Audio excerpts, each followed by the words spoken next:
Chapter 75. A single strike to annihilation within the bustling streets of Nanhai City. Yi Ping and his companions swiftly navigated on the back of the enigmatic snow wolf.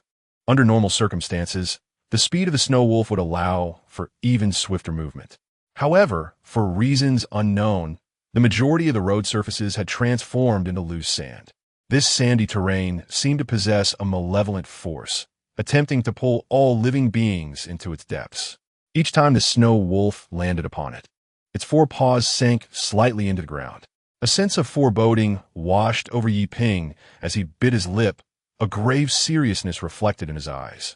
The bizarre phenomena lurking within Nanhai City wielded enough power to alter the very environment, a clear indication that it had reached a terrifying level. "What do you mean by not good?" Yao Lin inquired, her brow furrowed in confusion. The ominous power was continuously reshaping Nanhai City. Yi Ping, in a low voice, elucidated as he directed the snow wolf to veer right. "Terrifying level? Is there even a hierarchy among these anomalies?" Yao Lin could not contain her curiosity. Having previously heard Yi Ping mention classifications such as terrifying level and level 5. Upon hearing her question, Yi Ping turned his head, sighed, and offered a brief explanation. Anomalies are categorized into 9 levels. The first 7 levels are represented by the numbers 1 through 7. Levels below 3 are classified as low-level anomalies. Levels 3 to 5 are mid-level, while 6 and 7 denote high-level anomalies. The one that nearly obliterated all of us in Donghai City was a level 7 anomaly. At this point, Yi Ping paused momentarily. Yao Lin, understanding the gravity of his words, nodded anxiously. She vividly recalled the sheer terror and might of that anomaly in Donghai City. Even Yi Ping, who seemed invincible to her, had expended tremendous effort to vanquish it, underscoring the formidable nature of a level 7 anomaly. Yet, a nagging question flickered in her mind. Yi Ping had mentioned 9 levels, yet he had only elaborated on 7. What are the 8th and 9th levels? She blinked, instinctively looking toward Yi Ping. Do 8th and 9th level anomalies exist? Levels 8 and 9 do not exist. Yi Ping replied without hesitation. What? They don't exist? Then why did you mention 9 levels earlier? Yao Lin was thoroughly bewildered. The disparity in power between level 7 anomalies and those below was akin to a chasm. The previous classification could not be applied to them, Yi Ping stated matter-of-factly, a glimmer of insight in his eyes. Above level 7 anomalies lies the terrifying level. Terrifying anomalies possess the capability to effortlessly obliterate an entire city. As his words resonated, color drained from Yao Lin's face. The thought of annihilating an entire city sent a chill down her spine. One must consider that the population of city could easily number in the millions. In other words, a horror-level anomaly could effortlessly annihilate millions. The mere thought of such power sends chills down one's spine. However, shortly thereafter, she contemplated another matter. According to Yi Ping's earlier remarks, there should exist a level beyond the horror-level anomalies. If the horror level is already so formidable, what might the strength of the next tier entail? It was as if Yi Ping had pierced through Yao Lin's thoughts as he slowly articulated the final classification of anomalies. The level that transcends horror is known as the world-destroying anomaly, beings that surpass human comprehension, possessing the capability to obliterate worlds. Any form of logic fails to apply to them. To describe it succinctly, a world-destroying anomaly embodies catastrophe itself. Once they descend, the world's demise is imminent. As these calm words echoed, Yao Lin instinctively wrapped her arms around herself, her body trembling uncontrollably. No, the destruction of the world. Is this truly possible? The sheer incredulity of this notion compelled Yao Lin to question, perhaps even to reject the reality of it. After all, the idea that merely an individual, or rather, a single anomaly, could annihilate the world seemed confined to the realms of novels and films. Have you not already experienced the power of anomalies? Yi Ping cast a glance back at her, reminding her that they exist beyond the bounds of reason and should not be measured by past knowledge. Just as he offered this casual explanation, Yi Ping suddenly furrowed his brow and unsheathed the demon blade Muramasa at his waist. In his line of sight, from behind the towering building ahead, an intensely powerful, anomalous aura began to emanate. Even the snow wolf anomaly, rushing forth, detected it, exuding a chilling aura. In the next moment, the multi-story building ahead collapsed with a thunderous crash, followed closely by a creature resembling a massive insect, over 20 meters long and covered in sharp spikes, bursting forth from the ruins. Its gaping maw, filled with jagged teeth, coalesced a pitch-black, anomalous energy. Boom! In less than 2 seconds of anticipation, that colossal energy solidified into a dark beam, hurtling directly towards Yi Ping and his companions. It is worth noting that the diameter of this black beam approached 5 meters, traveling at an astonishing speed. In an instant, it traversed over 100 meters, striking before Yi Ping and the others. However, the next moment, an icy shield materialized around the snow wolf anomaly. The beam of concentrated anomalous energy collided forcefully with the icy barrier. With a piercing sound, the icy shield shattered within just a second. Nevertheless, that fleeting moment was more than sufficient for Yi Ping. He gripped the dark sheath tightly with his left hand and thrust it forward. In the next instant, the massive beam of anomalous energy expelled by the insect anomaly seemed to be drawn by an unseen force, swiftly vanishing into the sheath. Yao Lin, seated behind, clearly witnessed this unfolding scene. Her charming visage was etched with astonishment and horror. How could such an immensely terrifying energy be so effortlessly absorbed into that sheath? How is this even possible? Moreover, that sheath managed to absorb such an enormous amount of eerie power without exploding? A myriad of thoughts flickered through Yao Lin's mind. At that moment, Yi Ping, standing before her, wielded a blood-red katana in his right hand. The sound of the blade rang out, reverberating like a thunderclap, and a crimson light surged forth. In an instant, Yao Lin could see nothing but the vivid red of blood. When her vision cleared, the colossal insectoid had vanished, and they had already distanced themselves significantly from their previous location. What on earth transpired? Oh, what is that? When Yao Lin turned her head, she was struck with astonishment. At the edge of her sight lay the massive corpse of the insect, split in two, slowly toppling to either side. Indeed, that insect's remains were those of the very creature she had witnessed earlier. It was crucial to note that, if her perception had not been mistaken, the power of that insectoid had likely reached the standard of a 6th-level anomaly. Yet, such a bizarre entity had been vanquished in a single strike. Yao Lin bit her lip, gazing at Yi Ping's silhouette, imbued with a flicker of admiration. However, at that moment, Yi Ping was beset by urgency. The appearance of that monstrous insectoid had solidified his conviction. A terror-grade anomaly was undoubtedly lurking within Nanhai City, and it was highly probable that this dreadful entity had sensed his arrival. In other words, he had little time left. Yujia, everyone, you must hold on. Yi Ping tightened his grip on the demonic blade, an inexplicable sense of foreboding gnawing at his heart. Although they were merely 7 kilometers from the Tianyuan orphanage, and even at a slow pace, it would take no more than a quarter of an hour. That fleeting moment felt unbearably protracted to him. Chapter 76. The Madman Who Kills for Pleasure. The sister is about to be within the confines of Tianyuan Orphanage. As Lu Yu and 3 little girls were brought to the surface, those imprisoned in the corners of the yard were acutely aware of the unfolding scene. "Oh no, I'm so sorry, Miss Lu Yu. It is I who have harmed you." The recently awakened Director Wu, upon witnessing this, was overcome with guilt and regret, tears streaming down his aged face. "It is my fault. I want to die. Let me die." As he spoke, he staggered toward a nearby stone pillar, intent on ending his own life. However, the onlookers quickly intervened, desperately dissuading him from his suicidal thoughts. Yet, while they managed to prevent his demise, they could not alter the sorrowful events that loomed ahead. Moreover, Fong Sheng and his companions seemed intent on delivering a cruel shock. As they brazenly brought Lu Yu and the 3 little girls to the center of the yard, it was evident they were about to stage a horrific spectacle. The very thought of this darkened the expressions of Wu and the others further. In stark contrast, one individual appeared utterly exhilarated, none other than the treacherous bespectacled man, Qian Shu. "Ah, Boss Fong, you've finally returned. I was right, those girls were hiding in that basement," Qian Shu exclaimed, bounding toward Fong Sheng with a sycophantic grin plastered across his face. "So, Boss Fong, what do you think? Isn't it time to untie me? After all, if I remain like this, it won't bode well for me when it's my turn," he added with a smirk. Hearing this, Fong Sheng, who was approaching with Aisha in tow, shot him a mocking glance. "What did you say? I didn't quite catch that." "Oh, Boss Fong, I just provided you with information, didn't I? Couldn't you consider untying me now?"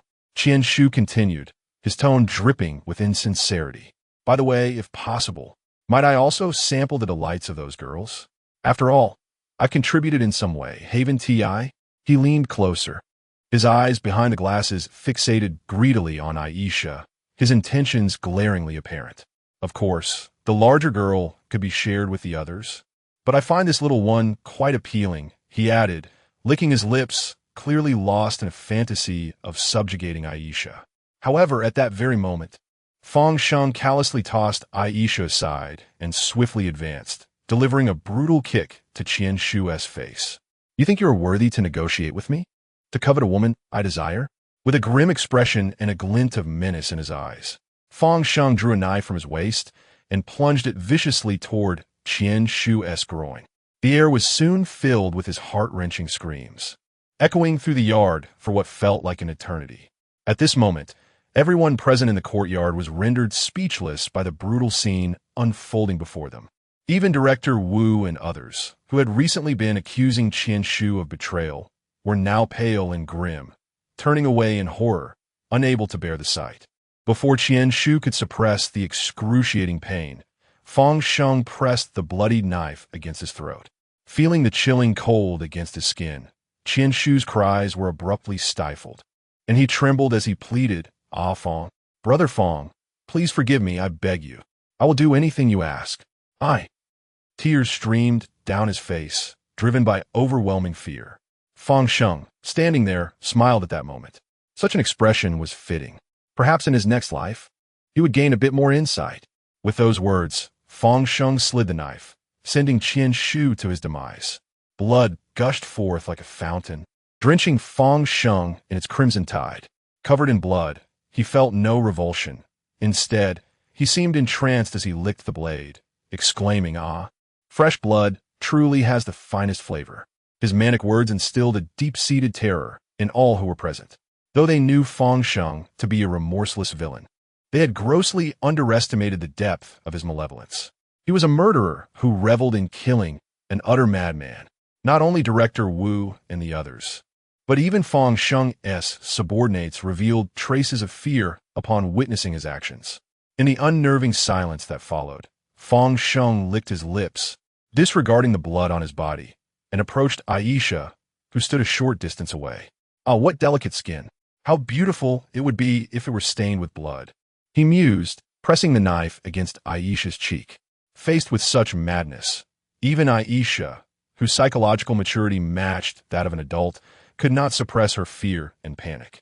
Yet, she held her silence, her trembling eyelashes betraying her dread. "Still silent? How intriguing. The stronger you are, the more I delight in it. When I violate you to the very end, will you maintain this composure, little girl? Rest assured, at the pinnacle of that moment, I will send you to a true paradise." As he uttered these words, Fong Sheng placed his hand on Aisha's shoulder and forcefully tore her dress, ripping away a significant portion and exposing her fair skin. Witnessing this, Lu Yu from a distance could not help but cry out, but her shout only prompted the other men to turn their attention towards her. "Boss, can we make her move now?" Upon hearing the words of this group, Fong Sheng nodded slightly without turning his head. "Ah, the larger one could be played with first. Let's hold off on the two smaller ones until I've had my turn." Following Fong Sheng's consent, a man in black took the lead as 4 or 5 men swiftly surrounded Lu Yu. In that moment, Lu Yu found herself not only unable to assist, but also in dire straits. Desperate cries echoed in the courtyard. In a more distant corner, the temporarily safe twins clung tightly to one another, trembling with fear. "Brother Ping, please come back quickly. Big brother, we implore you to rescue us." At this moment, the sisters could only pray for a miracle, yearning for their sole source of hope to arrive promptly and save them, along with Lu Yu and everyone else. In a corner of the courtyard, Director Wu and others could no longer bear to witness the scene unfolding before them, their eyes tightly shut. Indeed, this current tableau was inextricably linked to their own actions. Intuitively, Fang Sheng and his companions were able to infiltrate the orphanage because of them. It was undeniable. They had inadvertently caused the plight of Lu Yu and others. The thought deepened the sense of guilt and remorse within Director Wu and his companions. However, at that very moment, the ground beneath their feet began to shake violently, as if an earthquake had struck. Almost immediately, the massive superalloy doors nearby emitted a deep, resounding noise. What is that sound? Fang Sheng instinctively halted his actions, furrowing his brow as he gazed toward the entrance of the massive doors. The others, equally puzzled, paused as well. Then, in the next instant, that colossal superalloy door, weighing 10 tons, suddenly flew outward, crashing violently into the wall of the courtyard. This astonishing spectacle rendered everyone utterly speechless. Chapter 77. Fury against the Tauren. With a thunderous crash, the heavy superalloy gate smashed a significant hole into the surrounding wall. From the cloud of dust and debris, a figure gradually emerged, drawing the gaze of all present toward him. As the dust settled, the visage of the individual became unmistakably clear. He was a young man clad in a student uniform, his refined countenance marked by an unusual determination and aloofness that belied his years. In his right hand, he wielded a katana that shimmered with a haunting crimson glow. Though he appeared to be no older than 20, an inexplicable sense of dread gripped the hearts of onlookers as their eyes locked onto his. What instilled the deepest fear in the crowd, however, was a colossal creature that accompanied him, a massive wolf towering at least 3 meters high. It's for a striking blend of blue and white. The presence of this formidable beast radiated an aura of terror, leaving little doubt that it was this creature that had shattered the gate. Time seemed to freeze in that instant, all eyes fixated on the young man. Among them, Lu Yu, Aisha, and the twin sisters Yu and Jiu recognized the young man's face. Unlike the shock portrayed by the others, their expressions blossomed with intense joy and excitement. Xiaoping, Pingu, Big Brother, Yi Pingu. The 4 distinct calls reverberated through the courtyard. In the next moment, the stillness of time began to flow again. Yet the young man at the entrance, Yi Ping, had vanished without a trace. As the crowd searched for his figure, he reappeared before Fang Sheng. Fang Sheng instinctively sensed danger upon seeing Yi Ping materialize before him and lunged forward with his knife. However, his movements appeared to unfold in a slow-motion tableau, excruciatingly sluggish. Just as the blade neared Yi Ping, he swung his demonic sword. The first stroke severed Fang Sheng's head from his shoulders. The second dispatched the men surrounding Lu Yu, their heads rolling away from their bodies. In mere moments, Fang Sheng and all his subordinates lay lifeless. What had been a cacophony of noise was instantly replaced by a deafening silence, enveloping the courtyard in an eerie stillness. Everyone stood in bewilderment, utterly unable to comprehend the events that had transpired. Just a moment ago, they had seen Yi Ping standing at the gate. Now, he was before Fang Sheng, having annihilated him and his men with astonishing swiftness. What manner of sorcery was this? How could such a simple stroke of the blade result in such devastation? Countless doubts flickered through the minds of those present, and the intense bewilderment ultimately morphed into an unknown terror. Dean Wu and the others cast fearful glances at Yi Ping, their eyes reflecting profound dread. In that moment, they dared not even breathe, lest they provoke Yi Ping's wrath. Amidst the frigid silence, Lu Yu, clad only in scant attire, disregarded her exposure, rushing towards Yi Ping with tears streaming down her face, throwing herself into his embrace. Wu, Xiaoping, you're back. You finally returned. I'm so scared.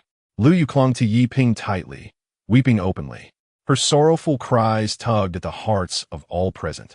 Dean Wu and the others, huddled in a corner, were acutely aware that had this monstrous youth not appeared, Lu Yu would have faced grievous violation. No, it was not just Lu Yu.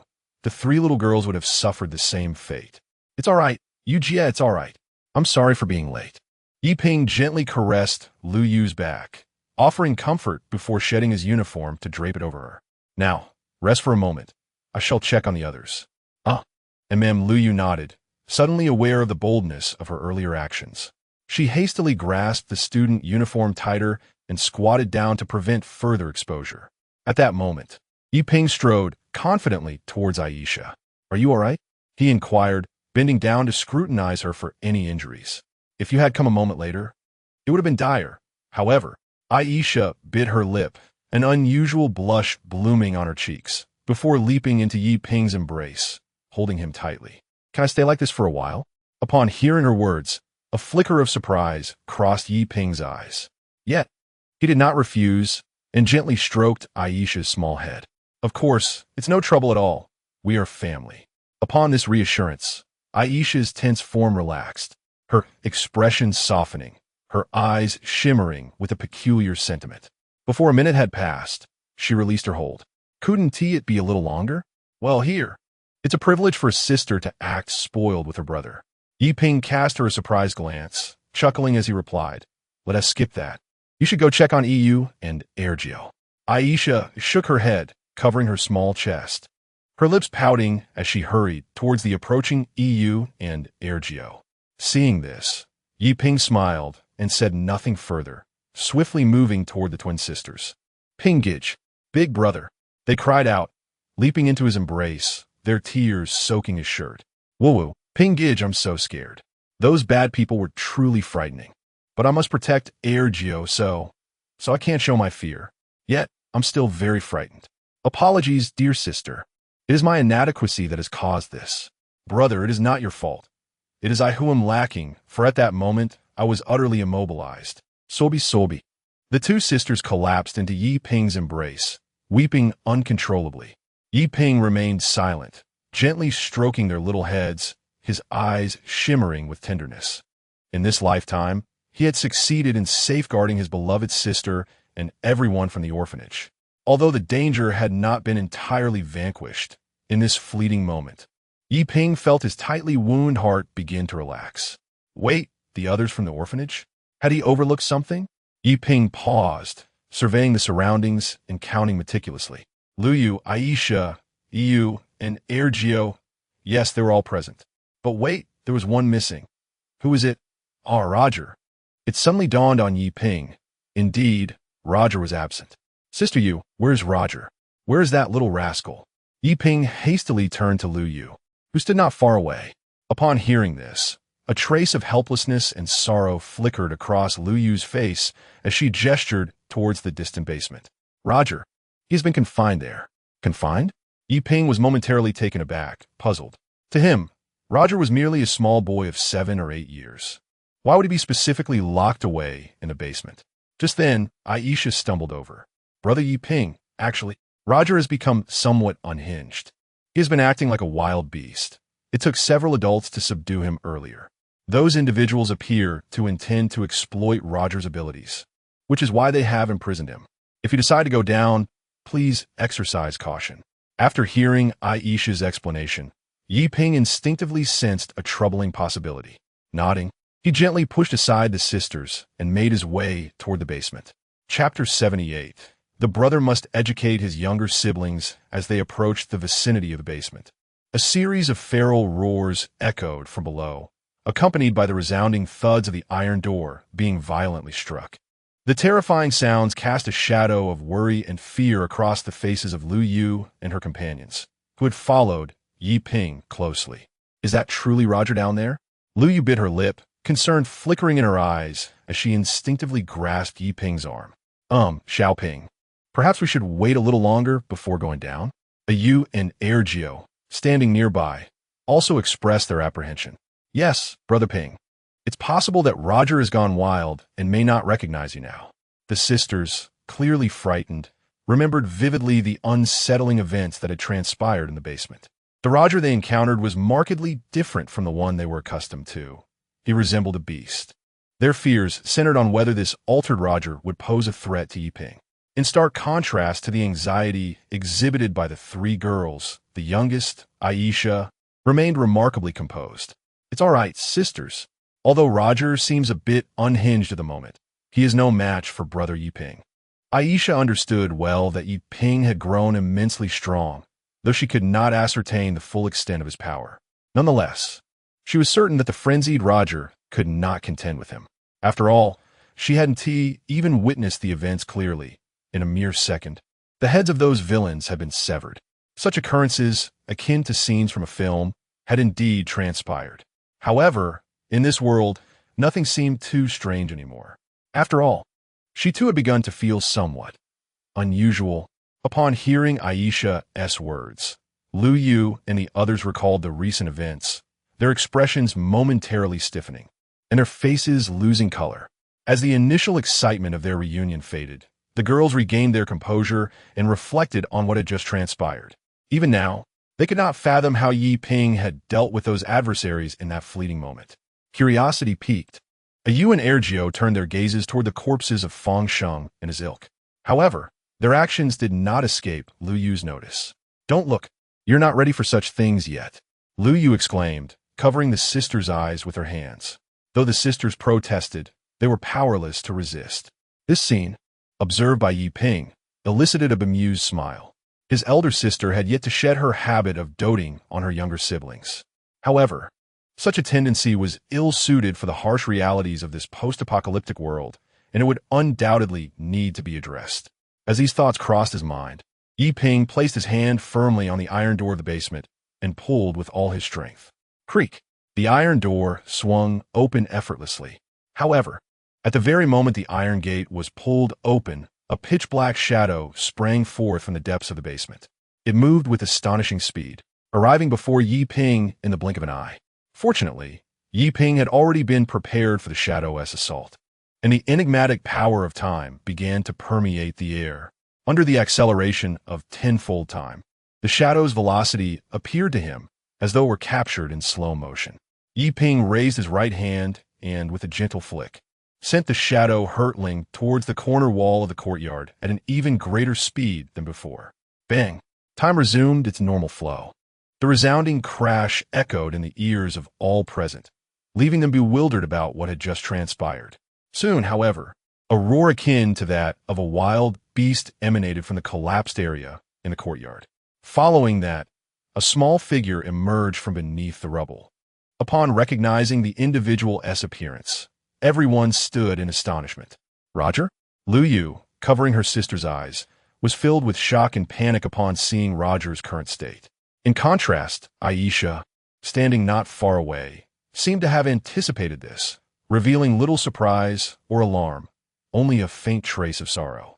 In the eyes of all, Roger now resembled a young beast, his body covered in dark fur, standing on all fours, with terrifying claws extending from his hands. Roar! Roar! Threatening growls erupted from Roger's mouth. As if influenced by Roger's roar, the snow wolf lurking at the entrance, which had remained motionless, suddenly raised its head and unleashed a furious howl directed at Roger. If Roger's earlier cries were the growls of a beast, then the snow wolf's response was the roar of a king, entirely on a different level. The authoritative roar sent tremors through the hearts of everyone present, instilling a sense of awe within them. Not only the onlookers, but even Roger, who was clearly in a disoriented state, seemed to sense the impending danger and instinctively shrank back, unwilling to meet the gaze of the snow wolf. Fortunately, at that moment, Yi Ping spoke up. "Stand down. Snow wolf, do not interfere. I shall educate my brother." After delivering this command, Yi Ping stepped toward Roger. 10 meters, 5 meters, 3 meters. As he approached within 3 meters of Roger, the latter emitted a low, threatening growl, his crimson eyes flickering with intense hostility, while his claws scraped the ground restlessly. It was evident that if Yi Ping continued to advance, he would surely be attacked. However, the next moment, under the watchful eyes of all, Yi Ping resolutely stepped within that 3-meter range. As anticipated, Roger lunged at Yi Ping, his gleaming claws aimed directly at Yi Ping's throat. It is important to note that those claws could easily shatter a concrete surface. If they were to grip a human being, it would likely result in a catastrophic fate. However, what transpired next left everyone in a state of bewilderment. Before their very eyes, Roger, who charged at Yi Ping like a wild beast, was effortlessly subdued. It was as if a child was being playfully tossed aside. Each of Roger's attacks was effortlessly deflected, creating the illusion of a game between an adult and a child, devoid of any semblance of life and death struggle. This spectacle utterly astounded the onlookers. They were acutely aware of the danger posed by the frenzied Roger. Yet he now appeared as a mere child, completely at the mercy of the young man clad in a school uniform. What a terrifying level of strength this must be. Minutes passed, and Roger seemed fatigued, panting heavily, no longer lunging at Yi Ping, but instead observing with a wary expression. Upon witnessing this, Yi Ping smiled, a glimmer of sharpness flashing in his eyes as he spoke sternly. "What's wrong? Already tired? With this, do you still think you can protect your family?" The moment his words fell, it was as if Roger had been struck by a tremendous jolt. "Protect, I must protect. Brother Ping can no longer, is up to me to protect." A resolute voice emerged from Roger, and in the next moment, his bloodshot eyes gleamed with a terrifying light. His dark fur surged once more, enveloped by an ominous aura. This transformation was evidently a second metamorphosis, and it was even more fearsome than the first. The dreadful energy radiating from Roger made this abundantly clear. Observing this scene from a distance, Yi Ping's eyes sparkled with an even greater intensity. Chapter 79. Is Sister Jealous? A powerful roar reverberated through the courtyard, lingering in the air. Moments latte. Roger's transformation came to an end. At this point, he had taken on a more beastly form. His size increased by a third, and his body was cloaked in dark, flowing fur. With each breath he took, a deep, shadowy mist emanated from him, and his wide mouth displayed sharp fangs that glinted with a chilling light. His claws, which supported his massive frame, had grown at least twice their original size. With a fierce growl, the fully transformed Roger took a step forward, his terrifying eyes glowing with a menacing red light, fixed directly on Yi Ping. For an ordinary person, a mere glance from Roger would likely induce sheer terror. Yet, Yi Ping stood there, his expression unchanged. Not even this monstrous version of Roger, nor 10 of him, could pose any threat to Yi Ping. With another deafening roar, Roger lunged at Yi Ping. This time, his speed had increased several-fold. The distance of several meters was closed in the blink of an eye, his claws glinting with lethal intent as they reached for Yi Ping. Simultaneously, he opened his maw, filled with jagged teeth. A thick, swirling black mist poured from his mouth, enveloping the area in an instant. In this obscuring fog, it was impossible to discern the surroundings. Even if Yi Ping dodged the initial strike, he would be unable to evade the subsequent assault. There was no denying that this attack was far more perilous than the last. Faced with such an onslaught, Yi Ping remained utterly still, not moving an inch. Crack! The wheel of time turned forward. In the next moment, an invisible force spread outward. The domain of time. As the domain of time unfolded, its eerie power swiftly descended upon Roger, even without being able to see Roger or know his exact position. As long as he was within a 10-meter radius of Yi Ping, the power would automatically be applied to him. Buzz! As the power of time took effect, Roger's speed plummeted to a crawl. In such a sluggish state, his attacks turned feeble and ineffective. Just as his claws were about to graze Yi Ping's throat, Yi Ping calmly seized Roger's hand and effortlessly pinned him to the ground. Then, the force of space erupted around them, powerful spatial energies colliding to unleash a tremendous shockwave. This was a new method of harnessing power that Yi Ping had comprehended along the way. As the shockwave erupted, the surrounding black mist dissipated entirely. Only then did the onlookers grasp the situation. However, by that time, the battle had already concluded. No, it could not even be deemed a battle. It was nothing short of a complete and utter annihilation. As they gazed upon Roger, who lay sprawled on the ground, an involuntary chill crept into the hearts of all present, their glances toward Yi Ping imbued with a newfound reverence. Indeed, even the wildly ferocious Roger was subdued in the blink of an eye. What unfathomable strength did this young man possess? At that moment, Yi Ping remained oblivious to the thoughts swirling in the minds of the onlookers. Even if he were aware, he would not have given it a second thought. He swiftly lifted the still, thrashing Roger and delivered a resounding slap to his backside. As the first slap landed, Roger continued to struggle fiercely, attempting to strike Yi Ping and escape. However, with the second, third, and eventually the fifth slap, Roger wholly relinquished his resistance, the madness in his expression gradually fading. By the time the seventh slap was administered, the strange transformation that had overtaken Roger disappeared entirely, and his complexion returned to its normal hue. Woo woo woo. Brother Ping is bullying me. Upon regaining his composure, Roger immediately sensed the pain on his rear and began to wail bitterly. Observing this, Yiping finally smiled in satisfaction and released him. Once on his feet, Roger ran to Lu Yu, clinging to her leg and sobbing, woo woo woo. Sister Yu, Brother Ping is bullying me. You must help me take revenge.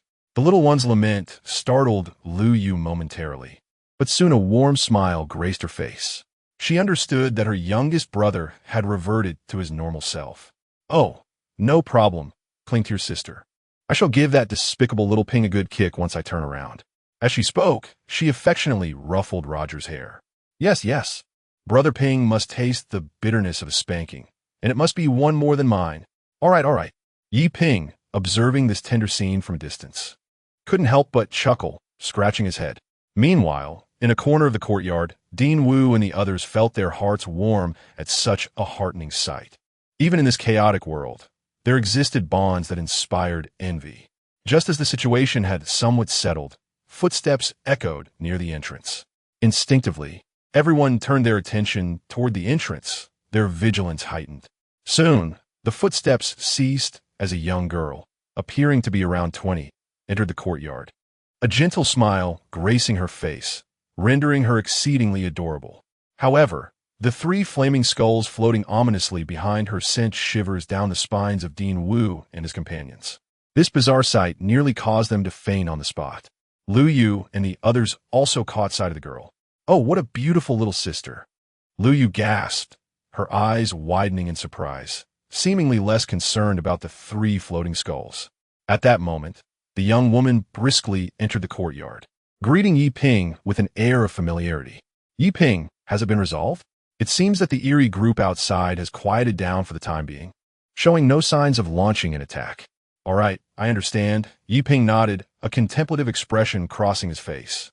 However, Lu Yu, who had been eavesdropping on their conversation, was anything but calm. Oh, wait. Xiao Ping, aren't you going to introduce us? Could it be your girlfriend? Li bit her lip, her eyes glinting with an unusual light, her voice tinged with a hint of jealousy as she glanced towards Yao Lin. Just as her words faded, two voices echoed in unison. No, no. Yi Ping and Yao Lin simultaneously denied the implication, leaving Lu Yu utterly bewildered. Chapter 80. Even the perfect Superman has weaknesses. Is that not the case? A hint of surprise flickered across Lu Yu's face. Seeing how close you two are, I would have certainly thought. How could that be? Someone like me is unworthy of Yi Ping. Yao Lin quickly interjected, shaking her head in denial.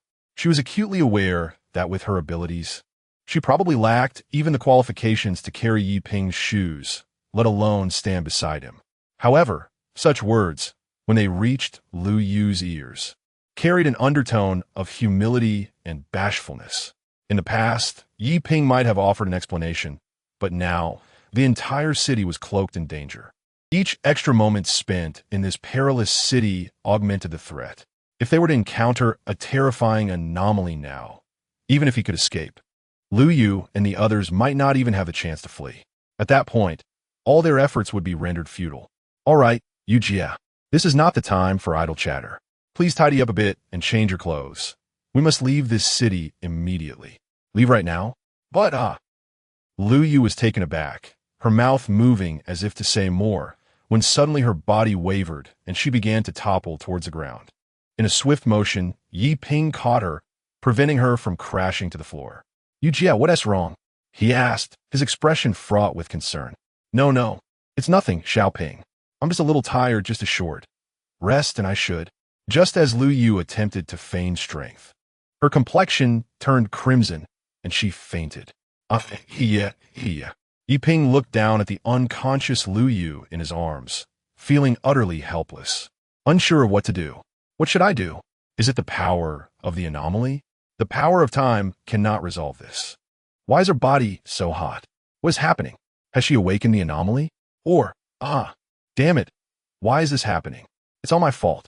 I. Yi Ping was completely bewildered, his face betraying a mix of urgency and panic, unsure of how to proceed. Yao Lin, standing nearby, gazed at the frantic Yi Ping with astonishment. It was the first time she had witnessed such an expression on him. In her eyes, he had always been a perfect superhero, one who made no mistakes, never faltered, and never showed a moment of weakness or panic. Yet now, that image she held in her heart was utterly shattered. However, perhaps it was precisely because the person who had fainted was of immense importance to him. A fleeting image of her deceased grandfather flashed through Yao Lin's mind. Taking a deep breath, she stepped forward and grasped Yi Ping's shoulders firmly. Yi Ping, you should lay your sister down. I was a medical student.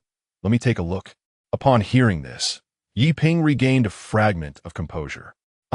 I beg of you. He inhaled deeply, forcing down his tumultuous emotions, and gently placed Lu Yu on the ground. Following closely behind, Yao Lin began the examination, and the results provided a slight relief to Yi Ping, who had felt a lump in his throat. It was merely a fever, likely a culmination of recent fatigue compounded by a sudden chill, resulting in an abrupt onset. With some antipyretics, there should be no cause for concern. After concluding the examination, Yao Lin withdrew her hand, wiped the sweat from her forehead, and looked at Yi Ping, saying, is that so? Just a fever? Well, that is good. Very good. Yi Ping nodded repeatedly, his anxious heart finally settling. If it was just a common fever, then the situation was not dire. As for the antipyretics, they should be available, Yi Ping remarked, swiftly heading towards the orphanage's storage to search for medication. However, within minutes, he returned with a dark expression. Upon seeing his countenance, Yao Lin immediately understood. If antipyretics were unavailable, the illness could worsen, and during a fever, it was best not to allow her to move. Thus, at this point, Yao Lin couldn't help but steal a glance at Yi Ping's face. As she had anticipated, his expression had grown even graver. No problem. I will go out to find antipyretics, Yi Ping said coldly, his voice imbued with determination. But, do you even recognize what antipyretics look like? Yao Lin asked, biting her lip as she looked at Yi Ping. Yi Ping found himself at a loss for words. Indeed, he could not identify any medication. In his previous life, following the outbreak of anomalies, medicine had become more precious than gold. Generally, when an ordinary person fell ill, there were only two options: endure the ailment or pay exorbitantly to procure medicine from merchants. Even the extraordinary practitioners found it hard to afford. Because of this, Yi Ping was entirely ignorant of and had never utilized any medications. Now, asking him to distinguish one from another was simply impossible. What if you come with me? Yi Ping licked his lips and suggested. No, I must remain here to care for your sister. If the situation deteriorates and is not addressed promptly, it could be dangerous, Yao Lin replied, shaking her head. Hearing this, Yi Ping bit down on his lip, his brow furrowing tightly. At that moment, a somewhat youthful voice interjected into their conversation. Antipyretics, are they packaged in a green box, and inside there is...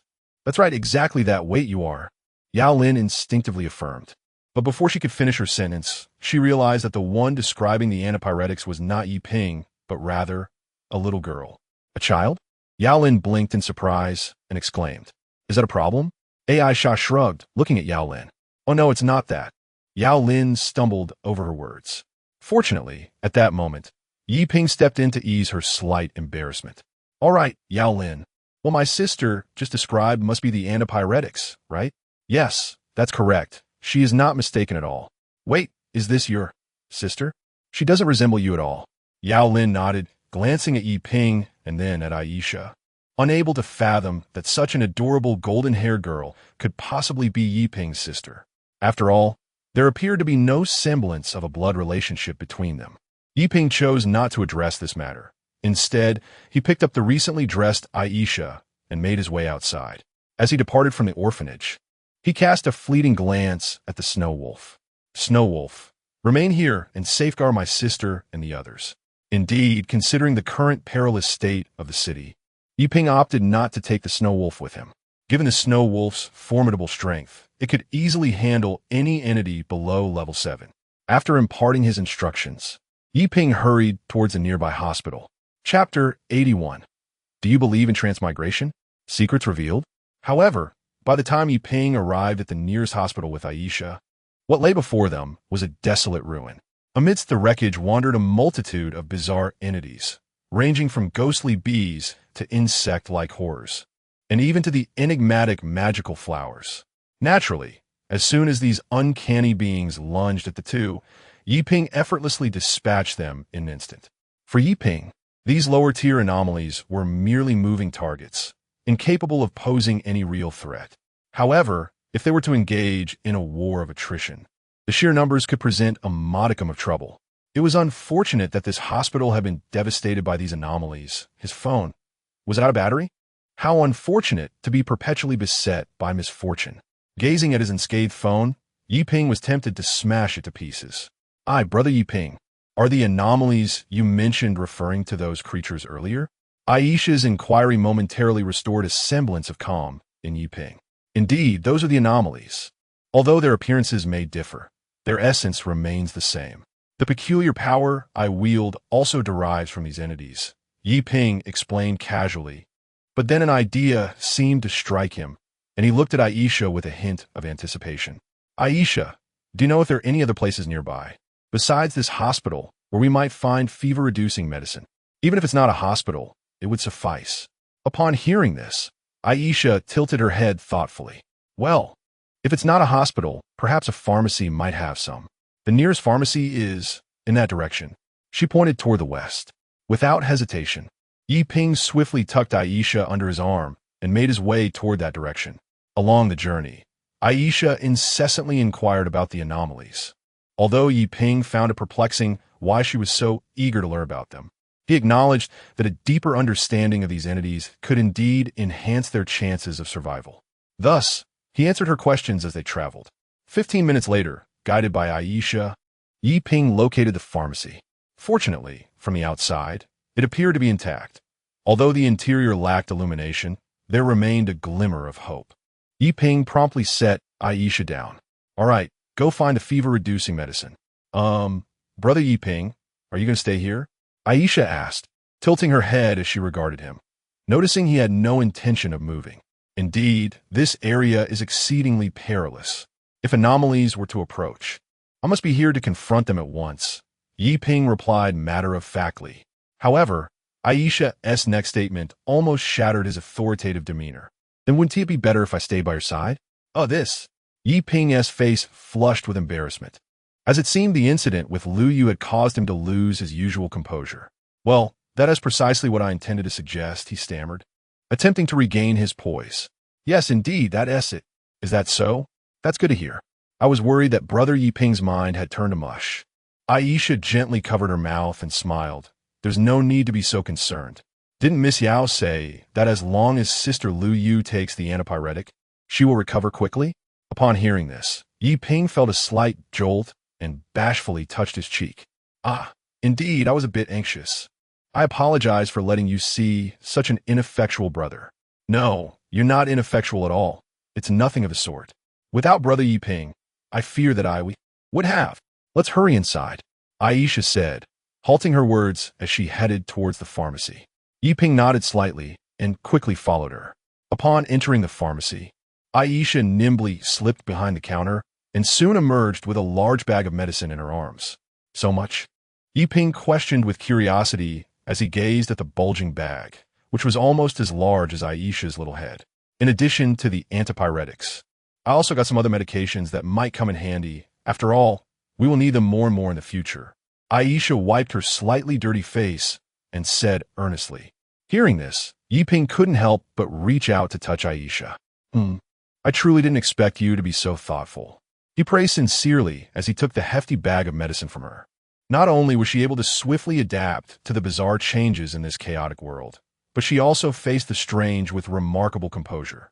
Even after experiencing a near violation, she could recover quickly while maintaining her calm and rationality. Such a temperament is indeed rare, even among adults. To be honest, if it weren't for his experiences in 2 lifetimes, Yiping himself might not be able to be as sensible as his sister Aisha. Wait 2 lifetimes? Could it be that his sister Aisha like him is actually... No, that's impossible. Such a thing could never happen. Yi Ping shook his head, swiftly banishing the unrealistic thought from his mind. Yes, his existence as a special case was almost akin to encountering a 1 in a billion chance. How could the same situation possibly occur again? Moreover, he had traversed due to the cataclysmic anomaly of time. Could it be that Aisha harbors a world-ending anomaly within her? That's simply impossible. After all, if Aisha possessed such a destructive anomaly, she would be able to resolve that group of people on her own. Let's go, Yi Ping said, stepping towards the exit of the pharmacy. However, Aisha did not follow him. Noticing this, Yi Ping paused in confusion and turned to look at Aisha, who remained rooted in place. What's wrong, Aisha? Yi Ping asked, bewildered. In his line of sight, Elsa's adorable little face was marked by a trace of struggle and hesitation.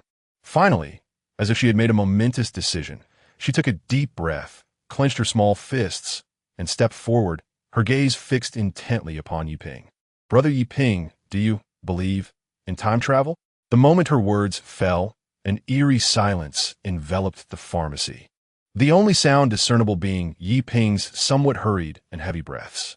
At that instant, beads of sweat dotted Yi Ping's forehead, and his heart raced uncontrollably, so much so that he could hear the bothersome thumping of his own heartbeat. What had just transpired? Time travel? Time travel? Who could it possibly be? Referring to him? Or perhaps... Yi Ping swallowed hard, the blood coursing through his veins in a restless frenzy, as he felt time dragging on with an unsettling slowness. Chapter 82. Vision of the Future? A second traveler? Could it be that Aisha has uncovered his secret? At this moment, Yi Ping was utterly flustered, his mind teetering on the brink of collapse. However, upon observing Aisha's exceedingly serious expression, he realized he must respond earnestly to what seemed a jest. After a prolonged silence, Yi Ping finally provided his answer. I believe, indeed, if traversing dimensions were a mere illusion, then his very presence here would be inconceivable. Thus, his existence validated the possibility of such journeys. They were undeniably real. Upon hearing his response, although Aisha did not reply verbally, the tension in her delicate features noticeably eased. I knew it, she nodded, taking a step closer to Yi Ping. But what if I am not truly your sister? What would you do? As she spoke, her small hands gripped her skirt tighter, and her petite frame trembled slightly. Yi Ping keenly observed this, yet he was entirely taken aback by the implications of Aisha's words. What did she mean? Not his sister? Not Aisha? Could she possibly be someone else entirely? He nearly choked on his breath, his mind becoming a whirlwind of confusion. Could it be that Aisha was about to reveal she hailed from another world or even the future? With a gulp, Yi Ping swallowed his apprehension. Though he longed to ask if Aisha was jesting, the events of the past compelled him to suppress such thoughts. Indeed, Aisha appeared to be gravely sincere. I am uncertain of your intentions, but when you stepped forth to protect Sister Yu and everyone else, you became one of us, Yi Ping stated earnestly, reaching out to gently pat her head. Moreover, regardless of what transpires, I shall always be your brother. That is an irrefutable truth that cannot be altered. If there are matters weighing on your heart, do not keep them bottled up. Speak your mind. As his words settled, Aisha responded, Indeed, Sister Lu Yu is still my foremost priority. Yi Ping chuckled. Ah well, if you become overly fixated on such trivialities, you may find it hinders your growth in the future. He playfully ruffled Aisha's hair, eliciting a muffled whine as she retreated a few steps. All right, I understand how much you cherish Sister Lu Yu, she remarked, her eyes shimmering with an unusual light before she turned to Yi Ping, speaking with calm composure. By the way, Brother Yi Ping, I occasionally glimpse scenes of what may unfold in the future. At her revelation, Yi Ping's body jolted slightly, a look of intense astonishment crossing his features. Fragments of the future? Are you certain? As she spoke, Yi Ping instinctively grasped Aisha's shoulders, a serious expression adorning his face. After all, this matter was of utmost importance, perhaps even rivaling the significance of world-ending anomalies from a certain perspective. Just a few days prior, he had begun to witness peculiar fragments sporadically. Initially, he thought these snippets bore no particular meaning. However, As the events depicted began to unfold, he realized that these fragments might foreshadow occurrences yet to come. At this juncture, a look of gravity and a hint of trepidation surfaced on Aisha's delicate face. Yiping wasn't surprised by her reaction. Indeed, anyone encountering such phenomena would inevitably feel fear, let alone a child of merely 7 or 8 years. While he was still somewhat preoccupied with Aisha's earlier mention of traversing realms, what weighed more heavily on his mind was this semblance of foresight regarding the future. How far into the future do these fragments extend? Yiping inquired. Well, in the short term, they may depict events occurring just minutes ahead, while in the longer term, it could be events from a day or even 2 or 3 days hence. The most recent vision I had was the moment when Brother Yiping came to rescue us. Aisha replied, seemingly reminiscing about the recent event, a shadow of gloom clouding her youthful features. Upon hearing this, Yiping was momentarily taken aback. Aisha, are you saying you foresaw my arrival to save you? If such a revelation was indeed possible, then this ability to glimpse the future was exceptionally formidable.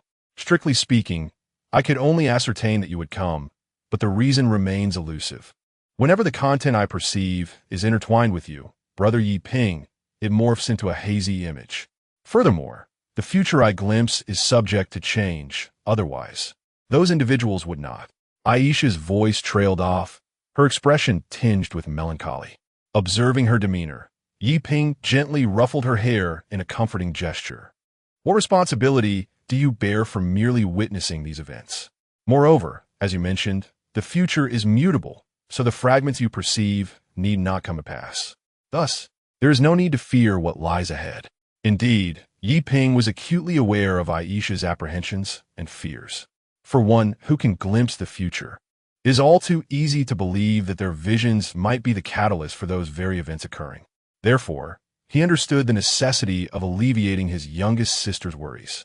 Is that so? Yes, it is true. The future can be changed. Aisha nodded, her small hands clenched in determination, a smile blossoming on her face. Indeed, the present I inhabit is already a modified future, which means the future can undoubtedly be altered.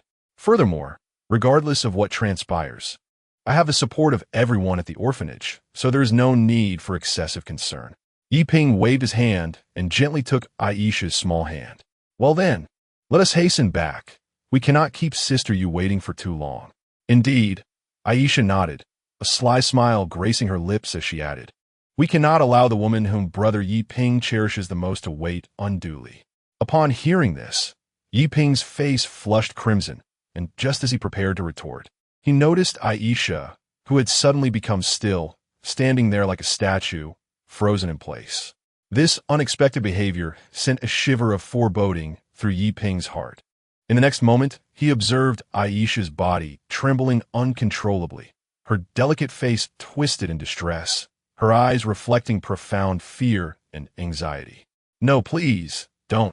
Seeing her in such a state, Yiping rushed forward, grasping her shoulders in a bid to offer comfort, though his efforts bore little fruit. After a mere 3 minutes, Aisha, seemingly teetering on the brink of madness and terror, regained her composure. At last, her gaze met Yiping's, her pale visage marred by despair and her eyes brimming with tears. Brother Yiping, sob. Everyone is going to die. Chapter 83. We are siblings. Death? Everyone will perish?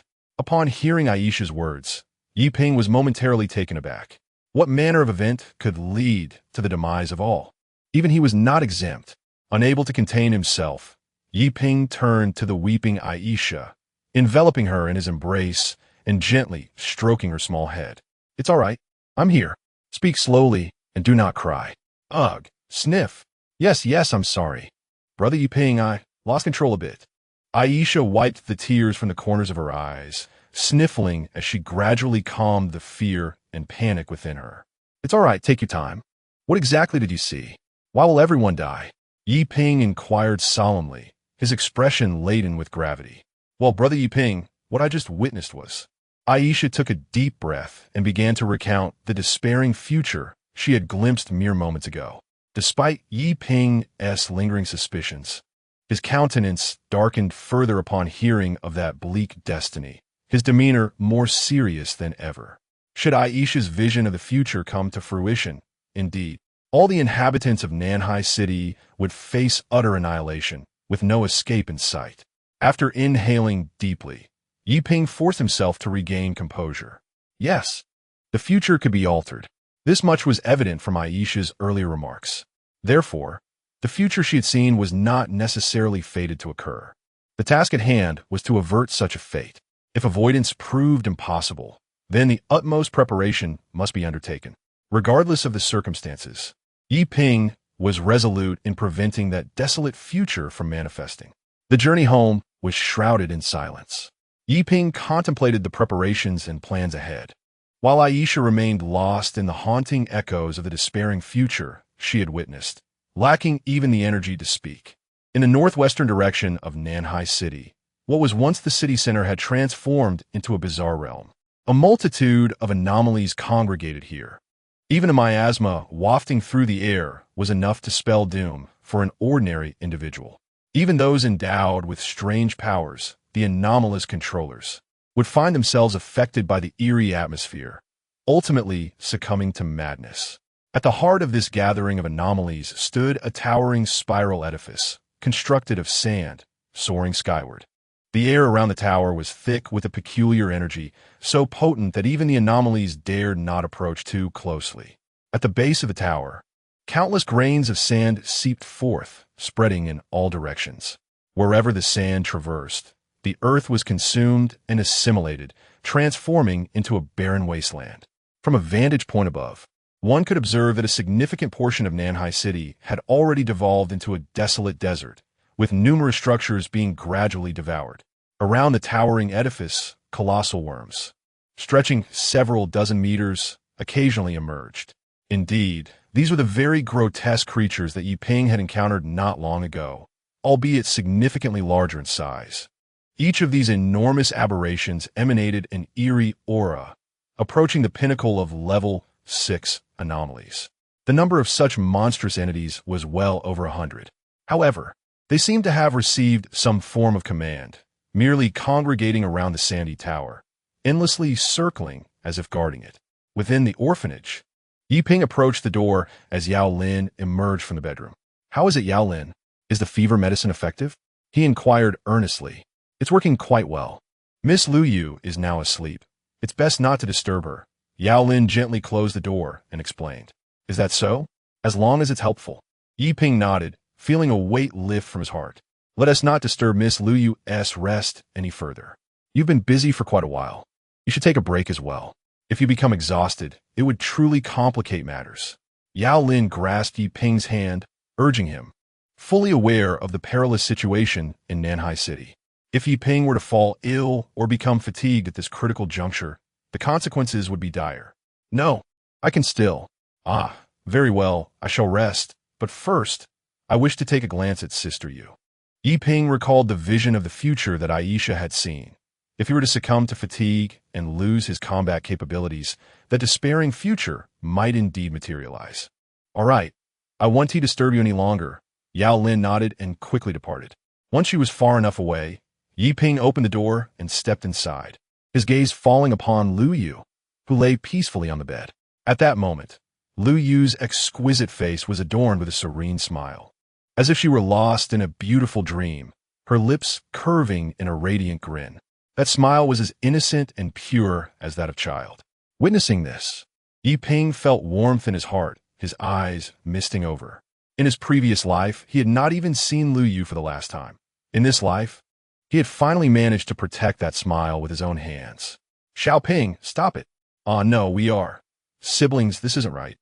Suddenly, a tempting blush appeared on Lu Yu's beautiful face, her body swaying slightly. Her words jolted Yiping from his reverie. "Stop it. Siblings?" Yiping swallowed hard, glancing at the flush on Lu Yu's cheeks, and quickly turned his head away. Could it be that Lu Yu's dream was actually coughing? He reminded himself that now was not the time for such thoughts. Shaking his head to dispel the chaotic musings, he tucked Lu Yu in before hastily exiting the room. Just as he stepped out, a small figure stood not far down the corridor, glancing towards him with a hint of timidity on the little face. Yiping looked up, somewhat surprised. Roger? You're awake. That is Ping Yi. Roger bit his lip, his small face filled with anxiety and confusion, his voice stammering. Seeing such a state in Roger, Yi Ping could hardly be oblivious to the boy's current thoughts. Most likely, Roger still retained memories of his previous transformation into a beast. Consequently, he was engulfed in deep remorse and guilt. Naturally, there was also an overwhelming sense of fear. Yi Ping could relate to such feelings. Therefore, he beckoned, Roger, come here. Let us engage in a long-overdue conversation like true gentlemen. Chapter 84. The Proud Brother. Unity among sisters? A profound silence enveloped the warehouse. 2 to 3 minutes had elapsed since their arrival, yet the air remained still and heavy. Yi Ping refrained from speaking, patiently awaiting Roger to voice his thoughts. He understood that attempting to forcibly draw Roger out of his despondent state alone would be futile. Even if he temporarily resolved this issue, Roger would inevitably seek to rely on others when faced with similar challenges in the future. After another minute, Roger finally broke the silence. Brother Ping, I'm sorry. I have let down your expectations. I failed to protect Sister Yu and everyone else. I am sorry. I am useless. I am nothing but a worthless failure. I couldn't even accomplish such a simple task. Roger clenched his fists tightly, tears streaming down his face. It was evident that he was overwhelmed with frustration and sorrow over his own helplessness. Witnessing Roger's anguished expression, Yi Ping was reminded of his own past. In his previous life, had he not felt the same despair? Roger, remember this feeling of frustration and sorrow, and transform it into your driving force. Yi Ping stepped closer, placing his hand gently on Roger's head. Become stronger. The next time you encounter similar danger, you won't feel so powerless, nor will you experience this frustration again. Upon hearing these words, Roger's sobs paused momentarily. But, Brother Ping, can I truly become stronger? Indeed, do not fear strength. Instead, learn to tame and control it. You possess a courage that I have never known, so you will undoubtedly master that power. Yi Ping replied earnestly, his voice unwavering. He was not jesting. At their shared age and position, he knew he could never act as Roger had, for it meant risking one's own life, something he doubted he could ever do. Courage? But, Brother Ping, relying solely on courage, Roger opened his mouth, his small face still marked by uncertainty. It was clear that his apprehension lingered, not entirely dissipated. Seeing this, Yi Ping could not help but smile. Roger, how do you perceive my strength? Taken aback by the question, Roger hesitated. Well, Brother Ping, naturally you are incredibly strong, far surpassing me. I aspire to be as powerful as you one day. Without a hint of hesitation, Roger candidly expressed his thoughts. Then you need not worry at all. Even if you lose control to that power, I will pull you back, Yi Ping assured him, gently flicking Roger's forehead with his finger. Children should not overthink. They ought to charge forward with confidence. When truly lost, I shall guide you by giving your backside a gentle nudge, directing you on the right path. Thus, stride boldly ahead, for this embodies your true character. This is what makes me proud of you, my dear brother. Yi Ping spoke with utmost seriousness as he gazed at Roger, his voice devoid of any insincerity. Indeed, he felt immense pride. It had not been long since the bizarre forces emerged, and already, at the tender age of 8, Roger had awakened the extraordinary powers of the beast. Possessing a level 7 beastly anomaly is a gift that few can claim. Given time, Roger will undoubtedly evolve into a formidable anomaly controller. For now, his task is to guide Roger in the right direction.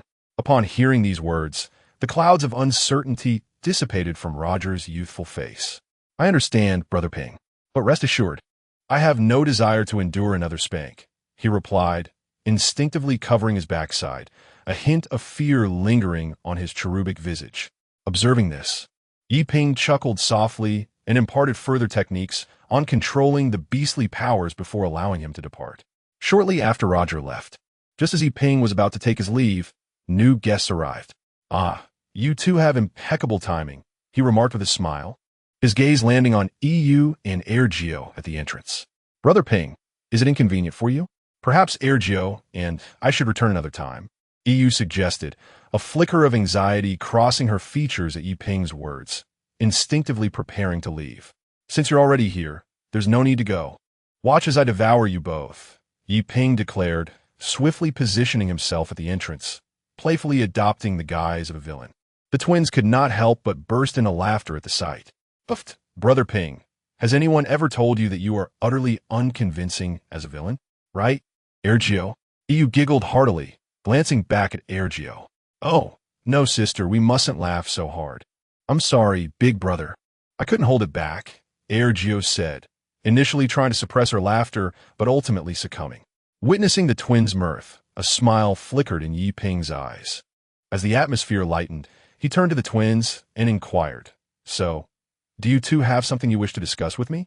Upon hearing this, Yu and Ergio exchanged glances, nodding in agreement before stepping forward. Brother Ping, I believe it would be more convenient to illustrate the actual situation. Yu stated. The actual situation? Very well then, please demonstrate, Yi Ping replied, nodding in approval. All right, Ergio, go to the door and face away from us, Yu commanded, prompting Ergio to comply and position herself at the entrance, turning her back to the pair. All right, Brother Ping. Now you may gesture any number you wish. As Yu spoke, her eyes sparkled with a mix of joy and excitement. Observing this, Yi Ping smiled and promptly gestured the number 7 with his hand. In the next moment, Yu, who stood before him, called out to Ergio at the entrance. Ergio, what number did Brother Ping just signal? Sister, that was 7, right, big brother? Ergio's response startled Yi Ping, leaving him in disbelief. Could it be? He continued his tests, and the outcomes remained astonishingly consistent. Despite Ergio neither seeing nor hearing, she accurately articulated the number, and even the content itself. At this juncture, Yi Ping was utterly convinced. These twins had likely awakened a form of telepathy. No, it should be. Yi Ping raised his gaze, peering between the two sisters. There, a nebulous and extraordinary presence floated.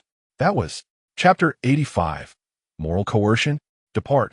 Before him stood a peculiar entity, reminiscent of an immense vase, yet possessing 2 faces.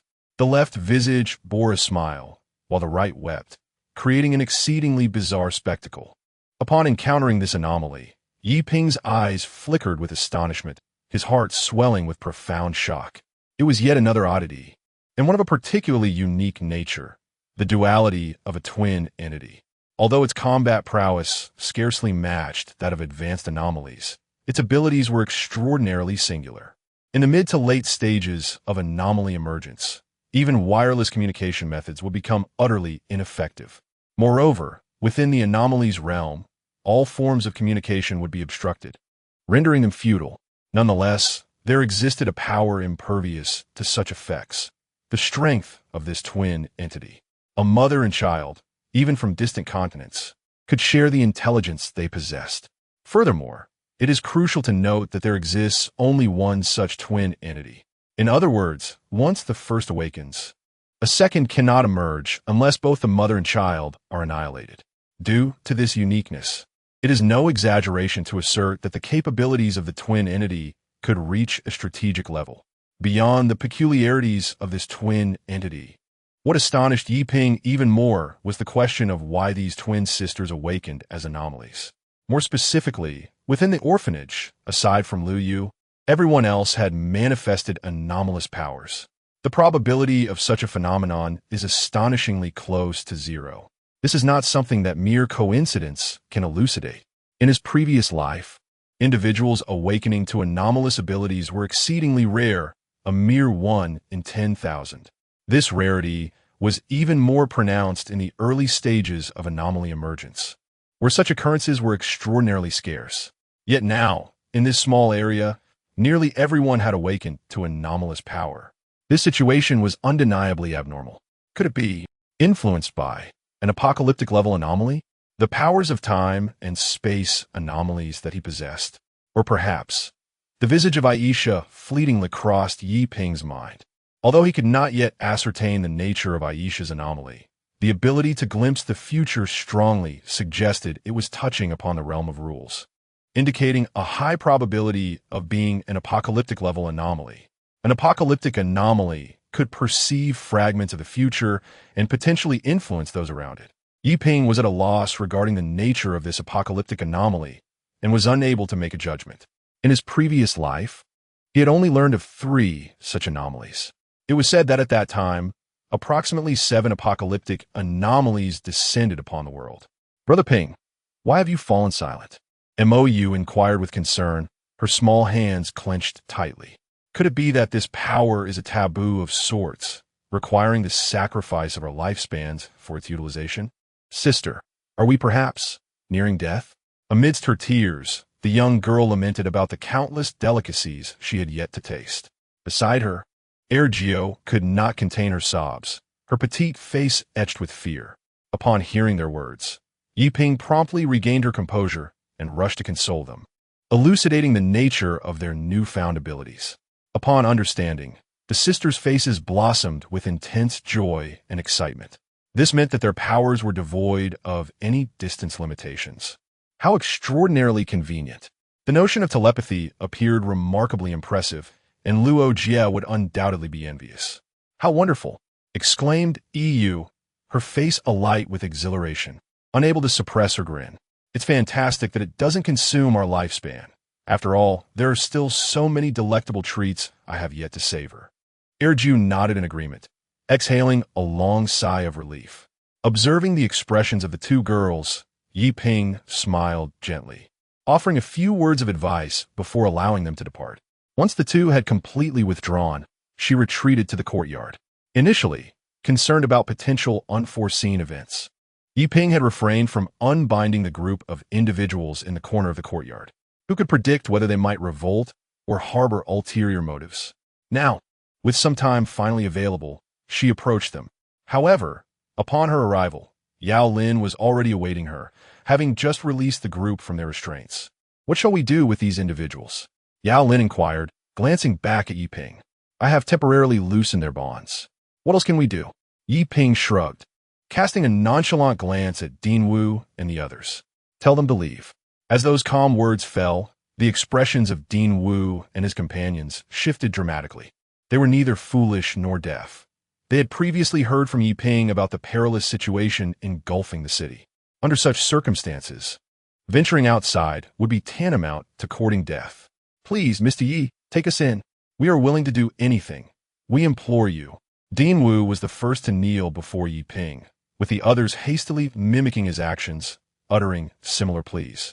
Such entreaties hardly piqued Yi Ping's interest. She had already learned of their history from Aisha. Had they not been allowed entry, the orphanage would not have found itself in jeopardy. Do not make me repeat myself. Yi Ping coldly regarded Dean Wu and the others, her voice low and firm. In the next moment, an overwhelming aura of murderous intent surged forth, directed squarely at Dean Wu. The latter involuntarily shivered, biting down hard on his lip. Mr. Yi, are you forcing us to our demise? If we go out now, we will surely. Dean Wu stepped forward, his aged face marred with pain and complexity. Yet, upon hearing this, Yi Ping merely chuckled. Attempting to morally blackmail me, are we? You old fool, do not presume I am oblivious to your schemes. Yi Ping approached Dean Wu, seizing him with a firm grip. Schemes? What are you talking about? I act solely in consideration of everyone's safety. This is not moral coercion. A glimmer of cold light flashed in Director Wu's eyes as he hastily defended himself. Behind him, his entourage immediately recounted the incident that had caused Wu to feel such guilt that he nearly drove himself to madness. Upon hearing this, a smirk of disdain deepened on Yi Ping's face. Was the old man still pretending? If he truly wished for death, why wait until now to put on such a performance? If there were no spectators, would it not make a sound? Furthermore, to be candid, your acting is woefully inadequate. You are undoubtedly in league with those scoundrels. As Yi Ping spoke, he stepped forward, forcefully throwing Director Wu to the ground. Wu, now sprawled on the floor, appeared frantic, his expression fraught with tension, yet he quickly regained his composure. What nonsense are you spouting, boy? You are the one who has driven us to the brink. Do not forget that. He urged his companions to leave, asserting this cold-blooded wretch is capable of murder. What else might he be capable of? If we linger here, we may very well meet the same fate. With that, Wu signaled for the others to depart. Momentarily taken aback, the others grumbled, but soon followed suit. After Wu and his group had completely vacated the premises, Yao Lin turned to Yi Ping, remarking, "You seem even more agitated than usual." At her words, Yi Ping let out a slight sigh. "Indeed, I am somewhat stirred for that old fellow. Well, never mind. It seems that group is destined for calamity." With this statement, Yao Lin appeared puzzled, but Yi Ping offered no further explanation. Chapter 86. The Eerie Awakening. A torrential downpour approaches. After Director Wu led the group out of the orphanage, they proceeded resolutely in a singular direction. The followers, noticing the silence from their leader, hastened to keep pace with him. Having emerged from their haven, they were acutely aware that without the guidance of Director Wu, they would be utterly lost in their quest for survival. It must be said that the audacity of that insolent young lad was astonishing. How could he be so disrespectful towards Director Wu, who had previously sheltered those women and children? Without the Director's intervention, that woman would have long since met a grim fate. How could they have lingered until now? "Director Wu, please do not be upset. Let us carefully deliberate our next course of action," one of the group implored. The voices of the crowd echoed their sentiments, clearly rallying around Director Wu as their leader. Yet, despite their flattery, Director Wu remained silent, steadfastly advancing forward. Observing this, the group assumed he must have located the next safe refuge, and they hurried to follow, showering him with praise. Before long, Director Wu turned into a building that, from the outside, resembled a hospital. The group hastened to catch up, their curiosity piqued as they inquired about the rationale for choosing this particular structure. However, Director Wu did not respond to their questions. At that moment, a growing sense of unease began to permeate the atmosphere. "Hey, do you all feel that? This place seems unusually cold," one remarked. "Yes, I've noticed it too. And I think I can hear some strange noises," another added. "Director Wu, perhaps we should find another location? This place is just too eerie," suggested one of the men. As their conversation dwindled, Director Wu, who until then had been unresponsive, suddenly turned around, a sinister smile spreading across his aged face. "You are correct. This place is indeed strange." "Really, Director Wu? You feel the same? Then let us hurry along." A slender, middle-aged man approached, smiling. Yet in the next instant, the smile froze on his lips. Director Wu, the man's words faltered as he collapsed, his body crumpling to the ground. Where his heart should have been, there was an empty void. Director Wu, with an unsettling grin, held the missing heart in his hand. At that moment, his aged visage bore an uncanny smile, while a dreadful glint flickered in his eyes. Thump, thump, thump. The heart continued to pulsate, as if the man were still alive. This bizarre spectacle instilled a profound terror in the hearts of all present. A middle-aged woman, unable to withstand the overwhelming fear, screamed. Yet, the instant her cry escaped, a shadowy hand emerged from beside her feet, piercing through her chest to extract her heart. With the first victim claimed, a second followed, then a third. Fear spread among the crowd, compelling everyone to turn and seek an escape from this hellish place. However, their fates had already been sealed the moment they entered. With a sickening squelch, torrents of blood erupted, staining the floor a deep crimson. Without exception, the hearts of all were ruthlessly extracted. Is this meager offering of flesh and blood still insufficient? Standing there, Director Wu gazed at the floating hearts around him, a frown creasing his brow. Indeed, the absence of those superior sacrifices left something to be desired. There was no alternative. He could only. Before he could finish his thought, Director Wu raised his left hand and plunged it into his own chest. With a sickening squelch, blood gushed forth, yet he felt no pain, his expression remaining unchanged as he directly grasped his own heart. Once he had extracted it, a manic gleam flickered across his face, and he crushed it in his hand. Simultaneously, the hearts hovering above him shattered as well, showering him in a deluge of blood. Under this sanguine cascade, Director Wu's body began to contort, swell, and ultimately explode. With a final sickening squelch, the blood from the explosion did not splatter outward, but instead coalesced into a massive orb. Thud, thud, thud. It was as if the rhythmic beating of a heart resonated from the colossal blood orb's core, where something was taking form. In the next moment, the blood sphere erupted, and a figure emerged. Yet, it was not a human. Rather, it was an entity that bore a resemblance to humanity, but was distinctly non-human. Undoubtedly, it was bizarre. Moreover, it stands as an existence atop the bizarre. The voice. Yes, I can barely produce it. The figure resembling blood parted its lips, and a neutral tone emanated from its mouth. This revival, indeed, feels somewhat crude. However, it is of no concern, for this city is replete with abundant blood sustenance. Once I consume them, my strength shall swiftly be restored. Oh, this is astonishing that the roar has also chosen this place. So, it is. The voice gradually subsided, and then the sanguine figure swiftly vanished from its location. Rather, it should be said that it ventured to another realm. Before the banquet commences, it requires further augmentation of its power. In the heart of Nanhai City, there looms a tower constructed of sand. The swarm of sandworms that has been wandering around the tower seems to sense an impending crisis, growing restless. Yet, they remain steadfast in executing their original command, not vacating this area. However, the ghost-faced bees and other peculiar entities that roamed nearby are now converging towards this region, as if to safeguard the secrets harbored within the sandy tower. Inside the tower, a colossal being trembles incessantly, not from fear, but from exhilaration.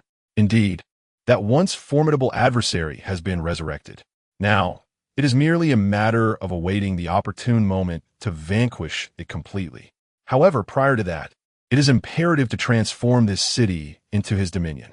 The sandy spire trembled, and, subsequently, a vast expanse of sand surged forth to various corners of the city, moving at a pace several times swifter than before. Although the entirety of Nanhai City appears exceedingly tranquil at present, this tranquility belies the tempest that is about to descend.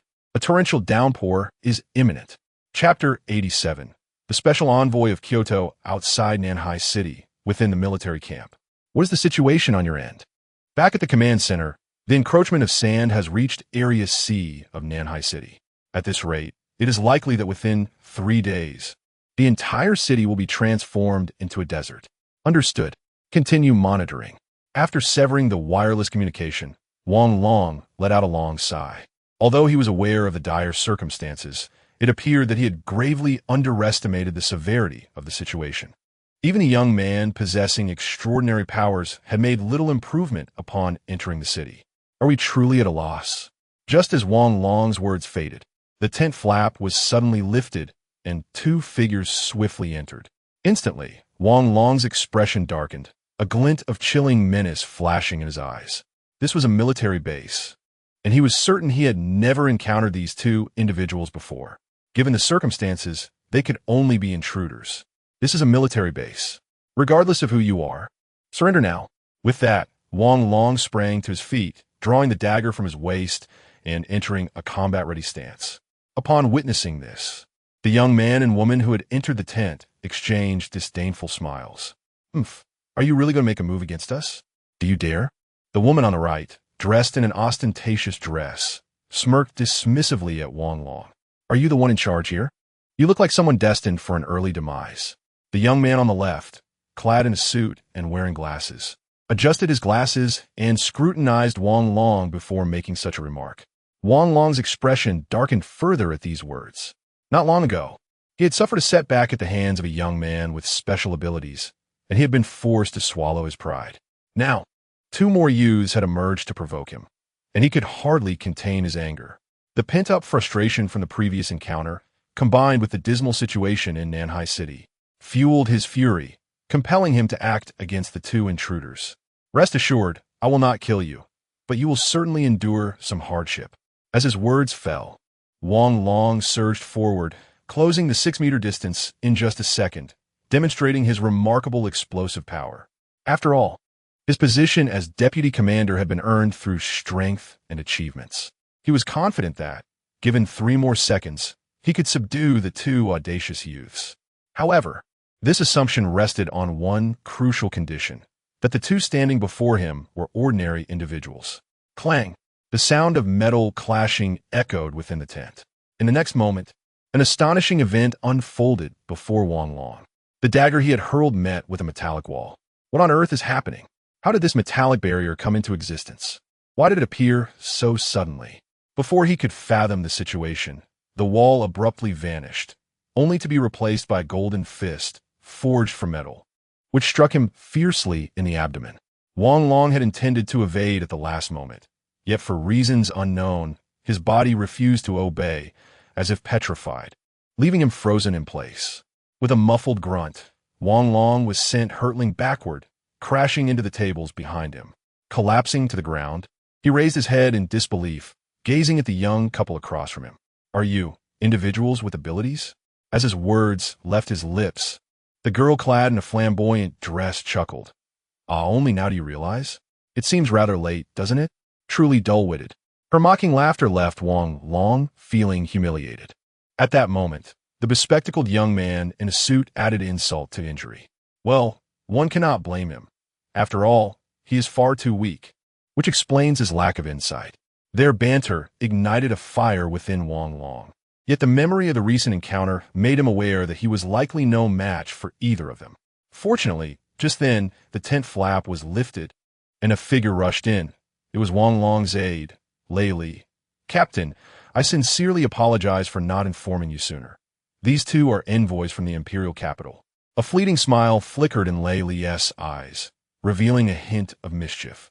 Indeed, his tardiness was intentional, aimed at teaching Wang Long a lesson. As he harbored lingering resentment from their prior encounter. Envoys from the imperial capital? Wang Long's expression darkened, oblivious to Lei Li's subtle intentions. As he quickly rose to his feet, "I am deeply sorry for the inconvenience caused to the esteemed envoys. May I inquire about the purpose of your visit?"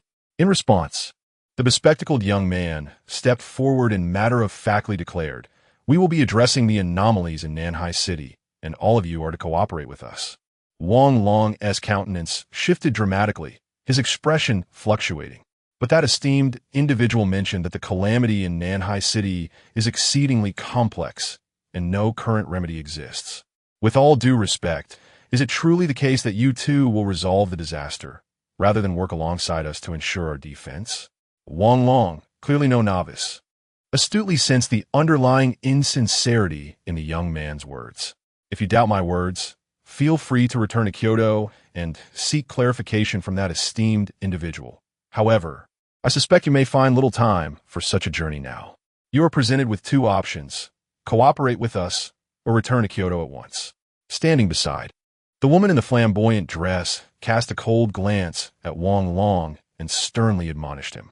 The overwhelming aura she exuded surged towards Wang Long like an unstoppable tide. Under the weight of their formidable presence, Wang Long clenched his lips tightly, his fists gripping with intensity, and finally managed to utter a response through gritted teeth. "Yes, I am willing to cooperate with the two esteemed envoys." "Very well." The young man in the suit nodded in satisfaction, subsequently dismissing Wang Long and Lei Li. Once the room was devoid of anyone but him and the woman in the flamboyant dress, he finally spoke. "Are you certain that this city harbors that object?" "Absolutely. There could be no mistake. You know, my instincts are remarkably accurate. Once we acquire that object, even that person will no longer dare to underestimate us." The woman in the flamboyant dress affirmed with unwavering conviction, her eyes sparkling with intense determination. "As long as we obtain that object, it is not beyond possibility for us to supplant that individual. Its power is indeed formidable. Is that so? Then it is settled. As long as we secure that." The echoes of their conspiratorial dialogue lingered in the air, refusing to dissipate. Chapter 88. Disillusionment? In truth, Meanwhile, within the city of Nanhai, at the orphanage, the night had grown quite deep, yet Yi Ping found himself unable to sleep. More accurately, a sense of restlessness plagued him. The mere thought of the terrifying anomalies lurking within the city kept his heart in turmoil. Although that formidable anomaly seemed to be regaining strength or biding its time, it had yet to manifest itself formally. However, having once confronted such dread, Yi Ping was all too aware of its overwhelming power. Reflecting on this, his gaze inadvertently drifted towards the snow wolf anomaly not far away. Indeed, the snow wolf was also a terrifying anomaly. Yet it had not fully matured due to the brevity of time. Its current strength could be likened to that of a level 6 entity, nearing level 7. As for himself, he possessed the capability to contend with a level 7 anomaly, yet, if he were to engage in battle with a fully realized and restored terrifying anomaly, he would still find himself somewhat lacking in power. How? It seemed the snow wolf sensed Yi Ping's gaze, raising its head to regard him with a flicker of confusion in its emerald eyes, as if asking, "Master, are you well? Why not return to your slumber?" Yi Ping shot the snow wolf an irritated glance and retorted. He had entertained the thought that if the snow wolf were to reclaim its terrifying anomaly powers, there would be no need for excessive concern. However, such an occurrence was evidently implausible. An anomaly like the snow wolf, which awakens in the present world from certain phenomena, must undergo a developmental process from non-existence to existence, or rather, a transformation into strength. Nevertheless, some anomalies with astonishing potential reveal their terrifying talents early on, achieving a level of dread even before the midpoint of their emergence. The snow wolf was indeed among these remarkable anomalies. Conversely, anomalies that descend from the anomaly realm are influenced by the barriers between worlds, resulting in a significant reduction in power. Some potent anomalies cannot enter this realm until the barriers are entirely breached. The level 7 anomaly, known as the Eye-Hand anomaly in Donghai City, was a prime example of this. During the early stages of its emergence, it was utterly impossible for an entity of level 7 to breach that barrier. Yet, the barriers of the world had undergone substantial loosening, compounded by the Eye-Hand anomaly's near self-destructive actions, expending vast amounts of power to force an early arrival. The consequences of such an act were evident. A forced early arrival would result in considerable power loss.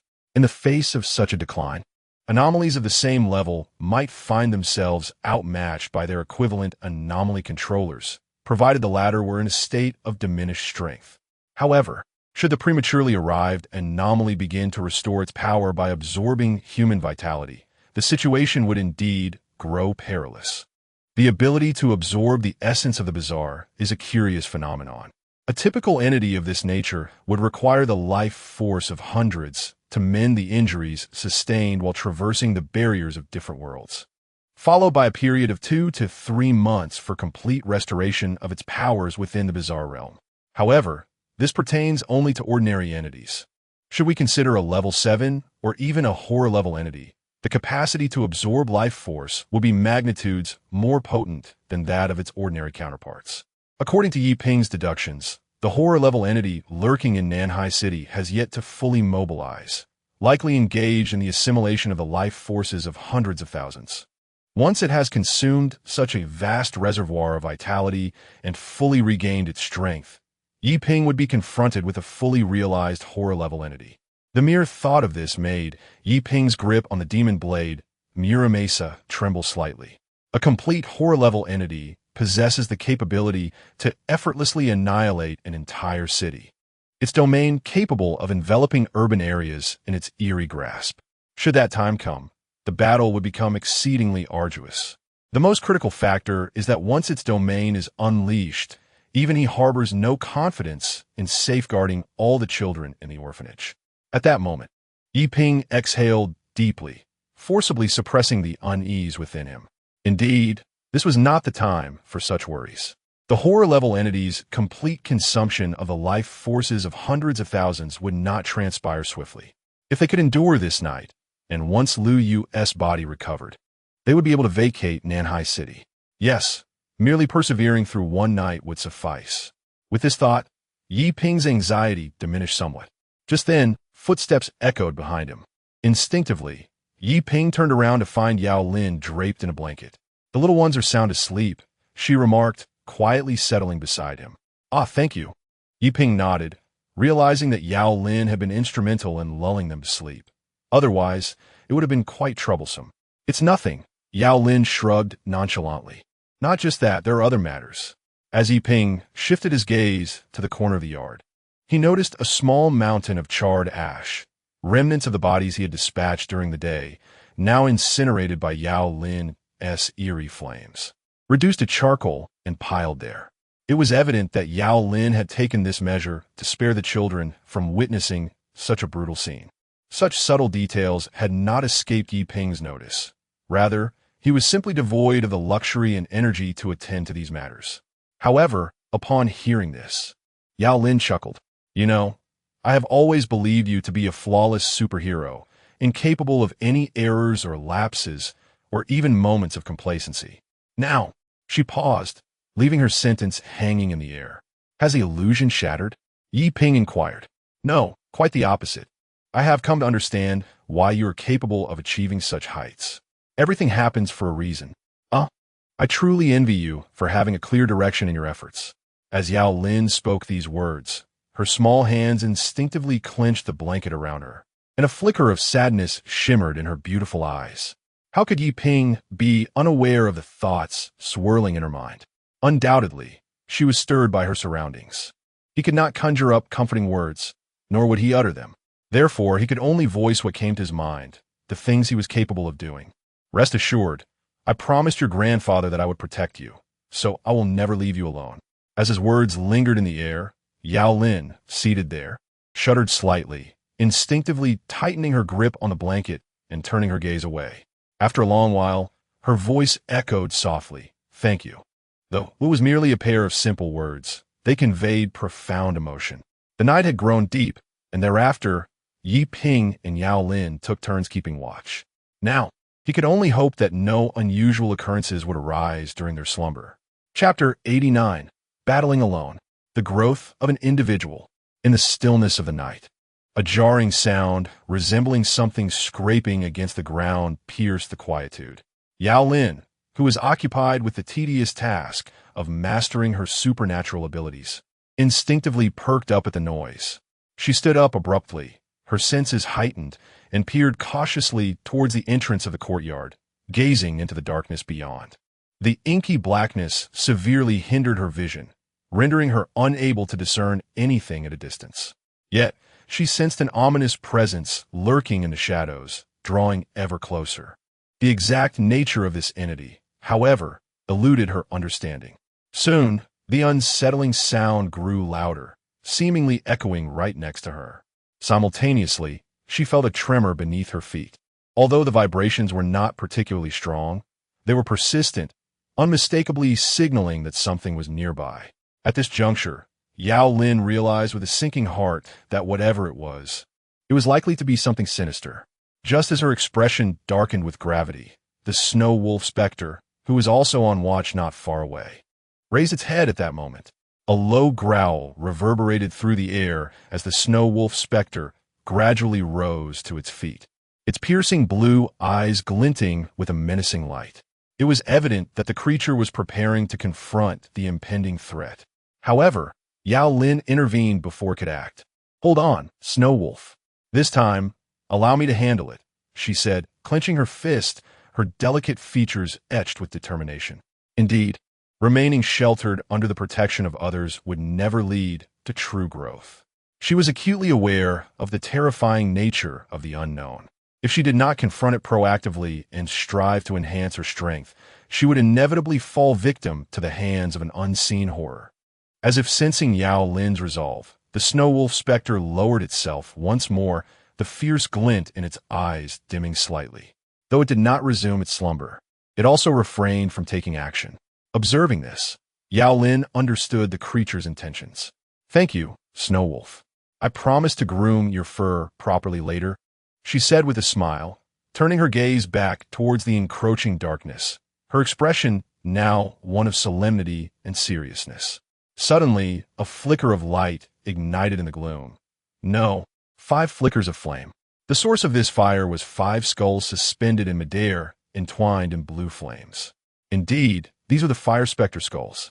At this point, Yao Lin had successfully learned to control 5 of these entities through her own exploration. Moreover, she had gained remarkable proficiency over the power of the blue spectral flames. "Come forth." With this simple command, a long whip composed entirely of blue spectral fire materialized in Yao Lin's hand. If Yi Ping were to witness this spectacle, he would undoubtedly be rendered speechless. The ability to manipulate spectral flames with such finesse required an extraordinarily high level of control.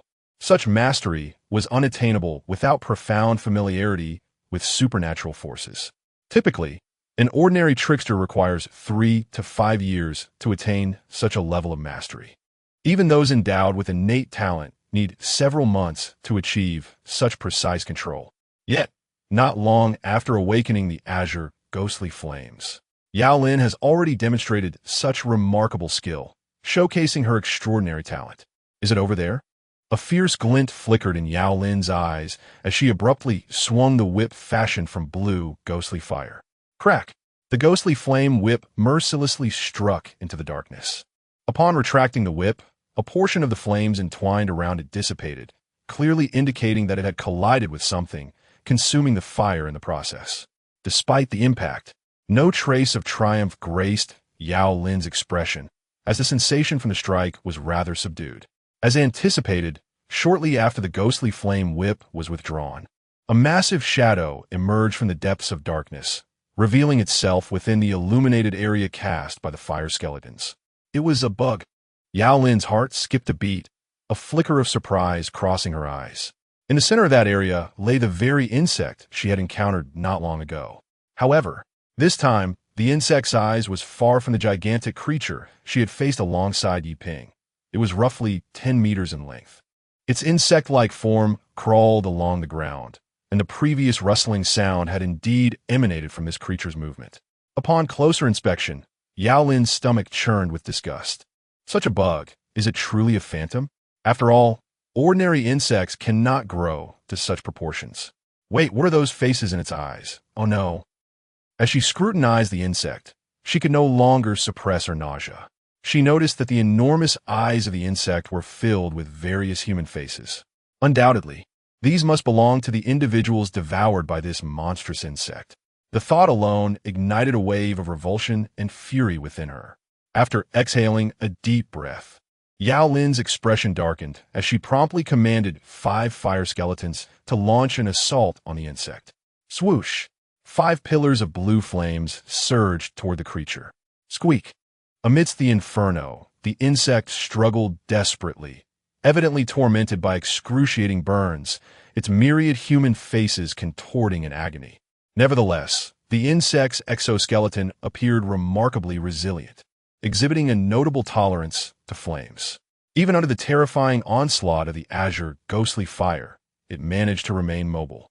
Moments later, the insect broke free from the fiery encirclement and lunged toward Yao Lin, now merely 5 meters away. This distance left no room for evasion. After all, the body of the insect-like creature was exceedingly long. Unless Yao Lin could instantaneously leap 10 meters away, escape from its attacking range was utterly impossible. The snow wolf, lying in wait, lifted its head, its eyes glinting with a chilling light, as crystalline snowflakes danced through the air, indicating it was poised to strike. However, in the next moment, Yao Lin swung her fiery whip with precision, ensnaring the creature's head without error. With a forceful flick, she sent the insect-like creature hurtling 10 meters away. Upon landing, 5 fiery skeletons immediately surged forth, unleashing a terrifying blaze once more. The air thickened with a rich scent of charred remnants, intertwined with hints of roasted meat. Under the blue flames, the insect-like creature struggled incessantly, yet could not withstand the searing heat, emitting cries of agony. Ultimately, it was reduced to a state where even its screams faded into silence. Chapter 90, The Impassable Abyss. Bloodlight hidden in darkness 1 minute later. The grotesque insect lay utterly motionless, its rigid exoskeleton reduced to a charred hue, with cracks forming all over its body, from which a substantial amount of eerie energy seeped forth.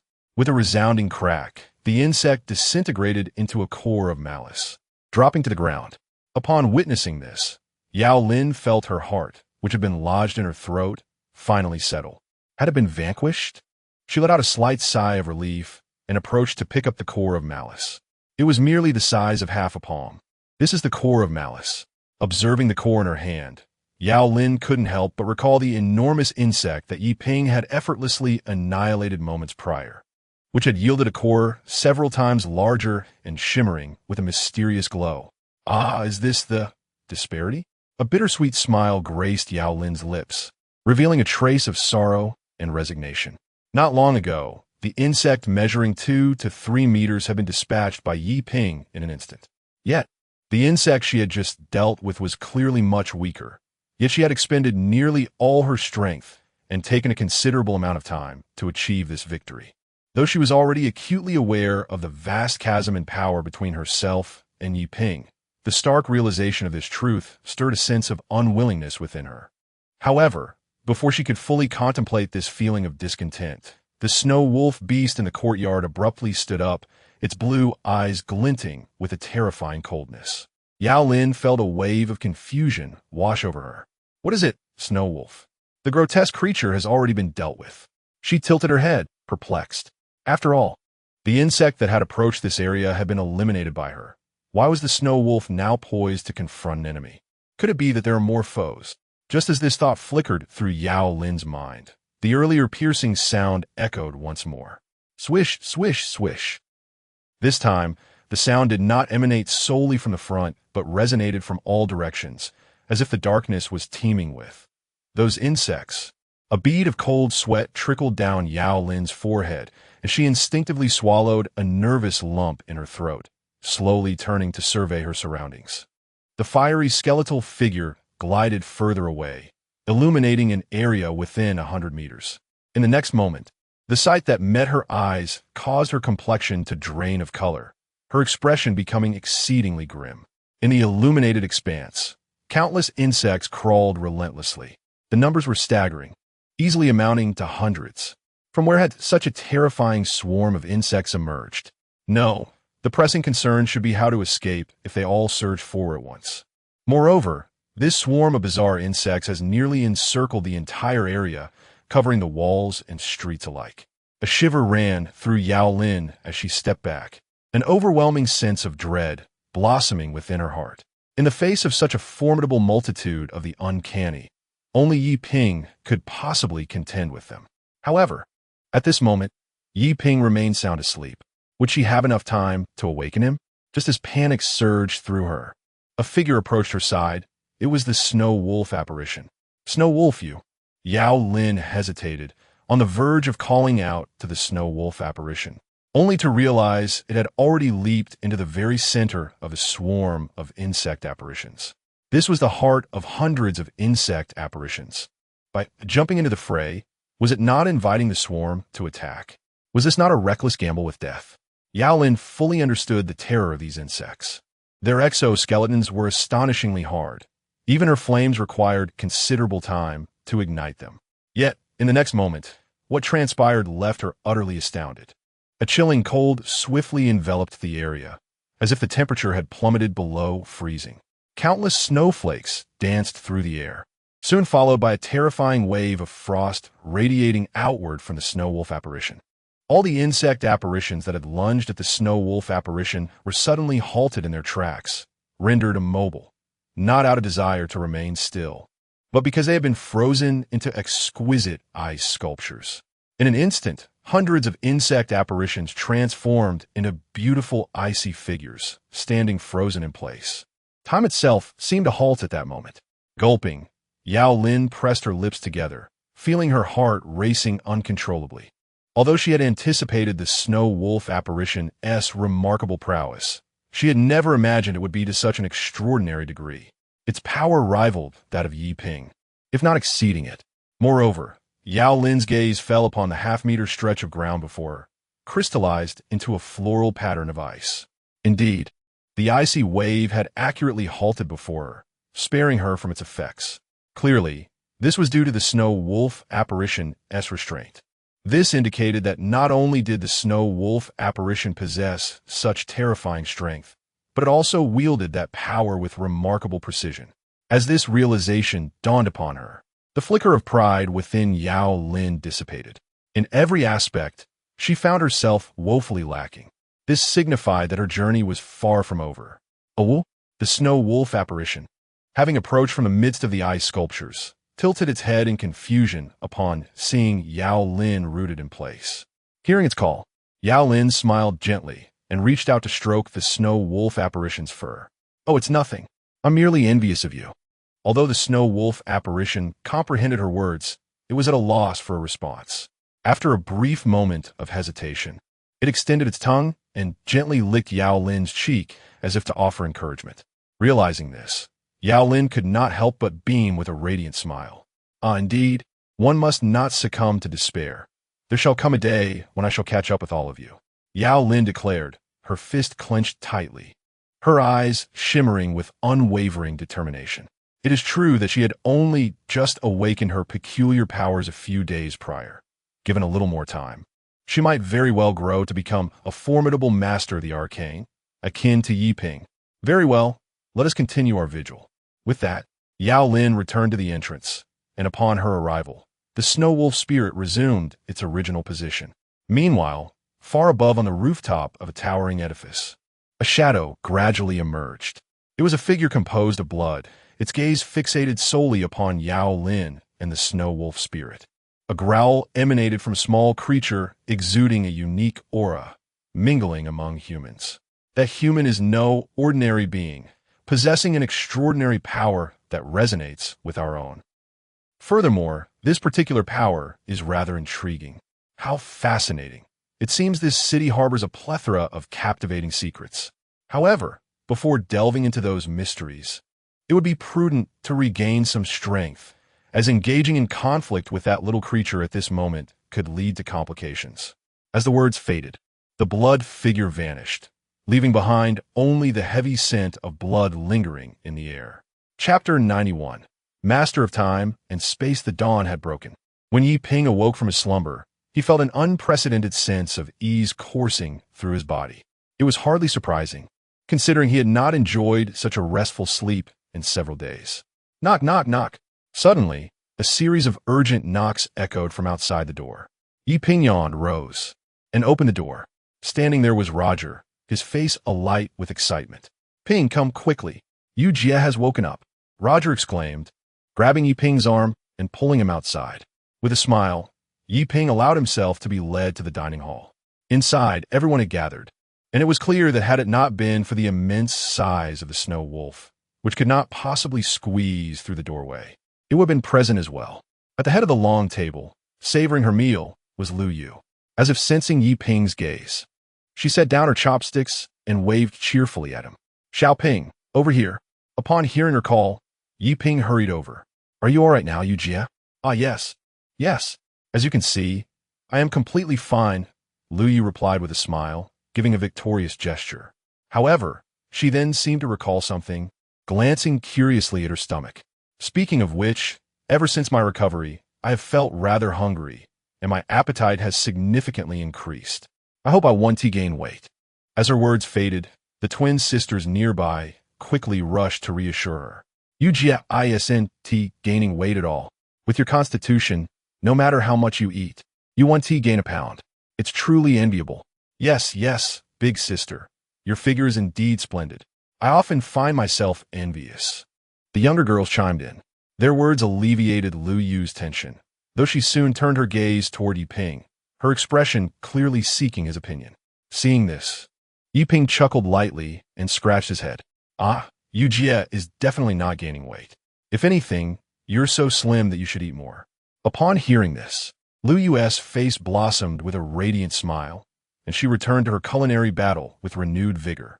At that moment, as if seizing the opportunity, Yao Lin took a seat beside Yi Ping. Last night, a multitude of strange entities invaded the vicinity. Upon hearing this, Yi Ping's expression shifted from cheerful to grave in an instant.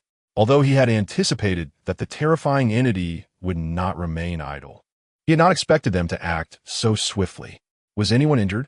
Yi Ping inquired after a moment of contemplation, scanning Yao Lin's form.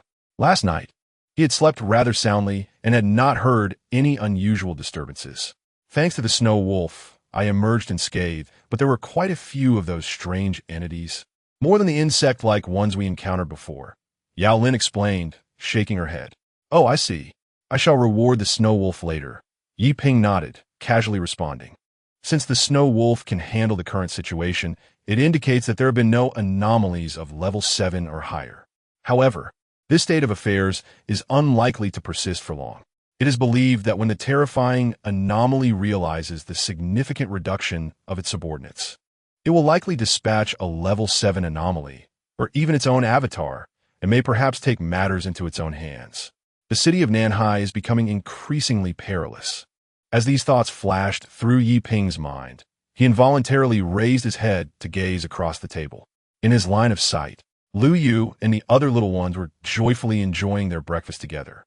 Witnessing such a heartwarming scene, the words that had lingered on Yi Ping's lips were swallowed back. Indeed, it would be rather inappropriate to utter something so bleak at this moment. It would be better to wait until after they finished this meal. As it was already quite late, a delay of another hour or so would be inconsequential. However, the subsequent action taken by Yao Lin took him by surprise. Listen to me. This city is becoming increasingly dangerous. We should evacuate as soon as possible. Yao Lin stood up abruptly, voicing the thoughts Yi Ping had refrained from expressing. Upon witnessing this, Yi Ping initially frowned but then relaxed. Yes, this was indeed the correct course of action. He had no reason to reproach Yao Lin. Upon hearing Yao Lin's words, Lu Yu and the four little ones exhibited expressions of surprise, then nodded obediently. Then let us hasten our meal and depart swiftly, Lu Yu urged, increasing her pace of consumption. Even Roger, who was typically boisterous, refrained from idle chatter at this moment and began to devour his food voraciously. What might have required half an hour for breakfast was concluded in under 10 minutes. Soon, everyone began to pack their belongings. Just as Yi Ping was preparing to leave, he was unexpectedly halted. Turning around, he saw Aisha, her complexion slightly pale. Upon noticing this, he vaguely comprehended the situation. Had she seen something again? Aisha calling out to him in solitude likely had much to do with her ability of foresight. Yes, Aisha nodded, clutching the fairy tale book tightly. Is it another segment concerning that incident? Yi Ping inquired. If it were another glimpse of that despairing future, there might be new insights to glean. However, Aisha shook her head in response to his question. No, Brother Yi Ping, it's... Aisha hesitated, biting her lip before finally speaking. I saw a little girl crying at the bottom of a well, as if she were pleading for help. Pleading for help? A little girl? Yi Ping was momentarily taken aback, his mind struggling to keep pace with the unfolding scenario. Had he heard correctly? A little girl in distress? At the bottom of a well? What was this? Glimpse of the future that Aisha had witnessed. Does Aisha have any more information? Yi Ping raked his fingers through his hair, unable to extract anything useful from her words. It is to be noted that, at this juncture, there are likely few living souls remaining in the entirety of Nanhai City. Under such dire circumstances, how could a frail little girl, merely 7 or 8 years of age and devoid of any strength, manage to survive until now? That, Brother Yi Ping. It seems she once uttered a phrase, though I am uncertain whether it was directed at me or someone else. Aisha tightened her grip on the fairy tale book in her arms, her small face paling slightly, her eyes shimmering with an unusual glint. What phrase? Yi Ping waved his hand, casually inquiring. He believed that this might merely be a simple nightmare conjured by Aisha. Aisha pressed her lips together, her expression transforming into one of grave seriousness, as if she were recollecting the tone of that little girl. Slowly, she began to speak, master of time and space. Come to rescue me. I can assist you in navigating that despairing future. Furthermore, the banquet is far more crucial than you could possibly imagine. As her words fell, Yi Ping's countenance darkened significantly, a chill coursing down his spine, an unrelenting coldness welling up within him.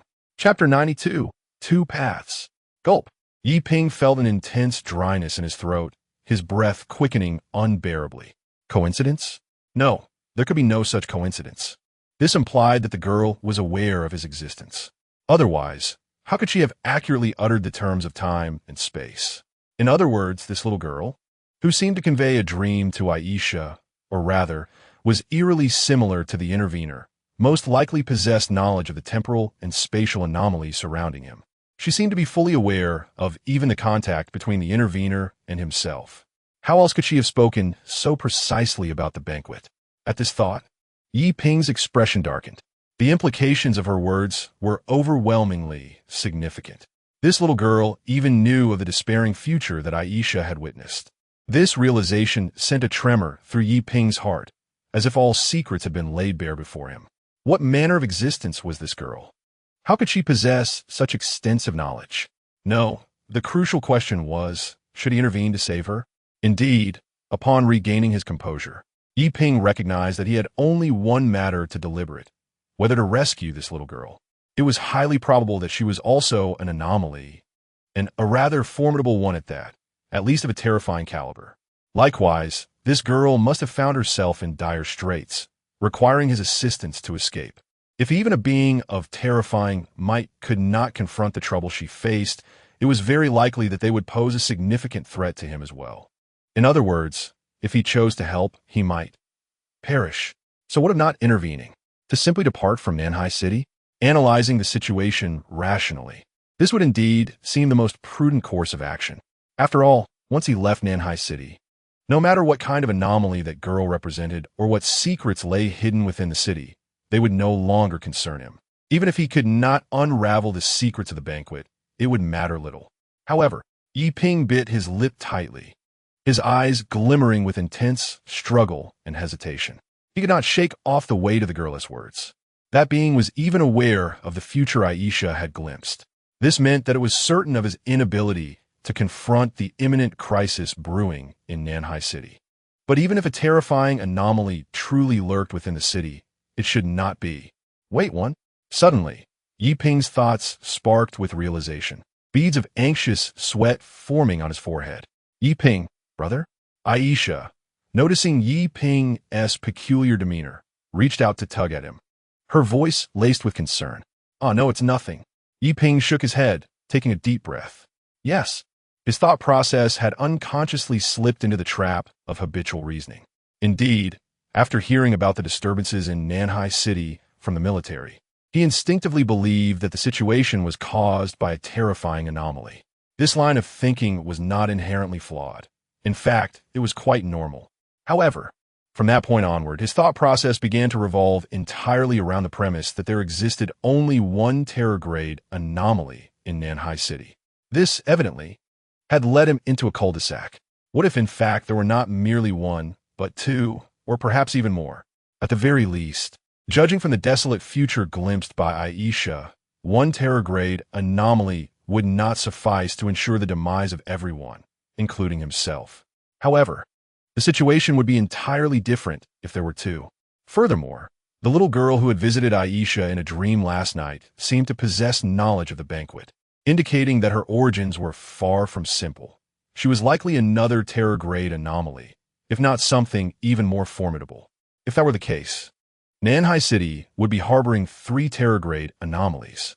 With a long exhale, Yi Ping rubbed his temples.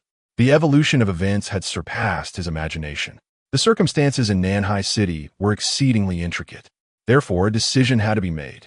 Xiaoping, it's time to go. He heard Liu call out from the entrance of the cafeteria. Ah, Sister Yu, Yi Ping replied, biting his lip as he hastened towards her. What is it, Xiaoping? Do you have more to say? Liu Yu, perceptive as ever, noticed the weight on Yi Ping's expression, sensing his inner turmoil. We're family, if possible. I hope there are no secrets, she urged.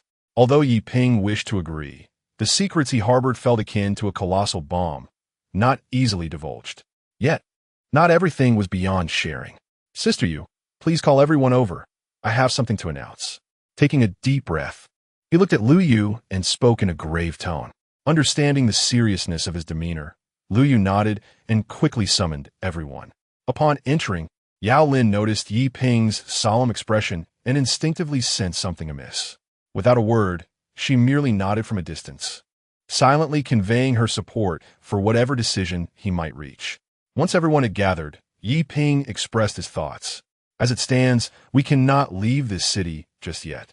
At this declaration, the air fell silent for a moment, followed by Roger, confused, raising his hand. Brother Ping, didn't you say this city is extremely dangerous? Why not leave immediately? Indeed, the little one could hardly grasp the gravity of the situation. Likewise, the two sisters beside him shared his confusion. Yet not far off, Aisha seemed to comprehend the underlying truth. Her face bore a mix of seriousness and a hint of guilt, though it quickly dissipated. Ah, precisely because the city is perilous. We must refrain from reckless actions, Yi Ping clarified. In fact, just last night, an anomaly attacked near the orphanage. Had it not been for the protection of the snow wolf, we might have already perished.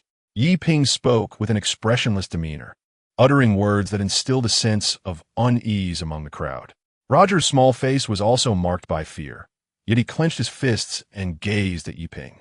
I won't be afraid, especially since Brother Ping will protect us. No monster stands a chance against Brother Ping, right?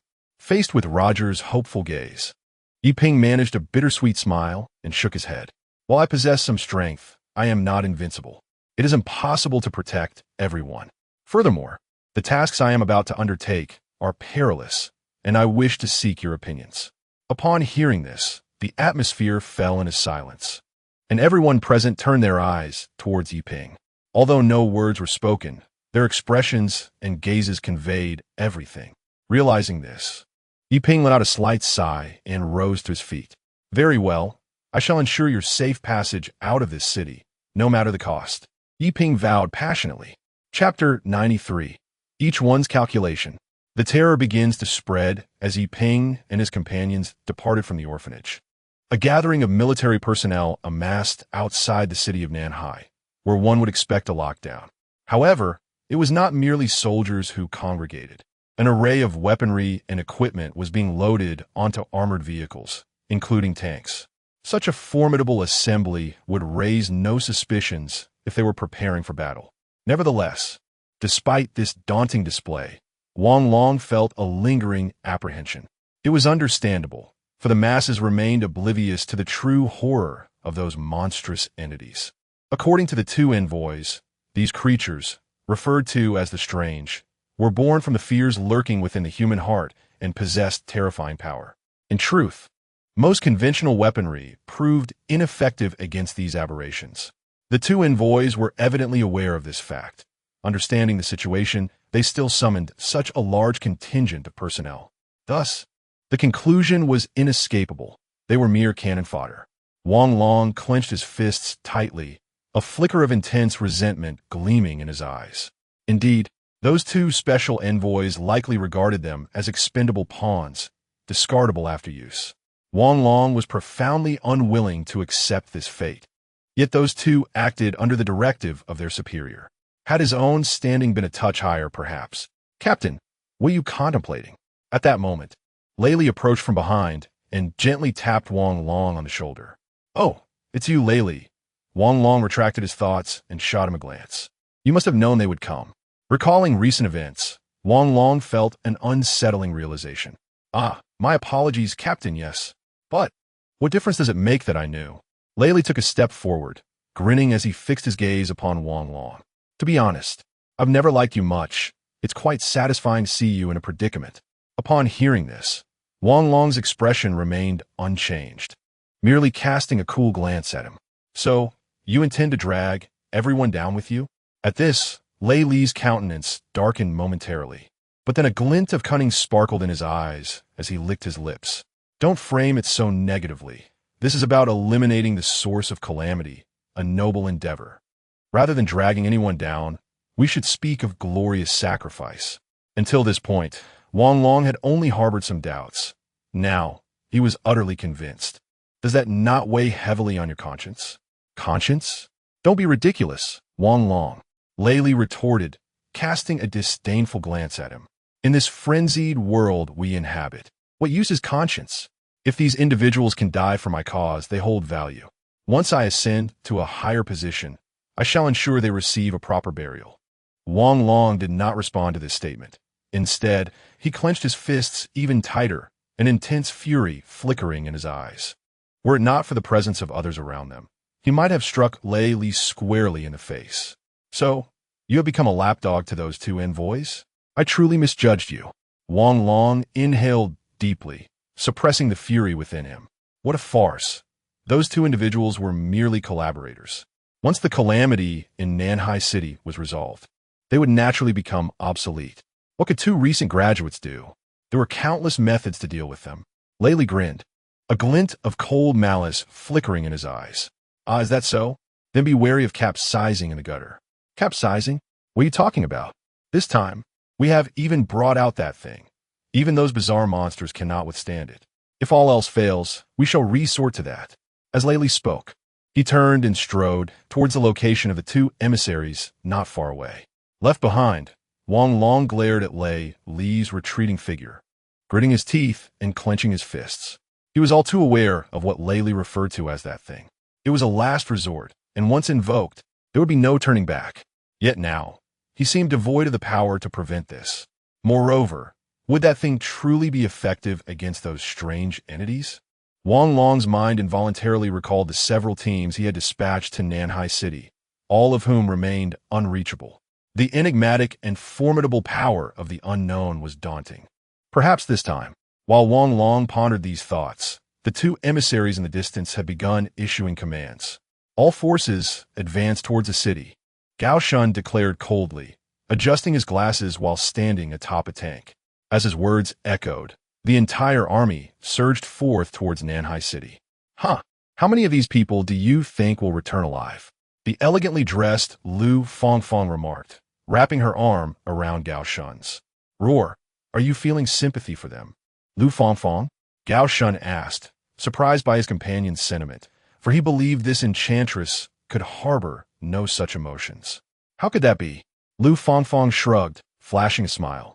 I merely think it would be a pity if no one witnessed our splendid achievements upon our return. Hearing this, Gao Shun smiled slightly. Rest assured, it matters not whether anyone sees it. As long as we acquire that thing, we shall establish our presence in Kyoto, nay, throughout the entirety of Long Nation. This opportunity must be seized. As he spoke, a fierce light shone in his eyes. Indeed, after all, such intelligence was secured at great cost, Lu Fongfong added, puffing out her chest with a hint of feigned grievance as she gazed at Gao Shun, her eyes sparkling with seduction. Fear not, once our goals are accomplished, I shall ensure your satisfaction, Gao Shun replied, gently embracing Lu Fongfong, a confident smile gracing his lips. He could almost envision himself standing atop the pinnacle of Long Nation. In an era of peace, such occurrences would be utterly inconceivable. However, in this contemporary world, rife with madness and peculiarity, his ambitions are indeed attainable. To commence his pursuit, he must first acquire that formidable artifact concealed within the depths of Nanhai City, a weapon steeped in the might of arcane rules, or, as one might aptly describe it, a strange device. Once he secures this object, vanquishing the peculiarities of Nanhai City would be a trivial matter, and, subsequently, the dominion over the entire Dragon Nation would be well within his grasp. Yet, engrossed in his personal reverie, Gao Shun remains oblivious to the chilling glint of icy malevolence flickering in Lu Fongfong's eyes beside him. Soon, an imposing army of thousands surged into the heart of Nanhai City.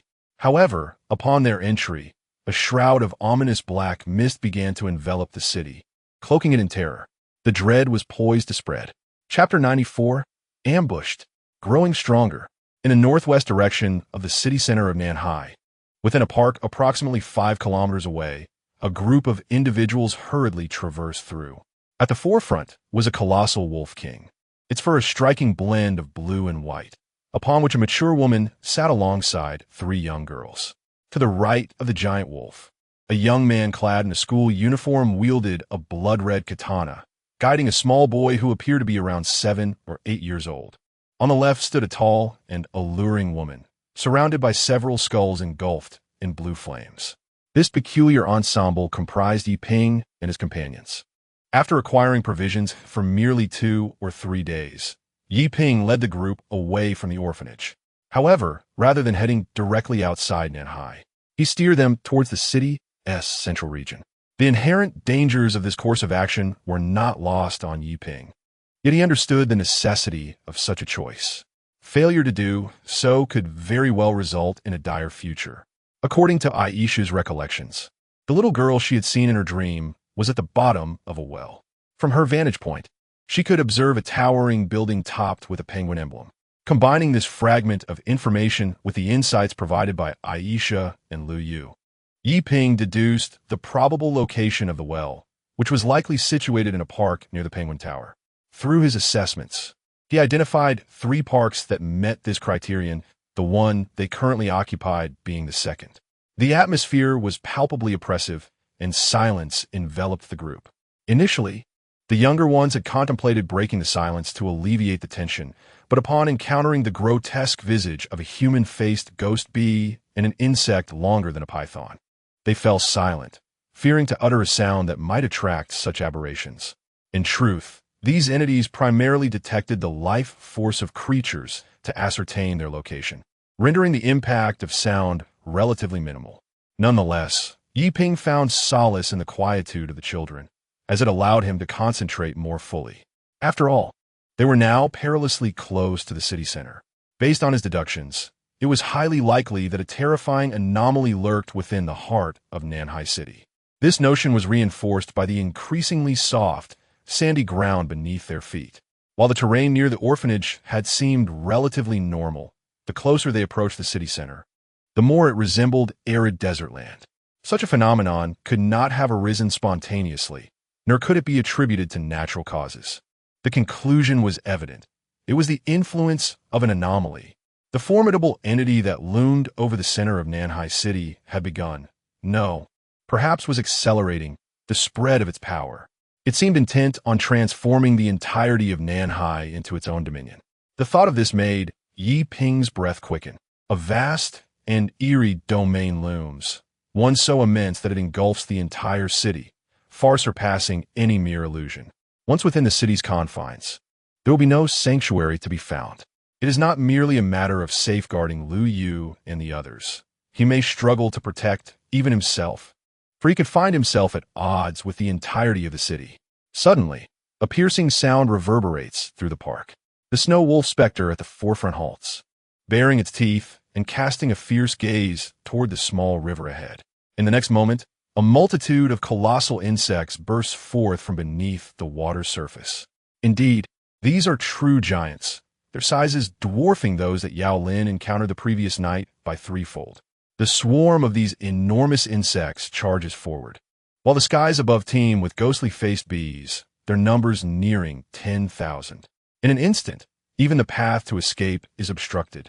Witnessing this, Lu Yu, perched atop the snow wolf, felt her countenance darken, her eyes glimmering with fear and panic, while her twin sisters, with tear-filled eyes, stood before her. Only Aisha seemed somewhat composed, though her expression remained grave as she bit her lip and clutched her fairy tale book tightly. Beside Yi Ping, Roger's youthful face was etched with terror. Despite his body trembling uncontrollably, he remained silent. Surprised by Roger's reaction, Yi Ping cast a glance his way. "What's the matter, Roger? Aren't you afraid? If you are, it's perfectly fine to voice it." Without hesitation, Roger replied, I'm not afraid at all." As he spoke, he puffed out his small chest and clenched his fists. Despite his trembling frame, his gaze held a resolute determination. Noticing this, Yi Ping smiled and gently ruffled his hair. Courage is commendable, but acting recklessly is not wise. Accurately assessing the disparity in strength between friend and foe is equally crucial. After offering this insight, he lightly patted Roger's shoulder. "Go on, stand beside the snow wolf and do not venture out." Hearing this, Roger bit his lip, his eyes flashing with a fierce unwillingness. Yet he complied with Yi Ping's instruction. He understood that remaining there would only be a hindrance, even if he had awakened such unique powers. "I understand, but Ping Ge, I will become strong. One day, I will be as powerful as you." Positioned beside the snow wolf specter, Roger clenched his small fists and called out to Yi Ping. "I believe in you," Yi Ping replied with a reassuring smile, his gaze drifting toward Yao Lin not far away. "You too, try to stay close to the snow wolf, otherwise." Before he could finish, Yao Lin had already moved beside him. "Otherwise what?" she asked with a grin. "Naturally, it would mean death." Upon hearing these words, Yao Lin nodded. Death is indeed terrifying, yet what is even more fearsome is the state of weakness. As she spoke, Yao Lin clenched her fists, her eyes glimmering with a mix of defiance and distress. Yi Ping naturally observed this scene intently. Very well, just don't stray too far from me, he sighed and remarked. Is that so? That's reassuring. Rest assured, I will strive to cause you as little trouble as possible, Yao Lin replied with a gentle smile, a radiant expression illuminating her face. Meanwhile, as the two engaged in conversation, the eerie entities surrounding them had already commenced their assault. Chapter 95. This man does not lie. A sharp and piercing buzz reverberated ominously above the park. Countless eerie figures surged toward Yi Ping and his companions as the ghost-faced bees encircled them, plunging the sky into darkness, rendering the surroundings pitch black, where even one's own hand was invisible. The droning of the ghost-faced bees was akin to a soul-binding incantation, incessantly echoing in the ears of the onlookers. Numerous ghost-faced bees launched their venomous stingers at Yi Ping and his group. Should they be struck by these stingers, they would be subjected to excruciating pain, a torment that could render life unbearable. Even Yi Ping, in his current state, hesitated to unleash those toxic barbs. Although he was aware of a method to counteract the ghost-faced bee's venom, it was not something the average person could endure. If he felt this way, then it was likely that Lu Yu and the others would be at risk of losing their lives to such agony. Thus, in that moment, Yi Ping exhibited no hesitation and brandished his demon blade, Muramasa. He unleashed a strike without reservation, channeling all his malevolent power. In the next instant, a cascade of crimson light erupted around him. The blood manipulation of the demon blade, combined with the power of blood flames, surged forth. The two forces erupted simultaneously. Boom! The terrifying force engulfed the incoming stingers and the swarm of ghost-faced bees entirely. Billowing black smoke erupted. When the smoke dissipated, the ghost-faced bees that had hovered in midair plummeted to the ground as if they were dumplings dropped into boiling water. Within mere seconds, the obscured sky regained its clarity. Yao Lin, standing beside Yi Ping, witnessed this scene unfold, her eyes glimmering with a peculiar brilliance. She clearly perceived the power Yi Ping had just wielded. It was devoid of any technique, a manifestation of pure, absolute strength. Such an approach was beyond her grasp, or rather, it was something she could not yet attain. Realizing this, Yao Lin abandoned her intent to further observe Yi Ping. After all, his combat style was in stark contrast to her own. At that moment, the piercing sound that reached her ears reminded her of the imminent peril ahead. Indeed, a swarm of giant insect-like creatures was advancing toward them. In fact, compared to the ghost-faced bees, the threat posed by these giant insects was far greater. Yao Lin, who had recently faced the insect creatures, understood their terror all too well. Should they draw near, death would be the only fate awaiting them. Do not approach, Yao Lin bit her lip, commanding a few fire skeletons at her side to fly forward. In the next instant, a horrifying blue, ghostly flame surged forth, sweeping toward the swarm of giant insects. However, even the terrifying blue flames could not completely incinerate the giant insect creatures. Although the power of the blue flames was formidable, Yao Lin was currently unable to unleash their full potential. Consequently, the giant insects, undeterred by the blue flames, charged directly toward the group. Though they bore burns from the eerie blue flames, their ferocity had only intensified. As the colossal insect approached, Yao Lin's complexion turned ashen, her eyes reflecting a profound sense of helplessness. This was all the strength she possessed. The thought of achieving anything greater seemed utterly impossible. Just as this notion flitted through her mind, a resounding clash of a sword echoed. With a piercing clang, a flash of crimson light darted before her eyes. In the next heartbeat, the sight that unfolded before her left her utterly stupefied. The multitude of monstrous insects charging towards them had been cleaved in two, their carcasses collapsing lifelessly to the ground. In an instant, the path ahead had transformed into an expanse of unfathomable openness. The earlier scenario, where they had been besieged by the giant insects, now felt like a jest. What had just transpired? Had that swarm of monstrous insects truly perished in the blink of an eye? How was this possible? Wait, she had witnessed such a scene before. A sudden jolt of realization struck Yao Lin as she recalled how Yi Ping had vanquished the giant insects not long ago. Indeed, it had unfolded just like this, a flash of blood, and then the swarm lay dead. It had to be Yi Ping who had orchestrated this. With this thought, Yao Lin turned to gaze at Yi Ping, who stood not far away. In her line of sight, he was slowly sheathing his blood-red katana into its ebony scabbard. What was the matter? It seemed he had noticed her gaze, as he looked at her with a hint of curiosity. Oh no, it's nothing. Yao Lin shook her head, dismissing her urge to inquire. Indeed, what significance lay in understanding what had just occurred? Even if she grasped the truth, it would not bridge the chasm between her and Yi Ping. With this thought, a flicker of despondency crossed her eyes. As Yi Ping passed by her, he keenly sensed the shift. Do not worry. It won't be long before you can achieve such feats, he reassured her, gently patting her shoulder before continuing onward. After a brief moment of astonishment at his comforting words, Yao Lin hurried to follow him, her face alight with excitement and joy. For she understood that the man before her would not utter falsehoods, nor would he speak anything devoid of meaning. Thus, Yi Ping's words bore no semblance of deceit. This meant that soon, she too would be able to accomplish what he had just done. No, not merely that, she would strive for even greater heights. With this determination, she clenched her fists, her eyes shimmering with resolve. After dispatching the ghost-faced bees and the horde of giant insects, Yi Ping and his companions completed their thorough examination of the park within mere minutes. However, the outcome was profoundly disappointing, for within this park, there existed no such desolate well. In other words, that place was likely to be found in the last park they would visit. As time ebbed away, while the crowd remained vigilant of their surroundings, Yi Ping's gaze inadvertently fell upon the ground beneath his feet. It was not an illusion.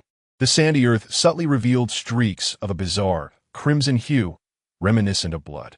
This red had now become strikingly evident, casting a faint blush over the entire sandy expanse. Such an extraordinary phenomenon could not be the result of natural occurrence. Thus, there was but one conclusion to draw. Something of a horror-inducing nature had transpired. Regardless of what this terrifying entity had done, it only signified that their predicament had grown increasingly perilous. Time was no longer on their side. Yi Ping inhaled deeply, preparing to call upon the others to make their way toward the next park. Yet at the very moment he was about to utter the words, his body abruptly stiffened. A chilling wave surged towards him. Something was approaching.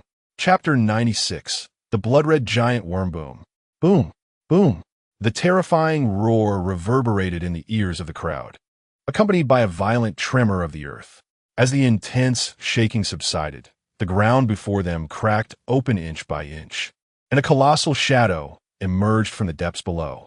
When the onlookers finally discerned the form of this immense shadow, their faces darkened and expressions turned grim. Before them lay a giant worm, nearly 100 meters in height, and this was merely the portion that had breached the surface. In reality, this monstrous creature was far more enormous than what was visible.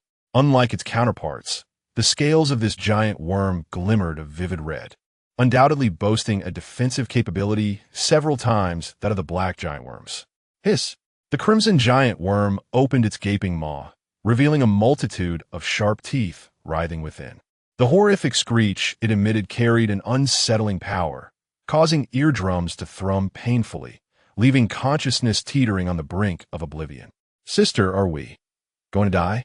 Ergio's face was etched with worry as she gently tugged at EU's clothing.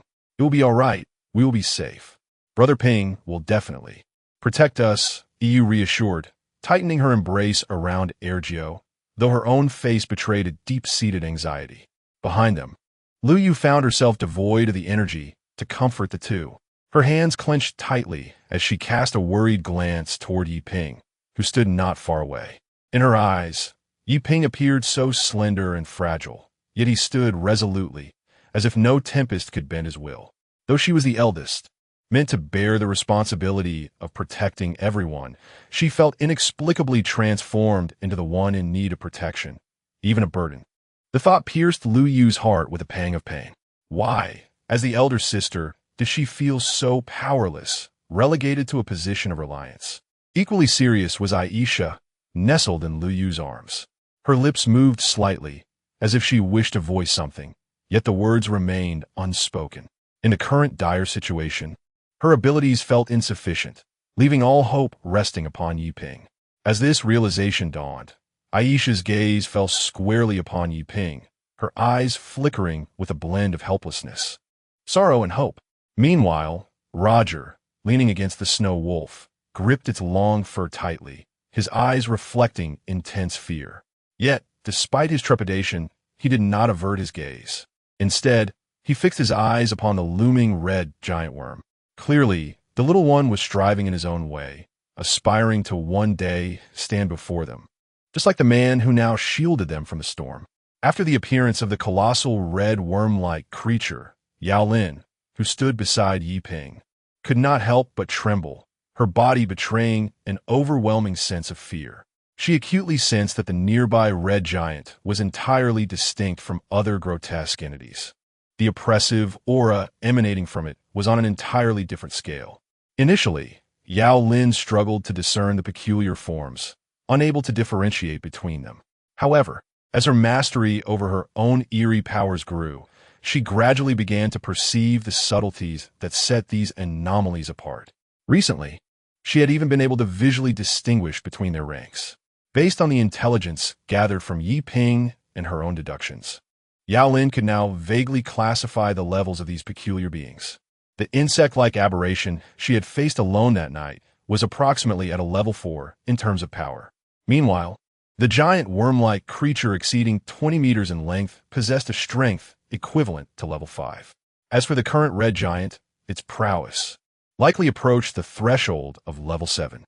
The swirling blackness nearly engulfed Yao Lin's entire field of vision. Yiping, can we defeat this one? Yao Lin licked her lips, her complexion pale, and asked in a hushed tone. Yiping offered no response, merely stepping forward. Stand back a bit, this one is somewhat tricky, he said, turning to glance behind him. There, another red, giant worm-like creature had appeared, though it was not as large as the one before. However, Yiping paid it no mind, confident that the snow wolf entity would handle the smaller red giant. Given the snow wolf's strength, if it were unable to subdue it, then it would not merit its fearsome rank of 33 in the terrifying hierarchy. Moreover, the snow wolf had replenished a considerable amount of Eerie cores that night, its strength now teetering on the brink of a breakthrough. If the snow wolf could achieve this at this moment, it would undoubtedly play a significant role. Yet, all of that was a matter for later. What needed consideration now was, Yiping exhaled softly, his gaze fixed upon the immense red, giant worm-like creature looming like a skyscraper. He tightened his grip on the demon blade, Muramasa. The creature's aura had nearly reached the level of a 7th-tier aberration.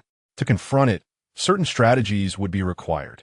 A gust of wind roared, shattering the stillness of the area as the red giant worm lunged at Yiping. In an instant, it felt as though a small mountain had descended upon him. As the creature charged within 10 meters, Yiping struck with his first slash. The sound of clashing metal reverberated through the air as his blade was deflected. Immediately thereafter, the crimson behemoth had devoured him whole. However, in the next moment, he manifested above the monstrous creature's head. The power of space enveloped Yiping as he fully embraced the mode of combat. Yet, uncertain of the number of battles that lay ahead, Yiping was reluctant to reveal his trump cards unless absolutely necessary.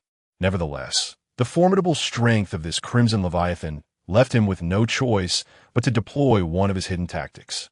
A terrifying scarlet radiance emanated from the blade of his demonic sword, intertwined with the forces of space.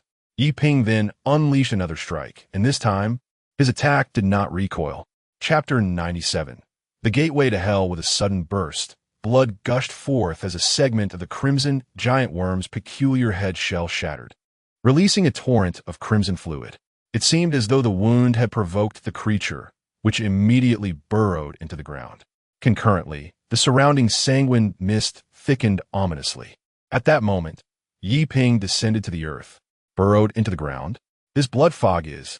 Yiping furrowed his brow, a sense of foreboding creeping into his heart. The spot where the crimson giant worm had disappeared quickly returned to its original state. Buzzing, the ground trembled violently, and soon, the soil erupted as something emerged from the explosion. Its tail. The spiked tail of the crimson giant worm was not its upper body. Where then had the upper body of the worm vanished? Wait, could it be? A chill ran down Yi Ping's spine. Without a moment's hesitation, he summoned his spatial teleportation power, transporting himself 10 meters away. Almost instantaneously, as he vanished from his original position, a massive maw descended from the blood fog above, devouring the very ground he had previously occupied, along with the sand. Had he not teleported immediately, he would surely have been consumed. To be able to traverse this blood fog at will, this posed quite a dilemma. Yi Ping's expression darkened as he tightened his grip on the demon blade. The Crimson Giant Worm not only boasted formidable defenses, but could also retreat underground, re-emerging from various locations within the blood mist. A troublesome method of attack. Sigh. There was no other choice. Yi Ping exhaled softly, grasping his demon blade firmly. Although it might require considerable effort, a swift resolution was imperative. The domain of time unfolded. As the temporal power radiated outward, a 10-meter radius was enveloped in its influence, extending beneath the surface as well. Likewise, within the blood mist, the force of time could exert its effects. Indeed, the power of time transcended the blood fog, embodying the essence of rule. Thus, when the Crimson Giant Worm emerged through the mist to assault Yi Ping, the force of the temporal domain was immediately applied to it. Under the influence of time's power, the speed of the Crimson Giant Worm dwindled to a crawl. In that instant, Yi Ping swung his demon blade. Temporal slash. Clang. As time resumed its normal flow and the domain of time dissipated, the Crimson Giant Worm lay defeated upon the ground, its armor-like red scales shattering into fragments, revealing a body marred by countless wounds, as if it had been brutally carved by 1,000 blades. Phew! Yi Ping released a long sigh, sheathing his demon blade, Muramasa, and wiping the sweat from his brow. Although merely a few seconds had elapsed in reality, it felt as though several minutes had passed for him. As Yi Ping resolved the red giant worm's enigma, he instinctively turned his gaze towards the snow wolf's predicament behind him. Within his line of sight, the battle between the snow wolf and the somewhat smaller red giant worm had reached its conclusion. With a haunting howl, the snow wolf unleashed a chilling aura that spread ominously from its feet, swiftly enveloping the distant red giant worm. The individuals surrounding the snow wolf, including Lu Yu, remained unaffected by the frigid air. The sound of ice cracking reverberated in the atmosphere. A terrifying coldness enveloped the red giant worm, solidifying its body into a frozen sculpture, its fearsome visage still discernible. Upon completing this feat, the brilliance in the snow wolf's eyes dimmed slightly, and even its fur took on a more muted hue, clearly indicative of the significant energy expended. Indeed, its strength had notably increased. Yi Ping approached and casually offered compliment, which caused the snow wolf to puff out its chest in pride, clearly delighted by the praise. Although Yi Ping wished to console Lu Yu and the others, whose expressions were somewhat grim, the current situation was evidently far from optimistic. Thus, he promptly urged everyone to advance. Upon arriving at the final park, Yi Ping immediately realized it was indeed the location they sought. Gazing at the ominous crimson mist shrouding the park's entrance, he could not help but swallow a nervously tight gulp. The expressions of Lu Yu and the others mirrored his apprehension, though they refrained from speaking, clearly awaiting Yi Ping's decision. At this juncture, retreat was no longer an option. Therefore, they had no choice but to proceed. Taking a deep breath, Yi Ping led the group boldly into the blood mist. As they entered, the atmosphere grew oppressively heavy, and the ground beneath them transformed from sandy terrain to a dark red floor, saturated with blood. A mere glance was enough to send chills down one's spine. Was this truly a glimpse of hell? The pungent scent of blood wafted through the air. Stay close to me, and Snow Wolf, ensure their safety, Yi Ping instructed, then lifted his eyes to peer into the depths of the blood mist ahead. Something was gradually approaching from within the crimson haze. Chapter 98. The Zashikiwarashi in an instant. The entity fully emerged from the blood mist, revealing its true form. Upon discerning the figure, Yi Ping's expression darkened. It was a young girl clad in a red kimono, seemingly around 7 or 8 years old, akin to Aisha's age. However, the aura she exuded was entirely different. A profound and chilling presence that rendered it impossible for anyone to approach her. What is it, Yi Ping? Yao Lin, walking beside him, inquired with a hint of confusion upon noticing his demeanor. Ah, can't you see her? Yi Ping responded, bewildered, glancing at Yao Lin before shifting his gaze toward Lu Yu and the others. In his line of sight, everyone appeared utterly perplexed, unable to comprehend the situation unfolding before them. Wait, one person seemed to perceive her. Brother Yi Ping, she wants us to follow, Aisha said, pursing her lips as she spoke. As her words fell, the girl in the red kimono mirrored her intent, turning to venture deeper into the blood mist. Casting a glance back at Yi Ping, after a moment's hesitation, Yi Ping called out to the group and urged them to pursue. Indeed, at this juncture, retreat was not an option. However, if this enigmatic girl had ulterior motives, he would not remain passive.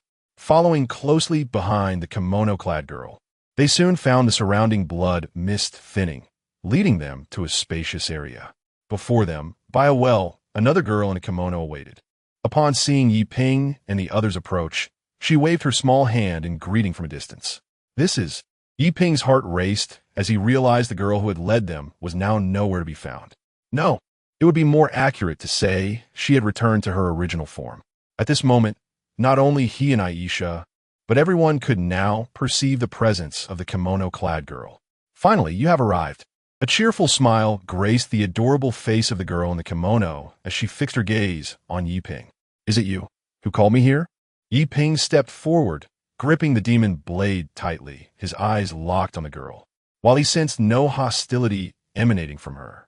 The unpredictable nature of the situation kept him on edge. After all, the entity before him was enigmatic and could not be comprehended through ordinary reasoning. Anything could transpire. The thought alone sent his heart racing. Yet, in contrast to his tension, the girl seated before him seemed delighted as she observed him. Indeed, this marks our second encounter. As her words echoed, Yi Ping's body jolted, his gaze towards the girl tinged with confusion and incredulity. Second time, Yi Ping was utterly baffled by the girl's statement. He was certain this was his first encounter with her. But why would she utter such a claim? Roar, do you not remember? Very well, let us disregard what I have said, the girl in the kimono declared, shaking her head, a peculiar glimmer illuminating her youthful face as she leapt down. Ah, well then.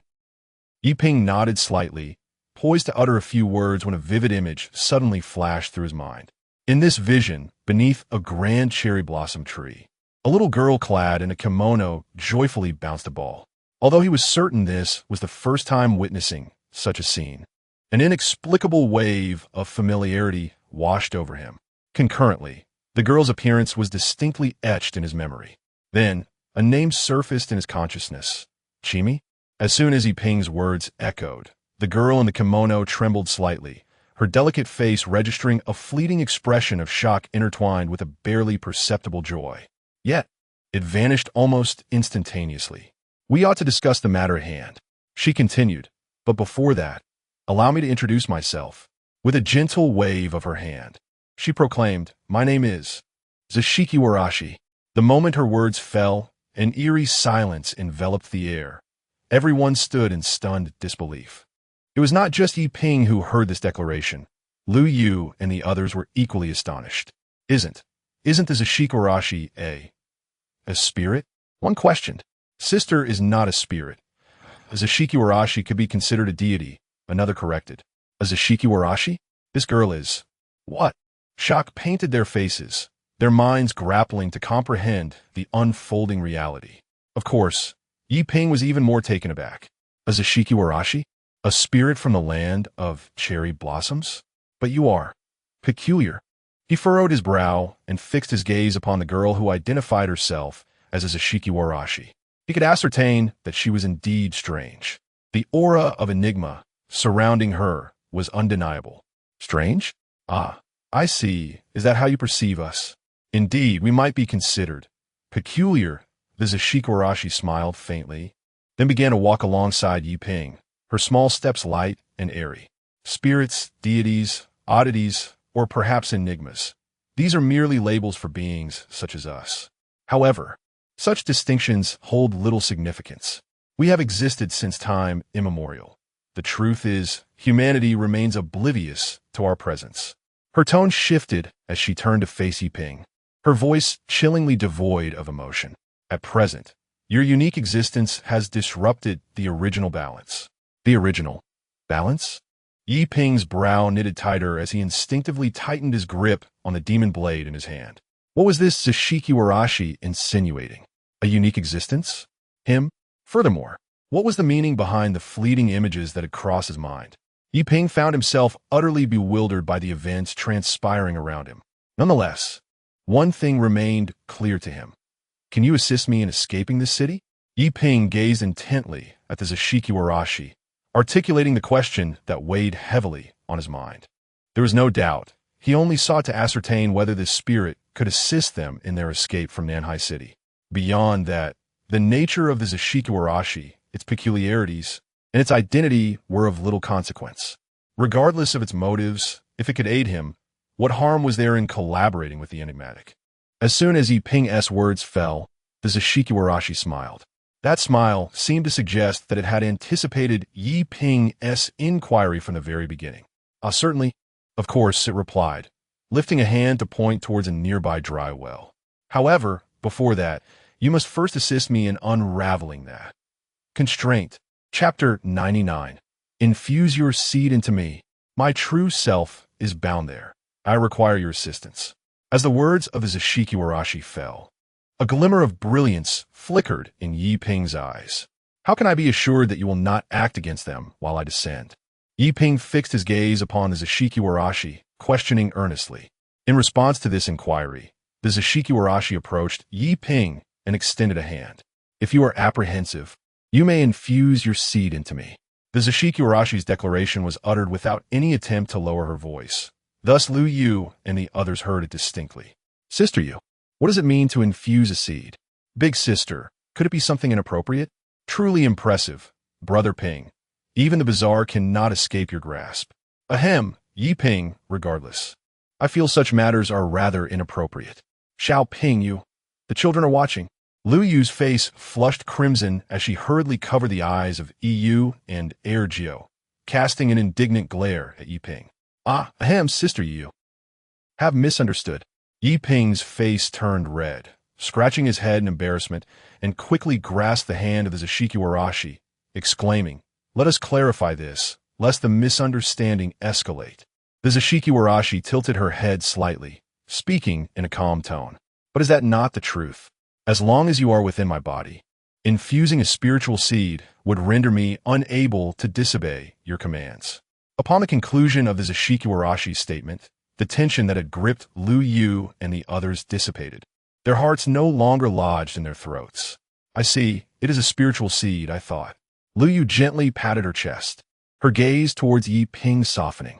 With the crisis averted, Yi Ping finally breathed a sigh of relief and promptly imprinted his spiritual mark within the consciousness of the Zashiki Warashi, drawing from the experience of planting a spiritual seed in the Demon Blade Village. The entire process was remarkably smooth, aided by the cooperation of the Zashiki Warashi. After the spiritual mark was established, Yi Ping suddenly realized something. Yi Ping opened his mouth, astonished, staring at the Zashiki Warashi before him, the subsequent words unspoken. In response, the Zashiki Warashi smiled and gestured invitingly. Well then, I shall descend. Yi Ping nodded, turned to the snow wolf, and gave a few instructions before leaping into the dry well. The moment he jumped into the well, the surrounding scenery transformed. What should have been the barren walls of the well shifted dramatically. As the surroundings settled into place, Yi Ping was astounded to find himself in an exceedingly vast courtyard. Not far in front of him, a palace with an open door stood, and within the shrine above, a red box was displayed. However, at that moment, the red box was ensnared by numerous blood-red ropes. Through the spiritual imprint within the consciousness of the Zashiki Warashi, Yi Ping could distinctly sense the connection to that crimson box. Indeed, the entity sealed within that red container was the very essence of the Zashiki Warashi. It was precisely because this essence was confined here that the Zashiki Warashi could not depart from this location. However, this aura felt apocalyptic in its eerie nature. Yi Ping raised his gaze, scanning his surroundings, faintly perceiving a threat of danger in the air. The aura was somewhat familiar, reminiscent of a cataclysmic death. Yet it bore subtle differences. Moreover, this presence was fainter than that of the bizarre death incarnations he had previously encountered, and it possessed distinct characteristics. Could it be that other apocalyptic incarnations lurked here? Or perhaps, before Yi Ping could finish his thought, a series of footsteps resonated through the surrounding bamboo grove. His heart immediately quickened, his expression turning grave as he tightened his grip on the demonic blade in his hand. In the next moment, countless crimson figures emerged from the depths of the bamboo thicket. Some bore the likeness of beasts, others that of humans, and some even resembled weapons. Each of these blood-hued beings exuded an aura no less formidable than that of a sixth-level anomaly. A glance revealed a multitude of these sanguine entities, numbering in the hundreds and continuously multiplying, all advancing toward Yi Ping. How intriguing, he mused, that such entities would manifest. Yi Ping licked his lips, a glint of cold light flashing in his eyes. He sensed that each of these crimson beings harbored a unique, shared essence, likely a defensive measure left behind by some powerful anomaly, intended to prevent any casual resolution of the Zashiki Warashi. Bang! Bang! Bang! In the next instant, the horde of blood-colored creatures surged towards Yi Ping, threatening to engulf him entirely. A terrifying crimson light erupted at that moment, obscuring his entire field of vision. However, just as the crimson entities encroached within a 10-meter radius around Yi Ping, an invisible force enveloped them. The domain of time. The power of temporal anomalies erupted in full force. Simultaneously, Yi Ping activated the blood manipulation ability of his demonic blade, Muramasa. Unsurprisingly, the outcome was as anticipated. The capabilities of Muramasa only allowed him to cause the blood within those crimson beings to simmer, without granting him complete control. In other words, the anomaly responsible for these numerous blood-hued creatures undoubtedly possessed strength surpassing that of Muramasa. At the very least, it was at a terrifying level of anomaly. Yet, Yi Ping had already encountered apocalyptic anomalies. What significance did mere terrifying levels hold for him? Yi Ping raised his demonic blade, a chilling aura of malevolent flames cascading from its blade. In the next moment, he employed two formidable anomalous powers: time acceleration and spatial transmission. Temporal/X100. In an instant, within a mere 3 seconds, Yi Ping wielded his blade 3 times, manifesting the ferocity of 300 strikes, empowered by the enigmatic force of spatial manipulation. These blows ruthlessly descended upon the crimson creatures. Indeed, the blade was ensnared with the might of spatial slicing.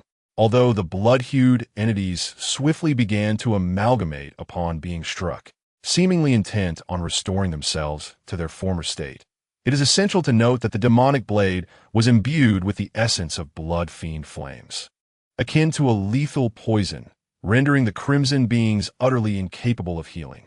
Subsequently, under the tumult of the spatial cutting force, they were completely obliterated into dust.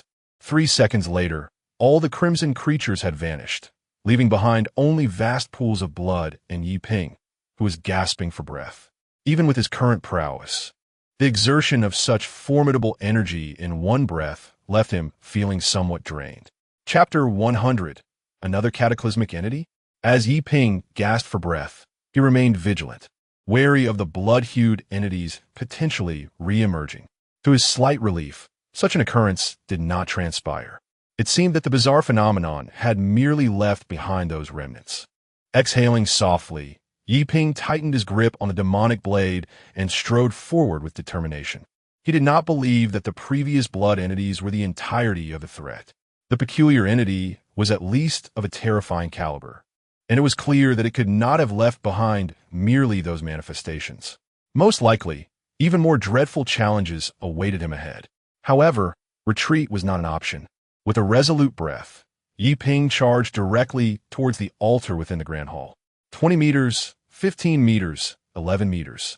Just as he was about to step into the range where his spatial anomaly could take effect, the floor beneath him erupted with a brilliant crimson light. A powerful sense of oppression bore down upon him like the weight of a mountain, nearly forcing Yi Ping to his knees. Yet in the final moment, he steadied himself with the demonic blade. Upon lifting his gaze, he beheld a figure emerging from the ground ahead. A man, formed from coagulated blood, wielding a katana. Initially, the blood figure appeared hazy, but it swiftly crystallized, its features sharpening and its form solidifying. Upon recognizing the blood figure wielding the katana, Yiping couldn't help but smile. "Roar, is this what you are?" He stepped forward and unleashed a strike. Even if it mimicked his appearance, could it truly replicate his strength? Such a notion was utterly implausible. The cataclysmic entities were unique. Their power could not be duplicated. Thus, the blood figure could not withstand his onslaught. However, the subsequent event left Yiping astounded. Within his line of sight, the blood figure also swung its katana. In an instant, Yiping's strike was countered. Indeed, his recent attack had been redirected towards the blood figure's rear, yet it had been nullified. What had transpired? Had the blood figure anticipated his strike? No. More importantly, was it possible for the blood figure's attack to negate his own? Such a phenomenon seemed impossible. That was the power of a cataclysmic entity. Unless equal forces were at play, negation was unthinkable. Even if a horror-class entity stood here, Yiping's attack would not be nullified. At worst, its effectiveness might be diminished, but it could never be rendered ineffective, let alone negated. Unless the blood figure could wield the power of a cataclysmic entity of the same caliber. Yet, could such a scenario exist? The blood figure, brandishing the katana, was evidently a manifestation of some bizarre entity's power. If a manifestation could wield the power of a cataclysmic entity, it could only imply that the original entity was indeed of cataclysmic status. However, Yiping was unable to perceive even the slightest semblance of the oppressive force he had felt when confronting that avatar of death emanating from the blood figure before him. Without a doubt, he could affirm that this blood entity was certainly not a manifestation of apocalyptic-level anomalies. Yet the power of this blood figure was undeniably peculiar. Contemplating this, Yiping unleashed another strike. This time, the force of his blow was several times swifter than before, as time accelerated sevenfold. Nevertheless, this strike was still thwarted by the katana wielded by the blood figure. To make matters worse, the blood entity mirrored Yiping's action almost instantaneously as he swung his blade, as if imitating his movements. Yet, such imitation was utterly futile, for this blood figure could not harness the powers of temporal or spatial anomalies. Thus, one would expect the next moment to reveal the blood figure being cleaved asunder by the accelerated strike. However, that was not the case. The blood figure stood unscathed, not even bearing a single wound. Undoubtedly, Yiping's recent attack had been nullified once more. This time, Yiping was certain it was no coincidence. The attack was indeed countered, and the entity did not engage him, merely echoing his actions. Could it be that this creature harbored a fragment of apocalyptic-level anomalous power? Or perhaps, Yiping furrowed his brow, his expression darkening. Temporal and spatial anomalies were both aspects of apocalyptic-level phenomena.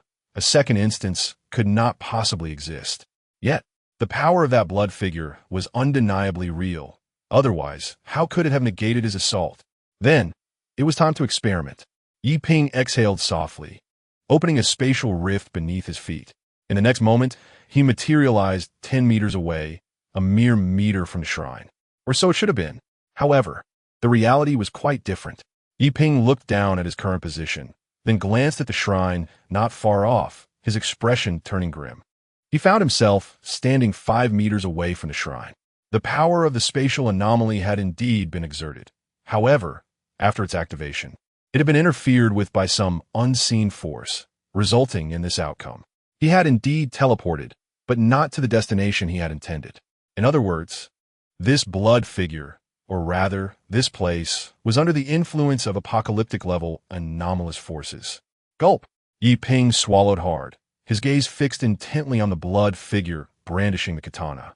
He could now clearly ascertain one thing. Unless he dealt with this blood figure, escape from this place would be impossible, and obtaining the red box within the shrine would remain out of reach.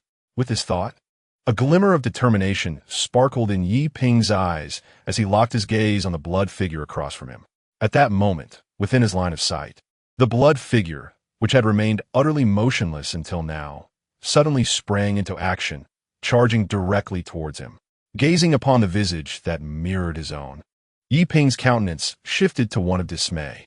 What a dreadful predicament. What cataclysmic and bizarre force had wrought this havoc? After uttering a curse in frustration, Yi Ping launched his assault before the blood figure could close the distance. Unsurprisingly, all his efforts were effortlessly nullified.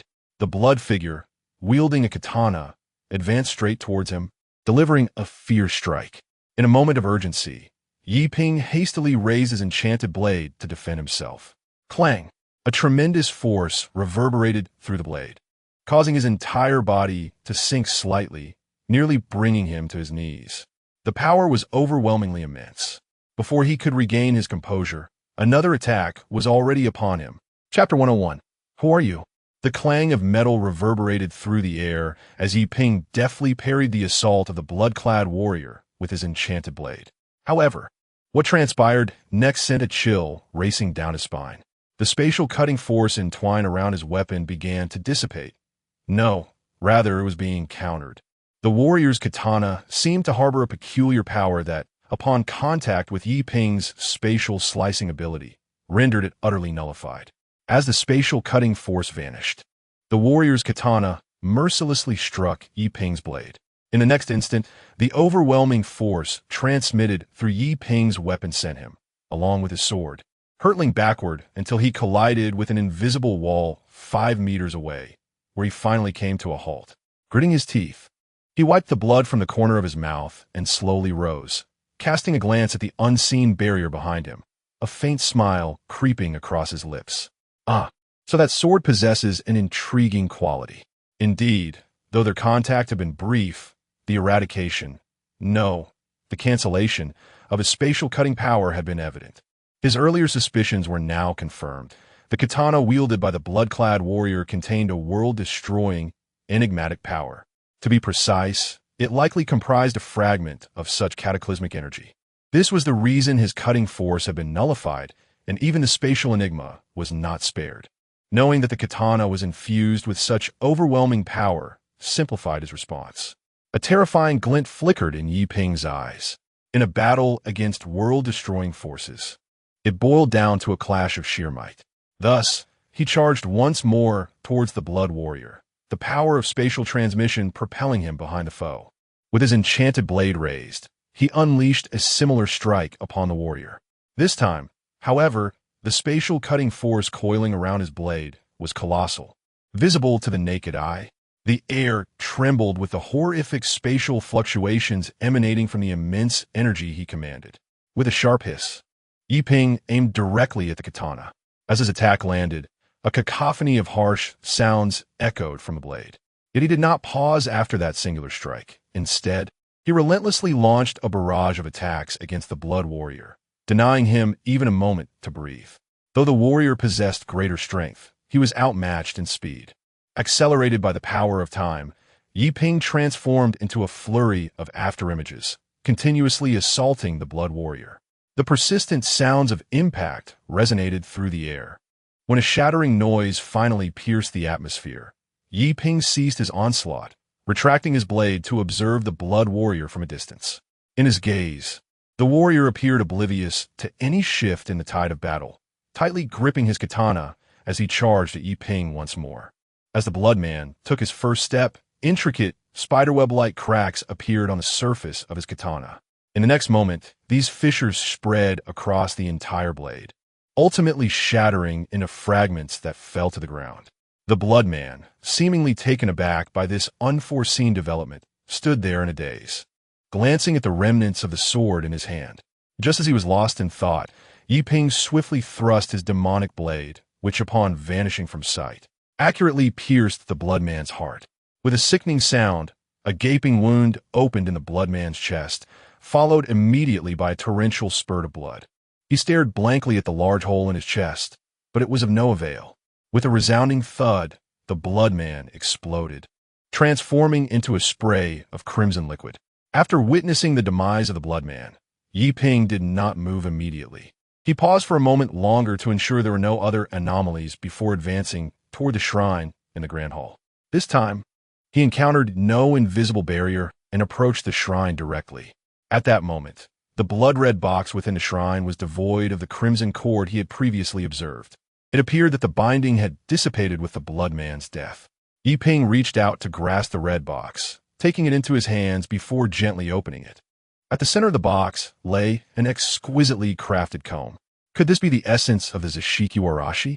Yi Ping picked up the comb with a sense of astonishment, examining it closely. The instant he held the comb, a profound connection surged through his veins, accompanied by a torrent of memories flooding into his mind.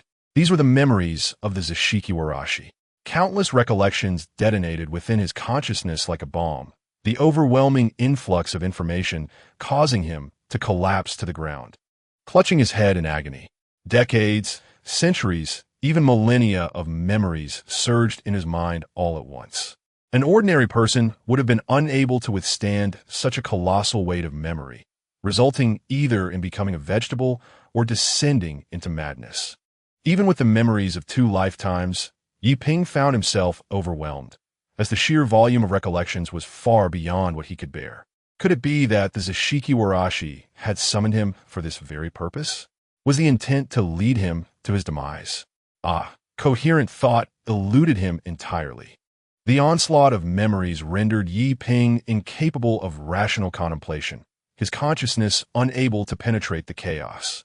Just as he was on the verge of being consumed by this vast ocean of memories, a delicate hand suddenly grasped him, pulling him from the depths of that memory sea.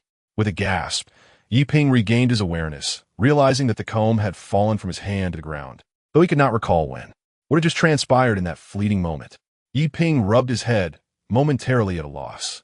What had transpired upon his touch with this comb?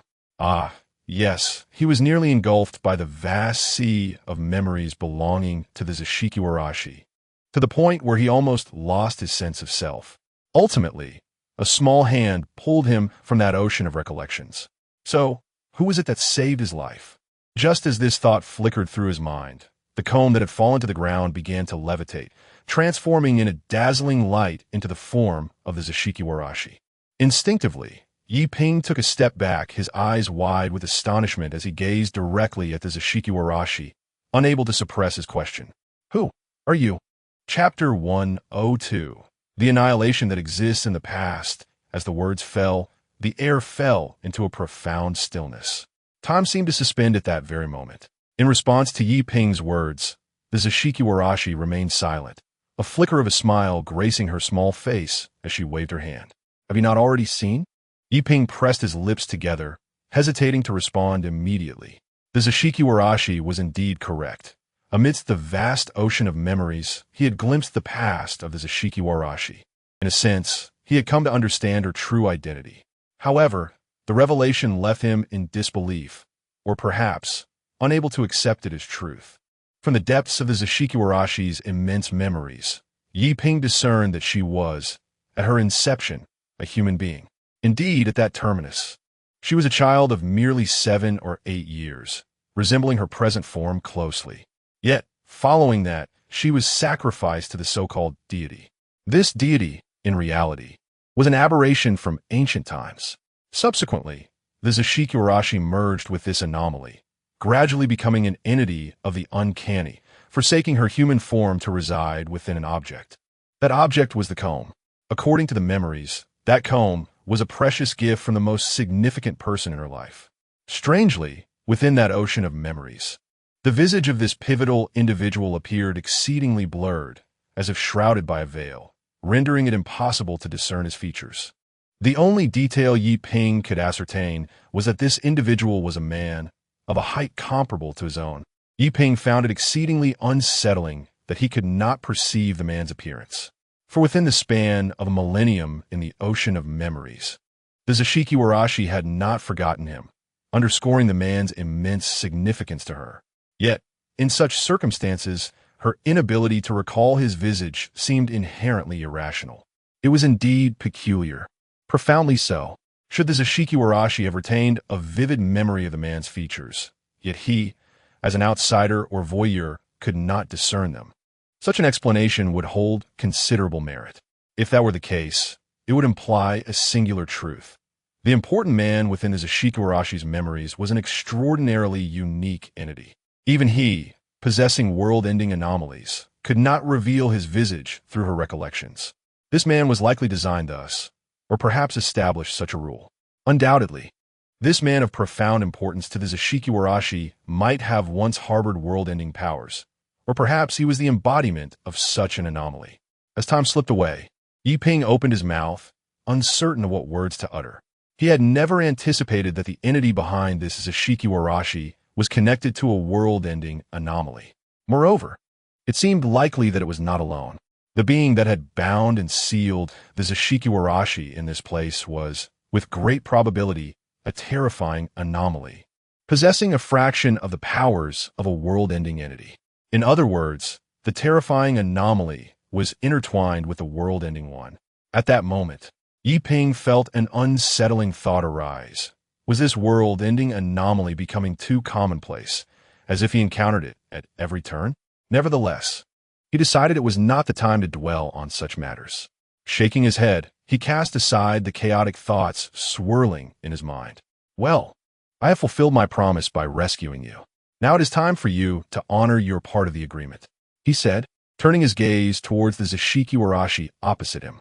Indeed, this Zashiki had utilized Aisha's abilities to extricate herself from this predicament. The agreement was to save her in exchange for assistance. Of course, let us proceed. The Zashiki nodded gently, taking hold of Yi Ping's hand. The chill of her small hand startled him momentarily, leading him to question whether the Zashiki was truly alive. However, it was pointless to ponder such doubts, for the Zashiki was no longer human. As his vision swayed, Yi Ping soon realized that they had returned to the ground. At that moment, the blood mist enveloping the entire park began to dissipate gradually, and the ground beneath his feet softened, resembling sand. It appeared that the power of the terrifying anomaly had completely vanished, allowing this eerie domain to gradually revert to its original form. Xiaoping, are you all right? Oh, thank goodness.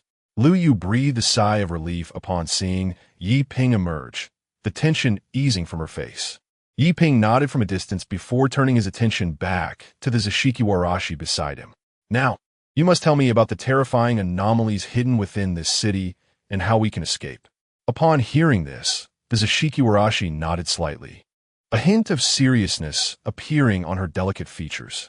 As you have surmised, multiple terrifying anomalies exist within this city. Currently, there are two. One is the anomaly that sealed me here, while the other is attempting to transform the entire city into its own domain. Once these two anomalies fully regain their strength, there will be forces that you cannot contend with. The Zashiki words weighed heavily on Yi Ping's heart. Previously, he might have doubted her claims, but after witnessing the vastness of her memories, he no longer harbored skepticism. The Zashiki standing before him was linked to a world-ending anomaly, undoubtedly wielding formidable powers. Thus, it was clear that she would not deceive him on such critical matters. "Two, you say?" Yi Ping mused, resting his chin on his hand. Deep in contemplation, the entire city is perpetually transformed into an uncanny realm of his expertise, and there exists a formidable number of terrifying anomalies endowed with such abilities.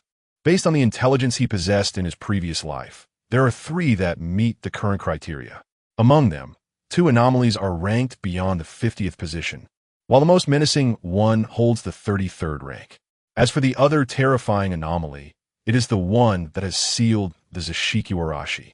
This particular anomaly is not to be underestimated, as it has connections with world-ending anomalies and has acquired a portion of their powers. Given the Zashiki assertion, it seems he is indeed unable to contend with those two anomalies at present. Thus, the next step must involve finding a solution. With this thought in mind, Yi Ping turned to the Zashiki, preparing to pose a question.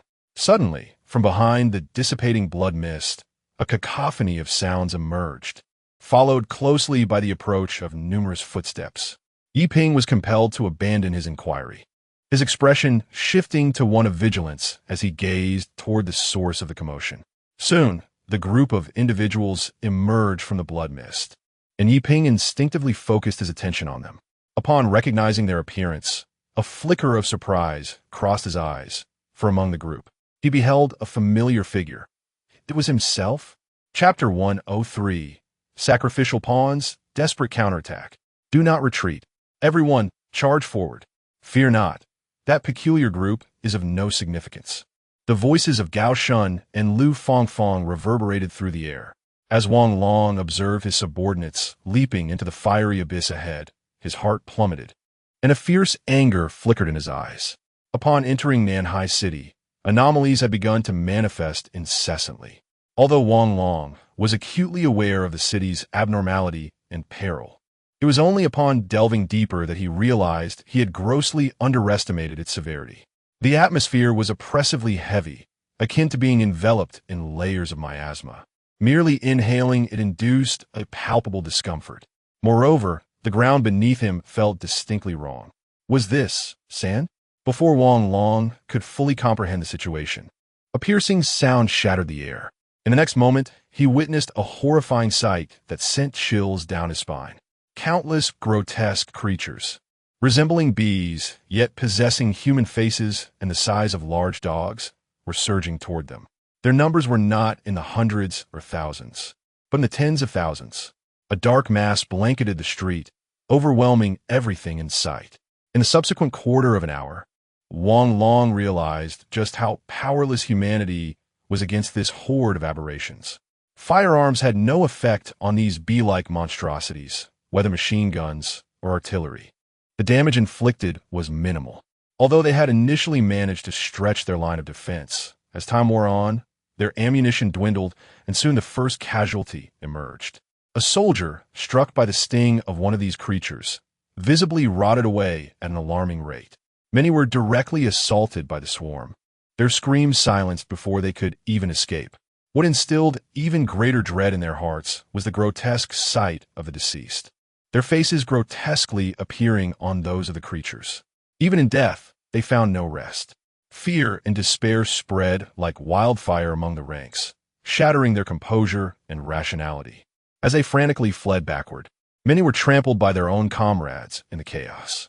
Standing beside the armored vehicle, Wang Long could only helplessly observe the scene unfold. Fury flickering in his gaze directed at the envoy before him. Esteemed envoy, the situation has become dire. I believe we should retreat. He clenched his teeth and proposed to Gao Shun and Lu Fongfong. Staying here would only lead to further casualties among his men. As captain, he could not bear to watch his subordinates perish without understanding. Upon hearing his words, Gao Shun and Lu Fongfong exchanged disdainful smiles. Retreat? Who has permitted a retreat? It is not yet time, Gao Shun coldly shouted at the fleeing group ahead. On the battlefield, there is no room for cowards. Anyone who dares to flee shall face merciless retribution. As his words echoed, he raised his hand and aimed at a soldier who had turned to escape. In the next instant, a metallic spike tore through the air, piercing the fleeing soldier. Those around, witnessing this grim spectacle, felt a chill of dread and ceased their attempts to flee. Although confronted by the ominous swarm, which might spell their doom, offending Gao Shun could lead to an immediate death. Faced with such unreasonable circumstances, they found themselves with no alternative. Wang Long clenched his fists tightly, blood oozing from the corners of his mouth. He yearned to rush forward and bring down Gao Shun and Lu Fongfong, commanding a retreat. Yet, with his capabilities, such a feat was beyond his reach, leaving him helplessly watching. At that moment, he noticed that Gao Shun and Lu Fongfong directed their armored vehicle toward a certain direction, where the Eerie swarm was almost non-existent. It was only when they had moved a considerable distance away that Wang Long realized the truth. Indeed, these two envoys from Kyoto had never regarded his comrades as allies, but rather as disposable pawns. All their plans were likely predicated on using his group as bait.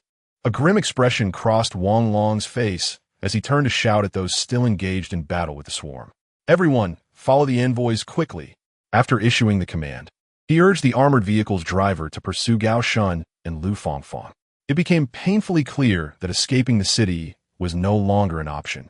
The area was besieged by the swarm, and the only escape lay in following the two so-called envoys.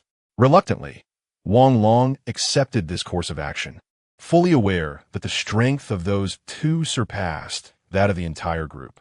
The only individual who might compare to them was the young man he had seen riding the colossal white wolf. With such power, the youth could likely contend against both envoys simultaneously. Wang Long wondered if that young man was still alive. However, he swiftly banished such thoughts from his mind, knowing that now was not the time for concerns about others. The city was fraught with peril, and even a moment's distraction could lead to death. Following closely behind the vehicle of Gao Shun and Lu Fangfang, Wang Long was astonished to observe that their vehicle moved decisively towards a specific direction, as if that location had been their destination from the very beginning. Alas, it is indeed apparent that these two individuals harbor no intention of resolving the crisis in Nanhai City. At this moment, Wang Long has finally come to a realization, clenching his fists tightly and striking the car door with fervor. However, even this newfound understanding bears little significance, for they must now rely on the capabilities of these two individuals if they are to have any hope of escaping this dire situation in Nanhai City. It is uncertain whether the peculiar occurrences have been drawn away by the throngs of people earlier, but along the way, they encountered only a singular, bizarre creature resembling an elongated insect, measuring over 10 meters in length. Yet, despite its fearsome appearance, the creature seemed to lose its awareness upon receiving a stern glare from Lu Fangfang, allowing them to pass by with relative ease. Before long, they arrived at their destination. Wang Long followed closely behind Gao Shun and Lu Fangfang as they stepped into the dense fog of blood. Within the gradually dissipating crimson mist, he faintly discerned a familiar silhouette. Ah, it is. Wang Long's countenance shifted in surprise as he fixated on the youth clad in a school uniform among the group opposite them. Indeed, he could not be mistaken. That individual was none other than the formidable expert he had encountered previously, with the white wolf still by his side. It was not only Wang Long who made this discovery. Both Gao Shun and Lu Fangfang, too, found their gazes drawn towards Yi Ping, the young man in the school uniform. More precisely, their attention was captivated by the box he held in his hands. Chapter 104. Friend? Ah, indeed, it is here. Lu Fangfang licked her lips, a glimmer of greed appearing on her face as she pointed at the crimson wooden box in Yi Ping's hand from a distance. Indeed, that box is identical to the one I saw before. Upon hearing Lu Fangfang's words, Gao Shun adjusted his glasses and nodded. Oh, is that so? This is quite remarkable. The aura emanating from that box is undeniably potent. It seems we have indeed found our target. After uttering these words, Gao Shun turned his gaze towards Yi Ping, seemingly oblivious to the presence of others, and addressed Yi Ping directly. Kid, hand over that box to me, or do not blame me for being merciless. As he spoke, Gao Shun took a step forward, extending his hand towards Yi Ping. Meanwhile, Yi Ping regarded this unexpected group with a hint of surprise. Among them, the most notable were the arrogant, bespectacled man and the flamboyantly dressed woman resembling a vixen. Besides them, there was no trace of any eerie aura. This indicated that the two were likely practitioners of the supernatural. Just then, Yi Ping noticed Wang Long standing among the crowd. He still retained a vague recollection of Wang Long, having almost intervened previously. It was as if Wang Long sensed his gaze as he nodded from a distance in acknowledgement. Observing this, Yi Ping remained silent, instead focusing on the bespectacled man opposite him. Is this what you want? Yi Ping inquired, shaking the crimson wooden box in his hand while looking at Gao Shun. Ah, yes, hand that over, and I shall let you go, Gao Shun replied, nodding with a faint smile, his expression radiating confidence. At that moment, he could already envision himself as the sovereign of the Dragon Kingdom. Once he obtained that item, no one would stand a chance against him. The mere thought of this filled him with exhilaration. Is that so? However, I find your demeanor rather unappealing. Hence I must refuse. Yi Ping waved his hand dismissively, casting a cold glance at Gao Shun, his expression darkening slightly. The wooden box in his possession had sealed the true form of his Ashikiwarashi for countless ages and had undergone a transformation, possessing the potential to become a top-tier supernatural artifact. Of course, it was merely potential, and presently, it held no value for him. However, for others, it could very well be different. As Yi Ping's words fell, the atmosphere abruptly grew tense, the temperature in the vicinity plummeting several degrees. Are you certain you wish to proceed in this manner? I would advise against it. Otherwise, I cannot guarantee what actions I may take. Gao Shun's expression darkened as he slightly raised his hand. In the next moment, dozens of metallic spikes floated around him, spinning incessantly, their piercing whirring instilling a sense of dread. The handsome young man, even if he possesses some prowess, surely does not wish for those adorable little girls to be harmed. Speaking of which, that great white wolf appears quite impressive. If you are willing to let me have that wolf, I would not be averse to accompanying you for a while. Standing beside Gao Shun, Lu Fangfang licked her lips, her gaze fixed intently on the snow wolf anomaly, her eyes shimmering with intense greed. She could distinctly sense the formidable strength of that great white wolf. If she could tame it, it would provide her with immense assistance. Given her own capabilities, which are ill-suited for combat, acquiring that white wolf would significantly enhance her mobility and survival. Upon hearing their conversation, Yiping couldn't help but chuckle in irritation. Did these two truly comprehend the gravity of the situation? Just as he was about to voice his thoughts, the Zashikiwarashi beside him gently tugged at his sleeve, a trace of solemnity etched on her small face. Observing this, Yiping immediately grasped the implication. The fact that the Zashikiwarashi displayed such an expression indicated that a terrifying level, or something close to it, was likely to arrive here. With this realization, Yiping did not hesitate. He tossed the red box he held towards Gao Shun. Here, stop lingering. After uttering this, he called out to the snow wolf anomaly and the others, swiftly departing. However, just as they had not gone far, Gao Shun's frigid voice echoed behind them. Wait! Instinctively, Yiping halted, turning to face Gao Shun, a flicker of impatience in his eyes. Were it not for the time constraints and his reluctance to expend excessive energy, he would have undoubtedly dispatched this fellow on the spot. Is there something else? What about the contents? Gao Shun shook the empty wooden box in his hand, glaring at Yiping with fury. You little brat, are you toying with me? I want what belongs to you. If you can't comprehend, perhaps a lesson will enlighten you. As he spoke, Gao Shun waved his hand, and the dozens of metallic spikes surrounding him tore through the air, hurtling towards Lu Yu and the others. This fellow clearly intended to issue Yiping a warning by targeting Lu Yu and the few others who evidently lacked combat prowess. Witnessing this scene, Yiping's expression darkened, his eyes gleaming with cold light. Yet before he could make a move, a flash of blue fire erupted. Instantly, a massive wall of blue flames materialized before Lu Yu and the others. The metallic spikes, upon entering the firewall, rapidly melted, falling harmlessly to the ground. It was Yao Lin who had intervened. Attacking at the slightest provocation, a powder keg, Yao Lin coldly regarded Gao Shun and Lu Fangfang across from her. Such poor taste, that a woman would be attracted to such a man. As her words fell, Gao Shun's expression darkened further, the cold light in his eyes intensifying. At that moment, standing beside him, Lu Fangfang broke into a broad smile and fixed her gaze upon Yao Lin. Makeup? That wretched girl, I am completely barefaced.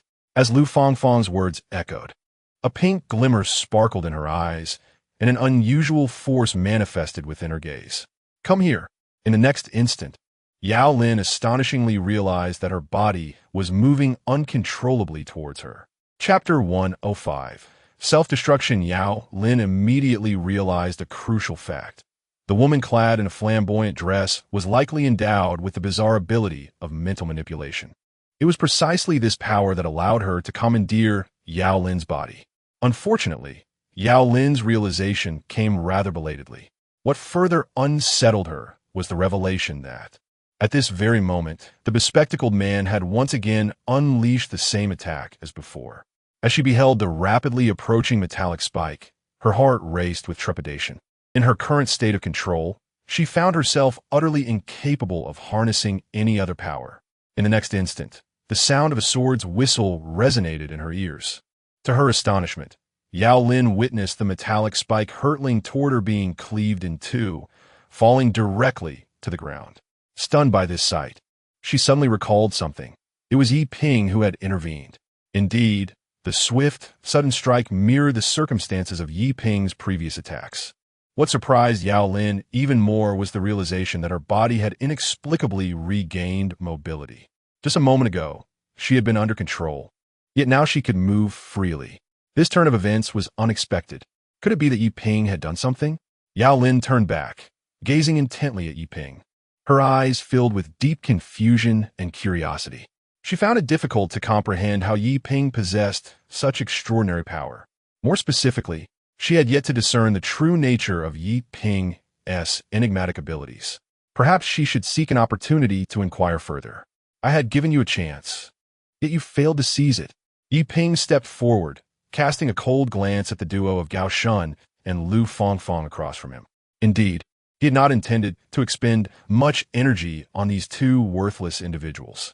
Now that they had chosen their own path to destruction, he would simply send them on their way. With that declaration, Yi Ping unsheathed the demon blade at his waist, a terrifying aura of murderous intent enveloping him. Gao Shun and Lu Fangfang, sensing the shift in atmosphere, wore expressions of grave concern. That man, he too is a manipulator. A glimmer of realization flashed in Gao Shun's eyes as he instinctively grabbed Lu Fangfang, hastily retreating. Hey, Gao Shun, what are you doing? Let me take control of that guy. Lu Fangfang pulled back, glared at Gao Shun in frustration, her voice laced with anger. Foolish woman. Gao Shun shot her a cold glance, gesturing towards the spot where they had previously stood. Lu Fangfang paused, instinctively glancing in that direction. There, a distinct mark of a clean cut appeared. Had they remained in that position, they would have likely been severed in two. What is happening? Lu Fangfang's face turned ashen, her eyes reflecting a mixture of terror and disbelief as she stared at Yi Ping across from her. She was utterly bewildered, unable to comprehend the events that had just transpired. Gao Shun could empathize with Lu Fangfang's confusion. In truth, even he found it difficult to believe what had just occurred in that fleeting moment. What exactly had happened? What kind of attack had that student employed? He hadn't even seen the blade being wielded before the strike had already approached. Was it an invisible slash? Or perhaps some other extraordinary ability? For a moment, Gao Shun was engulfed in chaos, yet he clearly understood one thing. A moment's negligence could lead to his demise. Had it not been for his instincts sounding a warning, he might have been unable to react at all. Although it was merely a simple blow, Gao Shun acutely sensed that the student across from him possessed formidable strength. Thus, what transpired earlier may have been a misunderstanding. I believe we can discuss this further, Gao Shun remarked, waving his hand towards Yi Ping, beads of nervous sweat forming on his forehead. Misunderstanding? Yi Ping scoffed, casting a cold glance in his direction. A coward who fears the strong, now trembling with fear? Had Gao Shun hurriedly fled with that wooden box earlier, he would have paid no heed. However, now that this man had repeatedly challenged his limits, Yi Ping certainly would not let him off so easily. Fear? You insolent brat. Who are you referring to? Gao Shun erupted at these words. While he was indeed wary of the student, it did not equate to being completely intimidated. I shall make you pay for your previous remarks. With that, Gao Shun waved his hands, causing hundreds of metallic spikes to float menacingly in the air, swirling ominously, their piercing sound resonating throughout the vicinity. The sheer quantity of these metallic projectiles, when unleashed, could easily reduce an entire building to ruins. With Gao Shun's words echoing through the air, the multitude of metallic spikes surged towards Yi Ping and his companions. It was evident that he intended to strike at Lu Yu and the others as well, perhaps deliberately so. Gao Shun was compelling Yi Ping to protect them, thereby affording him the opportunity to unleash another wave of attacks. Yet, in his meticulous calculations, he had overlooked one crucial detail, the insurmountable chasm of strength that lay between him and Yi Ping. Suddenly, as the hundreds of metallic spikes approached within 10 meters of Yi Ping and his companions, they disintegrated into a mass of black sludge, plummeting directly to the ground. It was merely an instant, and that attack had been effortlessly neutralized. No, it was not merely blocked. It had been obliterated. What just happened? Gao Shun's eyes widened in disbelief as he gazed across the distance. What had transpired in that fleeting moment? Why had his metallic spikes vanished so abruptly? No, it seemed as if they had rotted away. Could such a phenomenon even be possible? The metallic pointed cones were indeed formed from an eerie concentration of power. How could they possibly rot? Yet, before he could fully comprehend this, an overwhelming sense of peril surged within him. Almost instinctively, he stepped back a pace. However, it was too late. With a sickening sound, his right hand, which he had not yet managed to retract, fell to the ground. A splatter of blood erupted forth, staining his entire face a vivid crimson. It was only when the excruciating pain finally struck him that Gao Shun realized he had been attacked. Why? Why was I attacked? Gao Shun clutched the stump of his severed arm in disbelief, casting a horrified glance towards Yiping, his eyes reflecting a profound sense of terror and shock. Chapter 106, The Eerie Sequence 27, Blood Demon Deception. At this moment, an overwhelming sense of dread surged within Gao Shun. Indeed, he could not even comprehend what had assailed him. What had that individual done? Why, in an instant, had his right hand been severed? That strike had traversed such a considerable distance? Nonetheless, regardless of Gao Shun's current thoughts, they bore no significance to Yiping. It was evident that the crucial matter at hand was that he could eliminate this nuisance in the next moment. Yiping took a step forward, his gaze icy as it swept over Gao Shun and Lu Fangfang. However, at that moment, a shocking development unfolded. Until just now, Wang Long had been standing behind Gao Shun and Lu Fangfang, yet he now advanced toward them. Yiping's attention immediately shifted to him. Yiping's expression darkened. Could it be that this fellow intended to intervene on behalf of the two? Mr. Yi, I implore you to show mercy. These two are emissaries from the Kyoto military district. Should they perish, it would undoubtedly lead to considerable trouble, Wang Long stated, gritting his teeth as he approached Yiping. Upon hearing this, Yiping's countenance grew even more grim. Just as expected, are you threatening me? Yiping cast a cold glance at Wang Long, the demonic blade in his hand gleaming ominously with bloodlust. Killing 2 or 20 makes no difference to me. As those frigid words resonated, the temperature in the air plummeted several degrees. The potent killing intent emanating from Yiping even rendered Lu Yu and the others behind him somewhat pallid. Wang Long, standing opposite Yiping, was immediately overwhelmed by an intense pressure that left him nearly breathless. Indeed, he had recently experienced firsthand the terrifying prowess of this young man. If he were to become an adversary here, he feared he would not even know how to write the character for death. However, he understood one crucial fact. If Gao Shun and Lu Fangfang were to perish here, their entire group would also face doom. Mr. Yi, I can comprehend your fury. However, we still require the strength of these two. Without them, we shall undoubtedly perish within the city. While we do not fear death, the information and intelligence here must be relayed. Hence, I sincerely hope you might show leniency, Wang Long implored, bowing his head toward Yiping. The soldiers behind Wang Long also bowed deeply in respect. Observing their actions, Yiping's expression fluctuated. Inhale, exhale. After taking a deep breath, Yiping lowered his blade. Very well, you may leave. But remember, this city will only grow more perilous. Do not linger any longer. With that, Yiping turned and walked toward Lu Yu and the others. As he watched the departing Yiping, Wang Long's anxious heart finally settled. Had a conflict erupted between them and the young man surnamed Yi, the inevitable outcome would have been their demise. Fortunately, the youth heeded the counsel and relinquished his intentions of violence. Esteemed envoy, you have all witnessed the recent events.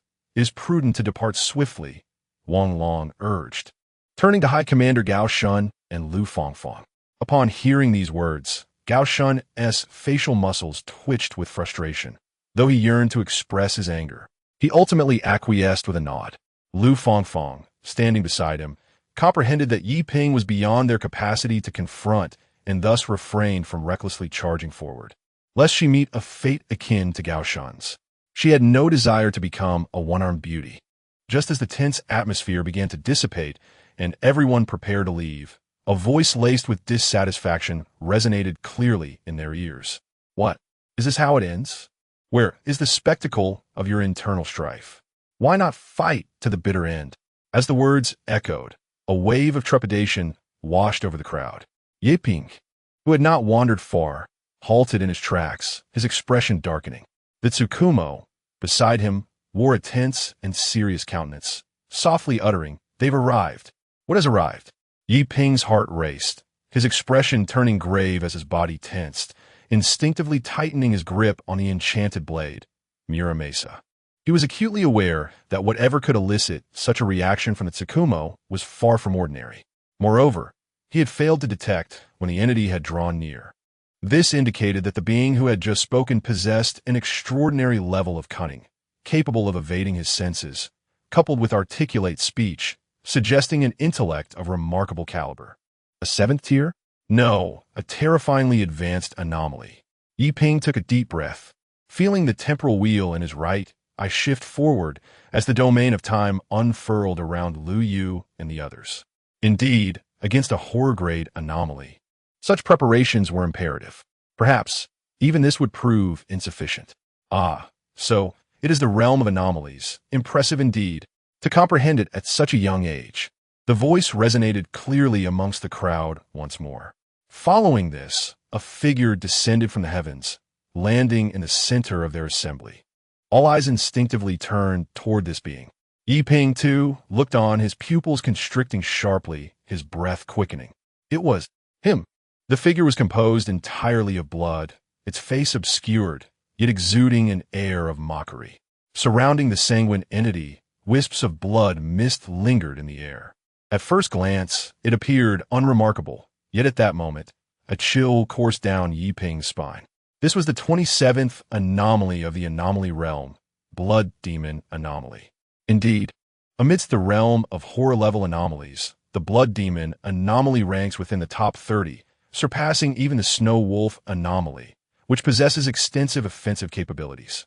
Although the Blood Demon is not particularly large in stature, its strength is undeniably formidable. More significantly, as long as a trace of blood remains, it is immortal and indestructible. Furthermore, any creature tainted by its blood will fall under its dominion, becoming one of its acolytes. Conventional attacks have no effect whatsoever on the Blood Demon. To eradicate it entirely, one must vaporize all of its blood. However, it is crucial to understand that the Blood Demon is a terror-level anomaly, and its blood embodies the essence of its anomalous power. In other words, the Blood Demon will only perish when its anomalous energy is completely depleted. Until that moment, it remains eternal and unyielding. Chapter 107.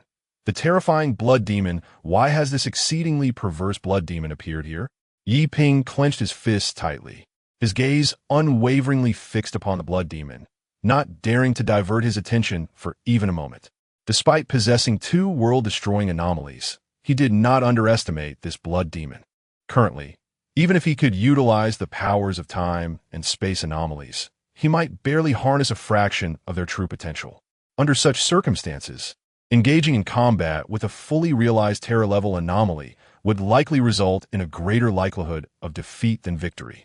Moreover, the entity confronting him was among the top 30 in the anomaly hierarchy, a fearsome presence indeed.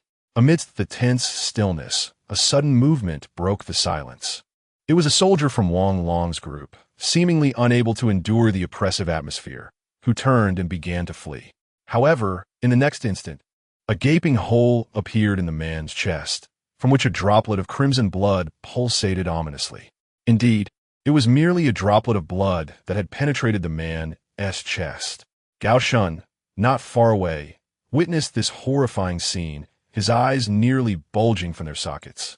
Filled with an overwhelming sense of dread and shock, in that fleeting moment, he had not even comprehended how that droplet of blood had propelled itself forth before the man was fatally pierced. The method of attack bore a striking resemblance to his own metallic abilities. Yet, in reality, the two were worlds apart. The metallic spikes he launched were, without a doubt, significantly slower, possibly by hundreds of times, than that singular droplet of blood. In an instant, that droplet had penetrated the man's chest, eluding the eye entirely. It had undoubtedly surpassed the speed of sound.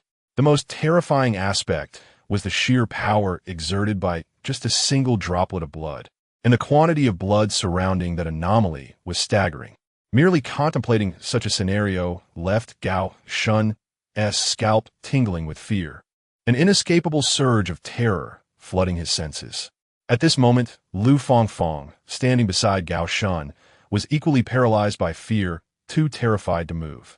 Even with her not exceptionally astute mind, she could discern that the blood-formed monster might possess strength surpassing that of the student across from them. The consequences of provoking such a creature were unfathomable. Naturally, Yi Ping was acutely aware of the blood demon's sudden strike. The speed was such that, even under tenfold time acceleration, he could not discern its trajectory. All he could perceive was a flash of blood shooting forth from the blood demon, followed by the man's chest being violently punctured. If that droplet of blood had been aimed directly at him, after simulating the scenario in his mind, Yi Ping's expression darkened further. According to his mental imagery, even within the confines of his temporal domain, that droplet of blood would still travel at an alarming speed, and any lapse in concentration could result in a direct hit. Though there was but a single drop of blood, its power was as terrifying as that of a cannonball. If the blood demon were to unleash hundreds or thousands of such drops, could he withstand it? The answer was no. Yi Ping was certain he could not endure the onslaught of those blood droplets, each possessing the force of artillery. Even if he could evade the attack, those standing nearby, Lu Yu, Yao Lin, and others, would surely meet their demise. Thus, at this moment, he must not act recklessly. Suddenly, a cold little hand grasped his right hand. Yi Ping was taken aback, but did not turn around, for he knew that only the Zishikiwarashi stood beside him. That entity was deliberately stalling for time. If he intended to flee, now was the moment. He had yet to fully regain his strength and was awaiting something. A voice suddenly echoed in Yi Ping's mind. Instinctively, he turned to look at the Zishikiwarashi beside him. Indeed, that voice belonged to it. Through the spiritual mark you left within me, we can converse through thought to some extent. The Zishikiwarashi seemed to have anticipated Yi Ping's astonishment and immediately clarified its intent. After a brief moment of shock, Yi Ping regained his composure. This was not the first time he had encountered such a method. In his past life, there had been others capable of communicating through thought. What mattered now was the message conveyed by the Zishikiwarashi. Are you suggesting that the blood demon is deliberately stalling for time? What is it waiting for? Yi Ping could not help but voice his query. Most likely, it is another terrifying anomaly. The Zishikiwarashi hesitated for a moment before responding. Upon hearing this, Yi Ping's heart raced, and a sudden realization struck him. If the Zishikiwarashi's conjecture was correct, the cunning of the blood demon surpassed even his imagination. This blood demon could discern the somewhat immature nature of his temporal domain, which was indeed a peculiar realm. This implied that it had likely deduced that he possessed an anomaly of world-ending caliber.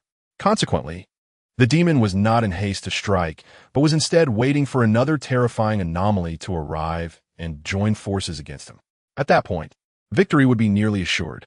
Even without an alliance, the incoming terrifying anomaly would undoubtedly target him, a human harboring a world-ending anomaly. The blood demon likely intended to exploit the ensuing chaos for its own gain.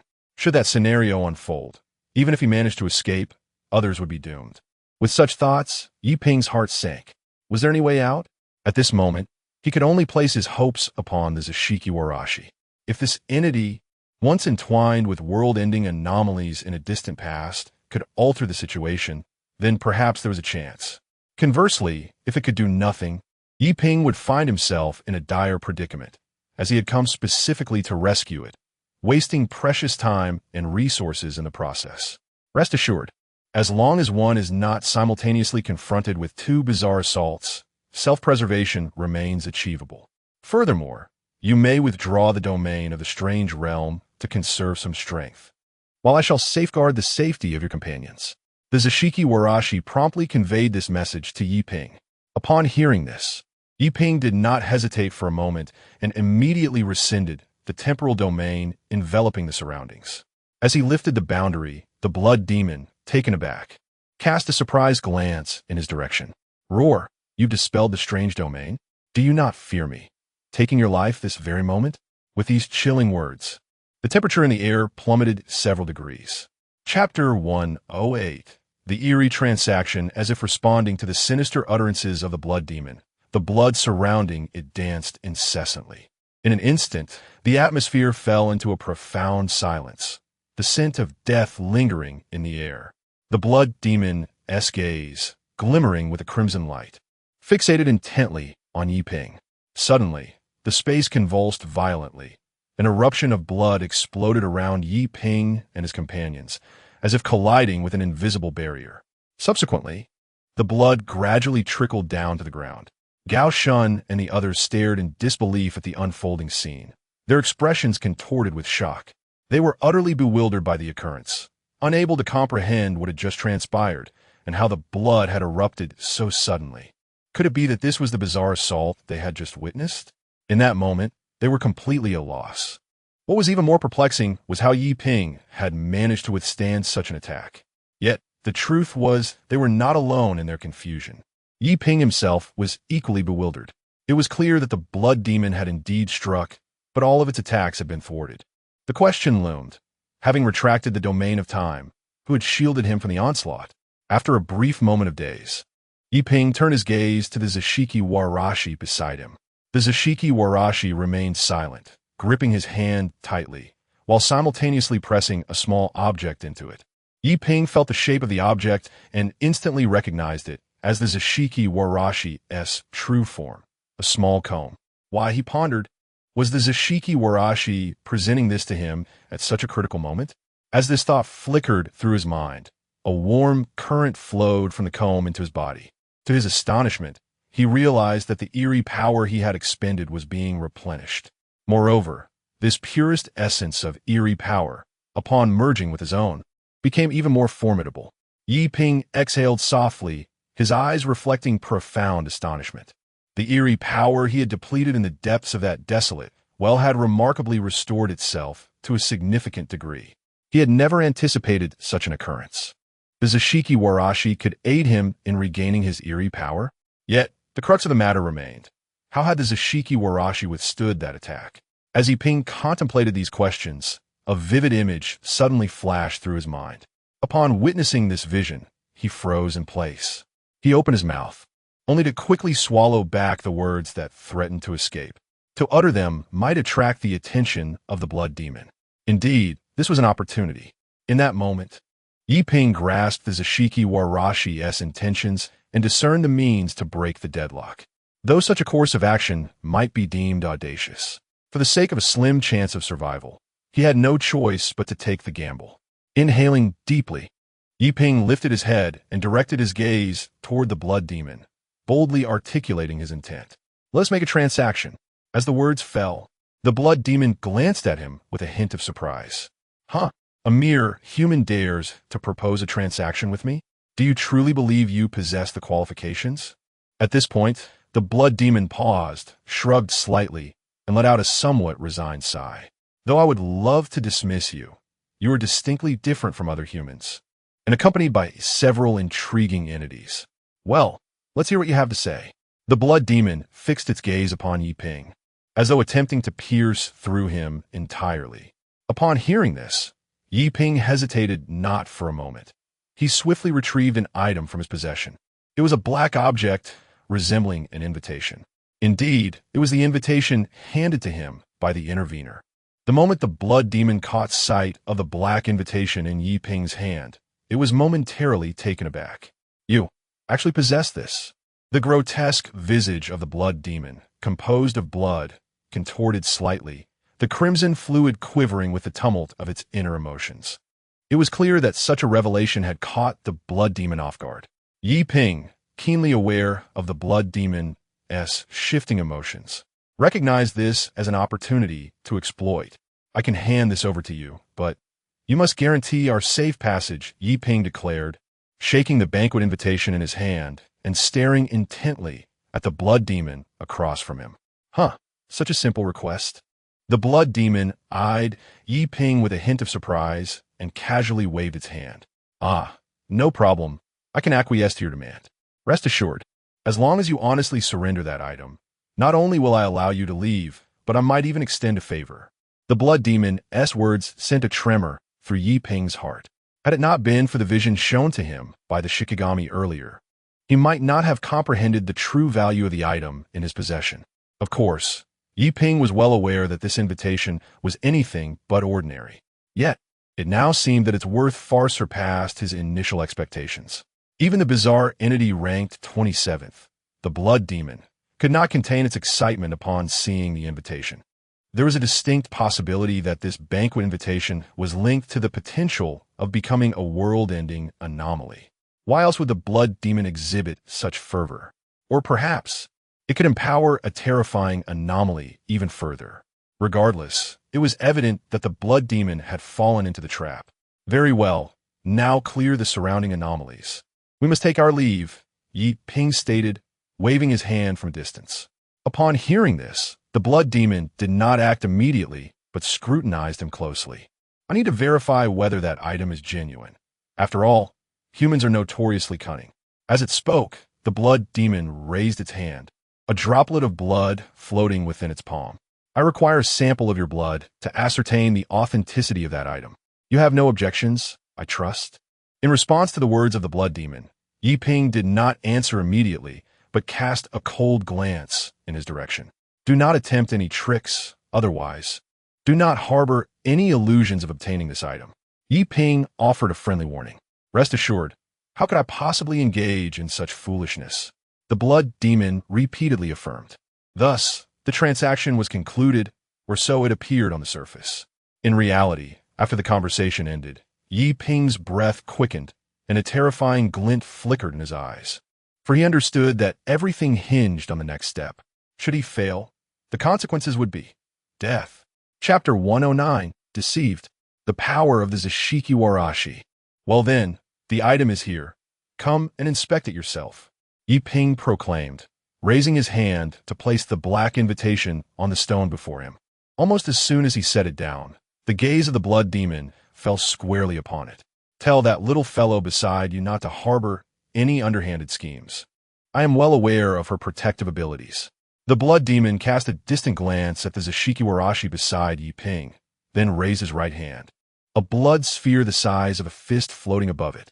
After a slight tremor, the blood orb began to drift toward Yi Ping. Not a single drop of blood. Yi Ping furrowed his brow slightly, a flicker of discontent and apprehension flashing in his eyes. After all, you know the significance of that item. And you did not specify the size of the drop, did you? The blood demon shrugged, a glint of icy light flickering in his gaze. Or do you intend to forfeit the transaction? As his words fell, the temperature in the air dropped several degrees. Very well, hasten your inspection. I do not wish to linger in this cursed place for too long, Yi Ping declared, waving his hand and casting a glance toward the Zashiki Warashi. The Zashiki Warashi then gently closed her eyes, her gaze shimmering with profound light. In the next moment, the blood sphere floated slowly above the black invitation. Up to this point, nothing had gone awry. Standing not far away, the blood demon's eyes glimmered with an unusual light. Although his blood-formed visage betrayed no emotion, the rapidly flowing blood within him revealed his heightened agitation. Thus, he failed to notice the flickering light in Yi Ping's right eye. In the following instant, the blood sphere finally settled atop the black invitation. Immediately, the blood demon sensed the inherent force of the rules contained within it, a power that transcended his own. Indeed, this invitation is genuine. Yet, at that very moment, an imperceptible wave reverberated through the air, accompanied by a crisp sound. Crack! It was akin to the ticking of a clock being advanced. At this moment, the essence of the time anomaly, the time wheel, fully manifested in Yi Ping's right eye. A tremendous power of time emanated from the time wheel. It was at this instant that the blood demon finally perceived the impending danger. What could it be? The time anomaly. Damn it, why do you possess an apocalyptic anomaly within you? The blood coursing through the blood demon surged, his emotional turmoil becoming distinctly visible. However, just as his words fell, the blood he had sent to the black invitation slipped from his control and surged toward a certain direction. And standing in that direction was none other than the Zashiki Warashi. TSK, that insignificant child. Even if you have suppressed a fragment of my essence, what significance does it hold? The blood demon was utterly enraged, his voice laced with murderous intent, as countless droplets of blood danced around him, transforming into lethal weapons forged from the fury that resided within him. Their power overshadowed that of his blood form by several magnitudes. However, the Zashiki Warashi paid no heed to the blood demon's words. Instead, she gently spread her small hands, cradling a blood droplet the size of a fist in her palms. Subsequently, As power coursed through her, the droplet began to boil vigorously, gradually merging into her grasp. Upon witnessing this scene, the blood demon suddenly realized, "Ah, you audacious girl. You dare to devour my power. Who gave you the audacity?" The blood demon was consumed by rage. In that moment, he comprehended everything. "Human, you entertain such thoughts. Cursed be it, utterly cursed. I had intended to leave you intact, but now, perish." As the blood demon's wrathful proclamation echoed, he waved his hand, unleashing a torrent of blood that transformed into myriad blades, hurtling towards Yi Ping and the others at a speed surpassing sound itself. It is crucial to note that these blood droplets were manifestations of the blood demon's arcane might. As long as his arcane power remained unspent, these droplets would not vanish. Thus, the assault surged forth like an unrelenting tide, wave after wave crashing toward Yi Ping and his companions. It resembled a tempest of blood-soaked blades, an onslaught that seemed never-ending. This was the fury of a horror-grade anomaly. Moreover, it was likely that at this moment, the blood demon had yet to unleash his full power. In stark contrast, Yi Ping had already summoned all his strength. The power of time had been fully unleashed, with time slowing and time erasing, both forces converging in that instant. The blood blades hurtling toward them were almost immediately affected by the slowing of time, their velocity plummeting, only for the force of time erasure to act upon them instantaneously. In the blink of an eye, the blood blades ceased to exist entirely. Indeed, they vanished to the very core. This was the essence of time erasure, a cataclysmic power. Even though the might contained within those blood blades far surpassed Yi Ping's own, it was rendered meaningless. This is the power of rules. The blood demon's strength, unless of the world-ending caliber, would be constrained by the force of rules. Under the influence of time erasure, all the blood blades were rendered incapable of striking Yi Ping and his companions. Of course, this was merely a temporary reprieve, for the act of time erasure was, in essence, Yi Ping's greatest trump card. Employing it now indicated that he had exhausted his full capacity. In such circumstances, the consumption of arcane energy was immense. Had it not been for the previous infusion of arcane energy from the Zashiki Warashi, he might not have lasted even a few seconds. Naturally, prolonged utilization of such time-based powers would lead to significant depletion. At most, he could endure for another 3 minutes. Simultaneously, while fending off the attacks of the blood demon's eerie manifestations, Yi Ping became acutely aware of the terrifying nature of such horror-level anomalies. This was the dreadful force of a restored and formidable entity. Its eerie power was akin to an unfathomable abyss, with no visible bottom. In stark contrast, he had only managed to hold out for a brief period and was on the verge of collapse. If the Zashiki Warashi did not put an end to this soon, it might truly lead to dire consequences. Suddenly, a voice echoed in his ear. It was the Zashiki Warashi. Upon hearing this, Yi Ping's expression brightened, for he understood that this was the signal. In other words, the Zashiki Warashi had completely replicated the abilities of the blood demon. Chapter 110. The Unfolding of the Enigmatic Domain. Another terrifying presence descends. Indeed, the ability of the Zashiki Warashi lies in replication. Even the protective powers it previously employed were derived from other anomalies. The blood demon, having once sealed the Zashiki Warashi, was only aware of its protective capabilities, or perhaps merely a fragment of its true powers. In the blood demon's perception, the Zashiki Warashi wielded a force akin to a defensive nature. However, this was a deliberate display, a fade crafted for the blood demon's observation. In reality, the Zashiki Warashi possesses the ability to replicate any anomalous power, excluding those of apocalyptic magnitude. From Yi Ping's perspective, such capabilities are astonishingly close to the essence of rule-based power. Even more alarming is the fact that the Zashiki Warashi's replication ability is eternally retained. Thus, as long as it survives long enough, the Zashiki Warashi could potentially acquire thousands of distinct anomalous abilities. This, perhaps, is the true reason behind its sealing. Although it does not embody an apocalyptic anomaly, the power it possesses can, to some extent, rival the rules themselves. Such an ability is immensely perilous and may easily attract adversaries. Thus, could it be that this individual, no, this anomaly, deliberately orchestrated such a trap? The visage of the indistinct man flickered in Yi Ping's mind. Indeed, the Zashiki Warashi's sealing by the blood demon originated from that man's design. Yet, how could that man, that anomaly, possibly foresee that he existing in the future would intervene to rescue the Zashiki Warashi? Moreover, this future is already a distortion of what was once anticipated. Yi Ping was engulfed in profound astonishment and a tinge of fear. For this world is one where he has wielded the power of temporal anomalies. No, more accurately, where the temporal anomaly has invoked the essence of rule-based power, traversing time to grant him rebirth a decade prior. His presence has irrevocably altered this world, rendering it a realm distinct from the original.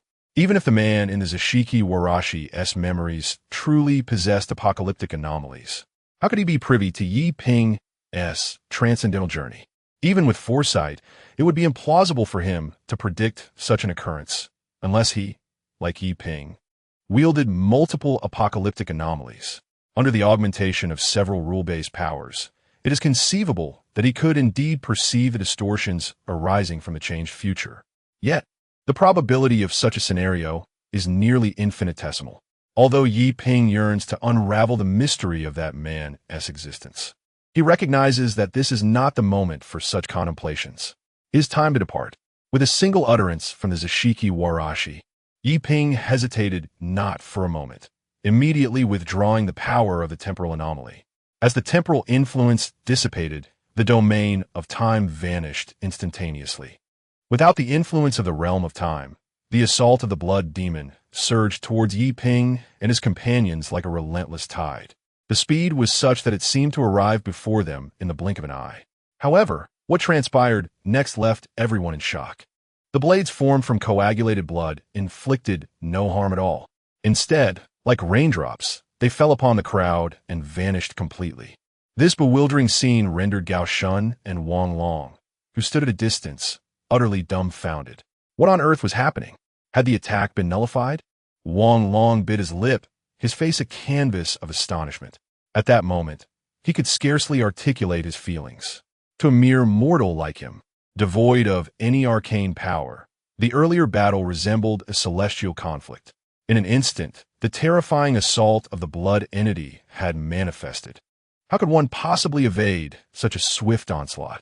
Yet, to his utter astonishment, the blood-formed weapons appeared to be suspended in time, halting mid-air. Then, as if extraneous elements on a canvas, they were simply erased, disappearing without a trace. Wang Long could not fathom the reality unfolding before him. This was beyond comprehension. For someone who had recently placed faith in science, it was nearly impossible to accept the phenomena occurring right in front of him. Nevertheless, this reality compelled him to confront the truth. Just then, a commotion nearby drew his attention. Wang Long immediately turned to see Gao Shun and Lu Fangfang fleeing not far away. Upon witnessing this, he suddenly realized that this was not the time for astonishment. Their priority was to escape amidst the chaos of battle. Such an opportunity was indeed rare. The others promptly followed the envoy's lead. Without hesitation, Wang Long turned to the remaining soldiers beside him and commanded them. Upon hearing his words, they nodded in agreement and boarded the armored vehicle, which quickly roared to life. Naturally, this commotion attracted the attention of the blood demon. Yet at that moment, it had little time to concern itself with these insignificant pawns. That accursed human had somehow harnessed the power of the rules. If it could devour that human, perhaps it could attain a status akin to that of the esteemed entities. Furthermore, that wretched girl filled it with loathing. Even if it meant defying the will of its master, it was determined to consume her. With this thought, the blood demon, though uncertain of the events transpiring, launched yet another attack against Yi Ping and his retreating companions. However, once more, its assault was thwarted. The blood was entirely beyond its control. This revelation left the blood demon in a state of utter disbelief. How could this be possible? My blood, how is it that it will not heed my command? Is there another will entwined within it? The expression on the blood demon's grotesque visage shifted incessantly, with a terrifying glint flashing in its eyes. A faint realization dawned upon it. The girl had previously stolen its blood. Clearly, this incident had precipitated the current anomalous situation. Could it be that this individual has mimicked my abilities? Or perhaps, mental manipulation? A myriad of thoughts surged through the blood demon's mind, causing its blood to surge more violently, fueled by intense rage and resentment. It resolved to exert its full strength to ensure that both the human and that wretched girl would be eternally ensnared. In the next moment, a vast torrent of blood erupted from the blood demon's body, transforming into a rolling sea of crimson that spread relentlessly around it. Everything in its path was consumed by the sanguine tide, irrevocably becoming part of the blood ocean. Leafing through this grim scenario, the fleeing Yi Ping was acutely aware of the unfolding calamity. Could this be a realm of the uncanny? Yi Ping's countenance darkened, his expression grave with concern. It appeared that the blood demon was utterly enraged, intent on expending every ounce of its power to ensnare them. At that moment, the voice of the Zashiki Warashi echoed in his ears. Do not stop. Upon hearing this, Yi Ping hesitated not, continuing to follow closely behind the Zashiki Warashi, guiding the others onward. Just then, a deafening roar erupted from behind them. Something was approaching. It was another terrifying entity of Nanhai City. Chapter 111. A glimmer of hope accompanied by a terrifying roar. The ground beneath trembled violently, and the surrounding edifices collapsed with a thunderous crash. From the ruins of the fallen structures, monstrous shadows emerged from the depths, revealing their menacing forms. These were not mere giant insects. Rather, they were colossal aberrations, each exceeding 100 meters in length, even in their exposed segments. As dozens of these gargantuan creatures surfaced, they obscured the heavens above. Yi Ping and his companions found themselves ensnared within this web of titanic monstrosities. Not only them, but also the blood demon and Wang Long were caught in this perilous entrapment. At that moment, the entirety of Nanhai City underwent a cataclysmic transformation. Yi Ping's countenance darkened further upon witnessing the emergence of these colossal aberrations. Each one exuded an aura no less than that of a seventh-level anomaly. Moreover, the true terror lurking behind these giants remained concealed, yet was not hidden in the shadows. No, it was. Yi Ping contemplated a dreadful possibility and cast his gaze downward at the ground beneath him. Indeed, the earth had been entirely transformed into a sandy terrain. He promptly crouched down to grasp a handful of the sand. As expected, this sand harbored a peculiar essence of eerie power. In other words, these grains were formed from some enigmatic force. Presently, the very ground of Nanhai City was composed of this sand, signifying that the entire city was under the dominion of that mysterious entity. In such circumstances, should a domain of anomalies be unleashed, its effects would amplify exponentially. Furthermore, if the entire city fell within the purview of this domain, it would mean there would be no escape. Contemplating this, Yi Ping glanced toward the Zashiki Warashi beside him. In his line of sight, the Zashiki Warashi remained silent, palms pressed together in prayer, then slightly parted. In the next moment, a blue luminescent barrier materialized, enveloping the group. Quickly, we must move, the Zashiki Warashi spoke solemnly, a grave expression gracing her youthful visage. Snow Wolf, Yi Ping nodded slightly, turning his gaze toward the Snow Wolf anomaly nearby. As if sensing his intent, the Snow Wolf raised its head and emitted a piercing howl. Oh, with the echo of its howl, the temperature in the air plummeted below freezing. At that instant, the formidable Snow Wolf fully unleashed its astonishing power. Having absorbed a considerable quantity of anomaly cores, the Snow Wolf had reached the 7th level threshold of anomalies. However, despite both being 7th level, the disparity in their strengths was immense. In that moment, countless shards of ice and snow materialized, descending upon a radius of 100 meters. The north wind howled, and the sandy ground was instantaneously encased in a thick layer of ice. Not only that, but even the towering monstrous insects were momentarily paralyzed by the frigid cold, their movements significantly hampered, though they could still stir slightly. Yet, this terrifying chill did not affect Yi Ping and his companions. After the snow wolf's formidable attack was unleashed, they swiftly dashed towards the gaps between the colossal insects. Meanwhile, in the distance, Wang Long and others sensed the shift in circumstances and hastened toward that direction. Inside the armored vehicle, Gao Shun shouted loudly, his face devoid of color. In that instant, he fully grasped the perilous nature of Nanhai City, a threat far beyond his capacity to confront. Not only him, but even the prominent figures from Kyoto would find themselves utterly incapable of handling such a situation. Could humanity truly contend with beings of this caliber? At that moment, Gao Shun was engulfed by profound despair and helplessness. All notions of pride and confidence had been cast aside. He clearly observed that even the student possessing formidable abilities was fleeing, underscoring the extreme danger present. Hurry and catch up with Mr. Yi. Wang Long, too, recognized that their sole chance of escaping this catastrophe lay in following Mr. Yi, which might offer a glimmer of hope. He understood that Yi Ping was likely in existence beyond even the most esteemed figures in Kyoto. Thus, if there remained any possibility of survival, it resided with him. Under the command of Wang Long and Gao Shun, the two armored vehicles sped toward that direction. However, the blood sea unleashed by the blood demon was not easily traversable. Indeed, despite the sudden emergence of abnormal conditions, the blood demon's domain had not dissipated. It merely spread at a significantly slower pace. Nevertheless, this decelerated advance still posed a tremendous threat to Wang Long and his companions. As they glanced at the blood sea pursuing their armored vehicle, the hearts of those inside sank, their expressions growing increasingly grim. Although they managed to reach the rear of Yi Ping-S group just before the blood sea caught up, it was now nearly upon them. In that moment, Wang Long realized that their survival hinged entirely on Yi Ping ahead. Therefore, he promptly activated the horn of the armored vehicle and called out to Yi Ping and his companions, pleading for their assistance.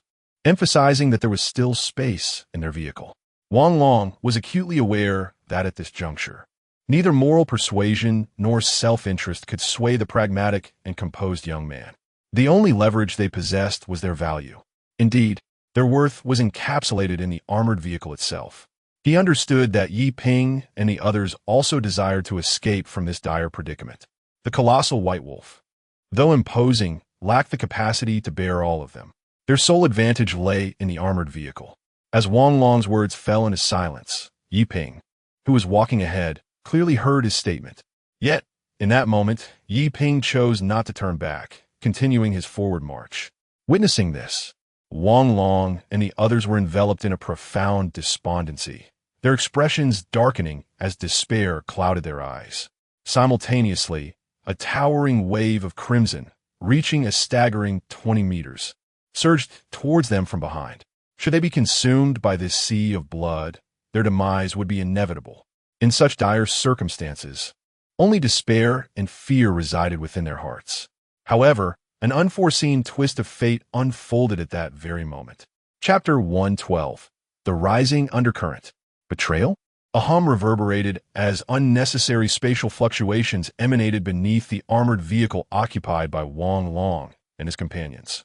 In the next moment, a sea of blood came crashing down fiercely. To their astonishment, Wang Long and the others were not consumed by this sanguine tide, but remained alive. More precisely, they had been displaced before being engulfed by the blood sea, or rather, they had been teleported away. Thus, the assault of the blood sea had ultimately missed its mark. With a thud, the armored vehicle plummeted from a height exceeding 1 meter. As the vehicle jolted violently, Wang Long and his companions found themselves in a state of bewilderment, still reeling from the previous events. At that moment, a knock echoed on the vehicle's door. Wang Long swiftly regained his composure and opened the door. Outside stood Yi Ping, urging them to board quickly. Without hesitation, Yi Ping cleared the way for the individuals behind him to enter the vehicle. Observing this, Wang Long and the others did not object, allowing Lu Yu and the others to climb inside the armored vehicle. For safety's sake, Yi Ping also instructed the Zashiki Warashi and Lu Yu to enter as well, leaving only himself and the snow wolf outside. Continue driving ahead. She will guide you. I will buy some time, Yi Ping said, glancing at Wang Long and the others before shutting the door with a decisive thud. As the door closed, Wang Long's anxious heart settled. He realized that this time he had made the right gamble. Yi Ping, indeed, could not abandon others. Otherwise, he would not have brought them along from the very beginning. Similarly, Gao Shun and Lu Fangfang felt a sense of relief, albeit somewhat embarrassed, yet they were still alive. However, Gao Shun's gaze inevitably fell upon the Zashiki Warashi, his eyes flickering with an unusual glimmer. Now that they were safe, his thoughts began to stir. It was important to note that this incident had significantly diminished his strength and had led him to violate orders. Upon returning to Kyoto, he faced the prospect of demotion or punishment, neither of which he desired. Yet, if he could enhance his abilities during this ordeal, the outcome would be entirely different. At that juncture, even those in authority in Kyoto would have to reconsider any punitive measures against him. After all, this was a crucial time for recruitment. Even if he had made a few missteps, a sufficiently strong capability could redeem him. Although his own strength had waned, Gao Shun's gaze fixated on the Zashiki Warashi, his eyes gleaming with intense avarice. Indeed, he had witnessed the remarkable power wielded by that young girl. She had even neutralized the terrifying assault of the blood demon completely. In other words, her strength was at least comparable to that of the blood demon.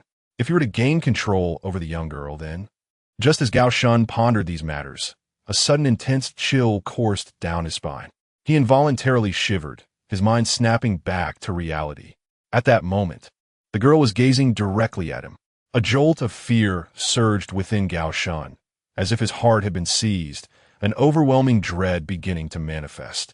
Yet, in the next instant, she seemed to lose interest in him, averting her gaze immediately. Only after the girl looked away did the oppressive sensation dissipate. Gasping for breath, Gao Shun found his forehead slick with anxious perspiration. "What is wrong, Gao Shun?" Lu Fangfang, who stood beside him, noticed his peculiar behavior and inquired. Lu Fangfang was puzzled. Despite the crisis seemingly having passed, her companion appeared to be on high alert. Hearing her question, Gao Shun shook his head, casually responding, "It's nothing. Just a flare-up of pain in my right hand." He fabricated a casual excuse, while a glint of icy resolve flickered in his eyes. Indeed, speaking of his right hand brought forth memories of previous events. Although he had saved that student earlier, it did not mean that the enmity had been resolved. He was acutely aware that this was merely a temporary alliance. Without their armored vehicle, that individual would undoubtedly abandon them without hesitation. Once safety was assured, it was likely that he would turn against Gao Shun once more. Rather than wait for that moment, it would be wiser to act preemptively. A cold smile crept upon Gao Shun's lips as he contemplated this. Fortunately, he still possessed an unplayed card. While it might not affect the student endowed with extraordinary powers, it could undoubtedly have an impact on the girl. However, before deploying that card, he needed someone to stall for time. Thus, Gao Shun's gaze shifted toward Lu Fangfang. Noticing his stare, Lu Fangfang instinctively approached him and asked, "Is there something you wish to convey?" She sensed something amiss about Gao Shun, though she struggled to articulate the specifics of her unease. "I have a plan that could allow us to evade punishment," Gao Shun whispered, leaning closer to Lu Fangfang. Initially taken aback, Lu Fangfang's eyes sparkled with surprise and curiosity upon hearing his words. Evade punishment? Could such a thing truly be feasible? She had thought that merely surviving was a significant achievement. Yet now, Gao Shun was suggesting that they might return without facing any repercussions. Naturally, she was eager to hear more. Soon, Gao Shun leaned in closer, whispering something into Lu Fangfang's ear. As Lu Fangfang listened, her countenance gradually darkened, ultimately settling into an expression of profound gravity. Her lips clenched tightly in a manifestation of inner turmoil.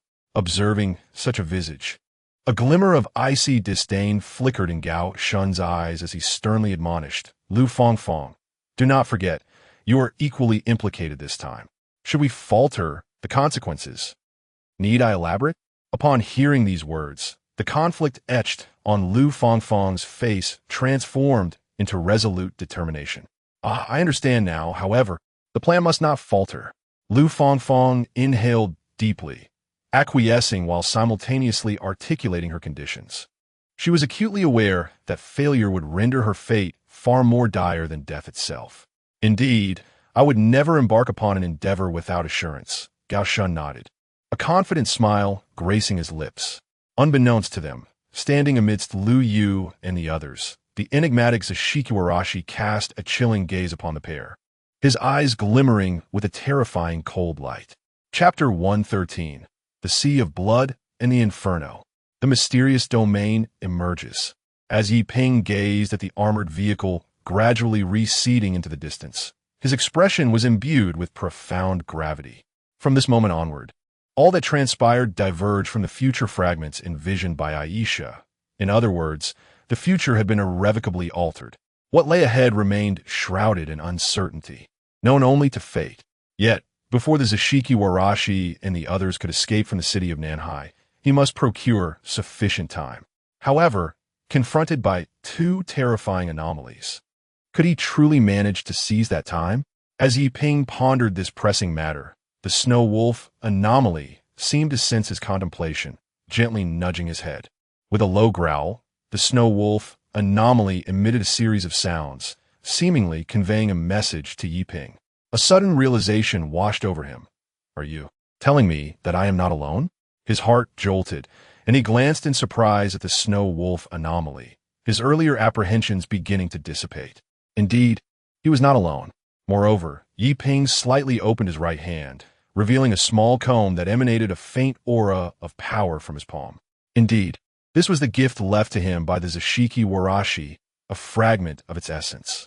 Within it resided the power of the Zashikiwarashi, meaning that should he wish, he could wield the strength contained within. Of course, even with this, overwhelming adversity remained a certainty. Exhaling softly, Yi Ping secured the comb and lifted his gaze towards the horizon. In his line of sight, the colossal worm anomalies, previously hindered by the frigid forces, had regained their mobility. Strangely, rather than launching an immediate assault on him, they charged directly towards the blood demon anomaly, which remained stationary. It was important to note that the blood demon anomaly was currently unleashing its domain, known as the Sea of Blood and Inferno. Yi Ping recalled that this domain amplified the blood demon's capabilities by over tenfold, in addition to granting it access to its true lethal techniques. Although each of those colossal worm anomalies possessed strength comparable to that of a level 7 anomaly, encroaching upon the blood demon's domain would render them vulnerable. As if in response to Yi Ping's unspoken concerns, the Sea of Blood and Inferno, expanding nearly a kilometer, immediately revealed its terrifying nature upon the intrusion of the colossal worm anomalies. Those monstrous beings, each several hundred meters long, plummeted into the sea as if drowning, sinking to the depths without a struggle, their movements ceasing entirely. 1, 2, 3. Within mere seconds, more than half of the colossal worm anomalies had perished. This demonstrated the sheer horror of the blood demon's domain. Once engulfed by the Sea of Blood, the notion of death itself seemed a distant possibility.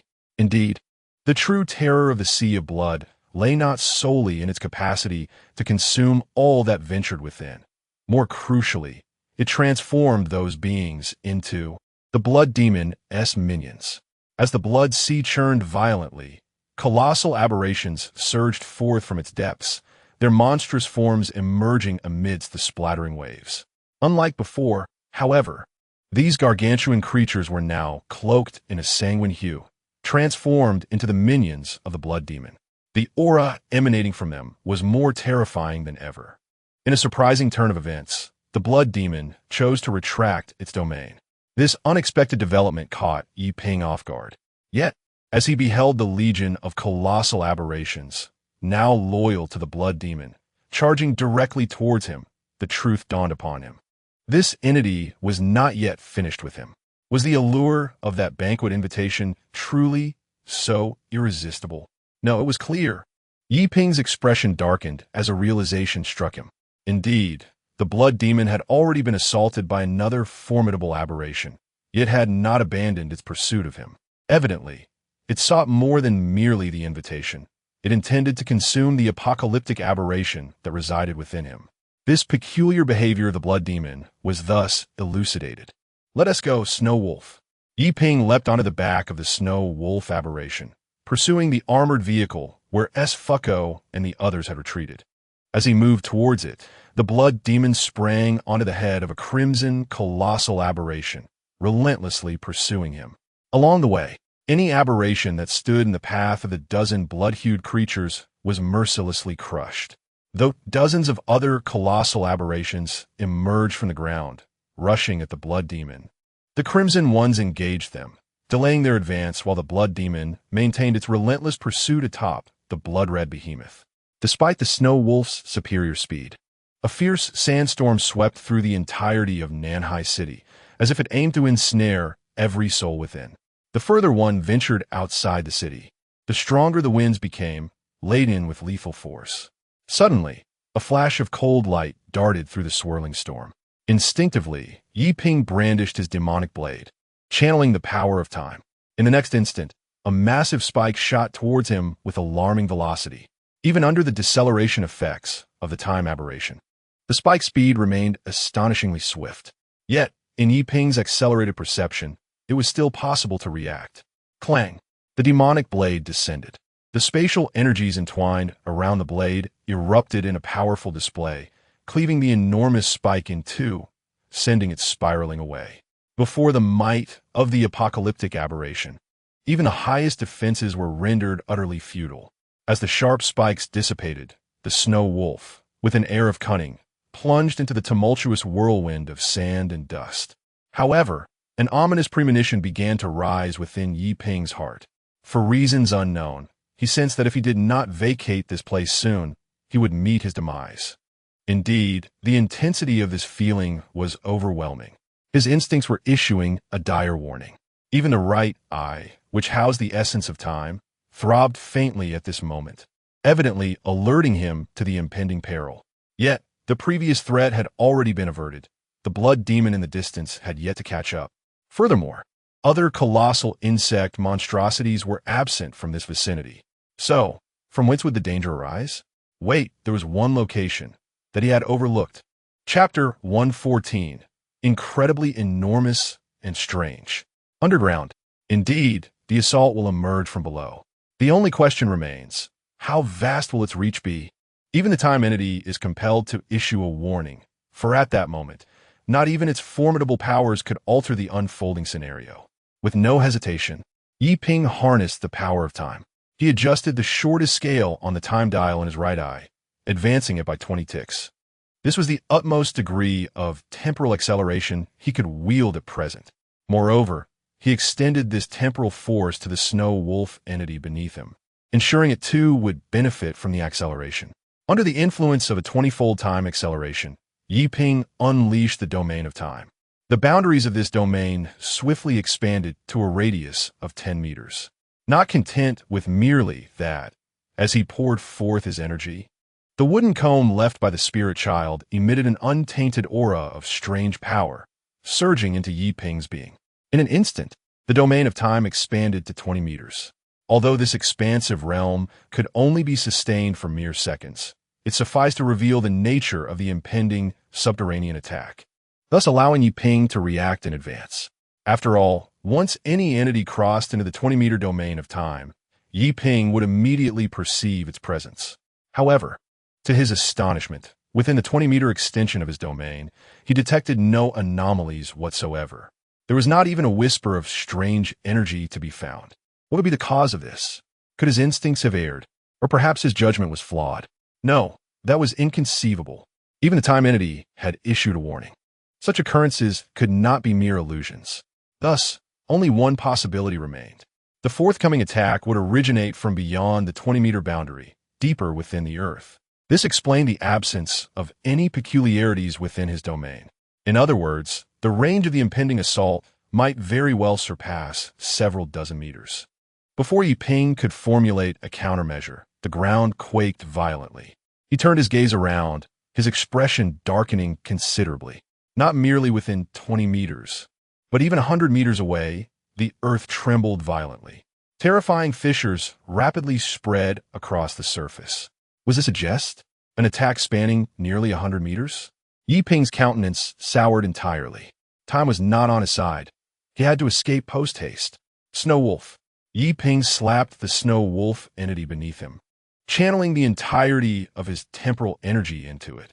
With a howl, the Snow Wolf summoned its formidable icy power, swiftly freezing the ground beneath them. The recently cracked earth was forcibly encased in ice. There was no need for Yi Ping to urge it further. The Snow Wolf instinctively bolted away, sensing the impending peril and exerting every ounce of its strength to flee. Under the acceleration of 20-fold time, the Snow Wolf swiftly traversed the trembling expanse in less than a second. 3 seconds later, both man and wolf had completely escaped the perilous zone. Before Yi Ping could even catch his breath, the ground he had just vacated crumbled into fragments, revealing a dark abyss below. As he turned back, he clearly witnessed this unsettling phenomenon. The expansive terrain, once solid, instantaneously transformed into a gaping void, as if something had devoured it whole. What could possess such power to enact such a swift and destructive act? Before Yi Ping could fathom this enigma, the Snow Wolf beneath him quivered, not from its own movement, but due to the tremors of the earth below. No, it couldn't be. A dreadful realization struck Yi Ping, draining the color from his face. Simultaneously, a dire warning blazed within his right eye, the sense of impending doom intensifying to an unprecedented degree. His judgment had faltered, or perhaps the magnitude of that terrifying entity far exceeded his imagination. With a resounding roar, the earth around Nanhai City fractured, nearly half of its expanse splitting apart. The area in which Yi Ping stood transformed into a vast chasm, revealing a mouth of unfathomable depth beneath, an abyssal maw that spanned a full kilometer. Indeed, that pitch-black void was the bizarre mouth of an entity whose size surpassed Yi Ping's wildest dreams by tenfold. Unless he could escape the kilometer radius at that very moment, the outcome would remain unchanged. A powerful gravitational force began to draw Yi Ping and the Snow Wolf inexorably towards the abyss. Cursed be this fate. Yi Ping's expression darkened as he brandished his enchanted blade. Yet, the power of his spatial slash proved utterly ineffective against the bizarre entity. Its colossal form, merely its mouth, extended over a kilometer in length, rendering him powerless to mount any form of attack. Without a moment's hesitation, as he plummeted, Yi Ping summoned his spatial power, transporting himself and the Snow Wolf 10 meters away.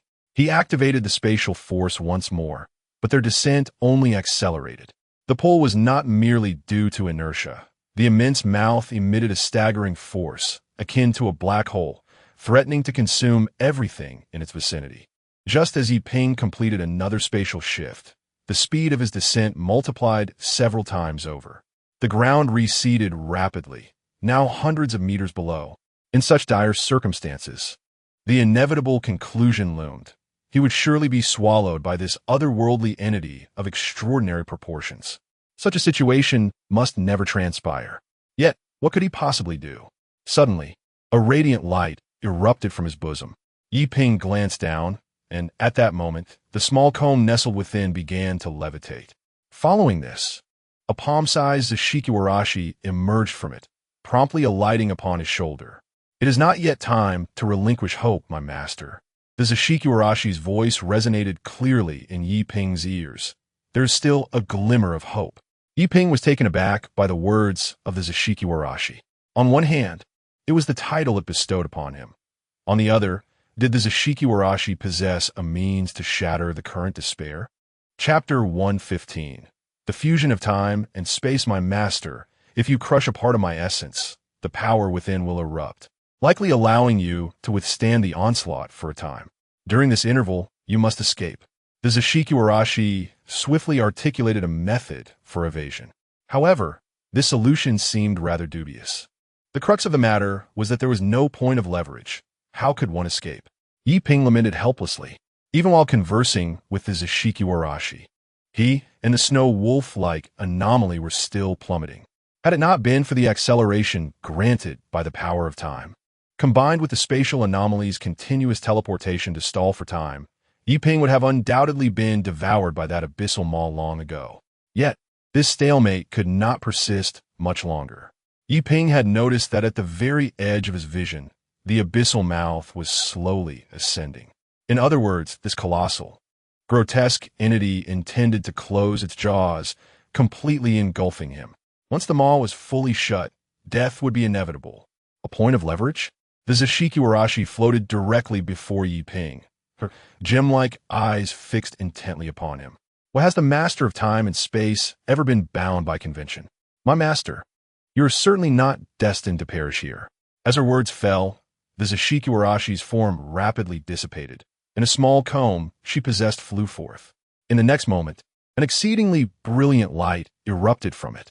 Under the radiance's embrace, Yi Ping felt the power within him gradually revitalizing. Not only that, but amidst the brilliance, a flash of crimson appeared, swiftly followed by a deluge of blood cascading forth. It was a sea of blood, the ability of the blood demon Anomaly. An overwhelming torrent of blood surged like a tide towards the gaping abyss. With the influx of this sanguine sea, the gravitational pull emanating from the depths of the abyss abruptly vanished. Although the duration of the Zishikiwarashi's hidden card remained uncertain, Yi Ping understood that he must exert every ounce of his strength to seize this opportunity. Not bound by convention, the master of time and space, the Zishikiwarashi's final statement implied that the solution to their predicament lay within the anomalies of time and space. Yet, the only powers at his disposal were those.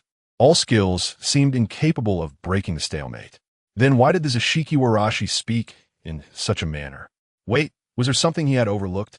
Suddenly, a spark of insight illuminated Yi Ping's mind. Yes, at that moment, he comprehended. Until now, he had been utilizing the powers of time and space in isolation. However, the Zishikiwarashi had referred to him as the master of time and space. This suggested that time and space should not be wielded independently, but rather intertwined. The Zishikiwarashi was likely attempting to convey this very notion to him. The forces of time and space ought not to be utilized separately, but rather in conjunction. This is the key to breaking the deadlock. With a gentle exhalation, Yi Ping extended his right hand.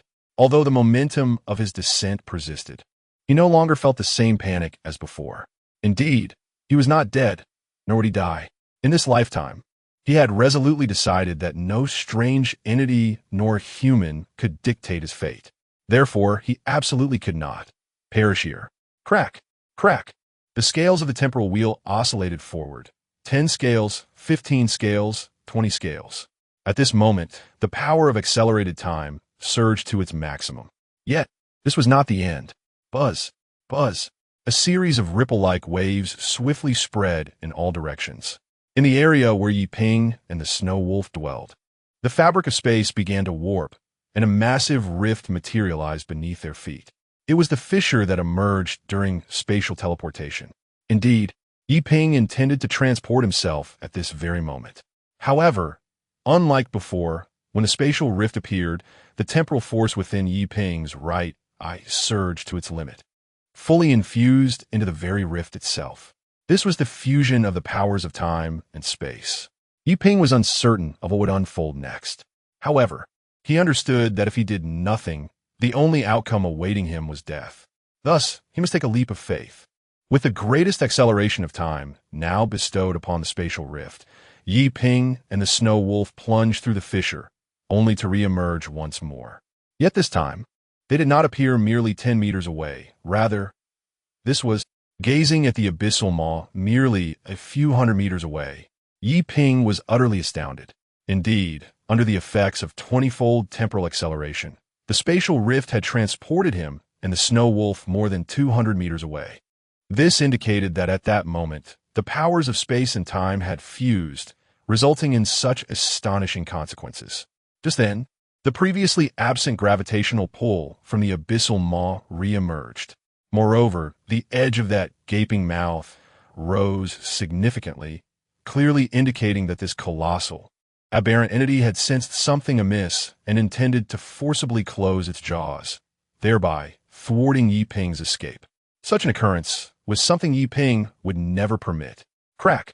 The power of time accelerated spatial teleportation once more. This time, he and the Snow Wolf nearly found themselves at the very precipice of the abyssal maw. Should they attempt it once again, they could escape entirely.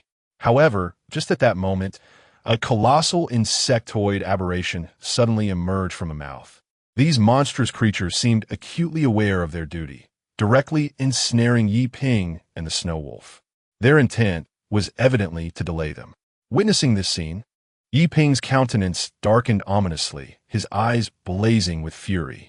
At such a critical juncture, was he truly to fail at the last moment? Even under the overwhelming forces of time and space, is there truly no escape? No, such a fate is utterly unacceptable. A terrifying brilliance erupted from Yi Ping's eyes. He brandished the enchanted blade in his hand, channeling the ferocious powers of temporal and spatial anomalies into it. Crack! Crack! The sheer magnitude of these two cataclysmic forces nearly overwhelmed the extraordinary weapon itself. However, as the energies of time and space surged forth, a dark crimson glow flickered along the blade's edge. In the next moment, Yi Ping unleashed a devastating strike. There was no finesse involved. He poured every ounce of his strength into this singular blow. In an instant, a fearsome crimson blade of light surged forth, spanning a distance of 20 meters, entwined with the two apocalyptic powers. Chapter 116, The Sand King Worm's Enigma. At this very moment, the third ability of the Demon Blade Village erupted to its utmost limit. A terrifying force struck fiercely at the edge of the colossal maw. Boom! The immense power unleashed in that instant. The mouth, several meters thick, was cleaved open, creating a gaping hole.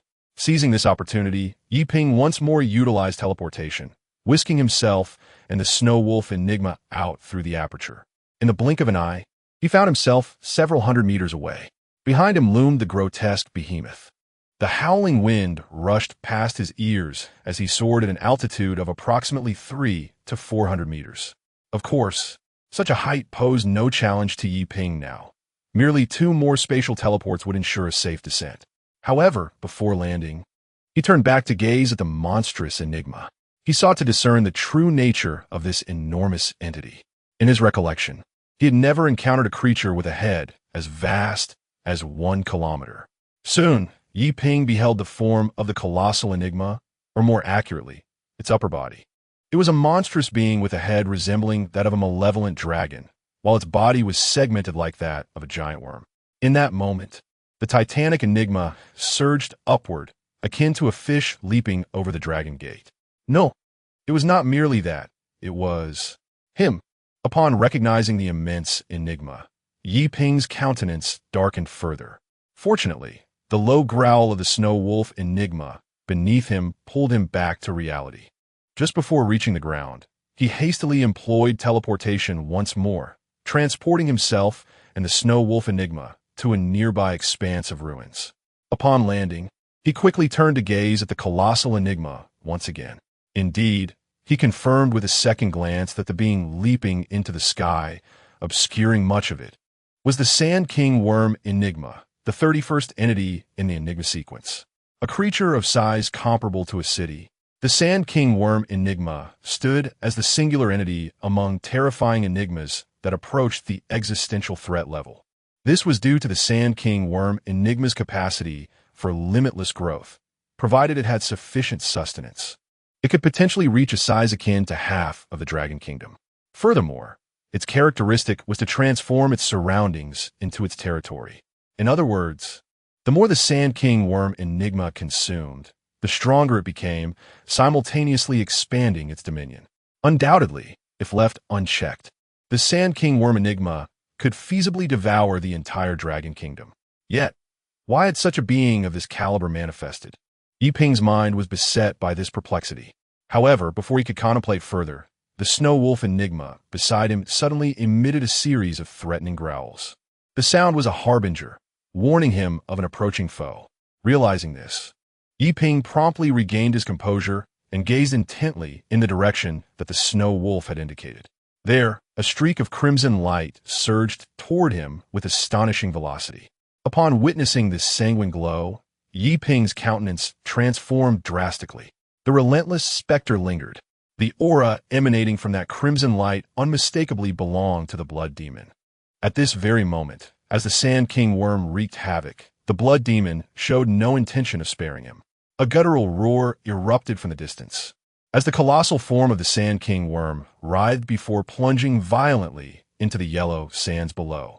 The earth trembled ominously with a resounding thud, and a terrifying shockwave rippled throughout the entirety of Nanhai City.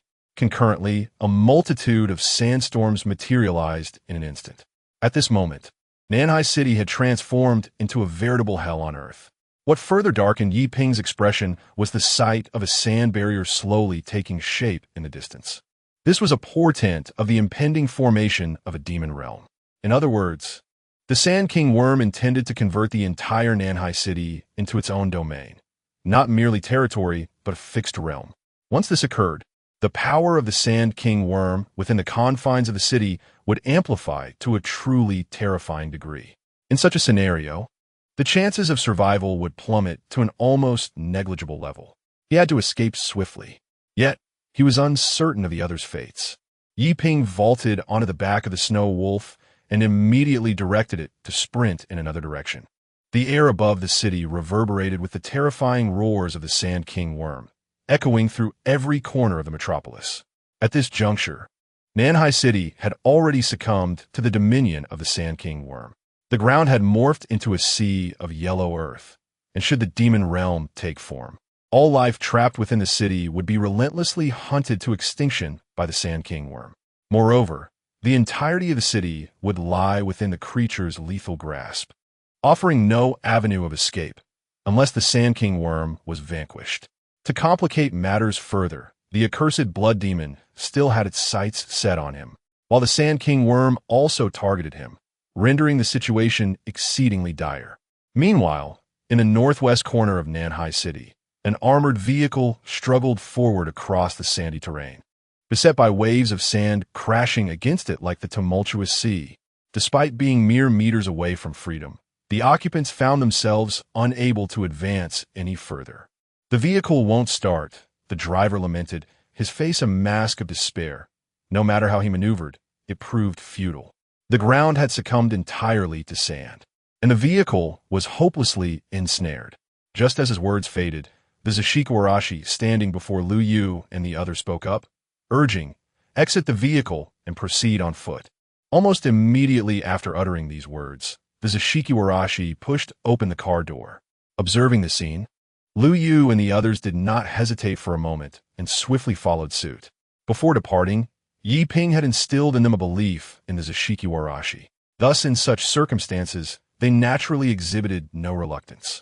Once the Zashikawarashi led Lu Yu and the others out of the vehicle, Wang Long, Gao Shun, and the others who remained beneath the car fell into a contemplative silence, uncertain of how to proceed. "Sir Envoy, what should we do now?" The driver hesitated briefly before turning to Gao Shun. Upon hearing this, Gao Shun replied in a grave tone, "What are you still asking? Get out of the car at once, unless you wish to perish here." After delivering this statement, Gao Shun promptly exited the vehicle, trailing behind the Zashikawarashi and the others. Wang Long also followed closely behind Gao Shun as he stepped out. However, Wang Long found himself slightly puzzled as to why Gao Shun's trousers appeared bulging. Could he have concealed something within? Previously, he had not noticed this detail. Could it be that he had taken something from the vehicle? Chapter 117. The city in ruins, what happened? Lu Yu gazed at the Zashikawarashi walking ahead of her, abruptly halting and voicing her concern. "You can call me Chimei," the Zashikawarashi replied, glancing back at Lu Yu before solemnly assuring her, "Rest assured, I will undoubtedly protect your safe departure. This is a promise I'm made with." That person. Upon hearing these words, Lu Yu nodded slightly, instinctively comprehending the identity of the individual referenced by the Zashikawarashi. At that moment, Yao Lin, who stood beside the four little ones, approached. "Sister Yu, I feel that the way those people were looking at us earlier was rather unsettling. There might be danger ahead." Lu Yu's heart skipped a beat upon hearing this, and she instinctively turned to glance back at Wang Long and the others who had just disembarked from the armored vehicle. "Are you implying?" Lu Yu began to speak, but was silenced by a warning look from Yao Lin. In that instant, Lu Yu understood.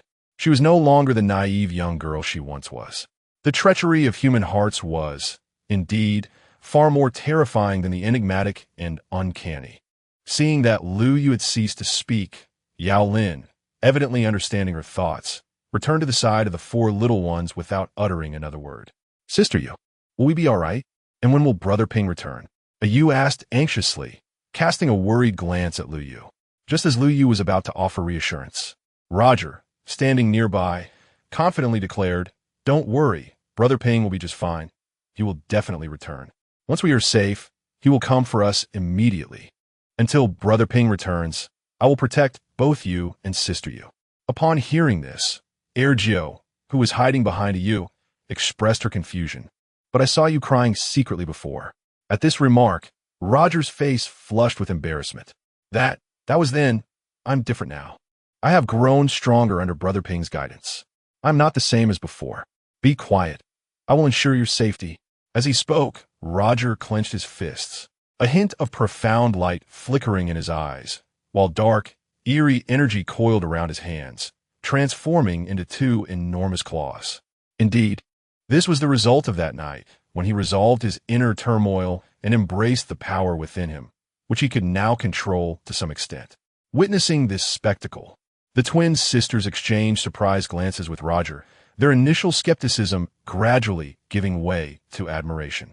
Meanwhile, at the rear of the group, Aisha clutched her fairy tale book tightly, her golden eyes gleaming with a hint of terror as a radiant glow emanated from the book in her hands. However, the light flickered fleetingly before fading back to its original state. Aisha, standing there, swayed slightly before regaining her balance, her once rosy complexion now pale and drained of color, and her breaths shallow and rapid. It resembled the aftereffects of glimpsing fragments of the future. However, the current situation diverged entirely from the past. This time, it was Aisha who voluntarily sought to unravel the impending events. Yet the outcome was an utter inability to perceive anything. Indeed, regarding Yi Ping and the forthcoming occurrences within the city, she found herself utterly blind to any semblance of information. The sole revelation was that the city would cease to exist in 3 days. Upon realizing this, Aisha's heart grew heavier than ever before. At this moment, she was powerless, as the impending events exceeded her capabilities by far. Thus, at this juncture, Aisha could only offer silent prayers to the non-existent deity in her heart. Yi Ping, brother, please, stay safe. Following this brief interlude, the group promptly advanced toward the distant bridge that lay a few hundred meters outside the city. If the ground remained as level as before, this distance would merely take a matter of minutes to traverse, perhaps even less than 10 if they moved swiftly. However, the terrain beneath their feet had transformed into loose sand, naturally reducing their pace to less than half of the usual. Furthermore, on either side of the road, swirling sands crashed like waves toward them, evidently intending to impede their departure from the city. Fortunately, before the sand waves could reach them, an invisible barrier intervened. This was the protective ability of the Zashikiwarashi. Let us proceed, the Zashikiwarashi said softly, stepping toward the bridge ahead. Where she tread, soft white light flickered, and the ground reverted to its original state. Wow, this is so much easier to walk on. How impressive, exclaimed one of the younger ones. Indeed, it's become effortless to walk, truly remarkable. Another chimed in. What kind of power is this? How is it even possible? The children gazed in disbelief at the Zashikiwarashi ahead, their faces alight with astonishment and admiration. Enough with the awe. Let us move, Lu Yu admonished, casting a stern glance back at the children. Yes, they replied in unison, hastening to keep pace with Lu Yu. Meanwhile, trailing slightly behind, Yao Lin glanced back over her shoulder. Just as she suspected, Wang Long and the bespectacled couple had also followed them. Truth be told, Yao Lin wished nothing more than to leave those two behind permanently. The earlier scene still lingered in her memory.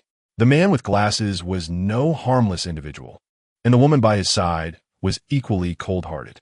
Once these two were safe, they would undoubtedly pose a threat to them. It is precisely for this reason that one might as well. Yao Lin gently bit her lip, slowly raising her hand as the fiery, spectral skull emerged, with an abundance of flames coalescing within its maw. The terrifying blue, ghostly fire caused the temperature in the vicinity to rise by several degrees. Not far away, Wang Long and Gao Shan, who were approaching, clearly beheld this spectacle. Gao Shun's expression grew slightly somber, his eyes glinting with a chilling light. Standing beside him, Lu Fongfong licked her lips, her face adorned with an expression of excitement and eagerness. In that moment, a palpable tension filled the air, and the scent of gunpowder permeated the surroundings. Chapter 118. Is this the enemy of humanity? Yet, in the very next moment, a terrifying roar reverberated through the air. The entire city trembled violently, and countless sandstorms surged forth. The ferocious winds threatened to draw everyone into their embrace. Meanwhile, in the distance across the bridge, a barrier seemingly composed of yellow sand began to rise ominously. Witnessing this scene, Yao Lin's expression darkened, her face etched with grave concern as a realization struck her. Indeed, Yiping had previously mentioned something significant to her. The formidable and the eerie possessed the ability to transform the surrounding area into their domain. No, it should be termed as a realm of the uncanny. And within this uncanny realm, no creature could escape. This meant that once the yellow sand barrier completely closed, they would be eternally trapped here. Run. Yao Lin abandoned the thought of confronting Gao Shun and the others, instead pursuing Lu Yu and the others ahead, her voice ringing out urgently. She understood that if a confrontation erupted here, there would be no time to flee. Becoming ensnared within this place would lead to a dead end, a true path to demise. It was crucial to honor Yiping's sacrifice, as he had chosen to remain behind to buy them time. No, she thought, I must not falter. Yao Lin swiftly cast aside her chaotic thoughts, quickening her pace to catch up with Lu Yu and the others. Even while running, she remained ever vigilant against Gao Shun and his companions, alert and watchful. At that moment, Gao Shun and his group sensed that something was amiss. Without a moment's hesitation, they immediately set off in pursuit of the fleeing Yao Lin. Run faster if you want to live. Gao Shun's face darkened as he bellowed, increasing his pace. His expression was one of palpable anger. His teeth clenched as he glared at Yao Lin in the distance. That damned woman seemed to have sensed his intentions and was preparing to make a move. If the city were not so perilous, he would not hesitate to eliminate her right then and there. Indeed, Gao Shun held no regard for Yao Lin. It was the little girl he feared, the girl who was undeniably uncanny. What had once been mere speculation for Gao Shun had now solidified into certainty. Since it was uncanny, his trump card could undoubtedly be put to effective use. With this thought, Gao Shun instinctively reached for the slightly bulging pocket at his side. He had overlooked the fact that, as he did so, Wang Long, who was running behind him, immediately cast his gaze in that direction. Sure enough, something felt amiss. Wang Long murmured under his breath, a glimmer of keen insight flashing in his eyes. He had always been indifferent towards this so-called envoy, and had it not been for his desire to rely on the strength of these two individuals, he would have long since parted ways with the others. However, after witnessing a subtle action from Gao Shun, a conjecture began to take shape in Wang Long's mind. Particularly, he noticed Gao Shun occasionally glancing at a little girl in a kimono not far away. If my suspicions are indeed correct, Wang Long's expression turned grave, his right hand instinctively reaching for the pistol in his pants pocket. While such a weapon may hold little efficacy against the bizarre, it certainly posed a significant threat to humans. As they approached the outskirts of the city, the tremors of the earth intensified. Even more alarming was the sight before the Grand Bridge, where three swirling dust tornadoes, each with a diameter of 30 meters, loomed ominously. These formidable dust devils stood as the final barrier, obstructing the path ahead. The four little ones turned pale with fear upon witnessing the colossal tornadoes. Yet, having endured numerous trials, they had matured, refraining from cries of terror. Now, a forceful breakthrough was imperative. I fear I can no longer shield you as I did before. Learn to protect yourselves. The Zashikiwarashi turned back, casting a glance at the group before stepping forward into the realm of the first dust tornado. The ferocious winds immediately assailed her, yet she remained unaffected. Witnessing this, Lu Yu bit her lip, without hesitation rallying those behind her. Let us proceed. Do not fall behind. After uttering these words, Lu Yu stepped forward, entering the vortex of the tornado's winds. In an instant, the terrifying gusts bore down upon her, the immense pressure nearly causing her to collapse. Nevertheless, she gritted her teeth and stood firm. This ferocious wind, mind you, had already been mitigated by the protective barrier of the Zashiki Warashi. Were she alone, she would have likely been torn to shreds in an instant. If she struggled so, how could the 4 children fare any better? Anxiously, Liu glanced back at Roger and the others. To her astonishment, despite their pale faces, the 4 little ones persevered, resolutely keeping pace with her, refusing to falter.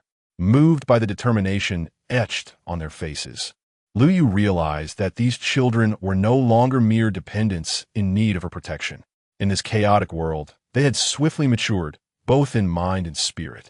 All of this was thanks to the figure of Yiping flashed through Lu Yu's mind, and she couldn't help but yearn to know his current state. Just then, Yao Lin approached her side. "Do not dwell on him any longer, Sister Lu. The time is not right," Yao Lin gently reminded.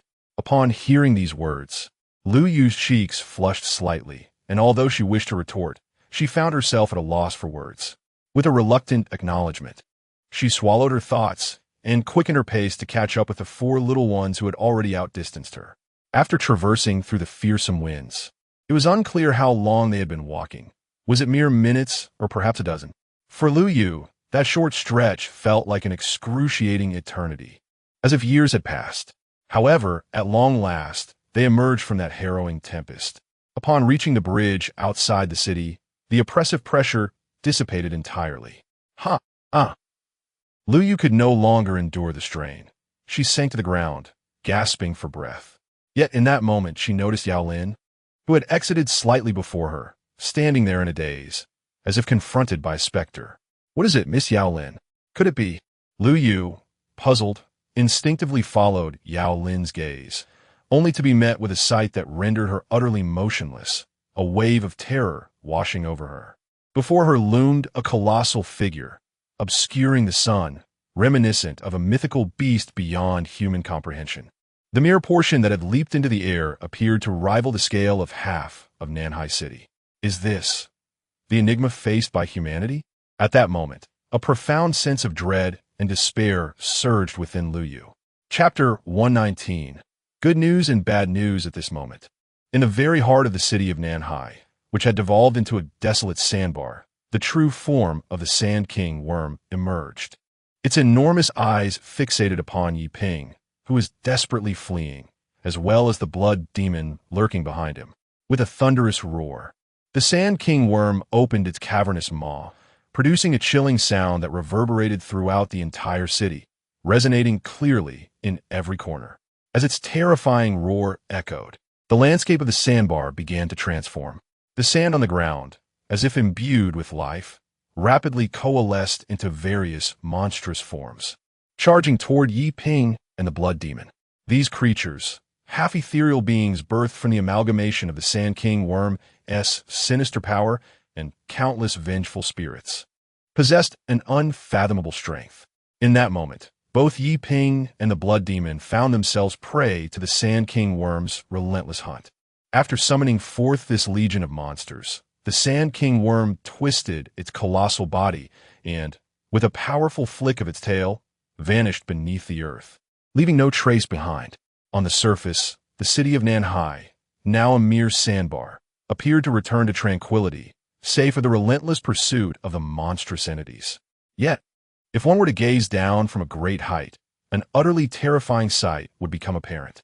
In the very center of this sandbar, a gaping chasm had formed, with everything in the vicinity being inexorably drawn toward it. Anyone within the confines of Nanhai City felt the pull of this immense gravitational force. The tall buildings, towering dozens of stories high, were rendered as mere toys, pulled inexorably into the yawning abyss, disappearing completely. The horrifying force of consumption enveloped the entirety of Nanhai City. In the midst of his frantic escape atop the snow wolf demon, Yiping sensed this dreadful attraction pulling him backward. Grasping the fur of the snow wolf demon tightly, he summoned the power of spatial manipulation, augmented by the force of time distortion. In the next instant, he and the snow wolf demon emerged at the outermost perimeter. With one more spatial leap, they could escape the confines of Nanhai City. However, the domain of the Sand King worm was on the verge of closure. The sandy barrier had already begun to coalesce in the air, and within mere seconds, it would seal completely. As Yiping prepared to execute another time-space transmission, a wave of intense dizziness washed over him, darkening his vision and nearly causing him to collapse. This was a sign of overexertion. Fortunately, he did not succumb to the ground. Instead, the snow wolf demon seized the collar of his garment, hoisting him onto its back. Howl! Beneath the snow wolf's eerie feet, a chilling ice path formed, extending ominously to the edge of the sandbar. Just as the snow wolf prepared to accelerate, a colossal crimson light descended from the heavens, ensnaring both man and beast. Still hoping to escape, you wretched insect? The blood demon floated down before Yiping and the snow wolf, its visage composed of blood, radiating fury. Despite the multitude of sand-dwelling creatures attacking the blood demon, they could barely approach, being torn asunder by the blood-infused blades swirling around it, vanishing into nothingness. Yiping struggled to maintain his grip around the snow wolf's neck, lifting his gaze. In his line of sight, the blood demon shimmered with intense anger, the surrounding malevolent energy swirling violently. He understood clearly that escape was impossible at this moment. The blood demon would not permit it. This fiend was resolute in keeping him here. Gazing upward at the encroaching realm of chaos that was about to close, Yiping bit his lip, mustering his strength to raise his right hand. With a hum, the space around him trembled, followed by another temporal shift. In the next instant, he and the snow wolf found themselves at the final opening of the chaotic realm. At this juncture, the realm would close in mere seconds, leaving only a scant distance of a few meters unsealed. Damn it! Is it just this short distance that stands between me and salvation? Yiping's expression darkened as he observed the remaining distance. Such a small gap felt as insurmountable as a chasm. In no more than 3 seconds, the opening would seal shut. Exhausted and nearly depleted, he could no longer summon the power for another temporal shift. Was he truly destined to perish here? A fleeting thought crossed Yiping's mind as his gaze fell upon the snow wolf nearby. At that moment, the snow wolf was conjuring vast amounts of ice beneath its feet. With a fierce grip on Yiping's collar, the snow wolf poised its claws upon the massive ice block suspended in the air, clearly preparing to leap with all its might. However, in that instant, Yiping caught sight of a flash of crimson from the corner of his eye. Without a moment's hesitation, he turned, tearing at his clothing and plunging toward the ground. Almost simultaneously, as he began to fall, the snow wolf had gathered enough strength and leapt vigorously. Howl! Just as it was about to traverse the opening, it realized Yiping was no longer present. Instinctively, it yearned to turn back and pursue Yiping. But at that moment, Yiping's voice rang out, urging, "Go protect Sister Yu and the others." As Yiping's call echoed, the snow wolf hesitated momentarily before choosing not to retreat, instead charging straight through the last opening. Almost as soon as the snow wolf passed through, the chaotic realm sealed completely. In the next moment, a yellow sky enveloped the entire city of Nanhai. This signifies that this place is no longer the city of the South China Sea, but rather the Eerie domain of the Sand King worm. The wind howls fiercely, slicing through the air. Yiping plunges straight down towards the ground, while on either side of his body, terrifying crimson blades relentlessly assault him. Indeed, at that final moment, the blood demon emerged to strike. This creature clearly had no intention of allowing his escape. Hence, the target was set upon the snow wolf demon. Realizing this, Yiping was left with no choice but to relinquish the snow wolf demon, forcing himself to descend. After his fall, the blood demon's target indeed shifted. The good news is that the snow wolf demon has escaped. The bad news is, he himself did not. To make matters worse, the demonic energy within him has dwindled to a mere fraction. Chapter 120. The Inescapable Dead, and indeed, the situation was dire, as Yiping had merely 3 seconds left before he would inevitably collide with the ground. Gazing at the ever-approaching earth, he felt an overwhelming sense of dread. The blood demon's influence seemed superfluous, for he was on the brink of a fatal impact. The power of the temporal enchantment was nearly depleted, and the spatial enchantment was scarcely better. As for the demon blade Muramasa in his grasp, it remained usable, yet its power would prove futile. Ultimately, no matter how he struggled, the outcome was tragically clear: death. Just as this thought flickered through Yeping's mind, an unprecedented force of attraction emanated from a distance. In the next moment, he found himself hurtling towards the huge opening at the center of the sandbar, instead of plummeting to the ground.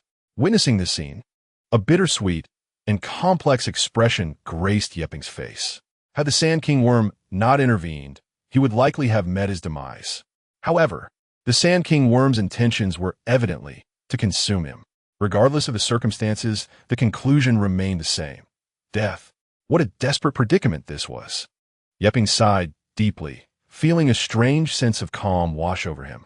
After all, no amount of panic could alter his dwindling reserves of enigmatic power. Ironically, the Sand King worm's intervention not only spared him from immediate death, but also allowed him to escape from the Blood Demon. Reflecting on this, Yeping turned his gaze back towards the Blood Demon. In his line of sight, the Blood Demon, which had been idly contemplating its next move, was now seething with boiling blood.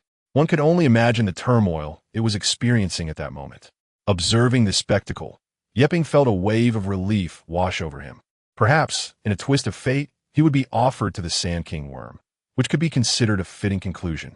After all, that wretched Blood Demon was utterly despicable. While Yeping pondered these thoughts, he was rapidly approaching the center of the sandbar, drawn irresistibly towards the gaping maw. He had previously witnessed the Sand King worm's colossal form, far exceeding any rumors. Thus, he understood that this enormous opening likely represented the creature's mouth. Clearly, the Sand King worm intended to utilize this method to devour him whole, digesting both him and the peculiar essence he bore. Such a notion was undeniably clever. Just as Yeping contemplated the potential effects of unleashing the demon blade, Muramace's powers, at this crucial juncture, an unexpected event transpired. With a swift motion, a terrifying crimson light shot forth from behind him, surging ahead.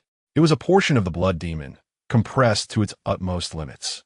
Evidently, the Blood Demon had forcefully propelled this fragment of itself like a missile, determined to seize the advantage. Upon witnessing the approaching avatar of the Blood Demon, Yeping was taken aback, a flicker of astonishment glimmering in his eyes. Could it be that, at this juncture, the Blood Demon still intended to eliminate him? Just as this thought crossed Yeping's mind, an uncanny event transpired. From the fist-sized sanguine orb before him, a torrent of blood erupted, cascading directly towards him. It was predation. Indeed, akin to a carnivorous flower luring its prey, it closed its maw in that very moment. Although Yeping had discerned the Blood Demon's intent, he found himself powerless to respond. After all, he lacked the strength to resist. In the next instant, as his vision was engulfed in crimson haze, he found himself transported to a foreign realm. More precisely, he had entered the Blood Demon's domain. The sky was a tumultuous sea of blood, while the ground beneath him was a dark crimson, as if drenched in lifeblood. Scattered across the terrain were countless white bones, their outstretched hands reaching skyward, a testament to their desperate struggle to escape this cursed space before their demise. Yet, such an escape was utterly impossible. This was, without a doubt, the Blood Demon's realm. Unless the Blood Demon chose to release him, the only alternative was to vanquish the master of this domain to attain freedom. Undoubtedly, prior to Yeping, no soul had escaped from this hellish sea. What transpired thereafter remained a mystery. As Yeping meticulously examined his surroundings, a large droplet of blood descended from the heavens, landing directly before him. The liquid writhed and swiftly coalesced into a figure. It was the Blood Demon, its sanguine visage now appearing more lifelike. "Human, I offer you a chance," the Blood Demon proclaimed, its lips moving as it gazed at Yeping. Upon hearing these words, Yeping chuckled. "A chance, you say? Indeed, I have surmised why you would squander your breath here. Make no mistake, your demise is imminent." The Blood Demon nodded slightly, waving its right hand, causing an array of terrifying blood-red weapons to materialize and hover ominously around Yeping. It was clear that with a mere thought, the Blood Demon could annihilate him. However, it refrained from doing so, allowing the weapons to linger in the air. "Do you see, human? Your strength has waned. Thus, I present you with an opportunity. Surrender your oddities and relinquish that invitation, and I shall permit you to leave alive. As it spoke, a flicker of excitement danced across the blood demon's blood-formed visage. It was evident that its emotions were far more turbulent than the calmness suggested by its words. Relinquish? Ha ha ha. Yi Ping smiled, a smile filled with sheer joy. It was perhaps due to the realization that as long as I do not yield, you will never be able to consume me. In that moment, Yi Ping comprehended the entire chain of events. Although that blood demon could have instantly ended his life, it chose not to act in such a manner. Previously, when he was falling, it did not pursue him either. The reason for this became clear here. This creature was waiting for him to relinquish his will, to surrender the two world-ending anomalies within him. Otherwise, how could it have taken such a lengthy detour? Clearly, this being had set its sights on those two world-ending anomalies. However, relying solely on the horrifying power of the blood demon itself, it was incapable of devouring those two world-ending anomalies. Chapter 121. Daring to scheme against the Eerie? Indeed, the blood demon Eerie seems intent on completely devouring the powers of the annihilation Eerie, rather than merely coveting its arcane strength. Once the host perishes, the peculiarities residing within the host will dissipate as well. While an Eerie can acquire a portion of the host's strange power through consumption, this is not an absolute certainty. Moreover, a terror-grade Eerie attempting to consume a power far beyond its capability, such as an annihilation-grade Eerie, is a futile endeavor. If the blood demon Eerie merely sought to absorb Eerie power, it would not need to concern itself with the host's fate. Presently, the excessive discourse clearly indicates a desire for the power of the annihilation-grade Eerie's rules. Do you believe that, with your strength, you could devour the power of these rules? Such delusions. Yi Ping scoffed disdainfully, casting a cold glance at the blood demon Eerie. Even though he found himself within the Eerie domain of the blood demon, he remained utterly unperturbed. Ah, what a cunning human indeed. You are absolutely correct. I require the powers of those two peculiarities within you, not merely the Eerie's strength. With this, the blood demon Eerie took a step forward, its right hand gesturing slightly, summoning countless blood blades that floated ominously before Yi Ping. However, do you believe you possess the qualifications to negotiate terms with me, human? As the chilling words fell, the blood demon Eerie exuded a formidable aura. Atarifink, murderus intent overhelming Yi Ping. In the face of all this, Yi Ping's expression showed no sign of wavering. Oh, negotiate terms? Yi Ping shuruk nonchalantly, casting a casual glance at the blood demon Eerie. The one who should be making demands is undoubtedly me. If I were to perish, you would forever be denied the powers of these two peculiarities, and you would never attain the power of the rules that you could never hope to acquire in your Eerie lifetime. The advantage lies with me, not you. Do you understand? Foolish Eerie. Yi Ping coldly glared at the blood demon Eerie, raising his hand to grasp one of the blood blades, drawing it to his throat. Drip, drip. Blood cascaded from a blade, pooling on the ground. Yi Ping's palm became stained crimson, yet there was no trace of pain on his face. Instead, a smile emerged. Oomph, do you think I would heed your words, human? A glimmer flickered in the blood demon Eerie's eyes as it snapped its fingers. In the next moment, the blood blade Yi Ping had grasped vanished. The methods of the Eerie are beyond your imagination, though I do not know how you, a mere human, acquired such formidable power. Humans remain ultimately human, incapable of rivaling beings like us. As it spoke, the blood demon Eerie approached Yi Ping, its blood-churning visage fixated upon him. Now, allow me to demonstrate the terror of the Eerie human. With that, the blood demon Eerie raised its hand and lunged toward Yi Ping. Despite Yi Ping's immediate desire to resist, the blood-red tendrils that suddenly emerged from the void ensnared his body with an unyielding grip. Consequently, he could only watch helplessly as the sinister hand of blood demon Gue reached towards his chest. No, it was not merely his chest. It penetrated through it. With a sickening squelch, blood demon Gue's hand, formed of coagulated blood, pierced Yi Ping's body. Not only did it penetrate, but the form of blood demon Gue was also rapidly shrinking at a speed visible to the naked eye. In mere seconds, the entity's size had diminished to less than half of its original form.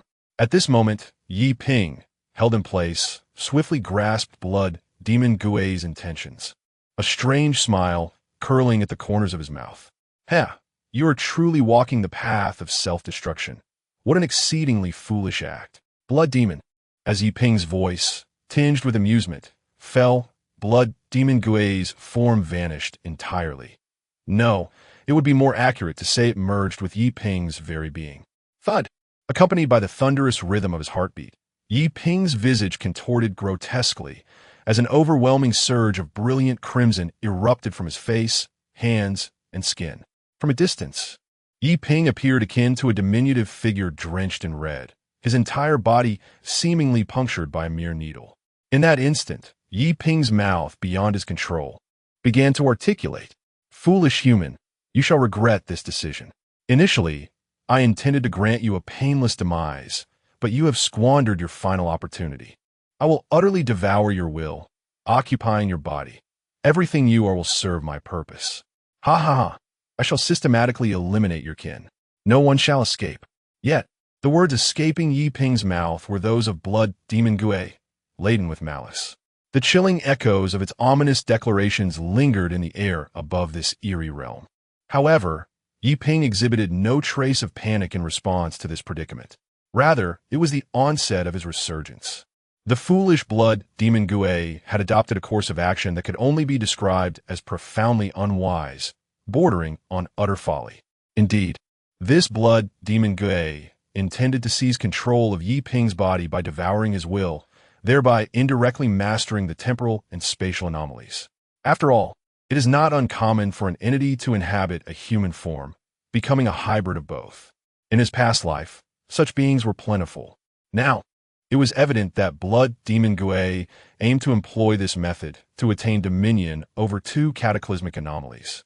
Should fortune favor it, the demon could potentially wield the powers of both anomalies while retaining its own abilities. At that juncture, Blood Demon Gue would become an exceedingly terrifying entity, one that would instill fear into even the most formidable of world-ending anomalies. However, all these aspirations hinged upon a singular premise: that Blood Demon Gue successfully devours Yi Ping's consciousness. It is important to understand that Yi Ping's consciousness is not solitary. Rather, it encompasses more than just himself. Indeed, there exist entities within his awareness, entities that are not merely him. Moreover, they are the anomalies of time and space. Undoubtedly, these two peculiarities reside within certain organs of Yi Ping's being, yet this merely serves as a conduit for their power. In truth, these anomalies dwell within the realms of consciousness or perhaps the soul itself. Furthermore, it must be noted that Yi Ping shares an exceedingly profound connection with the anomalies of time and space. Consequently, the moment the Blood Demon anomaly infiltrated his consciousness, it irrevocably transformed into his primary battlefield. When the Blood Demon anomaly successfully invades, what awaits it will be nothing short of a hellish ordeal. Chapter 122. The Clash of Consciousness Beyond the Bizarre Humanity? What is this? The Blood Demon stared in disbelief at the scene before him, his face etched with astonishment. In his imagination, how formidable could the willpower of a human like Yi Ping truly be? It is known that he had devoured countless humans, far exceeding millions. Consequently, he was acutely aware of the limitations of humanity. The realm of consciousness, he believed, was exceedingly confined. Yet now, the consciousness world that unfolded before his eyes was boundless. Resembling the true world, did this not imply that the willpower of this human was as vast as the world itself? Just as this thought flickered through the Blood Demon's mind, a voice suddenly resonated in his ears. It was the voice of that human. "Welcome to my world, Brother Blood Demon. Please enjoy the feast I have prepared for you." Above, the immense visage of Yi Ping materialized, and those words echoed throughout the air. As the voice faded, the world began to transform. The Blood Demon was the first to perceive the anomaly. The ground beneath him trembled violently. Here, in the realm of consciousness, how could such a phenomenon occur? The only plausible explanation was that what was about to transpire could even influence the realm of consciousness. At this thought, a hint of solemnity and concern surfaced upon the Blood Demon's blood-formed visage. In that instant, he felt a twinge of regret for his recklessness. Initially, he had intended to completely consume this human's consciousness to seize his body. Such tactics have been employed by the blood demon countless times before. Hence, he never imagined that any human could withstand this maneuver. However, he now realized he had gravely underestimated the terror of this human. Just as the blood demon's thoughts turned dark, a gigantic clock wheel descended from the gray sky. The clock wheel emanated an overwhelming aura of authority and terror. Upon seeing it, an intense fear surged through the blood demon's heart for reasons unknown. What was happening? He was a being of unparalleled terror. Could the willpower of this human inflict harm upon him? Such a notion was utterly inconceivable. Reassured by this thought, the blood demon steadied himself and raised his hand. In the next moment, countless droplets of blood erupted from his body, transforming mid-air into thousands of crimson blades, hurtling towards the colossal clock wheel like a mountain. In a mere contest of willpower, he, who had existed for thousands of years, was not to be compared to a mere human. Even this attack, manifested through willpower, was beyond the capacity of that human to withstand. Thus, at the moment of his assault, the blood demon was certain of his impending victory. Yet, what transpired next left him utterly astounded. The attacks he unleashed vanished entirely as they approached the immense wheel of time, dissipating as though they had never existed, leaving not a trace behind. This perplexing turn of events left the blood demon in utter astonishment. It is crucial to understand that these manifestations were born from his will. Each crimson blade harbored enough mental power to shatter the will of an ordinary human. Yet now, those assaults evaporated in the blink of an eye. What could possibly be happening? Before the blood demon could comprehend the situation, the longest scale on the colossal wheel of time moved forward by one notch. With a resounding click, the next moment brought forth a revelation that left the blood demon staggered with terror. Before his very eyes, a part of his own body inexplicably vanished.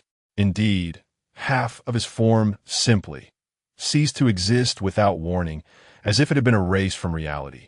At the instant of his body's disappearance, he realized that his mental power had been reduced by more than half. This indicated that the attack had outstripped his mental reaction speed. What sort of assault could strike with such swiftness that he had no time to respond? Before the blood demon could collect his thoughts, the entire realm of consciousness shook violently, heralding a further anomaly. In a state of utter shock, the blood demon instinctively sensed that something far worse was about to unfold. Without hesitation, he summoned all of his mental power to unleash his most potent attack. A vast sea of blood manifested within this consciousness space, with the blood demon suspended above it. At that moment, although he was unaware of the tricks being played by Yi Ping, he understood one crucial fact. If he could locate and consume Yi Ping's mental form, victory would be assured. Thus, he chose to disregard the impending changes and rapidly expanded his blood sea. However, a peculiar occurrence took place. As the blood demon exerted all his mental power in an effort to enlarge the blood sea, it appeared as though it were tethered, confined to a mere 10-meter radius around him, unable to extend further. Moreover, as time progressed, the blood sea seemed to be compressed by an invisible barrier, shrinking relentlessly until it was entirely forced back into the blood demon's being. The blood demon felt a disorienting tremor in his mental form under the weight of a tremendous assault. A momentary lapse could lead to his mental form shattering instantly. What on earth was transpiring? What had that human done? Why could his blood sea not expand? Could it be that the human's mental power surpassed his own? Such a notion was utterly unfathomable. It was absolutely impossible for a human's mental prowess to transcend that of the uncanny. The uncanny? Wait, the blood demon Guai contemplated a certain possibility, raising its gaze directly towards the immense time wheel in the sky. At that moment, opposite the time wheel, a terrifying monstrosity materialized. It was a white box, seemingly devoid of anything within, yet it emanated an aura that sent shivers down the spine of the blood demon Guai. Utterly meaningless, the contents of that white box were likely comparable to the time wheel itself. Could it be an anomaly? The blood demon Guai suddenly grasped the gravity of the situation. Indeed, if human mental prowess could not achieve such feats, what are the anomalies? And now, Within this realm of consciousness, it was those two world-destroying anomalies that were assaulting it. What would be the outcome? Ah, cursed be this human. How could they? No. The blood demon Gwai emitted a vehement cry of resentment, yet its voice was abruptly silenced before it could finish. Chapter 123.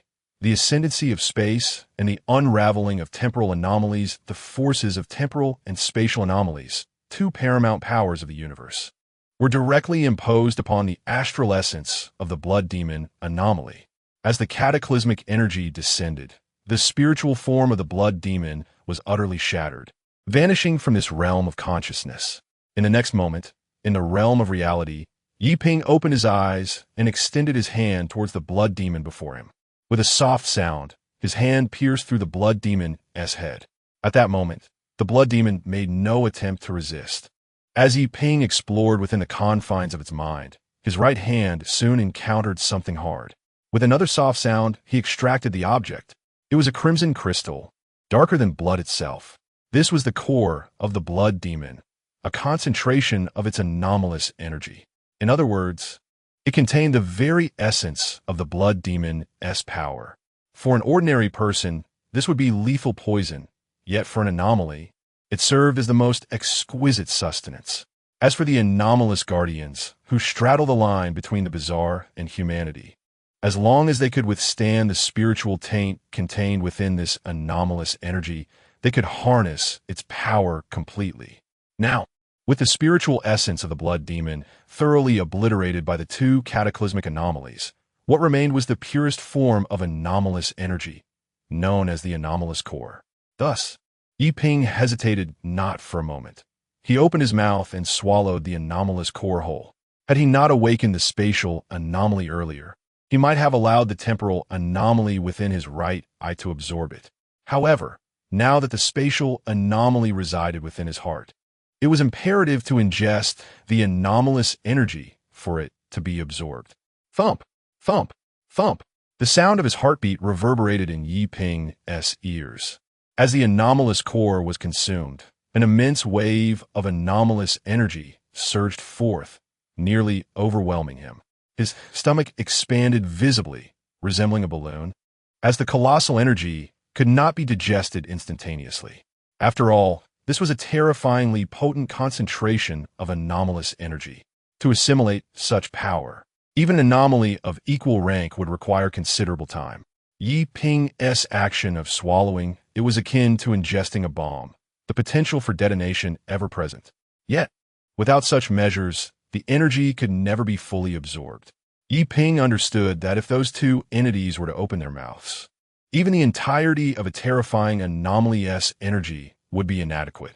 As if to affirm Yi Ping's suspicions, with each rapid beat of his heart, a powerful gravitational force emanated from his heart, swiftly drawing the anomalous energy swirling within his body towards it. It was the spatial anomaly, consuming the energy of the blood demon. Almost simultaneously, the temporal anomaly within his right eye seemed impatient, eagerly attracting vast amounts of anomalous energy towards itself. Soon, the immense and enigmatic power capable of bursting Yi Ping multiple times was entirely absorbed. As the blood demon's bizarre energy was consumed completely, the swollen state of Yi Ping's abdomen deflated, returning to normal. He gasped heavily, his brow glistening with anxious sweat that dripped continuously. The outcome was a success. Although the process was excruciating, akin to the sensation of being on the verge of explosion, ultimately, the combined efforts of time and space manipulation absorbed all the formidable energy. The remaining trace of that energy seamlessly integrated into his being. Yi Ping could distinctly perceive the transformation occurring within him. Previously, he had sensed it vaguely. Now he could assert with certainty that as the influx of this strange power increased, his body was indeed undergoing metamorphosis. At present, since most of the energy was absorbed by the forces of time and space, the alterations to his body were relatively minor. However, one couldn't help but ponder. What would transpire if a substantial amount of this strange energy were to infuse his form? Would he become bizarre? No. Such a fate was best avoided. Yi Ping swiftly dismissed that dreadful thought from his mind. for he still wished to remain human. After calming his turbulent emotions, he glanced down at his palm. Crack, crack. A series of shattering sounds echoed from within his grasp. A pentagonal shard, resembling translucent glass, whirled before him. In truth, it was a fragment of space, a piece he had just severed using the power of spatial manipulation, existing independently from the reality around him. Of course, the moment he made the cut, the world's restorative force immediately activated, restoring the diminished area. With a hissing sound, the pentagonal fragment of space continued to spin, producing a disquieting resonance in the air. Then, without hesitation, Yi Ping hurled the shard away. It pierced through the air like a dart, tearing apart the space it traversed and revealing the blood-red scenery behind. Eventually, the fragment came to rest at the edge of this bizarre domain before erupting violently. In an instant, the area disintegrated, unveiling the reality beyond. Witnessing this spectacle, Yi Ping's eyes widened in astonishment. This power had amplified to such an extraordinary level. The energy of the blood demon was undeniably terrifying, directly enhancing the spatial manipulation to this extent. Just moments ago, he had only attempted a small demonstration. If he were to unleash his full strength, it was likely that this blood demon's domain would be utterly unable to withstand it. Yet, it wasn't merely the spatial manipulation that gained the most. This time, the greatest beneficiary was time manipulation. Yi Ping reached out to touch his right eye. Deep within it, on the time dial of the time enigma, all three hands were currently in motion. Indeed, the powers of the time enigma had been completely restored. Aside from the abilities of time acceleration, time reversal, and time obliteration, all other powers have been entirely unlocked. The three scales represented three distinct categories of power. This time, the blood demon's enigmatic force had fully activated these three formidable abilities. He could sense the enigmatic power of the time enigma flowing into his being. This was the feedback from the time enigma, a signal of complete fusion with him. In simple terms, he was no longer merely drawing upon his own enigmatic force to harness the powers of the time enigma. Instead, he could directly wield the original enigmatic force of the time enigma itself. The magnitude of this power was entirely different from before. All of this was thanks to the benevolent blood demon. Chapter 124. The manifestation of temporal and spatial powers had it not been for the insatiable greed of the blood demon, who sought to dominate even the rules of world-ending anomalies. Such an opportunity would never have arisen. This entire situation stemmed from that immense avarice. Furthermore, the blood demon was oblivious to the fact that Yi Ping hailed from the future, having already witnessed the methods employed by anomalies that inhabit human vessels. It was precisely this familiarity that enabled Yi Ping to navigate the circumstances with such ease. From beginning to end, Yi Ping's own spiritual entity remained in the shadows, wielding the powers of temporal and spatial anomalies instead. It was likely that the blood demon never anticipated, until the very moment of consciousness disintegration, that Yi Ping was not merely utilizing two world-ending anomalies, but had completely mastered them. He did not borrow the powers of the anomalies. He commanded and governed them. This mastery allowed Yi Ping to summon the two anomalous forces at the precise moment the blood demon's spiritual entity invaded, swiftly vanquishing the blood demon. All of this was rooted in greed and desire. It was this very reason that led to the blood demon's self-destruction, leaving it consumed by its own power. It was time to depart. Yi Ping cast a glance at the crumbling domain of the blood demon. This domain would not endure much longer, and once it dissipated, he would have to confront the Sand King worm anomaly. With a soft exhale, Yi Ping's right hand brushed against the hilt of his sword at his waist. Drawing forth the cursed blade Muramasa, while his left hand gripped the black scabbard. It was the perfect moment to test his current strength against the Sand King worm. A thrill of excitement and anticipation coursed through Yi Ping's heart. Seconds later, the domain of the blood demon shattered completely. In the following instant, he plummeted from the sky, directly descending towards the yawning abyss of the Sand King worm, a gaping maw nearly a kilometer in length. The inky darkness of the chasm seemed bottomless. Once he fell in, escape would be improbable. At that moment, Yi Ping was suspended 100 meters above the ground, with no means of leverage. Almost instantaneously as the domain vanished, Yi Ping's body began to descend rapidly. His speed was astounding, covering several dozen meters in an instant, approaching the treacherous edge of the abyss. However, in the next moment, his descent abruptly slowed, akin to a speeding train suddenly activated by an emergency brake, reducing his velocity by several magnitudes. The gradual descent resembled more the gentle fall of a feather than that of a human.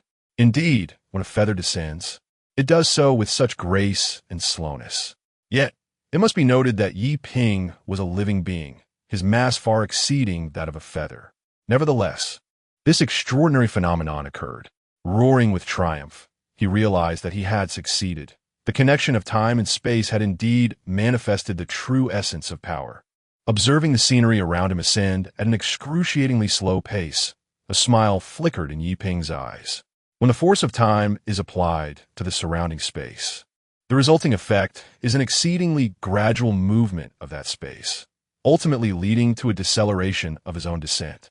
This exemplifies the amalgamation of temporal and spatial powers in their application. Previously, the words of the Zashiki Warashi had illuminated Yi Ping's prior short-sightedness, as he had forgotten that power could be wielded in tandem rather than in isolation. He was momentarily awestruck by the formidable nature of the two enigmatic forces, the eerie essence of time and space, which caused him to overlook the potential of their combined strength. The earlier temporal leap was merely a fundamental manifestation of this concept. At present, utilizing space to decelerate movement by several folds had allowed him to descend as gently as a feather. However, this alone was insufficient. To contend with the terrifying anomalies, nay, the even more potent apocalyptic entities, he required greater strength. A chilling roar echoed in his ears. Instinctively, Yi Ping turned to gaze in the direction from whence the sound emanated. Within his line of sight, a multitude of winged sand creatures were desperately approaching him.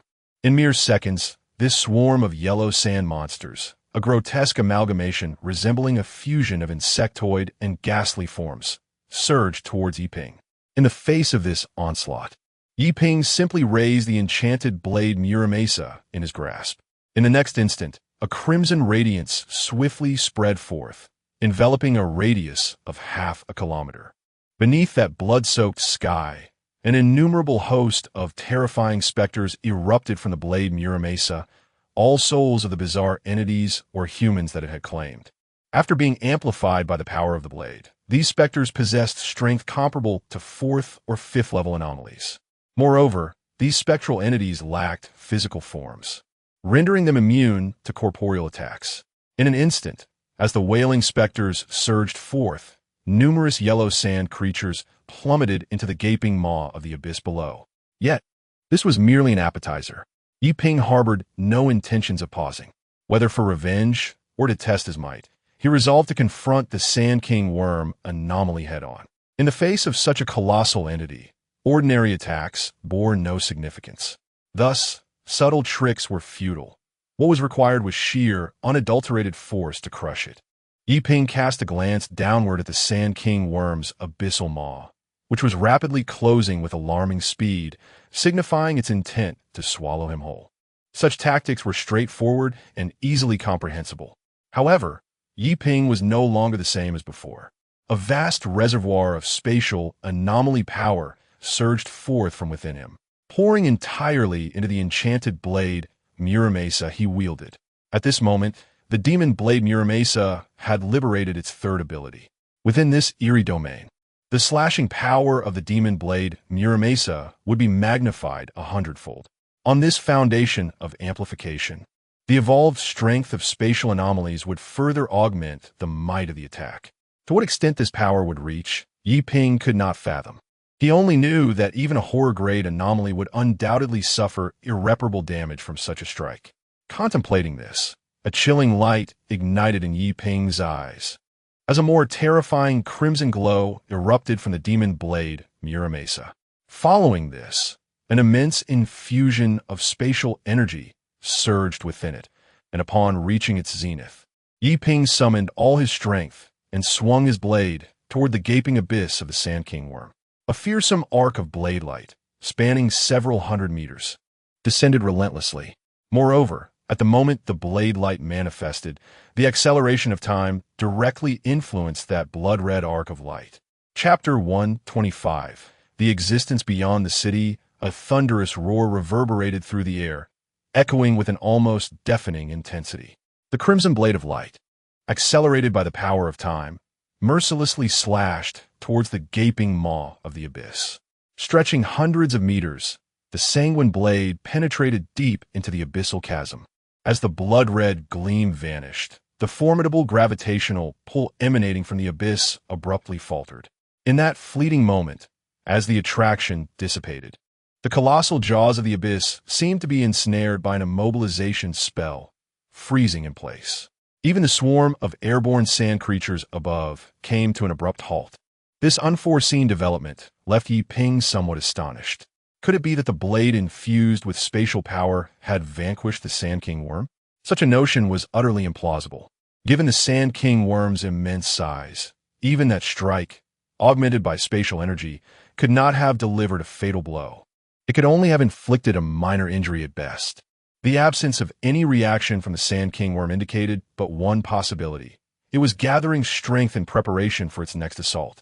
With this thought in mind, Yi Ping took a step forward, utilizing spatial transfer to transport himself 300 meters into the air. From this vantage point, he brandished his demonic blade once more. The crimson arc of light, extending hundreds of meters, again sliced downward towards the gaping maw of the Sand King worm. At present, he had activated the blood blade domain of the demonic sword, amplifying the potency of his strikes to a terrifying degree. However, the blood blade domain could only be sustained for 3 minutes, necessitating a swift resolution to the conflict, or an escape from the Sand King worm's treacherous domain. Without a moment's hesitation, Yi Ping unleashed a flurry of slashes within mere seconds. Each strike was imbued with spatial power, magnifying its impact to nearly tenfold that of before.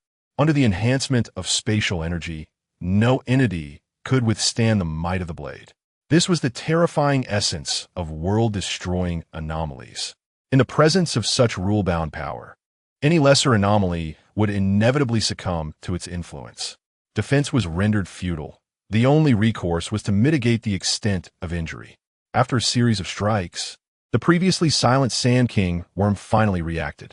A deafening roar echoed across the skies of Nanhai City, the terrifying sound reverberating through the atmosphere, causing tremors. As the Sand King worm unleashed its roar, the gargantuan maw below, resembling a bottomless pit, began to churn violently before surging skyward. In mere seconds, its massive form, propelled by overwhelming power, ascended to an altitude of 1,000 meters. Of course, by the time the Sand King worm's dragon-like head emerged, Yi Ping had already employed spatial transfer to reposition himself half a kilometer away. In the present day, the entire South Sea City is enveloped in the domain of the Sand King worm, where the yellow sands conceal its terrifying power. Under such circumstances, any descent would result in immediate assault. Consequently, Yi Ping had no intention of landing. However, to continuously wield the forces of time and space would incur considerable expenditure. After pondering for a moment, Yi Ping swung his blade towards an area of the void beside him. With a swift motion, the enchanted blade cleaved through the fabric of space, creating a space ample enough for a person to stand. Yi Ping stepped forward, firmly establishing himself therein, without any unusual occurrences. Indeed, this method was feasible. Upon witnessing this, a glimmer of delight flickered in Yi Ping's eyes. The severed space would remain fixed in place, provided he did not interfere. Naturally, without any sustaining force, this small segment of isolated space would gradually dissipate over time. Nevertheless, it sufficed as a temporary foothold. With this solution at hand, Yi Ping exhaled in relief and gazed into the distance. In his line of sight, the Sand King worm surged upwards like a carp leaping over a dragon gate, a portion of its enormous form fully exposed to the outside world. Furthermore, in the far reaches, other segments of the Sand King worm's body began to reveal themselves one by one. From a distance, it appeared as an alien entity intruding upon a sandpit model. This palm-sized city could hardly accommodate its colossal physique. Thus, the Sand King worm could only manifest in such a manner. Observing its immense form, reminiscent of towering mountains, the muscles at the corners of Yi Ping's mouth twitched slightly, his expression turning grim. He noted, however, that near the creature's head there were several wounds, each several hundred meters long. Yet, to the vast body of the Sand King worm, those injuries seemed akin to mere scratches inflicted by a kitten. A sigh escaped him, and Yi Ping smiled wryly, shaking his head in resignation. Initially, he had assumed that what he had seen earlier constituted the entirety of the Sand King worm's form. Now, he realized he had vastly underestimated it. The Sand King worm's body nearly encompassed the entirety of South Sea City. In other words, this creature was as colossal as a city itself. Undoubtedly, if left unchecked by any individual or entity, the Sand King worm would grow at an unstoppable pace, potentially increasing to a size comparable to a continental plate. The only silver lining was that Yi Ping's attack had proven effective, though the impact was minimal. The strike imbued with spatial energy could not be defended against by the Sand King worm. It could only endure with its massive body. Certainly, the immense form of the creature rivaled that of an entire city. Even if Yi Ping were to strike at it for days on end, he might not succeed in vanquishing it. Therefore, Yi Ping was acutely aware that his sole means of overcoming the Sand King worm was to shatter its core of anomaly. The core served as the wellspring of its strange powers, and once it was obliterated, the peculiar entity would soon dissipate, much like the blood demon anomaly had before. However, the question lingered. Where could such a core possibly be hidden within such a vast form? Yi Ping licked his lips. A profound weight of seriousness reflected in his eyes as he fixed his gaze upon the colossal body of the Sand King worm. At that very moment, the creature's enormous head turned to regard Yi Ping from afar, their gazes locking in an intense confrontation. Chapter 126. Will the strange be self-aware?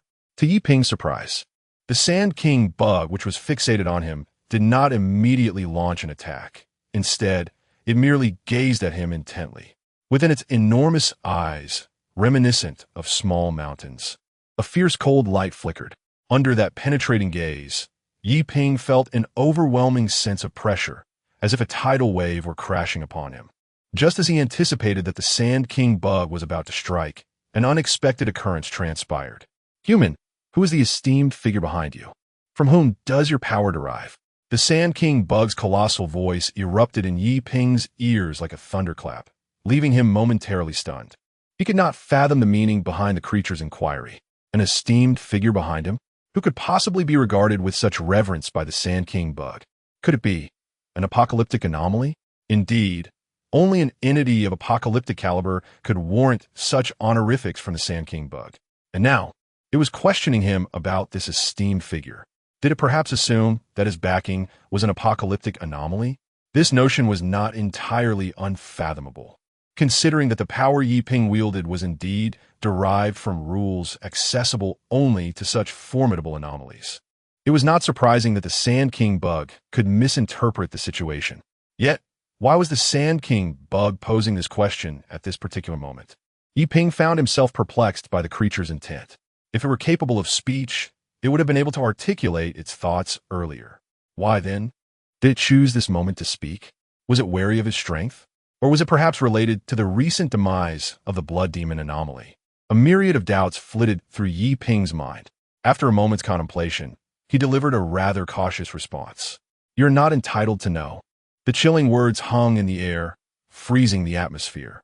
As he uttered this declaration, Yi Ping braced himself for the worst, anticipating that the Sand King bug might retaliate in fury. However, to his astonishment, such a confrontation did not ensue. Instead, a flicker of surprise, caution, and a touch of inevitability appeared in the Sand King bug's immense eyes. At that moment, the air fell silent, rendering the atmosphere somewhat eerie. Yi Ping found himself at a loss regarding his next course of action. Should he continue his assault? Yet, he was acutely aware that even during this exchange, the time within the Bloodblade domain was gradually depleting. Should the Bloodblade domain dissipate, he would lose yet another means of offensive. Contemplating this, a glimmer of icy resolve flashed in Yi Ping's eyes. He tightened his grip on the demon blade and raised the black sheath in his left hand, preparing to strike. After all, prolonging the encounter would only serve to tilt the situation further against him. However, just as he raised the black scabbard in his hand, the hovering Sand King worm suddenly froze, and its enormous head lunged directly towards Yi Ping. A surge of alarm coursed through Yi Ping as he beheld the rapidly approaching head of the Sand King worm. Was this creature intent on attacking? Contemplating this, Yi Ping prepared to invoke a spatial teleportation to escape beyond the creature's strike range. Yet, at that moment, he sensed something amiss. Indeed, the Sand King worm bore no trace of murderous intent. Rather, it approached with a certain purpose. This intent was not one of hostility, but rather a form of confirmation. Wait, could it be? Yi Ping's thoughts raced as he caught a glimpse of the black scabbard in his left hand, and he resolutely decided to remain in place. If his suspicions were correct, he would be safe. However, should he be mistaken, he might lose a crucial opportunity to flee. After a brief moment of contemplation, Yi Ping chose to stay put. After all, even if he temporarily evaded the Sand King worm's attack range, it would not resolve the fundamental issue at hand. A slight risk might yield unforeseen results. The Sand King worm had already begun its self-assessment. All that was needed was a spark to solidify its certainty regarding the matter. Thus, there could be no retreat. A chilling gale swept past Yi Ping, a mere consequence of the immense head of the Sand King worm drawing near. The oppressive, low growl reverberated in his ears, and above him loomed the colossal shadow of the creature. Yi Ping could distinctly detect the foul stench emanating from the Sand King worm's mouth. At this proximity, should the creature decide to attack, even a momentary lapse in his focus could spell doom for him. After all, the creature's maw was nearly a kilometer in length. Yet, this dire outcome did not materialize. Upon drawing close, the Sand King worm's gaze fixated intently on the inky black scabbard in Yi Ping's hand, unable to divert its attention. Indeed, it was the aura of that esteemed Lord of Death. There was no mistake. This was a fragment of that being's power. Human, is the presence behind you that of the Lord of Death? The Sand King worm inquired once more, but this time, its tone bore a hint of trepidation and reverence. For, should this matter involve those great beings, it was far beyond what a creature of its caliber could contend with. Thus, the Sand King worm's thoughts wavered significantly. As the Sand King worm's words faded, a subtle smile graced Yi Ping's lips. Indeed, the creature had misconstrued the situation entirely. Yi Ping's earlier speculation had been fully validated. Upon witnessing the scabbard imbued with the power of a cataclysmic entity, the Sand King worm exhibited an immediate and extraordinary reaction. This revelation served to confirm all suspicions. Although I cannot comprehend your words, should you dare to obstruct the will of that esteemed individual, the inevitable outcome shall be. The subsequent thoughts remained unspoken by Yi Ping, who instead cast a frigid glance at the Sand King worm and uttered a single word, death. As the words echoed, a profound sense of trepidation flickered in the immense eyes of the Sand King worm, for this matter had transcended its realm of influence. This human, bearing a fragment of that esteemed one's power, nearly substantiated that the might behind him was indeed supported by that figure. Thus, if it were to disrupt the plans of that esteemed individual, the consequence would be death. Even the entity lurking behind would be utterly incapable of safeguarding it. Chapter 127. If a battle is to be fought, let it commence. In that fleeting moment, the air fell into an eerie silence, the atmosphere thick with tension. Yi Ping remained unvoiced, uncertain whether the Sand King worm had been intimidated. He was acutely aware of one crucial fact. The Bloodblade domain would vanish completely in 1 minute. Should the Sand King worm fail to respond within 10 seconds, he would unleash his ultimate trump card, invoking the primal powers of the time anomaly.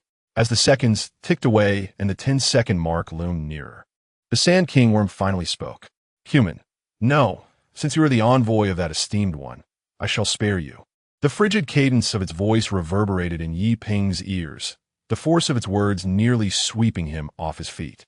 Spare me? Yi Ping stood resolute. His countenance darkened with wrath. Shouldn't that very phrase be uttered by me? Let us not forget how the previous blood demon anomaly met its end.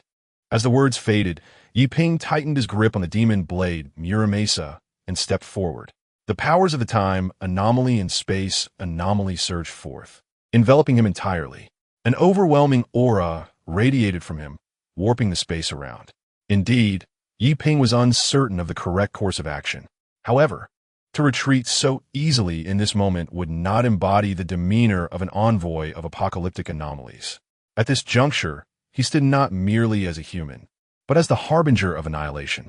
Thus, it was imperative that he exhibited the comportment befitting such a role.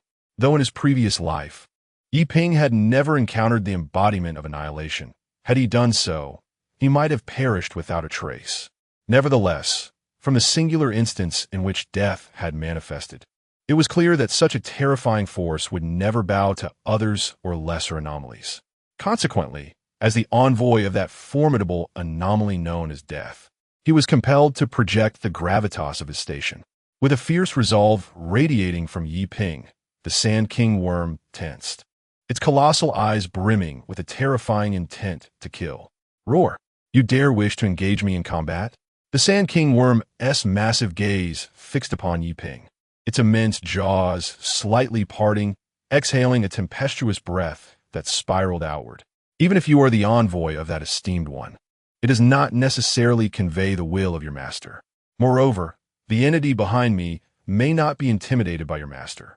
As the thunderous voice of the Sand King worm resonated, Yi Ping's heart raced. Though the statement seemed straightforward, it harbored profound implications. Firstly, it was evident that the Sand King worm had the backing of an apocalyptic anomaly. The second point is that the apocalyptic anomaly is not weaker than the existence of the apocalyptic anomaly of death. It must be noted that in the previous rankings of anomalies, the apocalyptic anomaly of death and the Master of Death held the prestigious third position in the hierarchy of extraordinary beings. According to the Sand King worm's understanding, the apocalyptic anomaly behind it does not particularly fear this Master of Death. This implies that the ranking of that apocalyptic anomaly is also exceedingly high, likely in the fourth or fifth position. It is precisely for this reason that the Sand King worm possesses such confidence. With this thought in mind, a glimmer of determination flickered in Yi Ping's eyes. What should be done next? Should he continue to feign bravado, or... Various doubts raced through Yi Ping's mind as he contemplated his next move. His silence left the Sand King worm momentarily stunned, unsure of how to react. Fortunately, in the next instant, Yi Ping spoke. You shall pay the price for your previous offense against me. As his icy words echoed, the air around them became charged with tension. The Sand King worm's cold gaze fixed intently on Yi Ping, its colossal form writhing restlessly. Each movement of its immense body, akin to that of a city, sent tremors through the ground as if an earthquake of magnitude 8 had struck. A cloud of yellow sand billowed in the air, enveloping the city in a shroud of gloom. Yet, as the yellow sand approached Yi Ping, it was repelled by the surrounding space. Observing the fury manifesting on the Sand King worm's massive head, Yi Ping's expression remained unwavering, as though he were oblivious to its wrath. This demeanor only served to infuriate the Sand King worm further.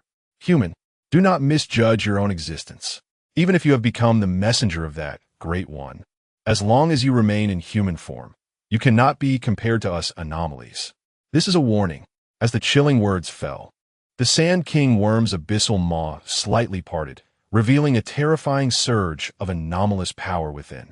The mere release of this dreadful energy caused the very fabric of space in the vicinity to quiver.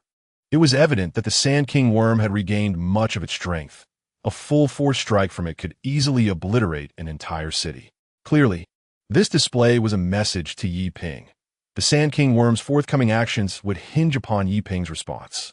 Any misstep could escalate into a cataclysmic confrontation. An intense tension permeated the air as time slowly trickled by. Yi Ping remained silent, as did the Sand King worm across from him. The time within the Bloodblade domain had long since elapsed. Yet, Yi Ping did not falter. A fierce resolve illuminated his face as he raised the demon blade in his hand and declared towards the distant Sand King worm, "Withdraw from this country. That is my demand." The authoritative voice reverberated through the air, causing it to tremble. Simultaneously, The Sand King worm twisted its grotesque form and unleashed a thunderous roar. You, by yourself, believe you can compel me to leave this land? Do you not comprehend that I embody the will of the esteemed figure behind me? After the Sand King worm's menacing declaration, Yi Ping's expression remained unfazed.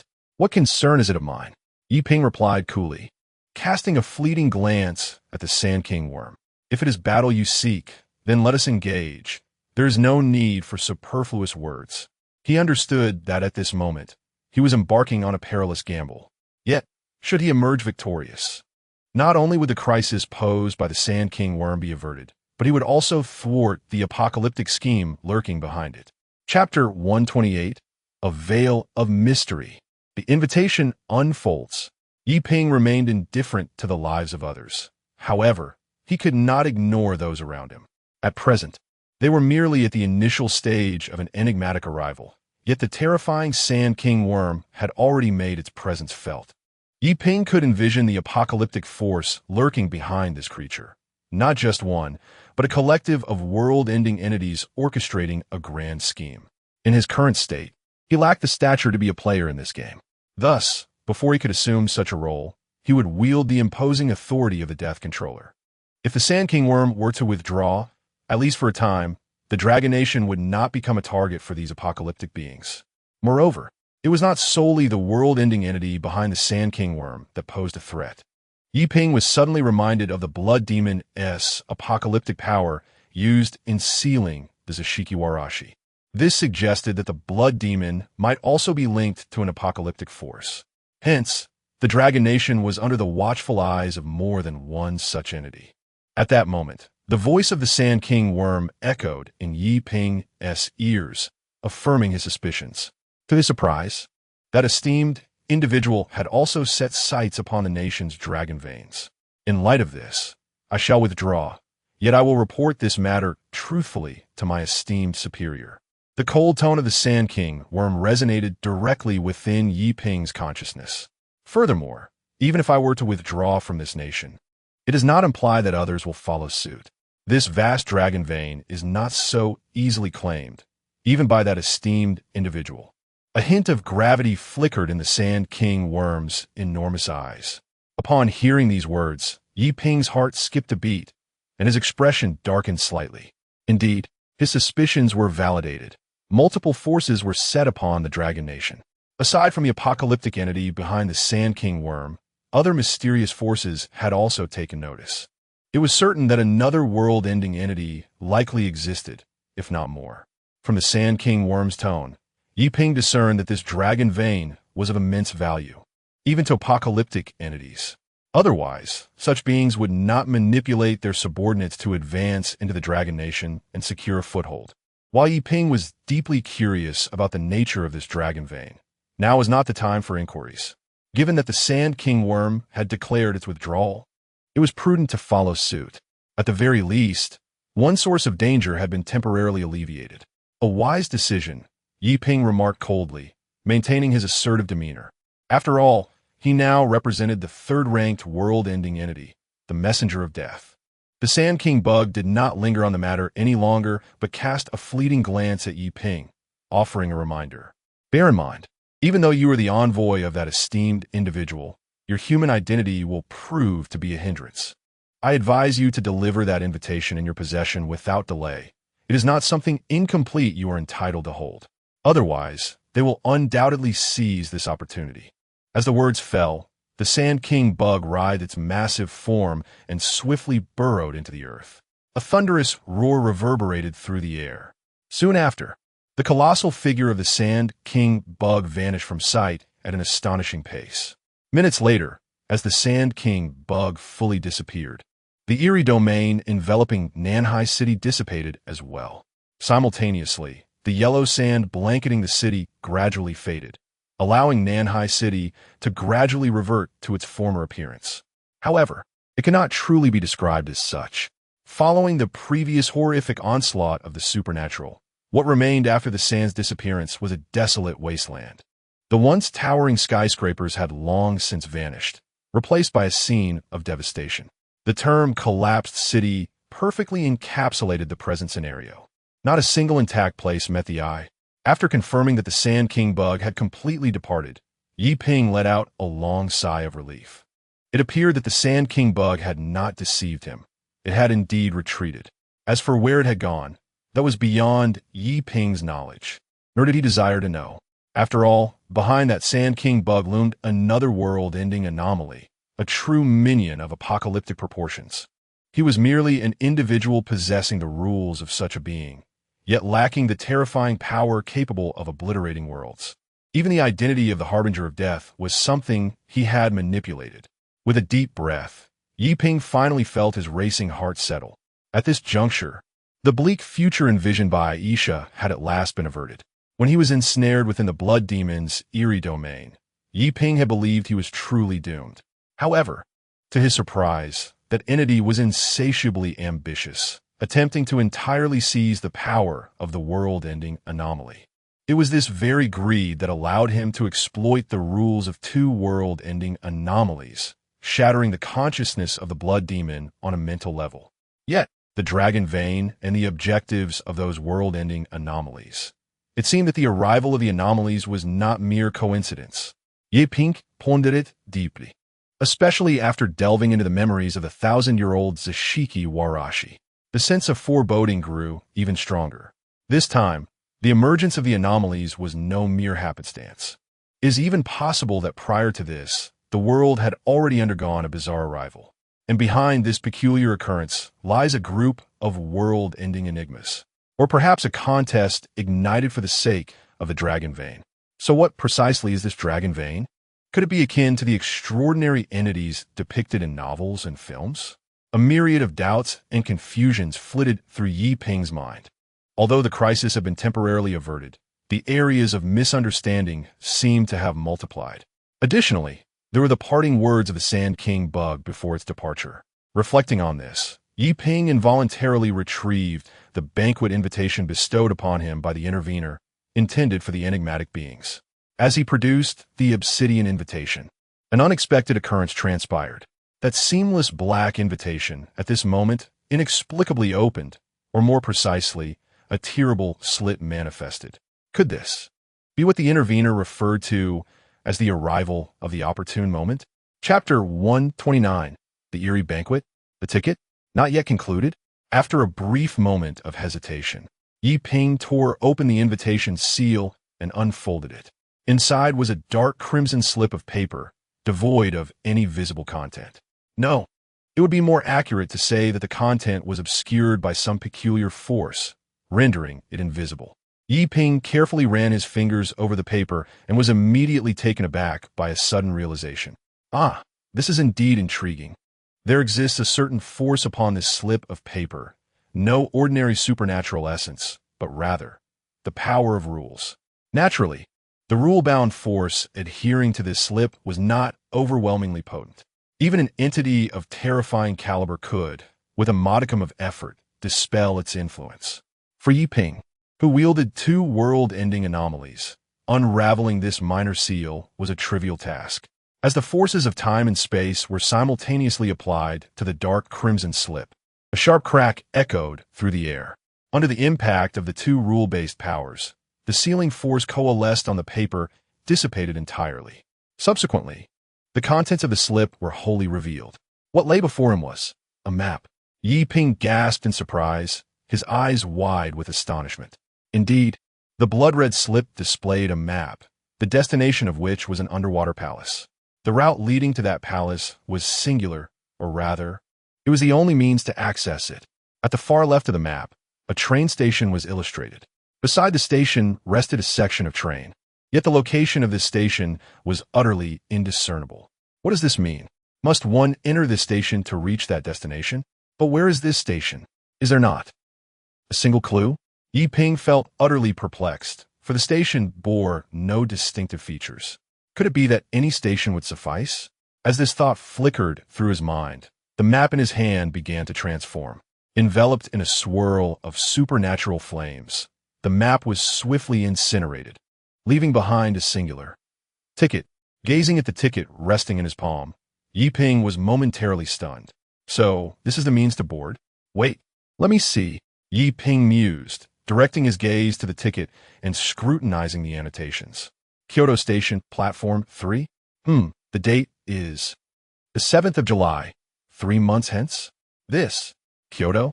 Could it be that one must travel to Kyoto to arrive at the palace? I must contemplate this matter further. With that, Yi Ping thoughtfully stowed the ticket within the sheath of his blade.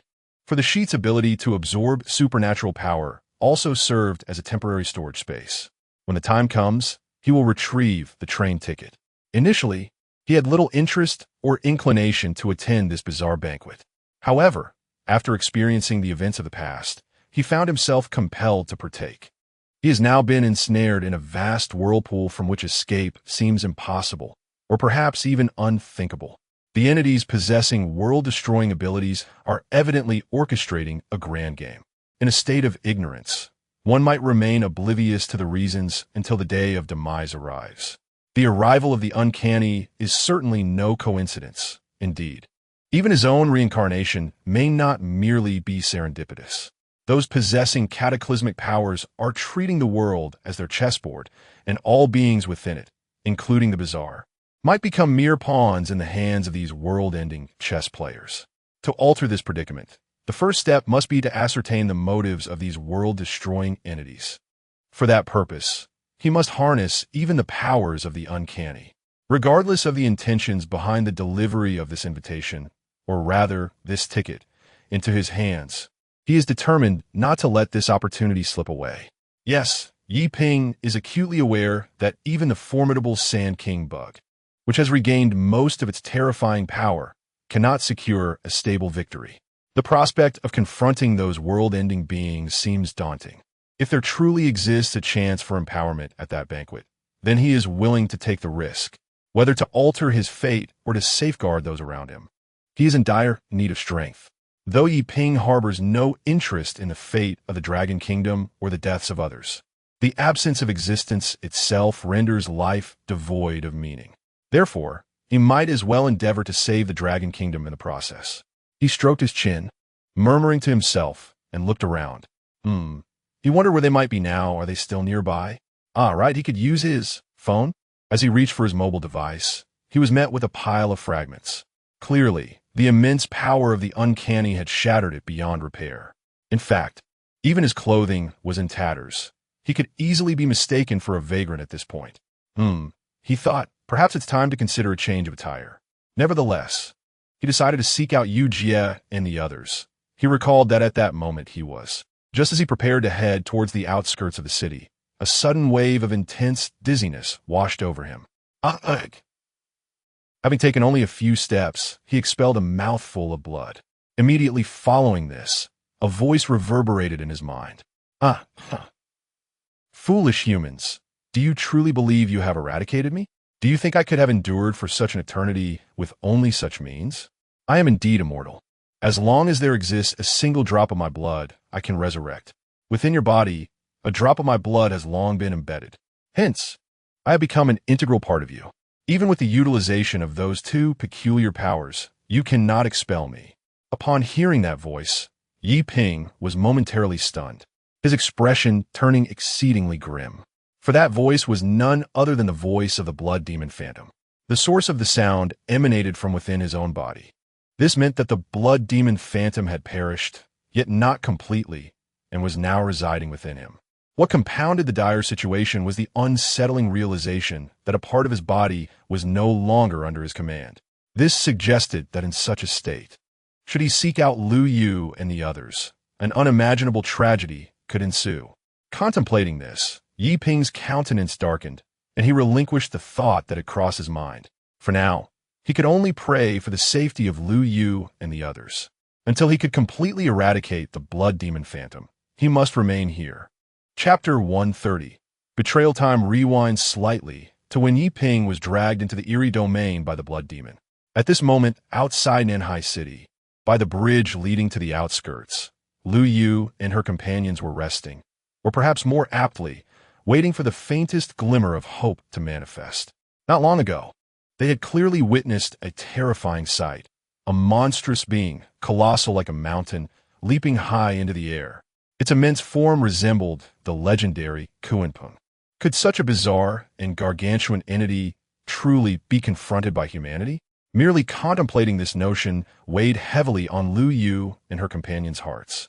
Furthermore, just moments ago, the Zashiki Warashi had accurately informed them that the entirety of Nanhai City was now beyond the reach of external intervention. In other words, under such circumstances, their options had dwindled to nothing. All they could do was await the inevitable descent of that enormous, dome-like entity. Otherwise, they had no alternative. Yet, even this waiting was an excruciating ordeal. A stifling atmosphere enveloped the area. At that moment, the sound of footsteps echoed in their ears. Lu Yu then felt a gentle tug at the hem of her garment. Turning around, she was met with Aisha's serious gaze, her eyes clouded with concern. "Sister Lu Yu, trouble is brewing," Aisha whispered, a grave expression etched onto her delicate features. Just moments prior, she had witnessed another troubling vision. Although they had successfully averted the crisis within the vision, someone had sustained serious injuries due to the unforeseen circumstances. In light of this, Aisha felt compelled to forewarn her companions, allowing them to be on guard. With Yi Ping absent, even she needed to strive to protect everyone. If she could not contribute in battle, she would assist in other ways. Of course, before informing Lu Yu, Aisha had already discreetly briefed the twin sisters and Roger. As for Yao Lin, she remained in a heightened state of vigilance without any prompting. Trouble? Upon hearing Aisha's words, Lu Yu was initially perplexed, but she soon lifted her gaze towards the direction of the footsteps. Almost immediately, she spotted Gao Shun and his group striding purposefully towards them. A wave of unease washed over her heart.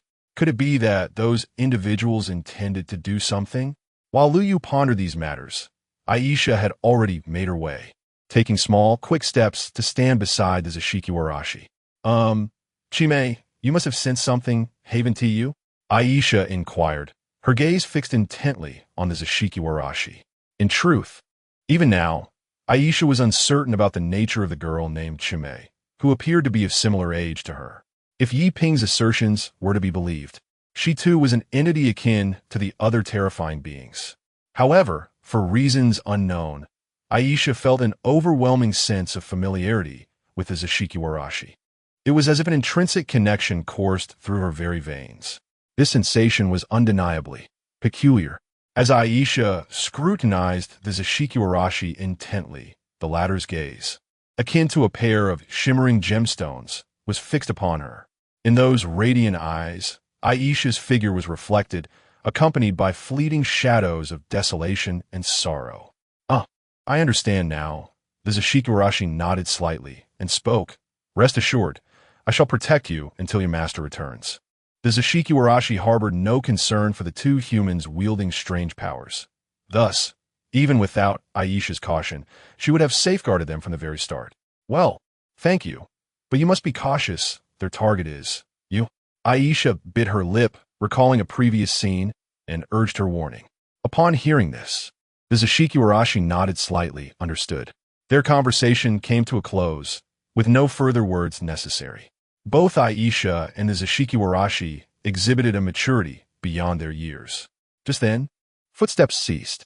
Gao Shun and his companions halted before them, with Gao Shun himself casting a piercing gaze upon the group. "I am not one for idle chatter. Hand over that girl, and I shall spare your lives," Gao Shun declared, his icy glare sweeping over the individuals present as he pointed at the Zashiki Warashi. With his words, the temperature in the air plummeted, and the expressions of the onlookers turned grim. Especially for Lu Yu and the others, a fierce rage ignited upon hearing Gao Shun's proclamation. "Hey, you four-eyed frog, if it weren't for Ping Gu, you would have been dead by now. Do you really dare to threaten us?" Roger clenched his fists and stepped forward, his hands transforming into claw-like appendages, a surge of strange power emanating from him. "Don't wait for Ping Gu to return. I'll deal with you right now." As he spoke, Roger prepared to strike, but before he could leap forward, the twin sisters, standing closest to him, swiftly restrained him. "Stop it, Roger. Hold it back, Ergio." Yu urged her sister, prompting her to assist.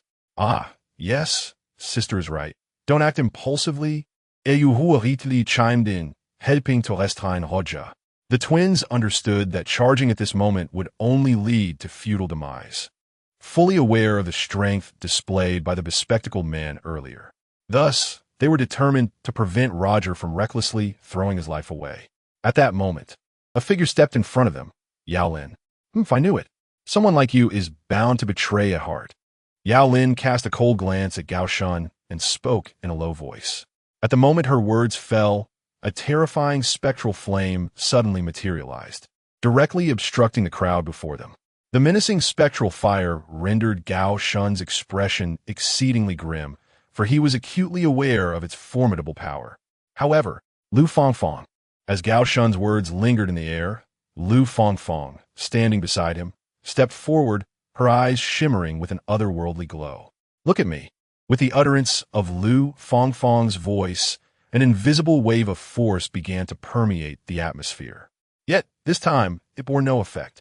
No, it would be more accurate to say that before its impact could manifest, it simply vanished.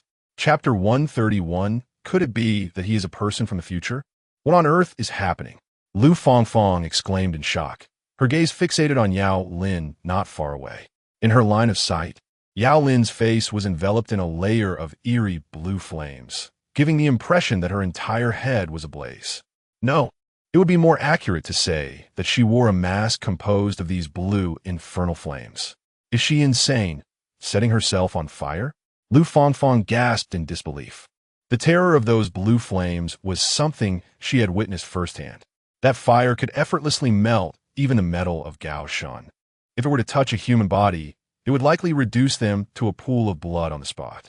Just as Lu Fangfang was engulfed in shock, Yao Lin's voice resonated in her ears. Heh, foolish woman, have you ever seen a venomous snake poison itself? Yao Lin scoffed, an unsettling gleam illuminating her eyes behind the mask of flames. Indeed, she had contemplated how to confront Lu Fangfang if they were to become adversaries. Now, this experiment proved to be effective. Even the powers of mental control must propagate through the strange force, by shrouding her brain in the eerie fire.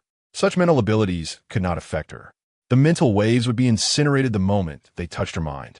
Upon witnessing this outcome, a sense of gratitude and admiration for Yi Ping surged within Yao Lin. Without Yi Ping's guidance, she might have remained confined to conventional methods. Indeed, the application of power is multifaceted and is not merely about wielding it with brute force. By perceiving the essence of power and its methodologies, one can achieve monumental enhancement. Now, Yao Lin clearly sensed the profound wisdom and rich experience contained within that seemingly simple statement. Without substantial experience, one could never possess such remarkable understanding. Merely changing one's approach could lead to such significant transformation. At times, Yao Lin genuinely pondered whether Yi Ping was from the future. Otherwise, how could he possess such extraordinary insight into the peculiar forces? Or perhaps, was Yi Ping himself a product of the bizarre? After dismissing those unrealistic thoughts, Yao Lin coldly regarded Gao Shun and Lu Fangfang across from her. Now, your methods have run dry. If you still intend to advance, do not blame me for being unmerciful. The chilling words fell from her lips as Yao Lin waved her hand. 5 flaming skeletal figures soared forward. The skeletal apparitions opened their mouths, unleashing torrents of eerie fire that raised the temperature of the area by several degrees. The terrifying heat caused the bridge beneath them to show signs of scorching. In that moment, the air fell silent. All eyes turned toward Gao Shun, as everyone awaited his response. Undoubtedly, if Gao Shun's response is negative, it will inevitably lead to a fierce battle. In the gaze of the crowd, Gao Shun grinned and raised his solitary remaining hand, his icy gaze sweeping over everyone present. Since you are so unappreciative, then perish here. As his words fell, he swung his arm, and in the next instant, a multitude of metallic spikes materialized in the air. Even more startling to the onlookers was the fact that their numbers had multiplied several-fold compared to before. This situation rendered Yao Lin's expression somewhat grim. The sheer quantity was nearly 2 or 3 times greater than previously observed. With so many metallic spikes, it would be impossible for her ethereal flames to incinerate them all, unless she enveloped the entire area within the reach of her flames. However, It must be noted that anyone other than herself who came into contact with the blue ethereal fire would suffer severe, potentially fatal injuries, a fact that even Yao Lin could not control. In other words, to unleash such an extensive protective net of blue ethereal fire, she would need to at least double the original range. An increased distance and broader scope would consequently require a significant augmentation in the ethereal energy she needed to expend, and it was not a simple matter of addition. The consumption of ethereal energy could easily reach 2 or 3 times the original amount. Under such circumstances, while her ethereal energy could sustain her for over 10 minutes of combat, this extensive usage might not allow her to endure even 5 minutes. More critically, beneath such protection, how could she engage in battle? A flurry of thoughts raced through Yao Lin's mind. Could it be that, relying solely on herself, she was unable to protect everyone? Just as this notion flitted through her consciousness, a youthful yet steady voice echoed in her ears. It was the voice of the Zashiki Warashi. "Do not worry. I will protect them. You just fight as you wish." Upon hearing this, Yao Lin instinctively turned to look at the Zashiki Warashi. In her line of sight, the Zashiki Warashi tilted her head and offered her a gentle smile. Witnessing this scene, Yao Lin's anxieties began to ease. If she need not fight while simultaneously safeguarding everyone, then she still had a chance of victory. At present, the cursed manipulator named Lu Fongfong had effectively lost her abilities. Thus, the only threat Yao Lin needed to be wary of was Gao Shan. Under these circumstances, her burden had naturally lightened considerably. Simultaneously, the piercing hum in the sky grew ever louder. It was evident that the multitude of metallic spikes floating in midair had accelerated to their utmost limit. The speed at which they would erupt would likely be beyond the capacity of the naked eye to perceive. Realizing this, Yao Lin understood that capturing the metallic spikes visually was evidently an impossibility. Thus, her prepared means of resistance was a sudden burst of laughter. 5 fiery skeletal apparitions unleashed a torrent of eerie flames directly towards Yao Lin. In the next instant, Yao Lin found herself enveloped in a shroud of blue spectral fire. The onlookers were rendered utterly speechless, unable to fathom the meaning behind Yao Lin's audacious actions. Even if she herself were impervious to the searing flames, such a course of action was undeniably fraught with peril. An unforeseen calamity could easily befall her. Meanwhile, not far away, Gao Shan furrowed his brow slightly, as an inkling of Yao Lin's intentions began to dawn on him. Consequently, he swiftly gestured with his hand, summoning a multitude of metallic spikes that shot forth towards Yao Lin, cloaked in the spectral fire. The speed was astonishing, vanishing into the eerie flames in the blink of an eye. Chapter 132. An exceptional trickster can exploit everything in their environment. Even more alarming is that the malevolent energy contained within those metallic spikes is several times more potent than before. Consequently, even Yao Lin's ghostly flames cannot immediately melt those metallic spikes. In other words, the spikes that have not yet fully melted would pierce Yao Lin, rendering her as helpless as a sieve. However, in the next moment, the terrifying ghostly flames rapidly spread. Following this, Yao Lin's figure became completely visible. Yet at this moment, her appearance had undergone a tremendous transformation. She resembled a being engulfed in flames, her entire body cloaked in blue, ghostly fire, with her eyes shimmering with an enigmatic blue glow. Yao Lin slowly opened her palm, and the unmelted metallic spikes transformed into a pool of molten iron, dripping from her hand onto the ground. With a hissing sound, the scalding molten iron created a large hole in the bridge. Naturally, Gao Shan observed this spectacle with clarity. How could she wield her abilities with such proficiency in such a short time? Gao Shan furrowed his brow, his expression darkening. It had only been a brief period, and this woman had already devised a means to counter his attacks. Her capacity for learning was truly astonishing. Amidst his astonishment, Gao Shan's resolve to eliminate Yao Lin intensified. After all, if she were to fully mature with such abilities, she would pose a significant threat to him, as her fiery powers were nearly his nemesis. Furthermore, he sought to make her pay for past grievances. "Though your abilities are formidable," Gao Shan declared, swinging his arm, causing the entire bridge to tremble. This development left everyone in stunned silence. Can you truly protect everyone? As his words echoed, the iron pillar at the top of the bridge cracked, followed by a 20-meter-long steel beam plummeting towards Gao Shan. Previously, he had merely tested the waters. His true power lay in mastering all forms of metal. With a chilling declaration, Gao Shan manipulated the 20-meter steel beam, sending it crashing towards Yao Lin. The sound of whistling air reverberated. The force contained within that massive steel beam was likely enough to obliterate a person dozens of times over. If struck, survival was impossible. As she beheld the incoming steel beam, Yao Lin instinctively waved her hand. The blue, ghostly flames surged forth, racing toward the steel beam. In an instant, the colossal beam was enveloped in the ghostly fire. Yet, in the following second, the partially melted steel beam continued its relentless descent towards Yao Lin. Although her blue, ghostly flames were undeniably powerful, given sufficient time, she could completely melt the massive beam. However, prior to that moment, she may have been struck by the steel reinforcement. Even though her flames could withstand a portion of the impact, being hit by several tons of steel would undoubtedly result in her demise. The outer garment, composed of blue Eerie flames, offered no protection against such a force. Consequently, as the colossal object hurtled towards her, Yao Lin swiftly leapt away. The terrifying tremor reverberated across the bridge. The area where Yao Lin had stood was instantly transformed into a vast pit. From this chasm, one could clearly see the surging waters below. Gao Shan's face betrayed no hint of delight. Just moments ago, he sensed that the woman had swiftly fled. Although he could not discern her exact whereabouts, he was certain she was not dead. With this thought in mind, Gao Shan immediately scanned his surroundings in search of Yao Lin's figure. At that moment, from within the clouds of dust and debris, a pillar of fire shot forth, hurtling directly towards him. Observing the menacing blaze, Gao Shan quickly evaded it. Indeed, she was alive. His expression darkened as he gazed into the distance.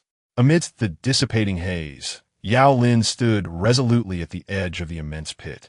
The flames still raging around her indicated that the previous ferocious attack had not harmed her. Futile. Gao Shan scoffed disdainfully. The reason he chose to engage here was that it was his battleground. The South China Sea Bridge was constructed of metal, which meant the entire structure served as his weapon.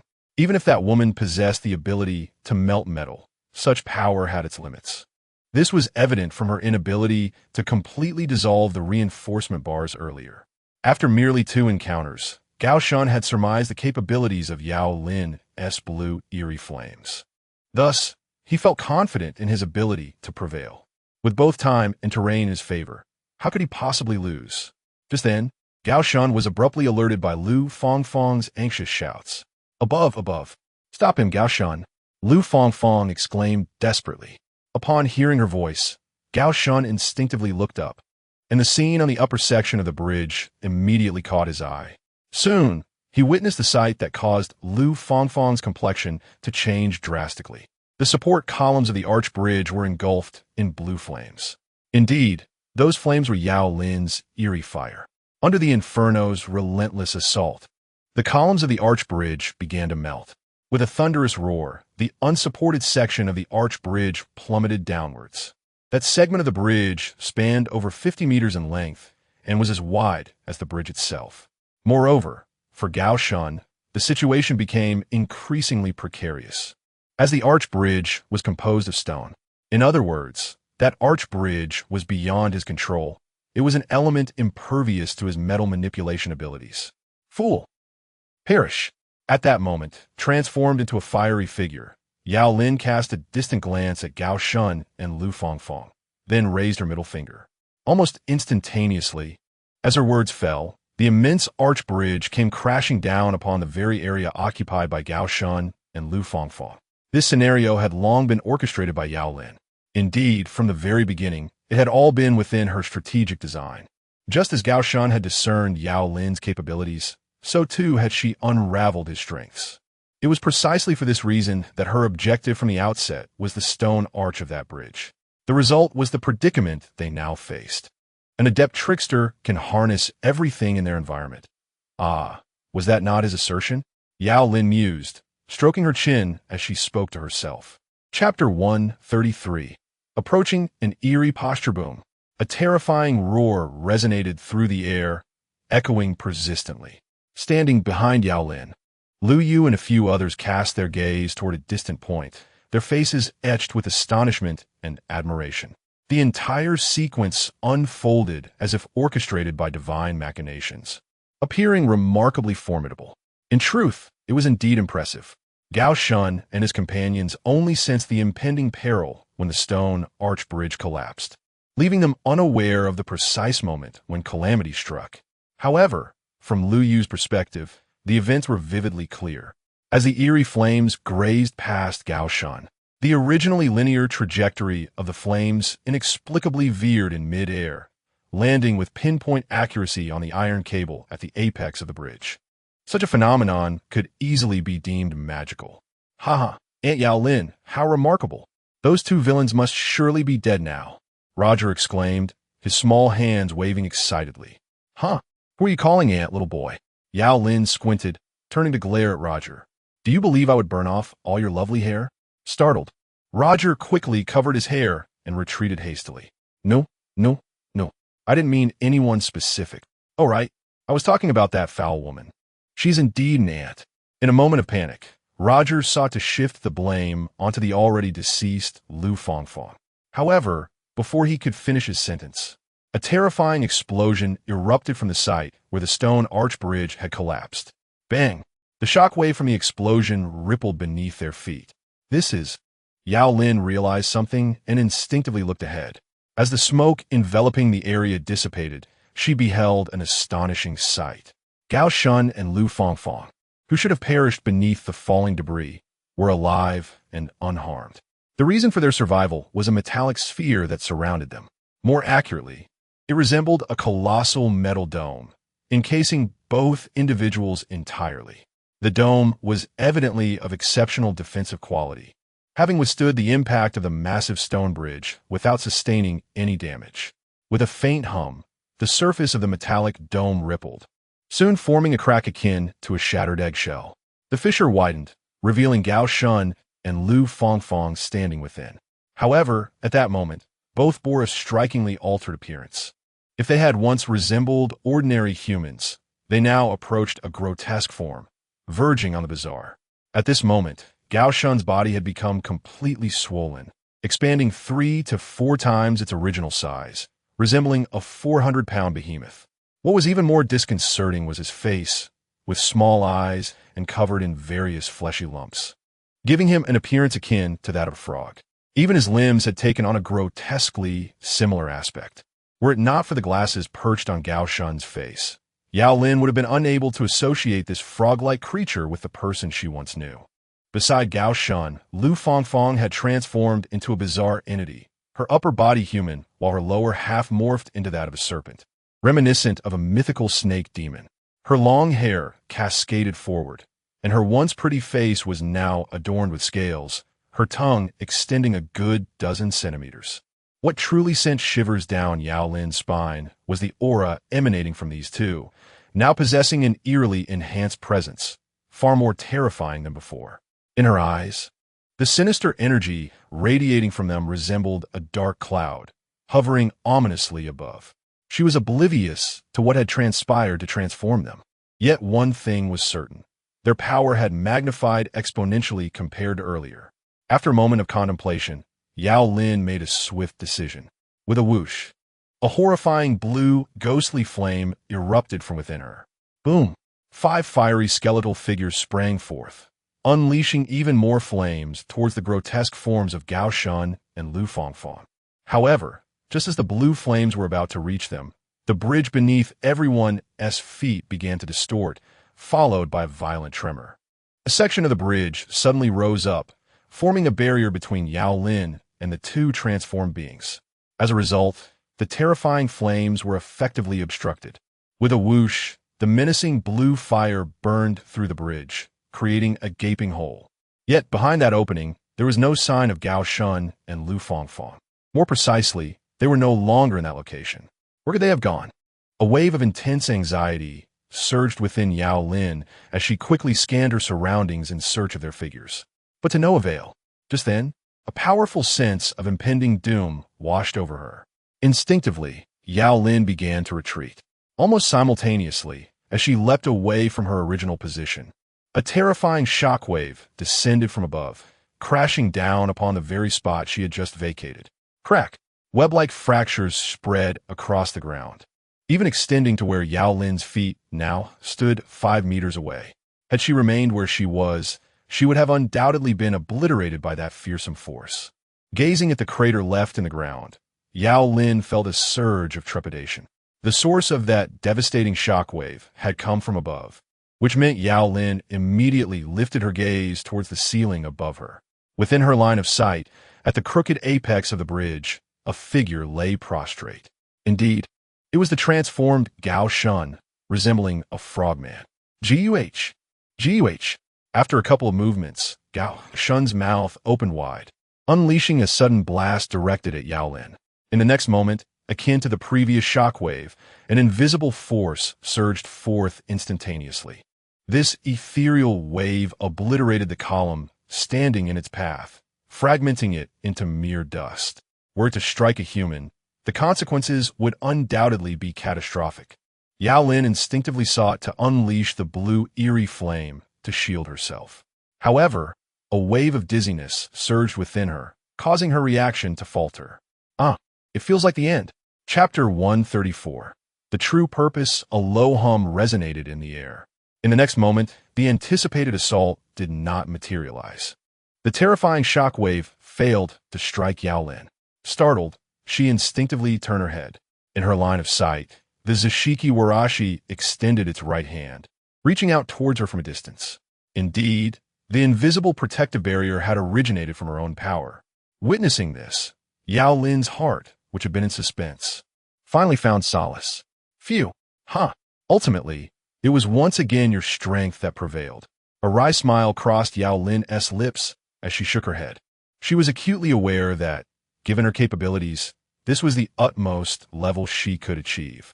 The current state of Gao Shun and Lu Fangfang was evidently beyond that of ordinary practitioners. They resembled true aberrant entities, according to the classification system that Yi Ping had shared with her. The threat level posed by Gao Shun and Lu Fangfang had evidently escalated to that of a 5th-tier anomaly. You have performed admirably. A voice laced with approval echoed in Yao Lin's ears. In the following moment, she was astonished to find that the Zashiki Warashi, who had been standing several dozen meters away, had suddenly appeared beside her. Gazing at the little girl standing nearby, Yao Lin comprehended the terrifying power contained within her. She had sensed this subtly before, but now it was an undeniable certainty. It was likely that the power possessed by this kimono-clad girl was comparable to that of Yi Ping, a height that was presently beyond her reach. At that moment, Yao Lin was abruptly aware of an eerie sound reverberating around her. From the corner of her eye, a figure sprang forth from the shadows. Upon seeing this figure, Yao Lin was utterly taken aback. Be careful, it's that woman. Yet before she could finish her warning, Lu Fangfang emerged from her blind spot. Unleashing her power, a fierce light flickered in Lu Fangfang's violet eyes, and a wave of terrifying energy swiftly radiated outward. Everything enveloped by this force was turned to stone. Indeed, everything was petrified. Bridges and vehicles alike transformed into solid rock. Petrification. Yao Lin was left in complete shock at the spectacle. Moreover, the speed at which the petrifying ability spread was several times faster than she had envisioned, covering a distance of 30 meters in less than a second. In a mere 2 seconds, the less than 50 meters had been traversed. The horrifying force of petrification was now upon her.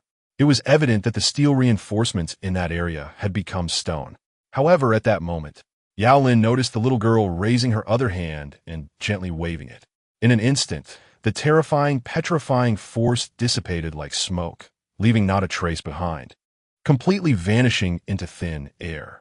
Upon witnessing this scene, Yao Lin could not help but cast several glances at the Zashiki Warashi. Even now, she remained perplexed regarding the true nature of the power possessed by this little girl. Was it perhaps psychic energy? Yet, how could such an ability possibly counteract petrification?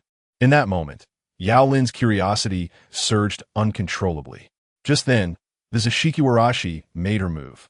Unlike her previous defensive stance, this time she took the initiative against Gao Shun and his companions. Stop. More precisely, it was a single word she uttered. At the instant her voice resonated, a tremendous force struck Lu Fangfang, who had transformed into a serpent demon. Boom! The terrifying power forcefully pinned Lu Fangfang to the ground.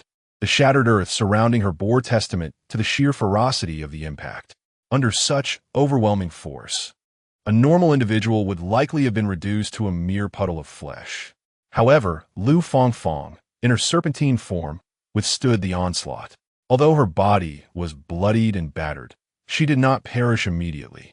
This indicated the extraordinary strength she possessed in her altered state, vastly different from that of an ordinary human.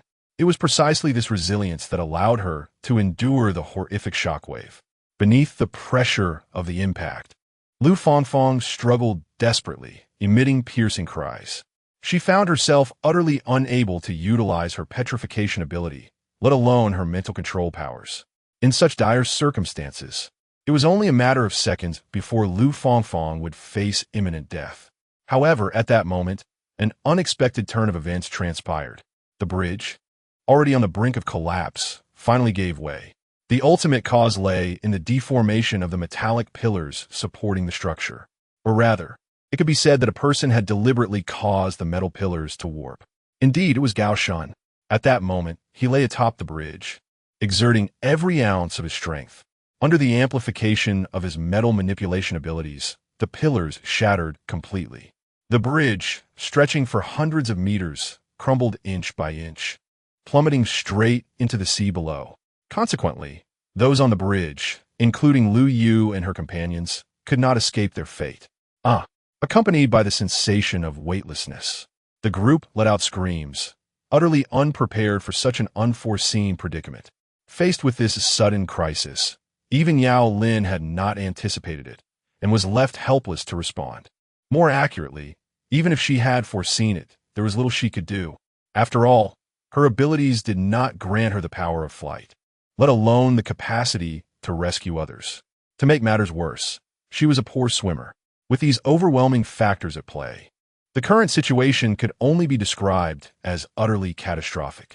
Similarly, the Zishikiwarashi also perceived this shift and promptly abandoned its assault on Lu Fangfang, redirecting its efforts towards rescuing Lu Yu and others. At the very moment the Zishikiwarashi relinquished its power to commence the rescue, Gao Shun, who had been quietly positioned beneath the bridge's supporting pillar, initiated his own actions. Everything he had done previously was merely a prelude to this moment, even going so far as to use Lu Fangfang as bait. His intention was to ensure that no one was aware of his true objective. Now, with his goal achieved, it was evident that the little girl, with her enigmatic nature, could not possibly ignore the plight of those in distress. Thus, under these circumstances, it presented itself as the optimal moment for him to strike. Chapter 135, Deceived. A mysterious force of obstruction, Gao Shun puffed out his cheeks and opened his mouth. In the next moment, a terrifying sound wave attack surged toward Lu Yu and his companions. Indeed, Gao Shun's assault was not directed at the Zishikiwarashi, but rather aimed at Lu Yu and his group. He was acutely aware that the girl was peculiar and would undoubtedly intervene for them. Henceforth, his plan was destined to succeed. The plummeting Zishikiwarashi, too, sensed Gao Shun's attack. At that moment, without her protection, they would likely face dire consequences. With a glimmer of brilliance flashing in her eyes, she gently waved her small hand, unleashing a multitude of runes that surged forth from her body, swiftly cascading toward Lu Yu and his companions below. As those runes converged, they transformed into a small vessel, catching Lu Yu and his companions. They landed upon it without a single ripple. The rune-laden craft absorbed their falling force as if it were made of cotton. Simultaneously, the runes coalesced, forming a shell-like small boat. Just as the runes solidified, Gao Shun's sound wave attack struck the vessel. The small boat shuddered violently under the impact of the terrifying sound waves, yet it remained intact. However, this attack was merely a bait. Gao Shun's true objective was the Zishikiwarashi, as a significant portion of her power was devoted to shielding Lu Yu and his companions. Gao Shun swiftly leaped closer to her, utilizing the falling debris of the bridge. Gao Shun opened his mouth, his tongue rapidly extending toward the Zashiki Warashi. Faced with such an onslaught, her expression darkened, a hint of distaste flickering across her youthful visage. She clenched her fist and unleashed her eerie power. In an instant, a horrific force erupted, surging directly toward Gao Shun, even though she divided some of her strength to protect Lu Yu and his companions. It was insufficient to contend with an entity that merely borrowed power from the supernatural. Gao Shun understood this reality as well. Despite the precarious situation, he did not believe he could withstand the assault. Thus, he had another plan. At the moment his tongue lashed out, a gray nail, intertwined with runes, shot forth from his palm. The Zashiki Warashi's expression shifted dramatically upon seeing it. The power contained within the gray nail pierced through her released eerie energy and embedded itself in her shoulder. In the next instant, the Zashiki Warashi realized she could no longer summon the eerie power within her. What was happening? The force within the gray nail was capable of obstructing her own eerie energy? Before she could comprehend the situation, Gao Shun's extending tongue ensnared her body, propelling them both away. This turn of events left her utterly bewildered. Could it truly be that a creation of humanity could seal her power? After the initial shock, the Zashiki Warashi swiftly regained her composure, summoning her mental energy at the last moment to propel the rune-laden boat, carrying Lu Yu and others towards the distant shore. In the next instant, Gao Shun's tongue coiled around the Zashiki Warashi, swiftly leaping away to a far-off place. In just a few bounds, they landed on the flat ground at the end of the bridge. With a thud, Gao Shun released his tongue, and his frog-like form gradually diminished, returning to his original appearance. At last, I have captured her. Gao Shun exhaled a sigh of relief, his right hand slightly gesturing, causing a metallic rope to materialize and bind the Zashiki Warashi. She offered no resistance, for she was unable to harness any power within her at that moment. Instead, she merely lifted her gaze to meet Gao Shun's eyes. "Human, what have you done? What power is contained within this nail?" A glint of light flickered in her eyes, her expression darkening considerably, for she sensed a most distasteful power emanating from the gray nail. "You need not know such matters. It is peculiar," Gao Shun replied coldly, casting a glance at the Zashiki Warashi before lifting her effortlessly. "From this day forth, you shall be my pet. No matter the command, you must adhere strictly to it, otherwise. Do not blame me for my lack of courtesy." His frigid words descended like a chill upon the air. In the face of such a threat, the Zashiki Warashi did not respond, but instead wore an enigmatic smile. "You are in for misfortune." Upon hearing this, Gao Shun's countenance darkened, his expression turning ominous. "Misfortune? I believe it is you who..." Just as he raised his hand, poised to strike the Zashiki Warashi, a gunshot echoed through the air. In the next moment, Gao Shun felt a sharp pain in his chest, and soon realized he had been hit. "Who?" he faltered, turning his gaze towards the source of the gunfire. Emerging slowly from the nearby woods was an individual. Upon recognizing the figure, Gao Shun's face contorted in fury. "It's you. You wretched creature. How dare you?" His curses were abruptly cut short by another gunshot, and he collapsed, lifeless.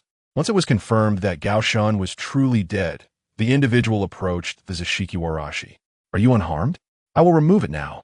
As he spoke, the man promptly extracted the gray nail from her.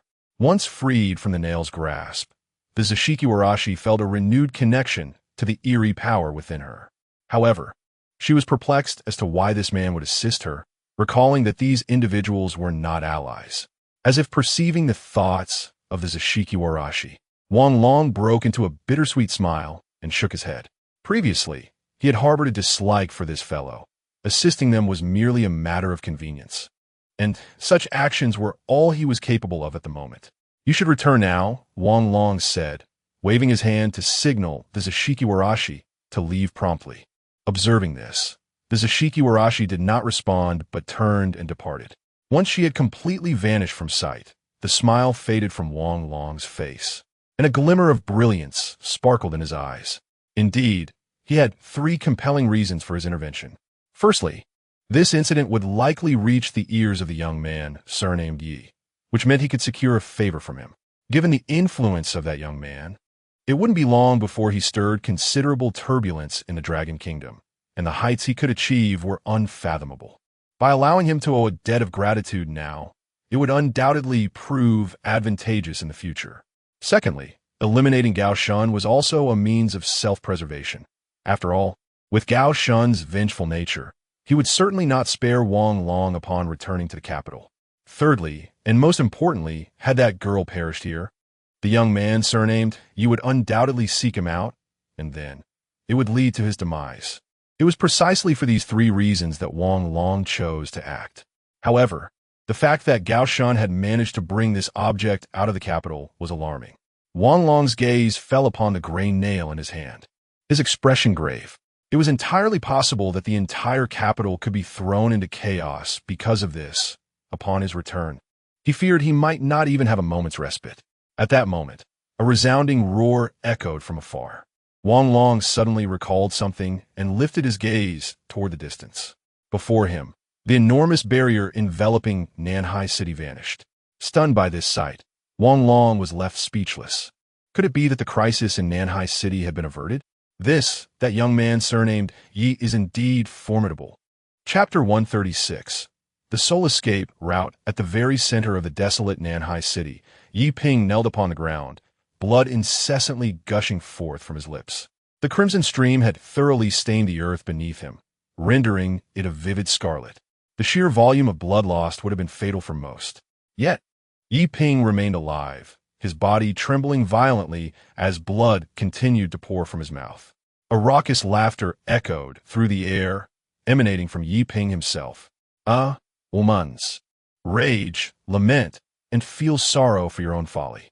How arrogant to neglect the state of your own body. Do you not realize that our kind has existed far longer than you? You shall regret underestimating me. The voice that escaped Yi Ping's lips was that of the blood demon.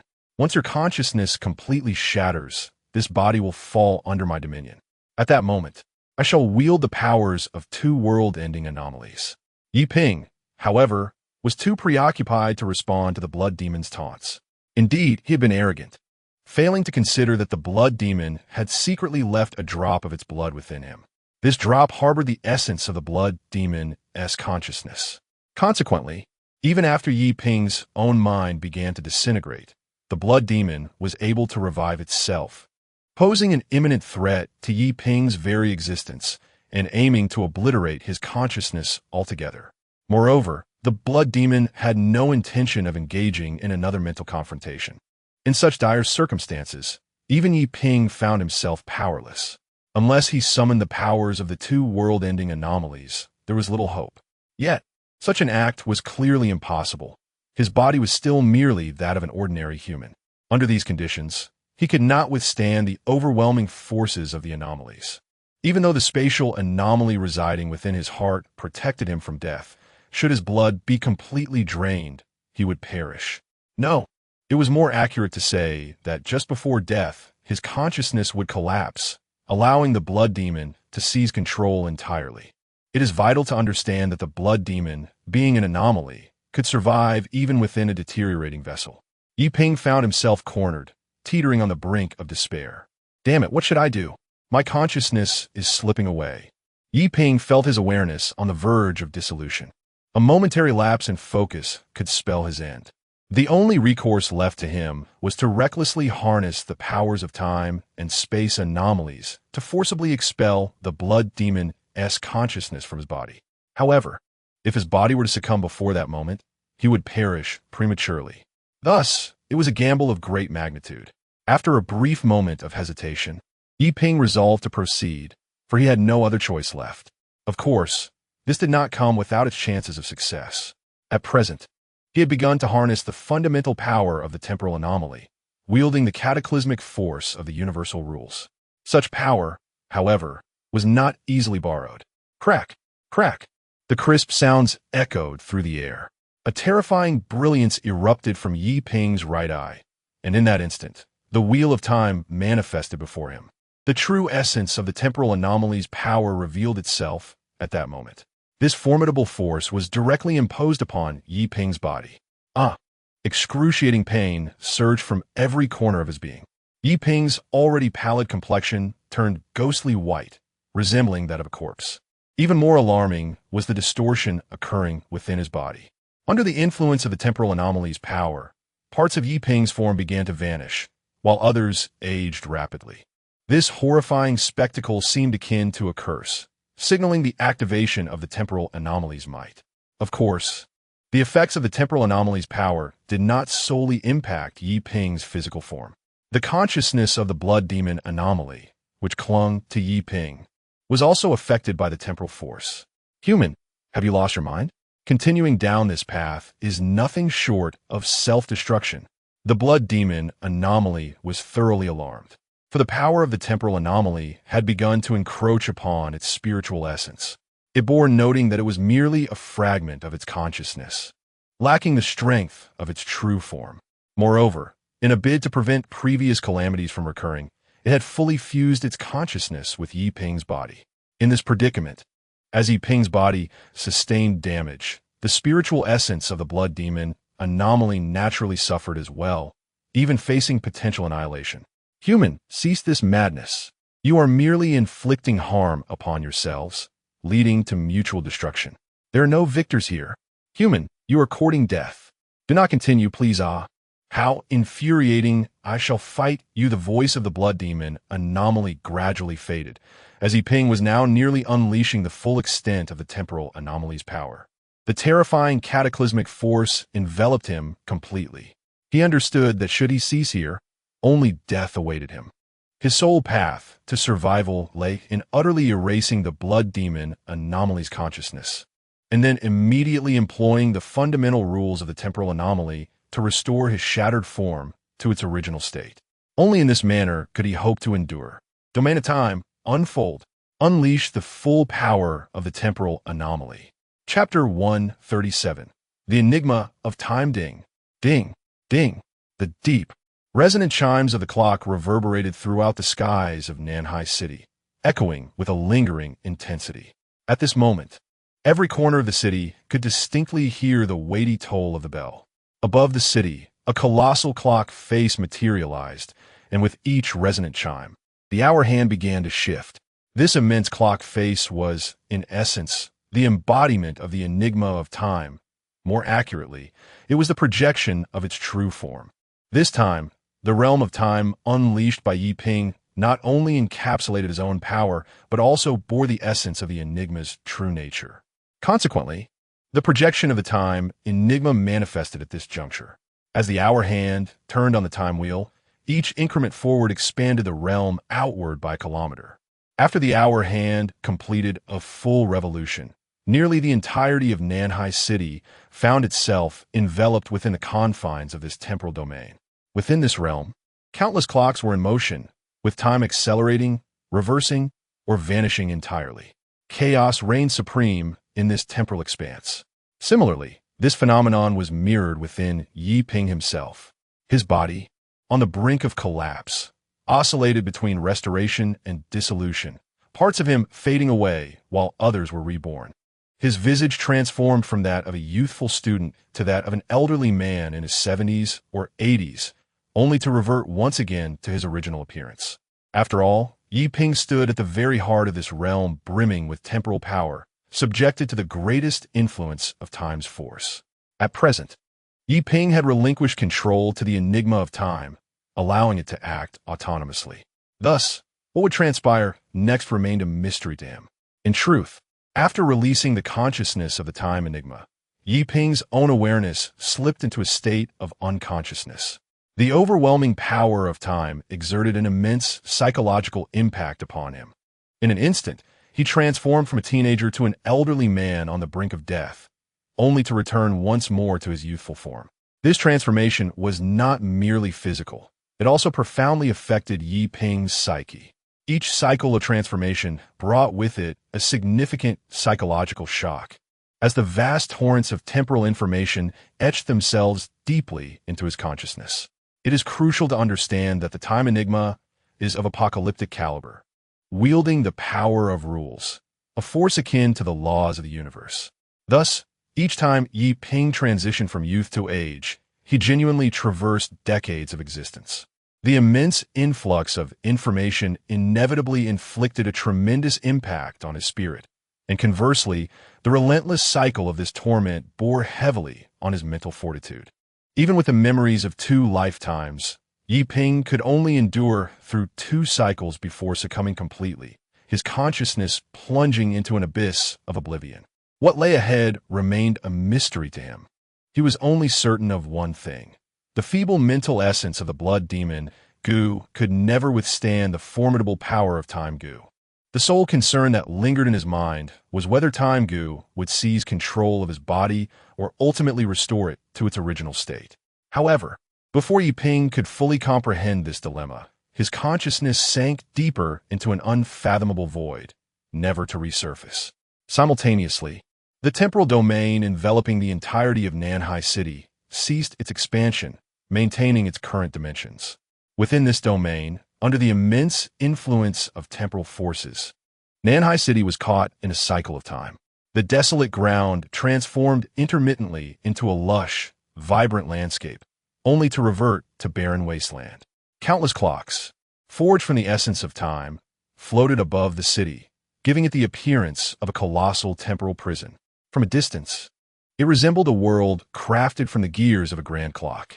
Within the grasp of this world-altering power, the remaining consciousness of the blood demon Gu within Yi Ping's body had long since vanished at the moment the true form of time Gu projected itself.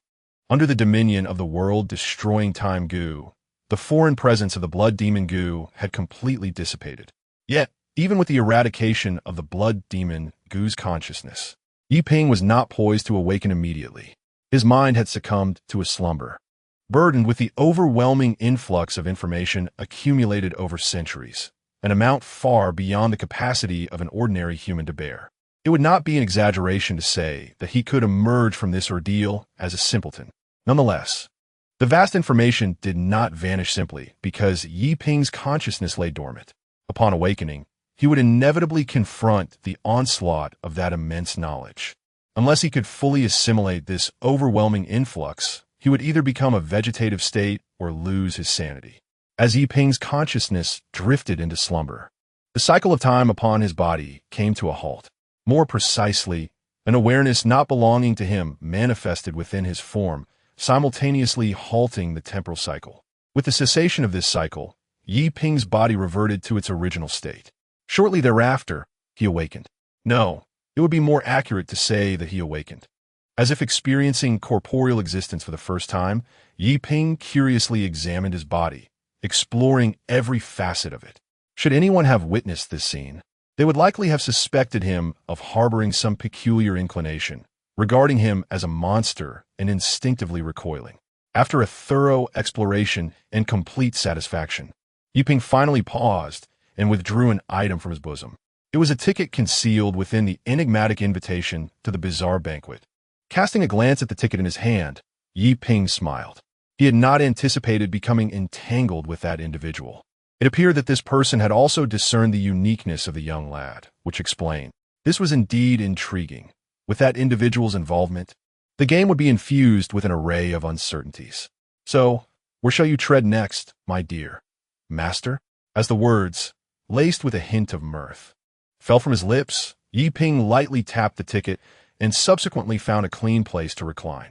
To be honest, repaying favors is not my usual demeanor thus. My dear master, let us eagerly anticipate the awakening of your new form. Yi Ping chuckled softly, then raised a hand, summoning a golden time wheel before him. As the pointer of the golden time wheel began to rotate, a surge of power coursed into Yi Ping's being, leading him to close his eyes and lie still, utterly motionless. Of course, at this moment, the city of Nanhai, now ensnared within the realm of time, would not cease its existence. It would only be released when the master of this domain awakens. In other words, unless Yi Ping regains consciousness, this realm shall persist indefinitely. Furthermore, this realm of time is a bizarre domain shaped by the rule of the time anomaly. This signifies that it is a world-ending level of anomaly. Unless one possesses an equivalent level of power, no one else may enter this strange domain. Chapter 138. Despair after a narrow escape beneath the collapsed Nanhai Bridge. In the shallow waters, Lu Yu and her companions aboard the ruined ship witnessed the scene of Gao Shan, transformed into a frog-like creature, seizing the Zashiki Warashi. Yet, despite their observations, they found themselves utterly powerless. Given their current capabilities, even self-preservation was a formidable challenge, let alone attempting to rescue the Zashiki Warashi. Miss Yao, is there truly nothing you can do? Lu Yu implored, her gaze fixed on Gao Shan's swiftly retreating figure, aware that among them, Yao Lin was likely their strongest asset. I cannot reach him from this distance. In fact, we are struggling just to keep ourselves safe, Yao Lin replied, shaking her head without a moment's hesitation, her eyes darting nervously to the churning waters surrounding them. As someone who could not swim, she knew that falling overboard would mean certain death. She had heard that suffocation was one of the most agonizing ways to perish. As she spoke, Yao Lin clutched the edges of the ruined ship tightly. Suddenly, a thought struck her. This ruined ship had been conjured by the mysterious girl's powers. If she were too far away, could it disband? Just as this notion flitted through Yao Lin's mind, Roger, glancing down at something, shouted in alarm, "Not good! Sister Yao, there's a hole in the ship." He pointed to a spot beneath them. Upon hearing his words, both women immediately turned their attention to the area he indicated. To their horror, they saw a fist-sized hole where the ship's planking had completely vanished, allowing the relentless sea to surge in. The faces of both women paled dramatically, particularly Yao Lin, whose heart sank into despair. Was it truly the end? To die in such a manner felt both humiliating and excruciating. Miss Yao, can't you use your powers to push the ship away? At this rate, we will drown. Having endured the tribulations they faced, Lu Yu had matured significantly, maintaining her composure and seeking Yao Lin's assistance in this dire situation. However, it was evident that she had sought help from the wrong person. Dis. That. Yao Lin was utterly flustered, her fear escalating uncontrollably as the water continued to pour into the ship. Lu Yu's query faded from her awareness. Realizing the gravity of the situation, Lu Yu understood that Yao Lin was rendered ineffective. In such dire straits, what more could she possibly do? At that moment, Lu Yu strained her mind, desperately searching for a way to save everyone. Yet, with her limited strength, she could manage to save only one small child at best. This meant that the others were likely to be lost to the depths. Upon contemplating this, Lu Yu's expression turned exceedingly grim. Similarly, the four little ones sensed that death was knocking at their door. In such dire circumstances, all they could do was await the inevitable arrival of death in despair. However, Aisha, who was huddled in the corner, maintained her calm demeanor, occasionally glancing back into the distance. Yet she saw nothing. At that moment, the ruined ship suddenly shook violently. This only heightened the anxiety among the group, particularly for Yao Lin, whose eyes brimmed with tears. In the next instant, after the tremor, the ruined ship sped away toward the distant land. In their panic, everyone grasped whatever they could find nearby. The ruined ship carried them swiftly for several hundred meters. But just 100 meters away from the land, it abruptly came to a halt. Realization dawned upon the group regarding the impending doom, their faces reflecting sheer dread.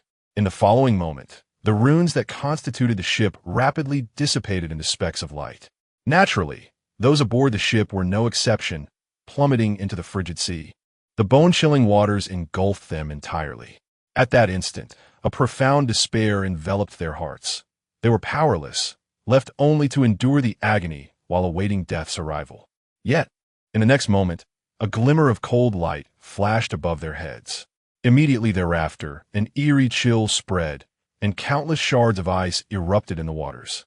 Just a second ago, they had been suffocating. Now, they found they could breathe unexpectedly, for they had been propelled above the surface by a multitude of ice blocks. Moreover, the sea within a kilometer radius had completely frozen into solid ice. The surface of the ocean transformed into an expanse of ice. What is this? The first to regain composure amid the panic was the young boy, Roger. He looked down at the ice beneath him in surprise and curiously jumped up, stomping down hard. Yet, no matter how forcefully he tried, the ice remained utterly unyielding, showing no signs of cracking. Witnessing this, the tension in Lu Yu and the others eased.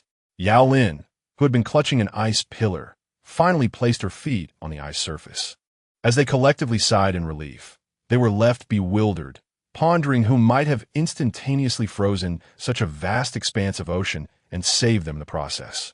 At that moment, Aisha seemed to recall something and lifted her gaze toward the distance. In the next instant, everyone noticed a colossal figure rapidly approaching them. The white silhouette evoked a flicker of familiarity in their hearts.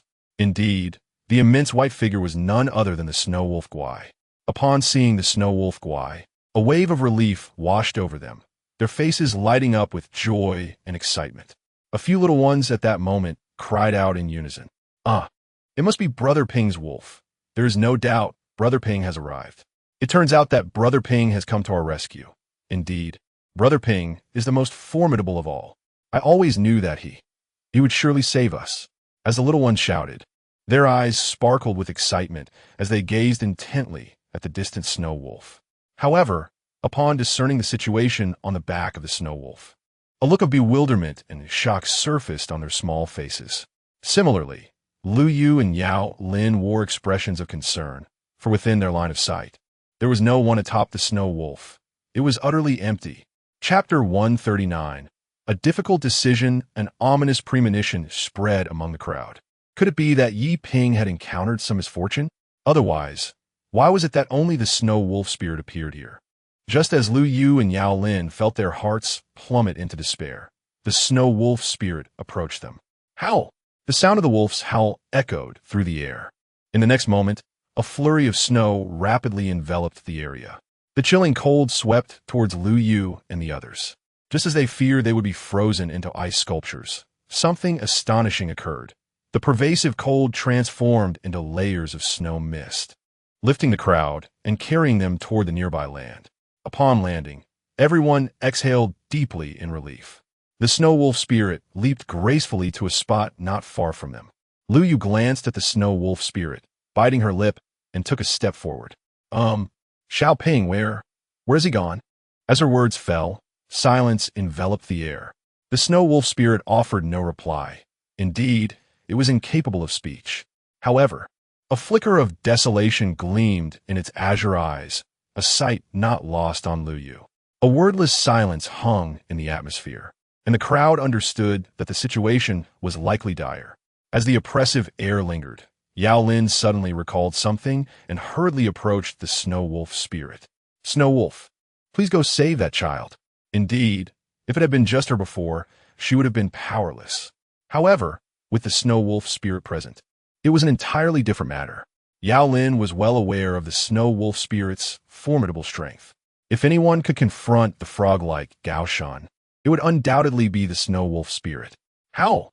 Upon hearing Yao Lin's words, the snow wolf spirit tilted its furry head in contemplation, failing to grasp her meaning. Faced with this, Yao Lin was momentarily at a loss for how to explain. Just then, a few small voices called out from behind her. Instinctively, Yao Lin looked up. In the next moment, a petite figure was soaring toward them from the sky. As the figure drew nearer, Yao Lin recognized its form. Oh, it's indeed. The diminutive figure floating in the air was none other than the Zashiki Warashi. Lu Yu, who stood behind Yao Lin along with the four small ones, also spotted the Zashiki Warashi. Joy and excitement illuminated the faces of the crowd. The snow wolf spirit, too, sensed the arrival of the Zashiki Warashi, its eyes reflecting a mix of curiosity and vigilance. Soon, the Zashiki Warashi landed gracefully before them, scanning the group before fixing its gaze directly on Aisha, who stood at the back. In the eyes of the crowd, the Zashiki Warashi walked straight up to Aisha. "Did you see anything?" Upon hearing this question, Aisha gently shook her head, a shadow of gloom flickering in her eyes, and a profound sense of disappointment clouding her youthful visage. "The moment I emerged, I could no longer catch glimpses of Brother Yi Ping, no matter how hard I tried. I simply cannot see him." Aisha clenched her small fists, her voice laden with despair. In response to her words, the Zashiki Warashi nodded slightly, a glimmer of darkness crossing her gaze. At that moment, Yao Lin stepped forward, inquiring of the Zashiki Warashi, "If it were your power, could you enter that city?" The Zashiki Warashi remained silent, merely shaking her head gently in reply. The atmosphere grew still in that moment. Time seemed to stretch indefinitely until a voice, tinged with unease, broke the silence. Big sister, what should we do next? It was Eerie who spoke, her small face etched with concern. Her words cast a pall over the hearts of those present. Indeed, where are they to go from here? Most importantly, Yi Ping had yet to return. No, it's all right. Once Brother Ping comes back, we'll go home, Yu said softly, gently patting Jio's little head. Yet, her words lacked any semblance of confidence. Clearly, even she doubted the feasibility of such a notion. Absolutely. Brother Ping will be fine. If we manage to escape, how could he possibly not? Roger declared, his small fists clenched resolutely. However, the slight tremor in his frame betrayed his uncertainty. Lu Yu was acutely aware of this. As the elder sister among the little ones, she understood the necessity of taking action at this moment. Do not worry, Xiao Ping will be safe. No matter what, he will return. He is someone who fulfills his promises, Lu Yu asserted, a resolute expression gracing her delicate features. Yes, she clearly understood that Yi Ping was not a man of empty words. If he vowed to do something, he would undoubtedly see it through. No, it should be said that he will certainly strive to do so. Upon hearing this, the expressions of the three little ones brightened slightly. Meanwhile, Yao Lin seized the opportunity to shift the topic. You need not worry too much about what lies ahead. In fact, Brother Yi has already made arrangements. With the protection of Shui Lang and Qi Mei, we can safely return to Donghai City. There, Brother Yi has prepared everything. There are ample supplies, so there is no need for concern. Furthermore, the anomalies in Donghai City have mostly been resolved, so safety is not an issue. With that, Yao Lin waved her hand. Continuing, I estimate that Brother Yi will need a bit more time to wrap up that matter. Let us return to Donghai City and await his arrival there. Upon hearing this, the four little ones fell silent, directing their gazes towards Lu Yu. Yao Lin also looked intently at Lu Yu, inquiring about her thoughts. Indeed, at this moment, the decision rested upon Lu Yu. She was acutely aware of the collective scrutiny, her expression shifting subtly as she gently bit her lip, taking a deep breath before reaching a resolution. Then, I kindly ask Miss Yao to lead the way. After uttering these words, a flicker of concern flashed in Lu Yu's eyes, though she managed to suppress it. As the guardian of these little ones, she bore the responsibility for their safety, and she could not betray Yi Ping's efforts. Thus, she knew she must proceed in this manner. However, after making her decision, a slight tremor coursed through her heart, shadows of unease clouding her exquisite features, her body quivering slightly. Very well then, let's not delay. We shall set off immediately. The longer we linger, the more perilous it becomes. With this declaration, Yao Lin led the group toward Donghai City. Just as they were about to depart, Yao Lin glanced back at the distant Nanhai City, shrouded in countless clocks. Brother Yi, I believe with all my heart that you will survive, therefore. I shall take good care of them. You must return swiftly. Having uttered this, Yao Lin guided the group away from the area. Chapter 140, Sister's Yearning Time Flies. After Yao Lin and her companions arrived in Donghai City, they quickly settled down. Unlike the eerie atmosphere that pervaded Nanhai City, Donghai City was almost devoid of any supernatural occurrences. On the rare occasions that anomalies did appear, they were swiftly dealt with by the Red Dragon Society, which currently held sway over Donghai City. In such circumstances, Donghai City had become one of the safest cities in the entire Dragon Kingdom. Moreover, Lu Yu and her companions were astonished to discover that the stockpiled resources within Donghai City far exceeded their expectations, ensuring that they would not have to worry about food for over a decade. In addition, the Red Dragon Society was actively recruiting new anomaly controllers, continuously bolstering their strength. As a result, the number of anomaly controllers gathered in Donghai City surged significantly, further enhancing the city's security. The influx of anomaly controllers had drawn many ordinary citizens, eager to enter Donghai City. In this positive light, while other cities in the Dragon Kingdom languished in a state of stagnation, Donghai City thrived with remarkable progress. This phenomenon even reached the ears of the capital, Kyoto. When an envoy from the celestial capital arrived in Donghai City, seeking an audience with the leader of the Red Dragon Society, Lu Yu and her companions, who had only recently settled there, were left utterly astonished. What left her even more bewildered was that the leader of the Red Dragon Society, Sun Yaohai, had invited her and Yao Lin to accompany him at the banquet in honor of the envoy from the imperial capital. In that moment, Lu Yu was completely taken aback by the immense power of the Red Dragon Society. What puzzled her further was why Sun Yaohai, the leader, treated them with such deference, as though they were esteemed guests. This confusion was soon clarified by Sun Yaohai himself. Lu Yu distinctly recalled the expression, tone, and demeanor with which he spoke those words. Everything I possess, even my life, has been granted to me by Mr. Yi. To me, Mr. Yi is akin to my rebirth parents, and serving him is my honor. Initially, Lu Yu thought that Sun Yaohai was jesting. However, a month later, when his demeanor remained unchanged, she understood the seriousness of his words. They were no mere jest. On the surface, the leader of the Red Dragon Society was Sun Yaohai, yet the true power behind it was her brother, Yi Ping. Following the envoy's visit, although Lu Yu was unaware of the specifics, the development of Donghai City accelerated even further. Additionally, a portion of anomaly controllers and ordinary citizens from the capital began to migrate to Donghai City, further strengthening its influence. Living in Donghai City was significantly more comfortable than in Nanhai City. However, Lu Yu felt that something was missing. She was acutely aware of what that missing essence was. The cheerful individual who has been trailing behind her, calling her Sister Yu, has been absent for over 2 months. Despite her efforts to have Sun Yaohai dispatch his subordinates to investigate the situation in Nanhai City, no new intelligence has emerged. Nanhai City remains shrouded in an intricate web of countless clocks, impervious to any interference. Even Sun Yaohai, having expended considerable resources to enlist the aid of formidable mystics from the capital, has met with the same disheartening results. The multitude of clock barriers remains unbreakable. According to reports from that region, Nanhai City has transformed into a peculiar realm of enigmas, beyond the reach of ordinary mystics. In that terrifying domain, no one has managed to escape alive. Thus, Lu Yu, unable to bear the implications, left before the person could finish speaking. She refused to entertain the thought of Yi Ping's demise. In secret, she shed many tears over this.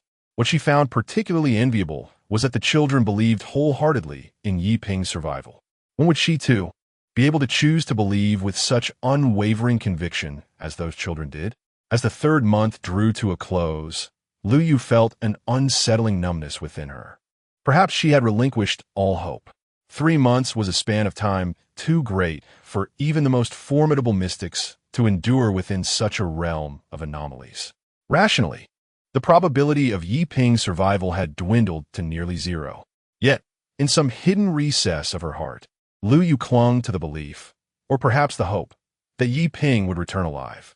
She recognized that this notion was approaching the realm of fantasy. Nevertheless, she could not help but dwell on it. However, in recent days, she found herself devoid of the time to ponder such matters. This was due to a grave piece of intelligence recently acquired by Sun Yaohai. A large contingent of anomalies was on the move, heading towards Donghai City. The worst-case scenario was unfolding. Indeed, these entities were converging upon the substantial number of survivors in Donghai City. Reports indicated that the gathering army of anomalies exceeded 1,000 in number, with more than 100 classified as level 5 or higher. Alarmingly, there were even 3 level 7 anomalies among them. The situation was undeniably dire. Lu Yu was acutely aware of the terror posed by these anomalies. Yet she found herself powerless to act. Although the children from the orphanage had awakened various formidable powers, she remained devoid of any such awakening. At times, Lu Yu could not help but ponder this reality, but ultimately, her thoughts would always lead to an inconclusive end, for she was acutely aware that if she continued to dwell upon such thoughts, she would inevitably feel envy towards those children. Such emotions were utterly inappropriate to harbor. At that moment, the sound of footsteps echoed in Lu Yu's ears, pulling her wandering thoughts back to reality. "Lu Jie, there you are. Chief Sun is calling for you," came the voice. Upon hearing those words, Lu Yu, standing at the edge of the building, glanced back at the figure of Yao Lin clad in a fitted outfit. I understand. I shall be there shortly." Lu Yu gently nodded, smoothing the strands of hair that had been tousled by the strong wind. "Ah, Xiaoping, when will you return? Your sister truly misses you dearly." The air above the building lingered with Lu Yu's words, tinged with a hint of sorrow, long after she had departed. Chapter 141. How We Lost Our Humanity? Once, Nanhai City was a vibrant place. Now it has transformed into a forbidden zone. A barrier composed of countless clocks has severed any connection to power. Curiosity struck many, including those with supernatural abilities, about what transpired within the clockwork barrier and what entities resided there, attempting to breach this enclosure with sheer force. One such individual exerted all his might in a singular strike, only to find his efforts utterly futile. Instead, his attack inadvertently triggered the barrier's defensive mechanisms. Witnesses reported that the clocks within the barrier began to rotate, and before their eyes, the assailant aged at a visible pace, ultimately crumbling into a pile of desiccated bones that scattered with the gentlest breeze, vanishing into nothingness. In the aftermath of this spectacle, those accompanying him fled in terror. Once the tale spread, no one dared to inquire further. The fallen individual was a level 5 supernatural entity, undeniably formidable. Yet he had perished without a trace, no body left behind. Aside from these beings, numerous other anomalies sought to penetrate the barrier, yet upon contact with the clockwork shield, they too were rendered to oblivion. Thus, a theory emerged. Nanhai City had morphed into a terrifying realm of temporal distortion, where neither humans nor anomalies could endure. Furthermore, no external power could intervene within its confines. This explanation gained widespread acceptance, and ultimately, Nanhai City, now a mere shadow of its former self, was designated as the first forbidden zone within the Dragon Kingdom. Should anyone be fortunate enough to witness the scenery within this forbidden zone, they would undoubtedly be left in utter astonishment. To the left of the city lies a verdant expanse teeming with life. Lush green plants blanket the earth, and a riot of colorful flowers bloom in abundance. The absence of animal life notwithstanding, this realm resembles an idyllic paradise. If the left side embodies a utopia, the right side stands as a stark contrast, a landscape of death and destruction, the very end of the world. As one gazes upon this desolation, an expanse of barren wasteland unfolds, devoid of life or a single hint of greenery. It is merely an endless stretch of yellow sand. Even the sky is tinged with the hue of dust. The air is thick with a gray, oppressive haze. And any ordinary soul wandering here would likely succumb to suffocation before long. These two utterly contrasting and extreme scenarios coexist within the same region, separated by a thin line marked by the presence of a solitary individual. At the heart of the city lies a youth, appearing no older than 17 or 18, clad in a half-formed school uniform. Above him looms a clock face, 3 times larger than those elsewhere, signifying the wheel of time. With each turn of the clock's hands, time itself unfurls in its inexorable passage. A surge of temporal energy infused the youth's body below. The faint glow emanating from this temporal force resembled fine grains of sand. From a distance, it appeared akin to an hourglass, with the youth absorbing all the descending grains into his being. With each rotation of the enormous time wheel above, the quantity of sand, transformed from temporal energy, increased incrementally. After 12 rotations, the volume of temporal energy resembled a radiant pillar, cascading downward. Subsequently, an incredibly brilliant light enveloped that region. It was unclear how much time had passed, but as the dazzling glow gradually receded, the circumstances within became apparent. The youth, lying there, looked unchanged externally, yet profound transformations had quietly occurred within. In the next moment, his eyelids fluttered, and he finally opened his eyes. Where am I? Yi Ping awakened, gazing around in bewilderment, utterly at a loss. Who am I? At that moment, he resembled someone who had just roused from slumber. His mind still in a fog, not yet fully operational. He could not even recall his own name. Upon realizing his body was unharmed, Yi Ping's dormant mind began to function once more. Memories, long buried in the depths of his consciousness, surged forth at that instant. So that's it. After being inundated by that colossal influx of temporal information, My consciousness fainted under the weight of it all. Yiping fully regained his memories, or rather, he retrieved his identity from the vast ocean of recollections. Now, the entity inhabiting this body meant that the temporal anomaly had not seized complete control of him. Yiping pondered, stroking his chin in surprise. Although he indeed shared a profound connection with the temporal anomaly, to the extent of wielding some control over it. At that moment, his consciousness had almost entirely succumbed to slumber, relinquishing all command of his physical form. During that time, the sentient temporal anomaly could have easily taken full possession of his body. Yet, astonishingly, it had refrained from doing so. This revelation left Yiping somewhat astounded, even shocked. Could it be that this anomaly possessed a semblance of conscience? He mused. However, his thoughts were soon diverted by other matters. Speaking of which, my body now appears to be fully restored. Moreover, I do not sense the presence of the blood demon anomaly. It seems that creature has perished beyond revival. This, however, comes as no surprise. After examining his body and detecting no trace of the blood demon anomaly, Yiping felt a sense of relief wash over him. Indeed, given the blood demon anomaly's power, it could not possibly withstand the influence of temporal energy. If it had, it might not have awakened at all. Perhaps it had already been reincarnated. As Yiping caressed his own body, he was suddenly taken aback. What was this peculiar sensation that compelled an exclamation from his lips, transforming his countenance into one of sheer shock? What could it possibly mean? Yiping's expression grew exceedingly grim, his face twitching uncontrollably, while his hand, pressed against his chest, remained frozen in place. Although his body appeared unchanged on the surface, this was merely an illusion. He could sense that his physique had undergone an astonishing transformation. In fact, one could argue that, to some extent, it no longer resembled that of a human. To put it more bluntly, he could no longer be considered human. Chapter 142. The True Power of Temporal Authority.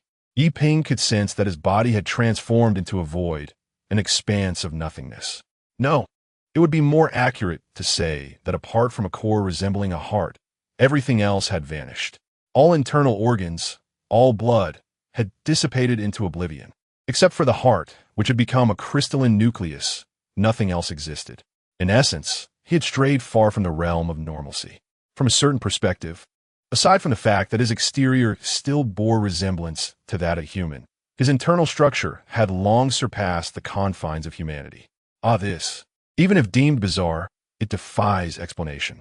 Yiping awkwardly scratched his head, feeling somewhat bewildered. Such an occurrence had never transpired in his former life, nor had he ever heard of anything akin to it. Yet, this peculiar body imbued him with an extraordinary fluidity of power, and after a moment of astonishment, Yiping discovered something remarkable. The instant he entertained a fleeting thought, the strange force surged forth, summoned in an instant. Observing the pure, white energy coalescing in the palm of his hand, Yiping found himself momentarily dazed. He recalled that his energy had originally been black. In fact, it seemed all energies should be of that hue. However, the essence of his current power manifested as this white energy. Perhaps I shall experiment.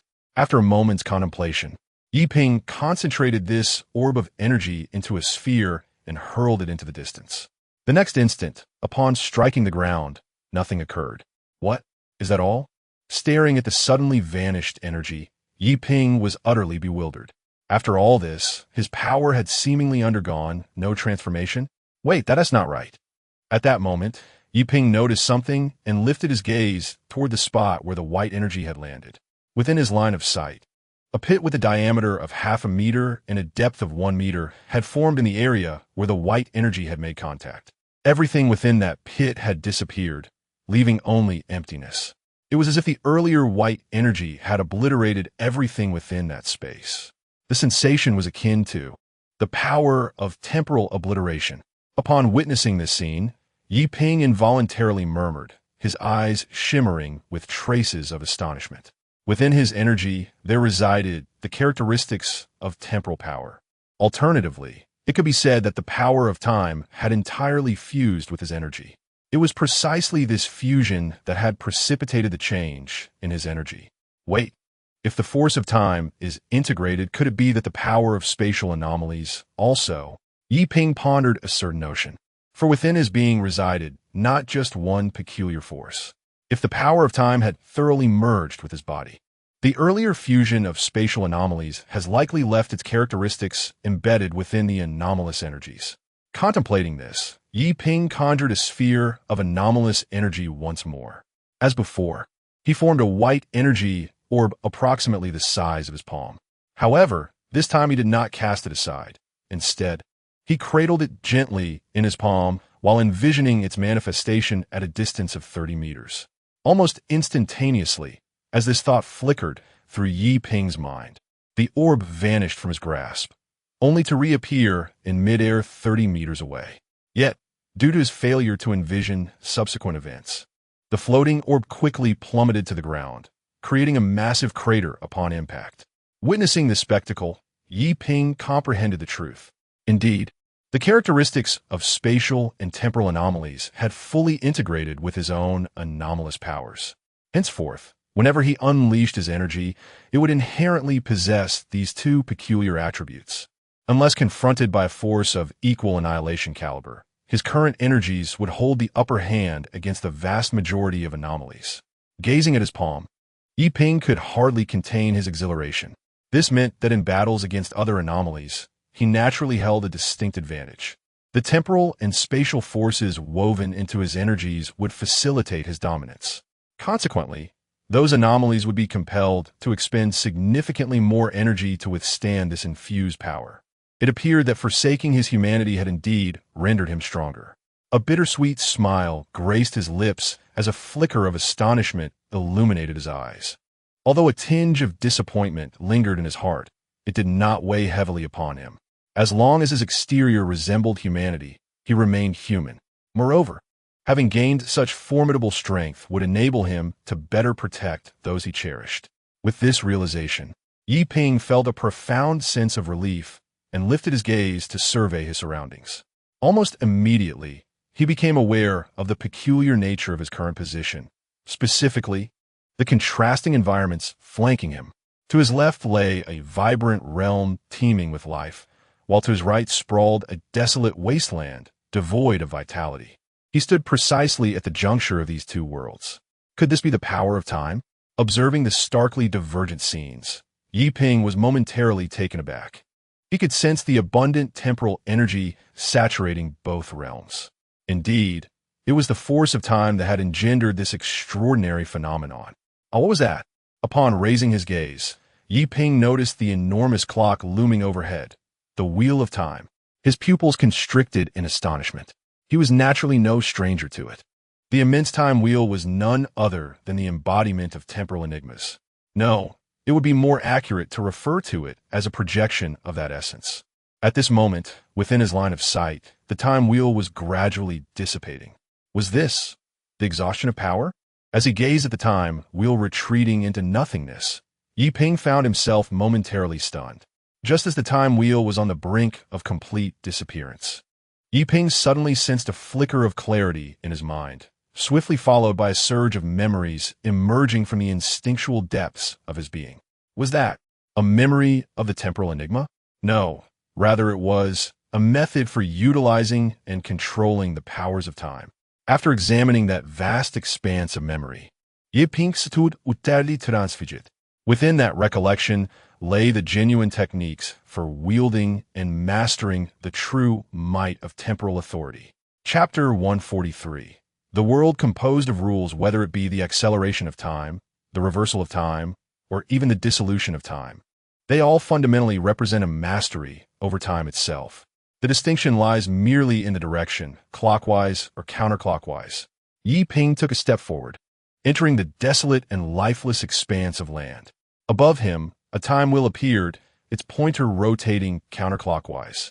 In the next moment, tender green sprouts emerged from the ground beneath his feet, growing with astonishing speed like bamboo shoots after a spring rain. Within mere breaths, they reached the height of his knees. The stretch of over 10 meters he traversed transformed into a verdant oasis. 100 meters passed swiftly. This verdant area was not confined to his path. It spread to the surrounding land, enveloping it in vibrant green life, which continued to expand rapidly outward. 3 minutes later, the once barren and lifeless yellow earth had transformed into a paradise, akin to the lush landscape on the other side. Pausing, Yiping glanced back at the scene, bursting with vitality. Merely by reversing the time wheel once, the desolate land had returned to its original state of exuberance. This exemplified the true power of temporal manipulation, which he now commanded. At that moment, if Yiping were to rotate the time wheel clockwise, the picturesque green landscape before him would revert to the barren wasteland it once was. However, he chose not to do so and proceeded directly toward the outskirts of the city. As Yiping approached the edge of the realm of time, the countless clock wheels hovering in the sky gradually faded away. Before long, the temporal domain enveloping the entirety of Nanhai City dissipated as well. Exhaling deeply, he gazed at the azure sky, feeling a profound sense of relief while retracting the waves of temporal energy he had been emitting. If he continued to move while allowing the temporal force to spread, it would not be long before his path transformed into a primordial forest. As the energy of time retracted, the time wheel floating above his head vanished as well. Despite the extensive temporal alterations he had just enacted, Yiping felt no depletion of the enigmatic power within him.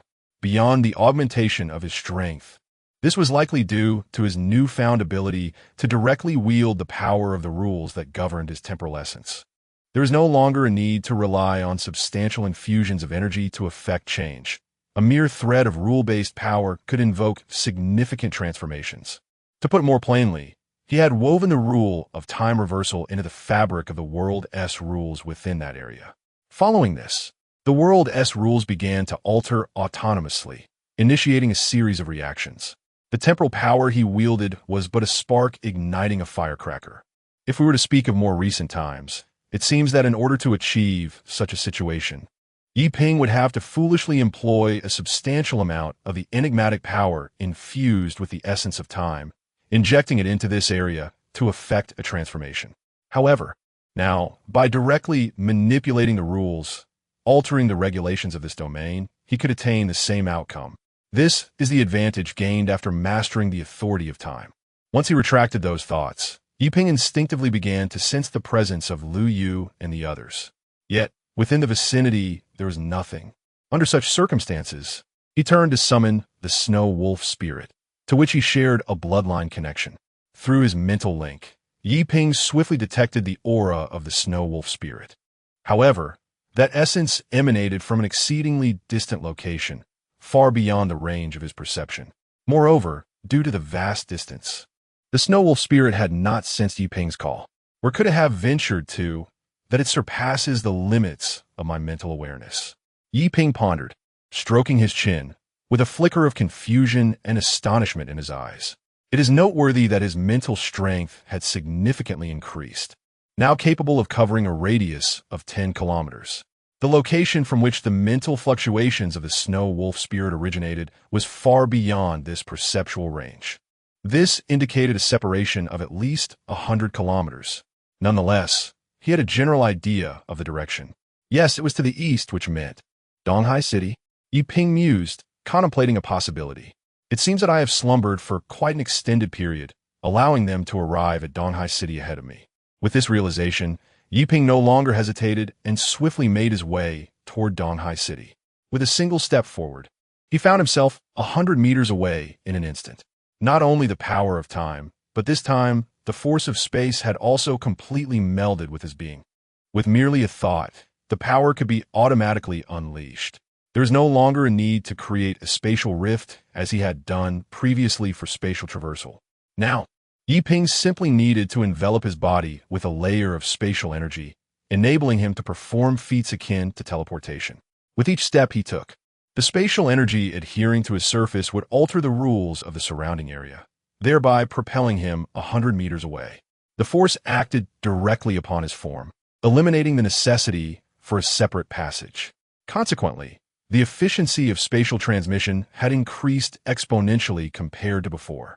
Furthermore, since the spatial energy was clinging to the surface of his body, the consumption was minimal. As long as this layer of spatial energy had not been entirely depleted, Yi Ping could utilize spatial transmission without limit. Unlike before, when he had to expend spatial energy all at once to open a rift. Additionally, if he were to augment this outer layer of spatial energy with the essence of time, the range would be even greater. However, for now, Yi Ping intended to take the opportunity to familiarize himself with his suddenly augmented powers before reuniting with Liu Yu and the others. Donghai City. At the pinnacle of the 18-story headquarters of the Red Dragon Society, an immense conference hall lay enveloped in an oppressive silence. The atmosphere was thick with tension as the scene projected onto the colossal screen rendered the faces of all present pale and their expressions exceedingly grim. In that moment, the only sound that pierced the stillness was the collective intake of breath, a chilling gasp that echoed through the air. The temperature in the room seemed to drop several degrees, as no one could have anticipated that the unfolding situation was far more horrifying than they had initially estimated. Indeed, by several multiples. To be precise, the bizarre figures displayed on the screen had already surpassed 1,000, when accounting for those not reflected in the projection. The total was likely nearing 10,000. Chapter 144. The Invasion of the 10,000 Oddities according to intelligence relayed by scouts. The number of level 3 and below oddities has surpassed 10,000, while those of levels 4 and 5 are approximately 300. Furthermore, the observed count of level 6 oddities has risen to around 20, with 7 level 7 oddities noted. As the report concluded, a profound silence enveloped the conference hall. The faces of all present were etched with somber expressions. The gravity of the situation had far exceeded their expectations. No one dared to speak, nor could anyone conceive an effective strategy to counter such an overwhelming tide of oddities. In the face of sheer numerical force, any fanciful tactics would prove futile. In truth, the number of level 5 and above oddity manipulators in the entire Red Dragon Society, or rather, in the whole of Donghai City, is exceedingly limited. Among them, there exists only one formidable level 7 manipulator. The others languish around level 5. As for those below level 5, their contribution in such a large-scale conflict would be exceedingly minimal. Perhaps, if their numbers were somewhat greater, they might accomplish something. However, against an army of over 10,000 oddities, even gathering 100 lower-tier manipulators would yield only marginal results. Thus, everyone was acutely aware of the singular solution to this terrifying wave of oddities: to evacuate all personnel from Donghai City before the onslaught arrives. This, however, would render the preceding 3 months of effort utterly futile. It is essential to recognize that Donghai City has now become even more prosperous than the imperial capital, standing as the final beacon of hope in the hearts of the people of Longwa. Should Donghai City fall, the flickering hope within countless souls would extinguish, and the prospect of resisting the oddities would likely vanish. In essence, Donghai City has transformed into the last bastion of hope for the citizens of Longwa. If this city cannot withstand the oncoming tide of oddities, then all efforts elsewhere would be in vain. Given that most individuals present were fully cognizant of this dire reality, they found themselves at a loss for words. Unable to propose any viable plan or advocate for an immediate retreat, the atmosphere became thick with tension. At that moment, Sun Yaohai, who had been reclining in his chair with eyes closed, straightened up and donned the glasses resting on the table beside him. This action drew the collective gaze of the assembly upon him. Now, the leader of the Red Dragon Society, Sun Yaohai, had unequivocally established himself as the ruler of Donghai City. Within this realm, his commands held absolute authority. Even the individuals from the imperial capital cannot intervene in this region. They can only opt for cooperation. In that moment, the crowd's breaths quickened involuntarily, for it was apparent that Sun Yaohai was about to announce the forthcoming directives. Realizing this, everyone held their breath and fixed their gaze upon Sun Yaohai. Under the scrutiny of the crowd, he spoke slowly. He issued a notice to all departments to disseminate a call for the gathering of the enigmatic slayers within the city. Anyone who succeeded in vanquishing any of the strange entities during this battle would be granted permanent residency rights in Donghai City. As Sun Yaohai's words resonated, the hearts of the assembly raced, and their expressions turned grim. His proclamation was a clear indication of his stance and intentions. In essence, Sun Yaohai had no intention of retreating from Donghai City, but rather chose to remain and confront the tide of anomalies. Such a decision was tantamount to courting death. It was no mere act of madness. Mr. Sun, if I may be candid, the collection of low-tier, enigmatic slayers within the city, no matter how numerous, is but a drop in the ocean and utterly insufficient to withstand the onslaught of the strange army. This time, we're not dealing with dozens or hundreds, but with thousands, including a significant number of high-level anomalies. It is important to note that even a level 7 anomaly cannot be defeated by a level 7 slayer in a one-on-one confrontation. Currently, there are no fewer than 7 anomalies of that caliber, not to mention the dozens of level 6 anomalies and tens of thousands of low-level entities. A middle-aged man with a prominent belly, the overseer of ordinary commerce in Donghai City, stood up. Sun Yaohai had little interest in his name, hence he did not remember it. However, he deemed it necessary to respond to this individual's inquiry. I do not expect the low-tier slayers to engage in combat with those anomalies, Sun Yaohai remarked, waving his hand dismissively. Upon hearing this, the middle-aged man and the other senior officials present were bewildered. Mr. Sun, is this not contradictory? You previously stated that slaying just one anomaly would grant permanent residency in Donghai City. So now, the middle-aged man wiped the anxious sweat from his brow. Looking at Sun Yaohai in confusion, Sun Yaohai interrupted him directly. I am aware, but what I refer to are merely the anomalies that have slipped through the net. He gestured again, his tone turning somber. The gathered enigmatic slayers should only be tasked with dealing with those anomalies that have been overlooked. With these words, the crowd became even more perplexed.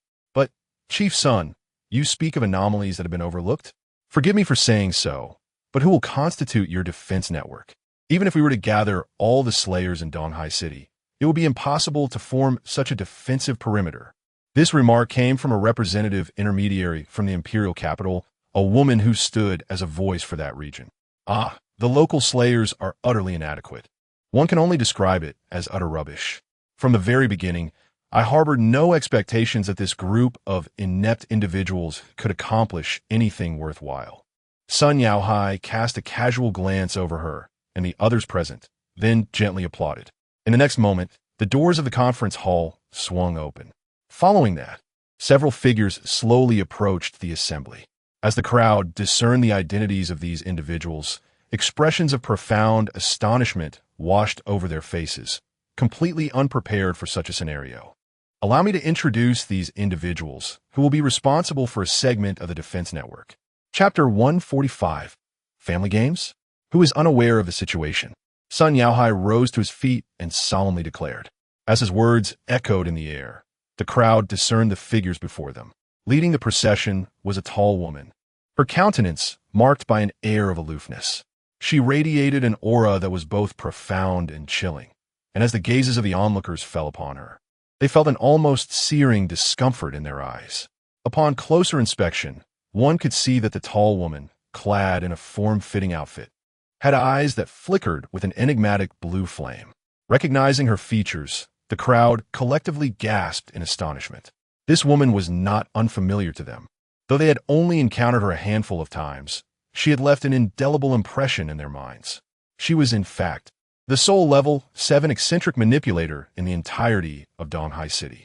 Despite her breathtaking beauty, she was an impenetrable ice queen, her formidable prowess enough to deter anyone from approaching her. Yao Lin, the level 7 eccentric manipulator, bore a moniker that starkly contrasted her appearance, the Blue Flame Demon. Her terrifying blue flames could incinerate any adversary to ashes, including the most bizarre entities. Over a month ago, during an incident involving a level 6 anomaly, she had single-handedly vanquished the strongest of the 6-level aberrations. Her overwhelming firepower had even surpassed the combined might of 7 level 5 manipulators. Now, Yao Lin had ascended to become Donghai City's preeminent level 7 eccentric manipulator, possessing the true capability to confront level 7 anomalies. It was rumored that Yao Lin did not align herself with any faction, having declined invitations from Kyoto and refrained from joining the Red Dragon Society. This very fact rendered her unexpected presence here all the more astonishing. My apologies, Mr. Sun, for my slight tardiness. I hope it is not a bother. Yao Lin said, waving her hand apologetically as she addressed the standing Sun Yaohai. Not all. Everyone else has arrived as well. So let us proceed with introductions, Sun Yaohai replied, nodding slightly and gesturing towards the individuals accompanying Yao Lin.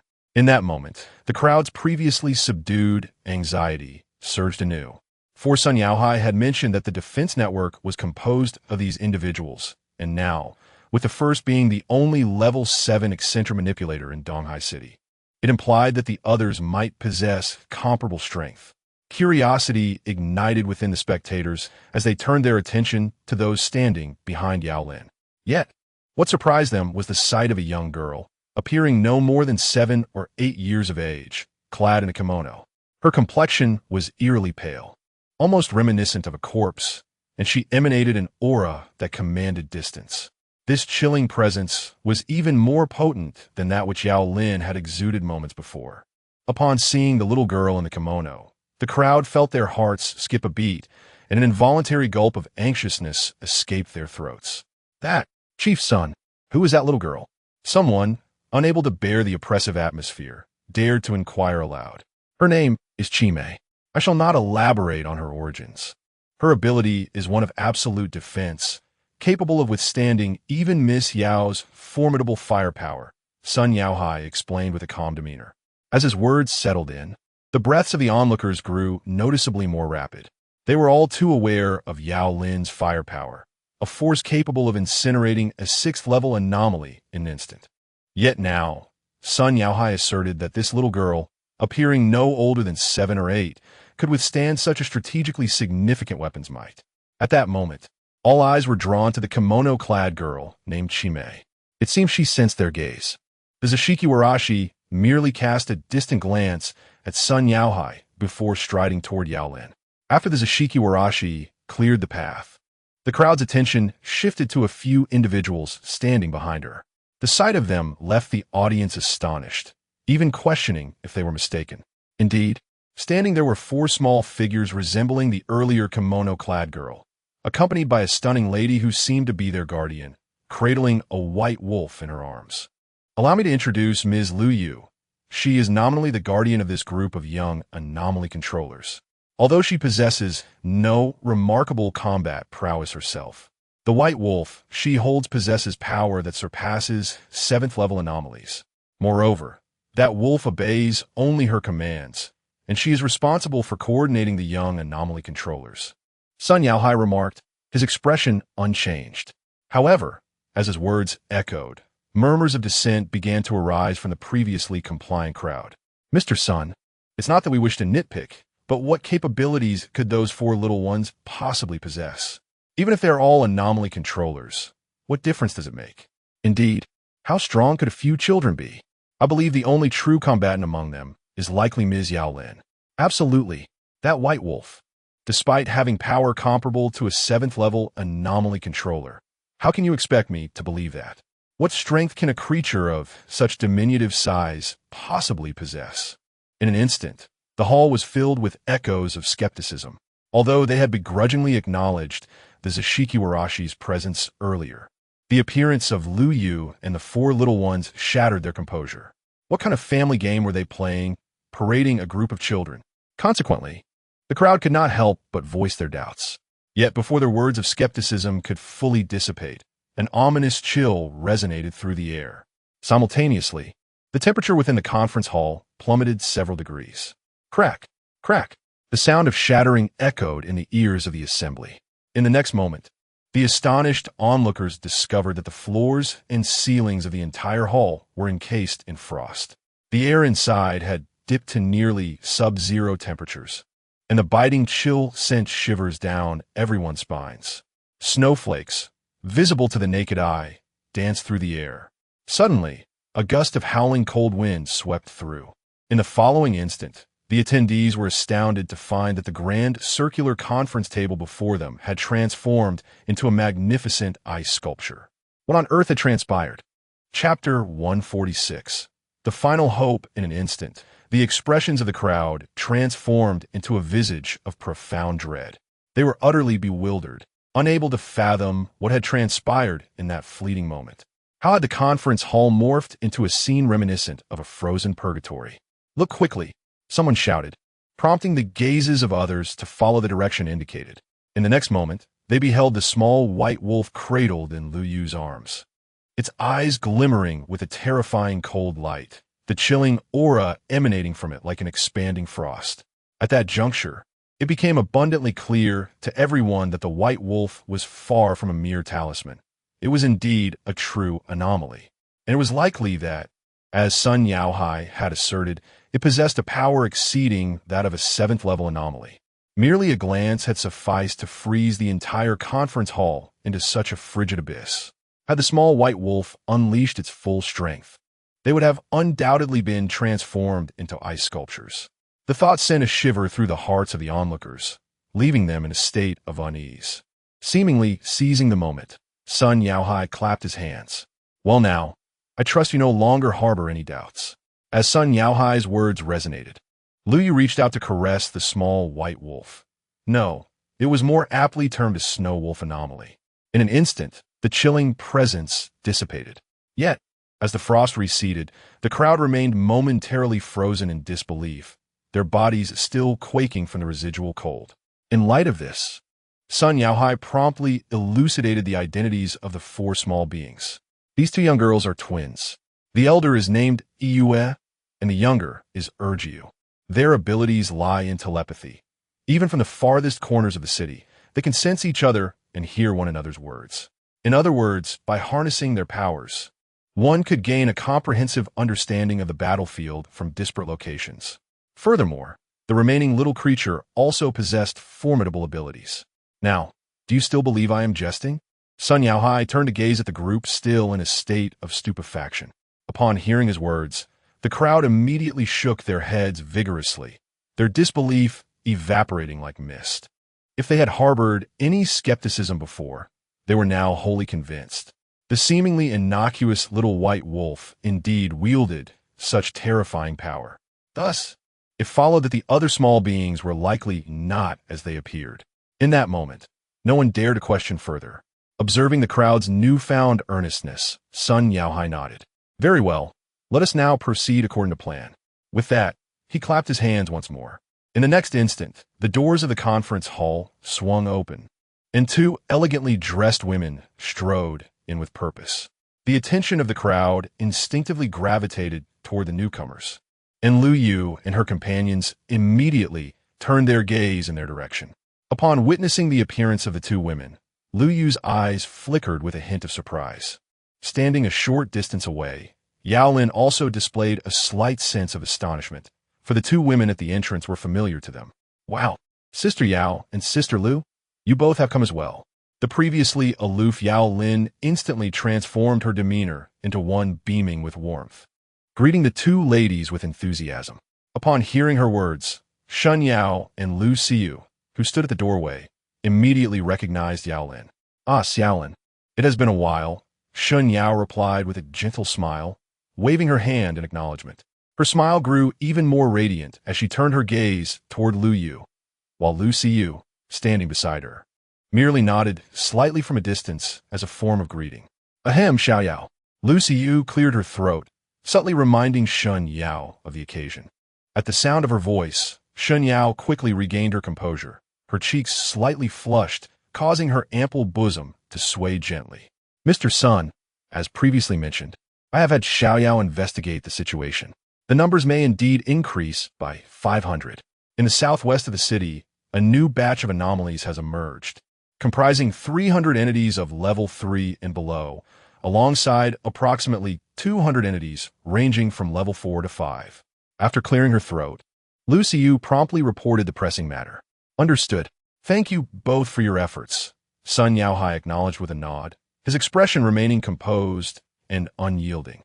The specifics of the forthcoming plan will be communicated to you by my assistant. Rest assured, your sole task is to find a place to hide until everything is resolved. From the outset, I never anticipated that you would contribute significantly. However, if you feel inclined, perhaps you could deal with a few stragglers while evading. Having spoken, Sun Yaohai gestured toward Yao Lin, Lu Yu, and the others nearby. Ladies, please come over. I have a few matters to discuss with you. As his words echoed, he led Lu Yu and the others away from the conference hall. Once he departed, the prominent figures remaining in Donghai City exhibited expressions of deep dismay, their faces marred by evident struggles and hesitations. Initially, they had deemed victory in this war to be utterly unattainable. However, after witnessing Sun Yaohai reveal his trump cards, a flicker of hope began to stir within them. Though this hope remained faint, it was nonetheless perceptible. Whether it was the Soul Level 7 anomaly manipulator, the formidable white wolf surpassing Level 7, or the enigmatic girl in a kimono, the impact of sheer numbers seemed diminished in the face of absolute strength. Perhaps, against all odds, there existed a glimmer of possibility to withstand this tide of anomalies. The mere thought of it ignited a sense of anticipation within the crowd, as their hearts brimmed with such fervent hope. Ah, damn it, let us go for it. At worst, we shall perish. Indeed, if we falter here, when will we ever rise to resist? This city of Donghai has been built by our own hands. How can we stand idly by and watch it perish? Ah, let us fight. We must vanquish those accursed entities. In that moment, a fervent spirit of combat and determination surged among everyone present.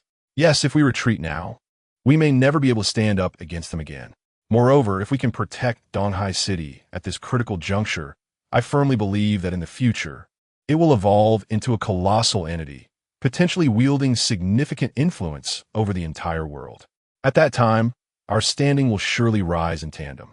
Thus, we have resolved to stake everything in this battle. Meanwhile, in another room, after the departure of outsiders, Sun Yaohai revealed his true self. Chapter 147. The man's imminent return. Ah, Mr. Yi, when will you return? After settling into his chair, Sun Yaohai let out a long sigh. The formidable demeanor he had just displayed in Donghai City now completely vanished. In truth, this was the genuine visage of Sun Yaohai. He pondered how long he could maintain the ruse he had just spun. Removing his glasses, he spoke with a somber expression. Upon hearing this, Yao Lin cast a puzzled glance his way. Could it be that even Mr. Sun lacked a strategy this time? In response, Sun Yaohai's face twitched, and he shot her an exasperated glare. Strategy? Tell me, what strategy could there possibly be? You are not naive. We are facing a bizarre army numbering in the thousands. Even if you could vanquish a few hundred single-handedly, it would merely be a drop in the bucket. In reality, the only ones who might prove useful are the Elder Snow Wolf and this esteemed Chime. As Sun Yaohai spoke, his gaze fell upon the small white wolf, or rather, the Snow Wolf Bazaar cradled in Lu Yu's arms, as well as the Zashiki Warashi nearby, playing with a ball. The wolf and the Bazaar both heard Sun Yaohai's words. A wolf? The Snow Wolf Bazaar raised its head and shook it. Lu Yu, holding it close, immediately grasped the implication. Yes, the Snow Wolf means that even it cannot contend against such a multitude of bizarre entities. Its strength has reached a critical point. Should it break through to the terrifying level, there might be a chance, but not now. Upon hearing this, Sun Yaohai's expression stiffened. Ah, is that so? Indeed, it seems hopeless. However, regardless of how many times one witnesses it, it remains astonishing that Miss Lu Yu is able to communicate with the Elder Snow Wolf. Truly impressive. As he spoke, Sun Yaohai lifted his gaze toward Lu Yu. Ah, no, that was merely my guess, Lu Yu replied, her cheeks slightly flushed as she shook her head. At that moment, Sun Yaohai's attention shifted to the Zashiki Warashi not far away. Although the Zashiki Warashi had intervened very rarely during their 3 months in Donghai City, each instance left Sun Yaohai utterly astonished. The sheer terror of its power led him to believe that the Zashiki Warashi might surpass even the Snow Wolf Bazaar. Otherwise, how could it take on a human form? Of course, whether it be a bizarre entity or an extraterrestrial being, what mattered most was the means to counter the foes at hand. Yet, Sun Yaohai felt his heart sink as the Zashiki Warashi looked up and cast a distant glance his way. I am also incapable. My abilities are ill-suited for such a situation. Moreover, behind those creatures lies a commanding force. That entity is a terrifying level of bizarre. Unless it is dealt with, this tide of bizarre entities will not cease. As the words of the Zashiki Warashi settled in, an eerie silence enveloped the air, and the expressions of those present turned grim. A deathly stillness hung over the room. At that moment, a youthful voice, tinged with determination, echoed in the ears of the assembly. If Ping Ge were present, what would this peculiar group amount to? The voice that broke the silence belonged to Roger, who stood beside the twin sisters. The young lad's face was etched with reluctance and anguish, his fists clenched tightly. Following his words, the temperature in the air seemed to drop several degrees, and a palpable gloom settled on the faces of those present. Standing nearby, Eerie and Erjiu had tears glistening in their small eyes. Further away, leaning against the wall, Shun Yao and Lu Xiu also wore somber expressions, biting their lips in distress. As for Lu Yu, upon hearing Roger's statement, she instinctively tightened her fists, only to relax them moments later. Regardless of his presence, we must confront the current crisis. Moreover, I believe he is still alive. Lu Yu took a deep breath, stepped forward, and scanned the crowd before speaking. However, her words were met with silence, no one voicing agreement or reaction. In the initial month, everyone held firm in their belief that Yi Ping would return, and soon. Yet, a month passed, then 2, and now 3 months had elapsed. A full 3 months without a whisper of news, and Nanhai City had even been designated a forbidden zone, inaccessible to both people and the strange entities. Under such circumstances, it was difficult to maintain faith in Yi Ping's survival. Consequently, deep down, the group had subtly relinquished hope, or perhaps resigned themselves to fate. Indeed, those who had personally witnessed the brutality and horror of that battle, like Lu Yu, were acutely aware of the overwhelming nature of the abomination that loomed like a city. Could humanity truly contend with such a colossal entity? Even if Yi Ping were exceptionally strong, he likely, just as the atmosphere within the room grew unbearably oppressive, a voice resonated through the air. I also believe that Yi Ge is still alive, and so I will wait for the day of his return. Yao Lin stepped forward, her calm tone imbued with unwavering conviction. As if in response to her declaration, Sun Yaohai nodded and spoke up. Yes, I too believe that, mister. Yi is not one to falter here. He is undoubtedly alive, and what we must do is hold the fort until he returns. We must employ every means possible to withstand the tide of the strange entities. Sun Yaohai clenched his fists, speaking solemnly. Yet, despite the correctness of his words, could such a small number withstand the terrifying onslaught of the bizarre? The answer, alas, seemed to be no. Moreover, this was essentially placing hope in an exceedingly uncertain variable. It was for this reason that the expressions of the crowd appeared so grim. At that moment, a clear yet tender voice rang out, resonating with determination. 1 hour. Following that proclamation, everyone turned their gaze toward the petite figure from whence the voice had emanated. The one who spoke was Elsa, clutching a fairy tale book in her hands.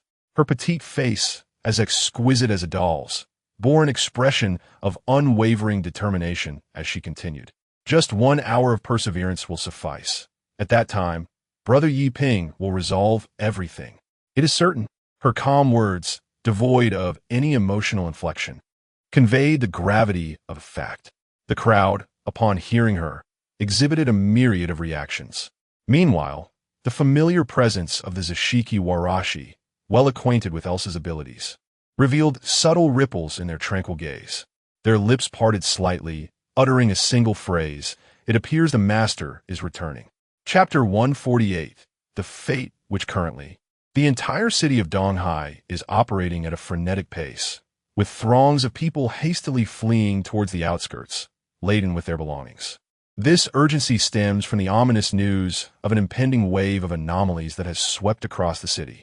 Unlike previous minor disturbances, this time the threat is magnified, comprising tens of thousands of strange entities. Upon hearing this alarming news, the majority of the populace instinctively began to gather their possessions, preparing for a swift escape. Particularly pressing is the fact that the bizarre wave is expected to arrive within half an hour. In light of such circumstances, the citizens dare not squander a moment, making their way en masse towards the city's entrance. The news spread like wildfire, igniting a widespread panic throughout the urban landscape. After all, how could one possibly withstand such a colossal tide of anomalies? Even with the elite anomaly wardens congregated in Donghai City, it would be futile to resist such overwhelming numbers. Thus, The outcome seems all but predetermined. Despite the chaos, Sun Yaohai, the leader of the Red Dragon Society who governs Donghai City, has devised a defense strategy in preparation for the impending wave. More accurately, he intends to fortify the city's defenses. However, such a course of action is tantamount to courting disaster. The city's defensive capabilities, formidable as they may be, cannot hope to withstand the onslaught of an army numbering in the tens of thousands. Yet, a faction of individuals harbors contrasting thoughts.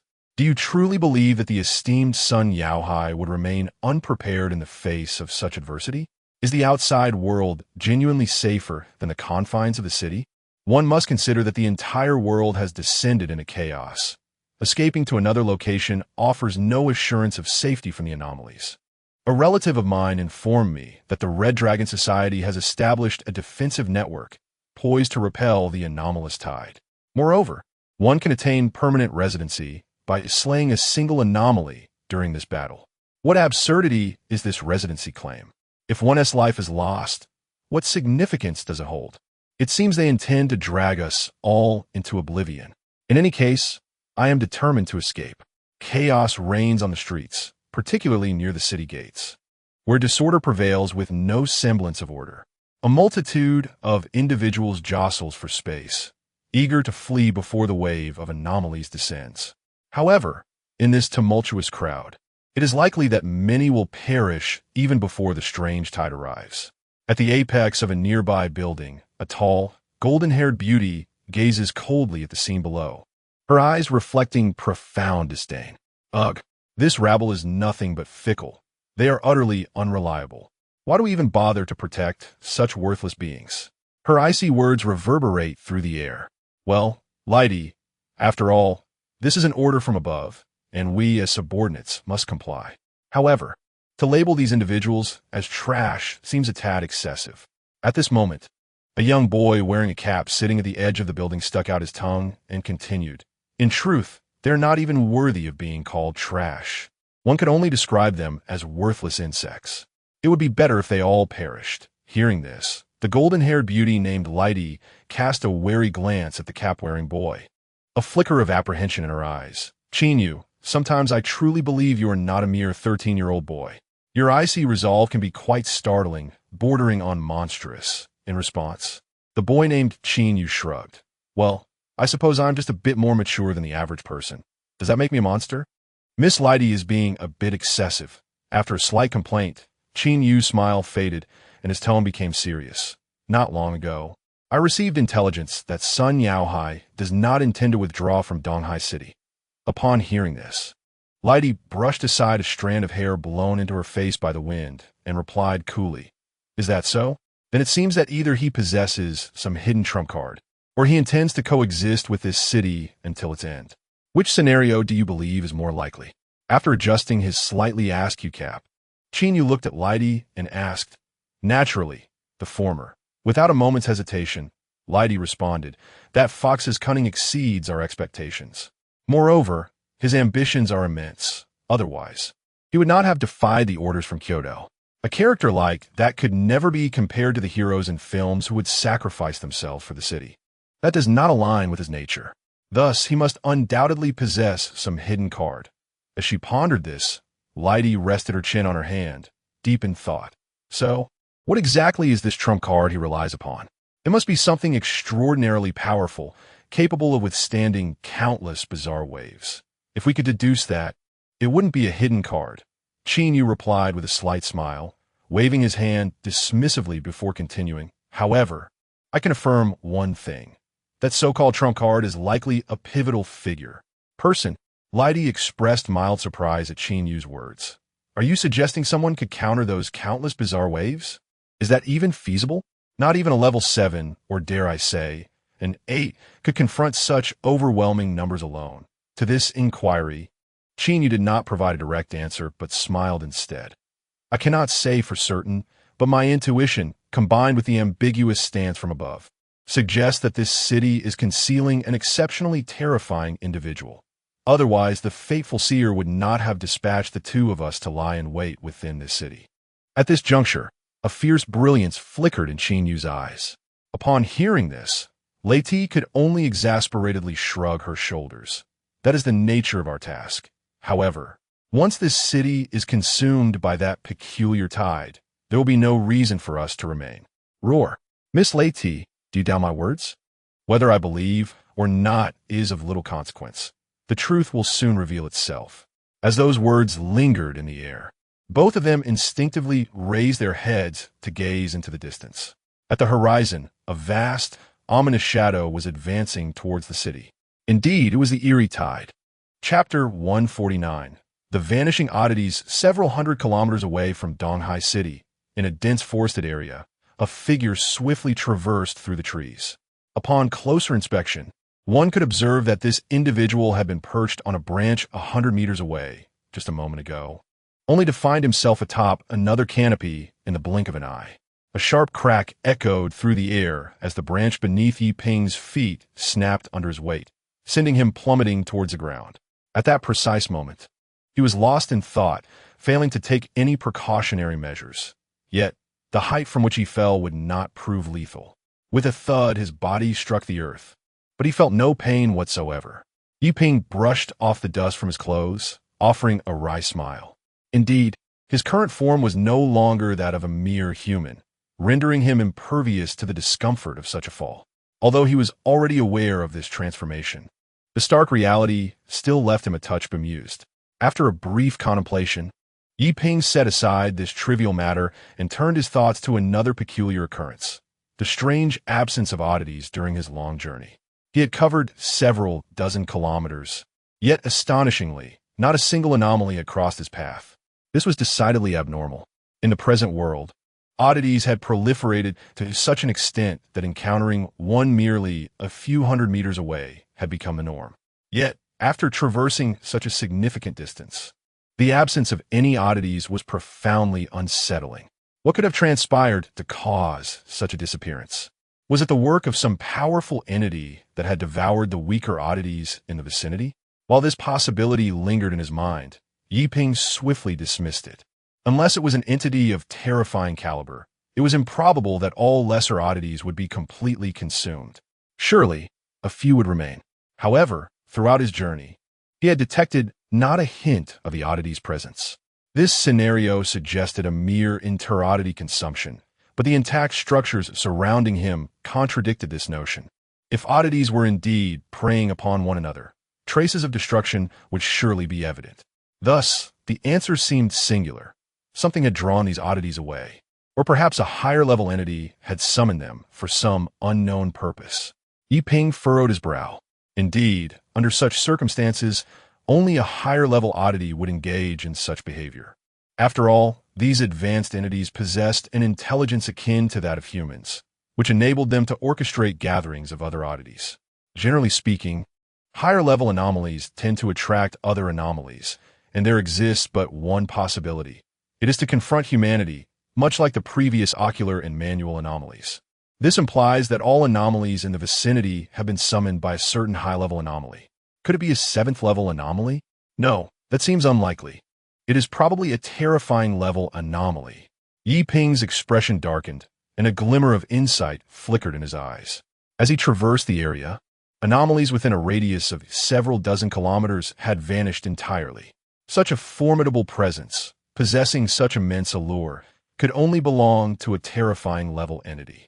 A singular terrifying level anomaly has amassed such a vast multitude of anomalies. What circumstances necessitate that creature to gather such a number? Who or what could require such an overwhelming force? Yi Ping found himself momentarily frozen, his mind racing to comprehend the situation. With the power of a terrifying level anomaly, the annihilation of an entire city is but a trivial matter, even if it were not at its peak condition, lacking its full restored strength. The devastation of a city populated solely by ordinary individuals, devoid of significant anomaly controllers, would remain well within reach. Now, the fact that this terrifying level anomaly has summoned such an extensive array of anomalies left Yi Ping struggling to fathom what kind of city would warrant such an overwhelming force for an assault. It is essential to recognize that this is merely the early phase of anomaly emergence. In his previous life, Only during the mid to late stages of anomaly arrival did a massive army of anomalies attack human settlements. At that time, the capital city, densely populated with anomaly controllers, experienced a significant assault from the anomaly forces. That event marked the most extensive anomaly siege on record, involving no fewer than 5,000 anomalies, with dozens being high-level, including 3 7th-level entities. Even with a dozen 7th-level anomaly controllers present in the Dragon Country at that time, they incurred substantial losses to fend off the siege. Now, however, within a radius of several dozen kilometers, not a single anomaly could be seen. A rough estimation suggests that the total number of anomalies within this area exceeds 5,000. Such a figure, even if composed entirely of lower-level anomalies, is no trivial matter. Should there be a mixture of intermediate and even high-level anomalies, the threat escalates dramatically, especially with a terrifying level anomaly leading the charge. In such circumstances, the danger level could multiply several times over. Which city possesses such significance that it warrants an assault by this massive army of anomalies? Ye Pink pondered it deeply. This is merely the initial stage of anomaly emergence. Yet an assembly of such magnitude has already been mobilized. Oh wait, that direction. Ye Pink suddenly rejalit a crucial detail. His current trajectory leads him toward Donghai City, and the places he has traversed thus far have all been en route to Donghai City. Does this not imply that the direction in which this peculiar group is moving is towards Donghai City? At this thought, Yi Ping's heart sank, and his expression turned exceedingly grim. If this conjecture holds any truth, it would indicate that Donghai City is on the brink of a substantial assault by these anomalies. Hiss. Yi Ping involuntarily inhaled sharply. Given the current circumstances, should such a vast number of anomalies invade the city, the collective strength of the people would be utterly insufficient to withstand the onslaught. At that moment, those within Donghai City would likely face death. No, there is no time to lose. Yi Ping's countenance darkened, and without hesitation, he quickened his pace towards Donghai City. Even though there were the Zashiki Warashi and the Snow Wolf anomaly by their side, they would undoubtedly be incapable of fending off such a colossal wave of strange entities. Moon Sister, everyone, please be safe. Chapter 150, The Eerie Tide. The Green Giant?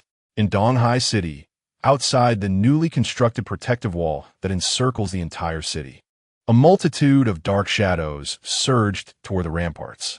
The members of the Red Dragon Society, stationed atop the wall, gasped in horror as they discerned the true nature of these shadows. The sheer number was staggering, though they had heard of it before. The reality proved far more daunting than they had ever imagined. Regardless of the difficulties that lay ahead, they had to prevent these entities from breaching their defenses. For the lives of those behind them depended on it. Do not lose heart. The leader has assured us of victory. We need only hold our ground for 1 hour. One of them encouraged. 1 hour? Victory? What will happen after that? Will those entities retreat on their own? Enough questions. Focus on your tasks at hand. Heighten your awareness.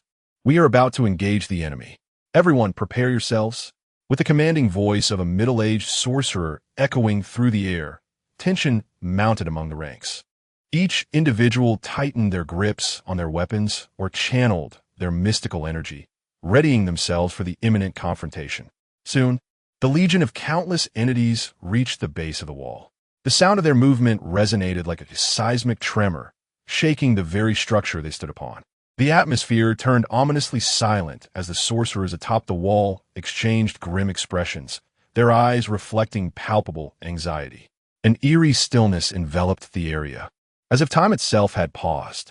Each sorcerer held their breath, every nerve in their bodies taut, their mystical energies pulsating in preparation to strike as the entities drew nearer. The monstrous horde advanced ominously, now less than 300 meters away. At this proximity, they could even see the drool dripping from the mouths of the entities. The piercing, shrill roars of the creatures echoed in their ears. Among the ranks, several novice sorcerers faced their first battle, their faces drained of color, trembling uncontrollably, their legs quaking as if they might collapse at any moment.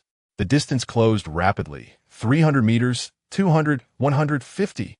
At 50 meters, the nauseating stench of blood emanating from the entities became overwhelmingly apparent, almost inducing immediate retching.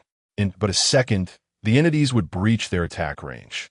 The thought sent a wave of sweat cascading down even the palms of the seasoned captain, who was no stranger to the battlefield, as the middle-aged man prepared to issue a command to launch an assault on the peculiar entities. A piercing sound sliced through the air from behind them. In the next moment, a colossal shadow swept overhead, landing directly in front of the city wall, effectively obstructing the path of the approaching anomalies. This imposing figure towered at an impressive 5 meters, resembling a titan. Beneath its bronze skin, powerful muscles seemed on the verge of bursting forth, and the sheer might of its physique was palpable with just a glance. It was at this moment that the crowd discerned the identity of the giant. It was Leader Sunday. They had previously heard tales of his ability to transform into a form akin to that of the Hulk, but it was now evident that he surpassed that green behemoth by a considerable margin. Indeed, the leader's stature likely eclipsed the Hulk's by an entire head, and his musculature appeared overwhelmingly formidable. Clearly, the boss recognized the necessity of revealing his true strength, showcasing a physique even more imposing than what they had witnessed before. Enough of this stupor. Everyone, follow the boss and strike, commanded the captain of the anomaly manipulators, having shaken off his initial shock and regained his composure. He understood well that the presence of Sun Yaohai on the front lines signified one crucial fact.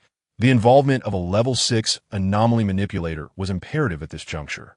At that moment, Sun Yaohai, having landed before the city wall, clenched his right fist and inhaled deeply, his abdomen swelling.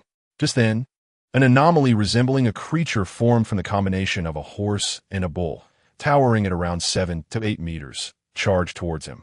Unfazed by the monstrous entity's gaping maw, Sun Yaohai retaliated with a powerful right hook, channeling his accumulated strength.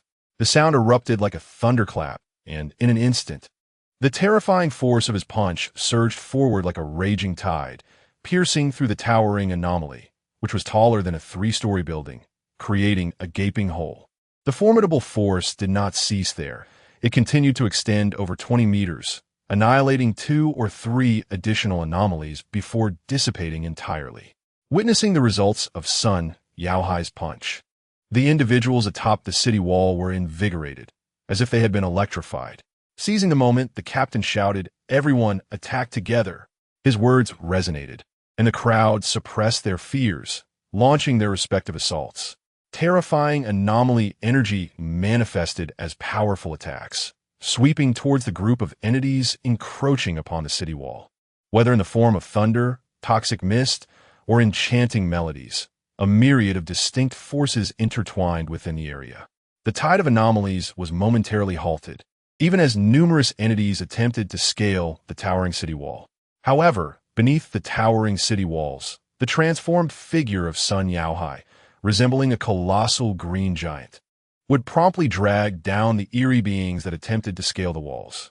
It is precisely for this reason that, despite enduring numerous assaults, the city walls remain steadfast and unyielding.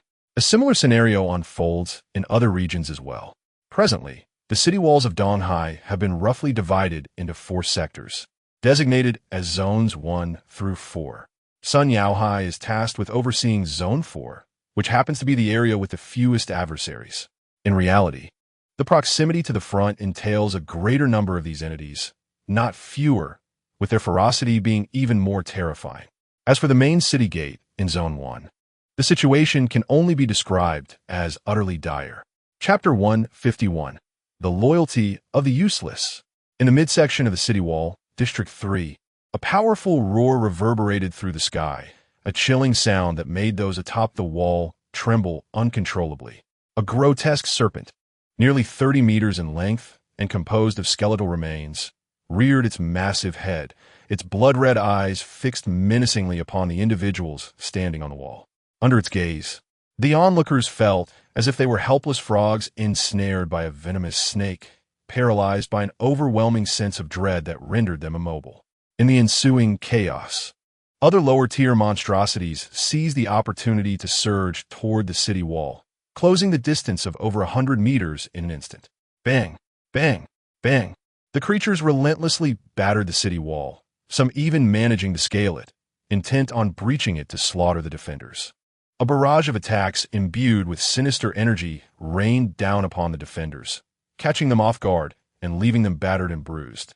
Worse still, this delay allowed a portion of the creatures to ascend the wall. Faced with such a dire scenario, the already fearful defenders found their terror magnified as despair and helplessness surged within them upon witnessing the imminent threat. Just as the horde of monstrosities prepared to engulf them, a flash of blue fire streaked past.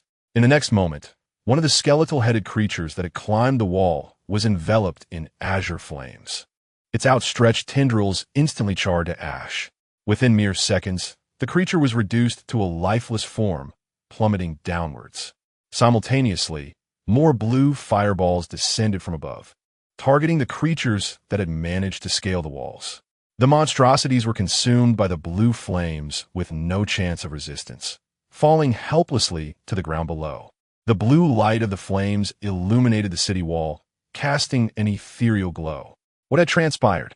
Who had intervened to annihilate those creatures?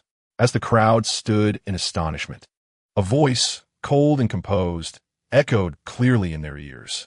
Such a trivial scene has frightened you to the point of disgrace. What a pitiful bunch. As the words settled, the crowd instinctively turned to the source of the voice. Before them stood a tall and striking woman clad in a form-fitting black suit, 5 burning skulls hovering around her. The terrifying blue flames emanated from her very being.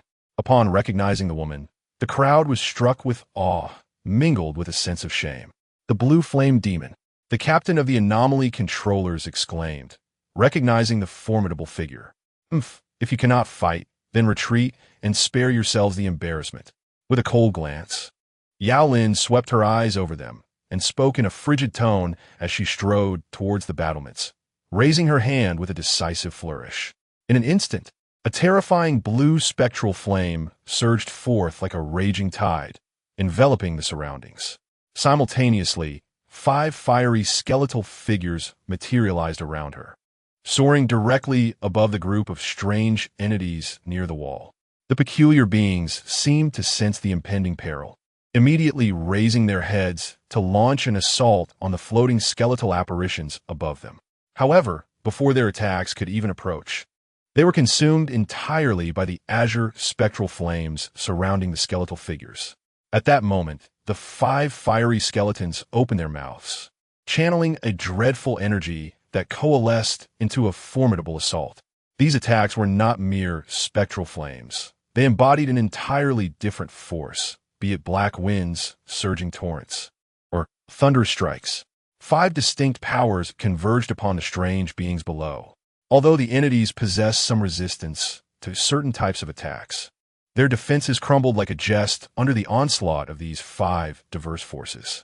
Indeed, unless they could withstand all the assaults, they were doomed to face the fate of death. In the wake of that terrifying barrage, a vast expanse was cleared within a 100-meter radius around the city wall. This spectacle did not escape the notice of the team of spectral wardens responsible for the area, who observed it with profound shame swelling in their hearts. At that moment, they grasped the immense chasm separating them from a 7th-level spectral warden's might. Consequently, they felt no anger towards Yao Lin's words, for they were undeniably truthful. Remaining here, they would only be a hindrance, as their abilities paled in comparison to Yao Lin's, akin to the stark contrast between heaven and earth. Nonetheless, I shall not flee. I must stand my ground against this horde of strange entities. Otherwise, my sister will surely perish. I cannot abandon my post. Even if I must die, I shall take down as many of these entities as possible. I will not allow them to breach the city gates. Even if my assistance is minimal, I will strive with all my might. I cannot let that esteemed individual bear the burden alone. As their declarations faded, they rallied their courage, launching an assault against the strange beings. Yao Lin, observing from the side, caught sight of this unexpected determination. To her surprise, these individuals did not flee immediately. Rather, they had mustered the courage to join the fray.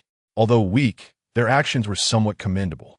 Yao Lin nodded slightly, quickly redirecting her gaze towards the distant giant serpent entity that had retreated behind the horde of strange beings. This colossal serpent was evidently a 6th-level entity, teetering on the brink of 7th-level strength. Its power was formidable, and its intelligence was not to be underestimated. Otherwise, it would not have retreated at the moment she prepared to strike. Yao Lin was acutely aware that resolving the peculiar threat posed by the colossal serpent would likely quell the ominous waves of aberration besieging this district. With this thought in mind, she did not hesitate and leaped down towards the lower section of the city wall. 5 fiery skeletal figures erupted with a piercing wail, converging to form a platform that deftly supported her as she soared toward the menacing serpent. As she flew past, Yao Lin took a moment to glance back towards District 1 and District 2, a flicker of concern crossing her eyes. She understood all too well that, in comparison to her own predicament, the situations in those 2 districts were exponentially more perilous, leaving her uncertain whether those 2 could withstand the onslaught. Chapter 152: The Arrival of the Frigid World, Zone 2. The situation near the city walls had descended into utter chaos. The cause was a colossal breach that had suddenly appeared at the forefront of the fortifications. An overwhelming tide of strange entities was incessantly surging through this gap. It was unbearable. They could not withstand it any longer. The powers of these entities were exceedingly troublesome, utterly insurmountable. We are doomed. Everyone is going to perish. No one can escape. Donghai City is destined for annihilation. Such a multitude of strange beings cannot be repelled. Oh, divine beings, please manifest your grace and save us. I do not wish to die. Despairing cries, pleas, and prayers echoed hauntingly near the city gate. Confronted by the terrifying wave of anomalies, the crowd, who had just clung to a flicker of hope, had succumbed to complete hopelessness. Although they were the elite among the anomaly controllers of Donghai City, the weakest among them was a level 4 controller, while the rest were all level 5, with 3 being level 6. Yet, in the face of such circumstances, they found themselves powerless, engulfed in profound despair. Despite their formidable strength, they were unable to address the overwhelming numbers and brute force arrayed against them. Moreover, more critically, among the lower-level entities, there were even higher-level ones mixed in, including 7 or 8 level 6 anomalies. Each of these level 6 entities possessed terrifying power. Even the combined efforts of the 3 level 6 controllers could barely restrain a single one. The massive breach in the city wall had been created by one such creature, a monstrous entity resembling a minotaur, towering 5 stories high, which had smashed through with a single blow. The force of that strike was sufficient to shatter a 5-meter-thick city wall. This unimaginable power was beyond human comprehension, and there were 7 more of such minotaur-like entities. A profound sense of despair enveloped the hearts of all present. They had once arrogantly believed that anomalies were mere lowly beings, subservient to humanity, or tools to be wielded. Otherwise, they would not have become anomaly controllers themselves. Thus, they considered themselves exceptional, more powerful, or of a higher caliber. Yet at this moment, every anomaly controller present experienced a complete breakdown within, as all their pride, self-satisfaction, and arrogance vanished without a trace. What remained within them was only profound fear, endless despair, and regret. In the face of truly powerful anomalies, their strength proved utterly ineffective. They were merely slightly more powerful insects, nothing more. Indeed, despite their efforts, they were simply larger insects, for the level 6 entities were vastly superior to them. Among those present, the 3 level 6 controllers clearly felt this immense disparity. Indeed, they were also at the 6th level, yet they were utterly incomparable to that bizarre 6th level. The immense disparity in strength was simply insurmountable by any other skills. A thunderous roar resonated from above, prompting everyone to lift their gaze. Before their eyes stood a towering 5-story behemoth, its colossal form brandishing a spear forged from the very essence of its grotesque power, which it hurled menacingly towards the crowd. As they beheld that massive spear, despair erupted within their hearts, rendering even the thought of escape impossible. The overwhelming dread paralyzed them in place, awaiting the inevitable arrival of death.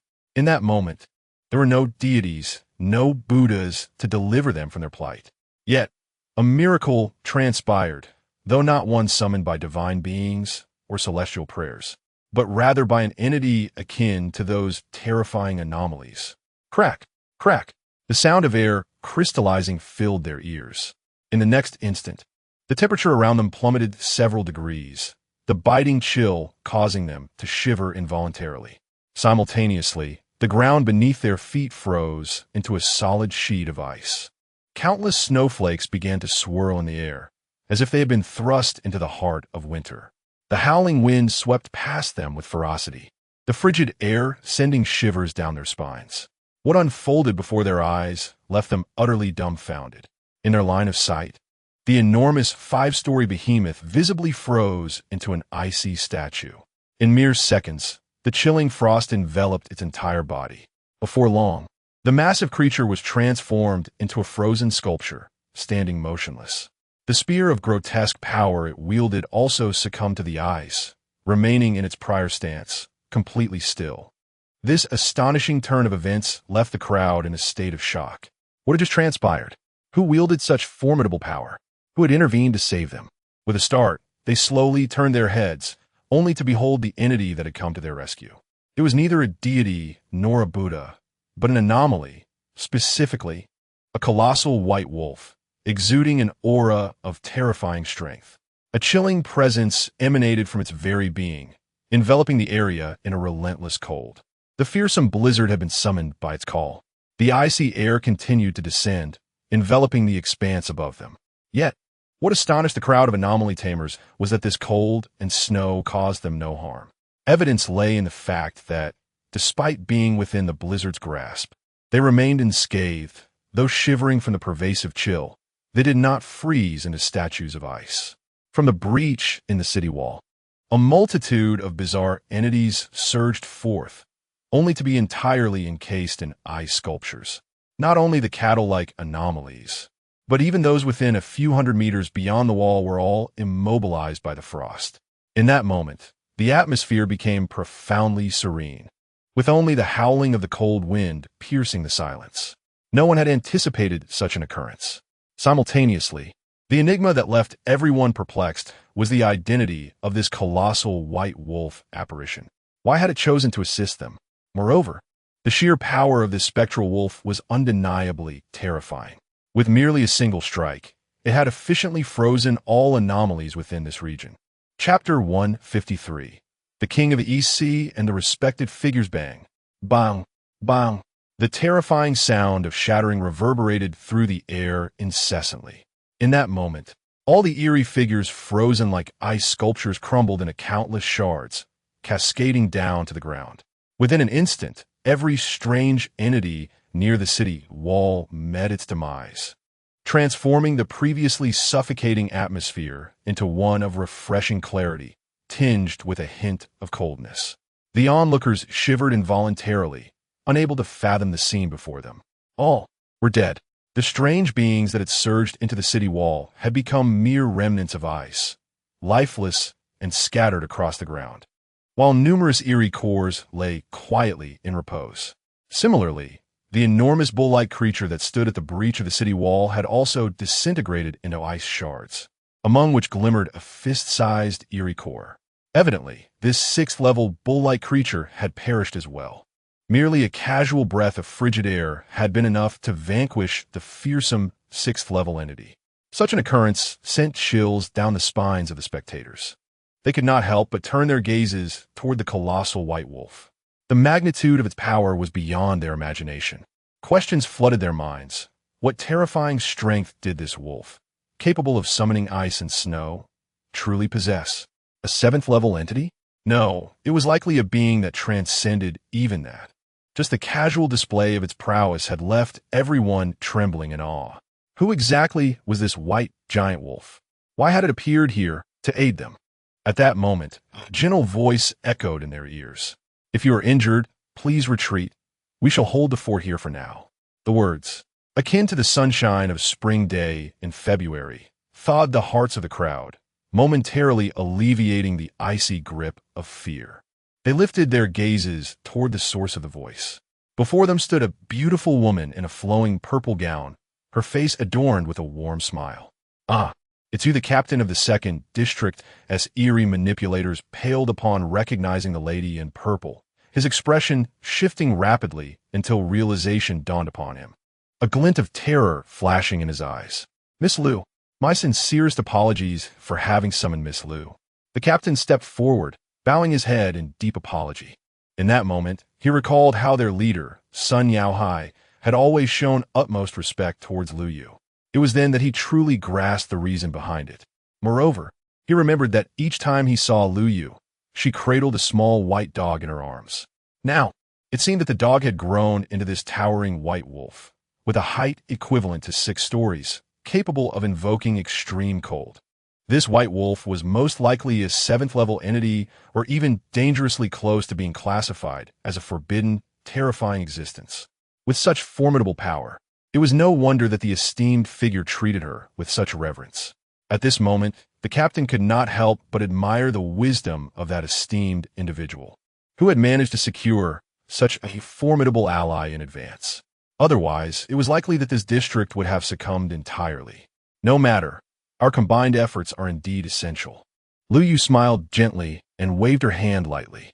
"You shall handle the peculiarities we have overlooked, while we will take on the primary challenges."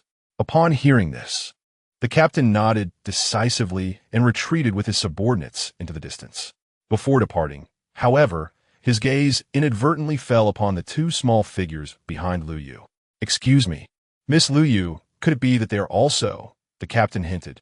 Before Liu Yu could respond, the small figure at the forefront, Roger, immediately sprang forth, radiating an ethereal aura of mysterious power. "Naturally, we shall join this battle. During the absence of Brother Ping, I will protect Sister Yu and everyone else."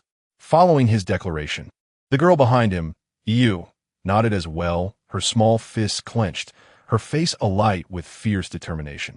"Indeed, we will fight." Upon hearing these words, the captain merely nodded in acquiescence. "Then I ask you all to exercise caution." With that, he swiftly led his team away to another location.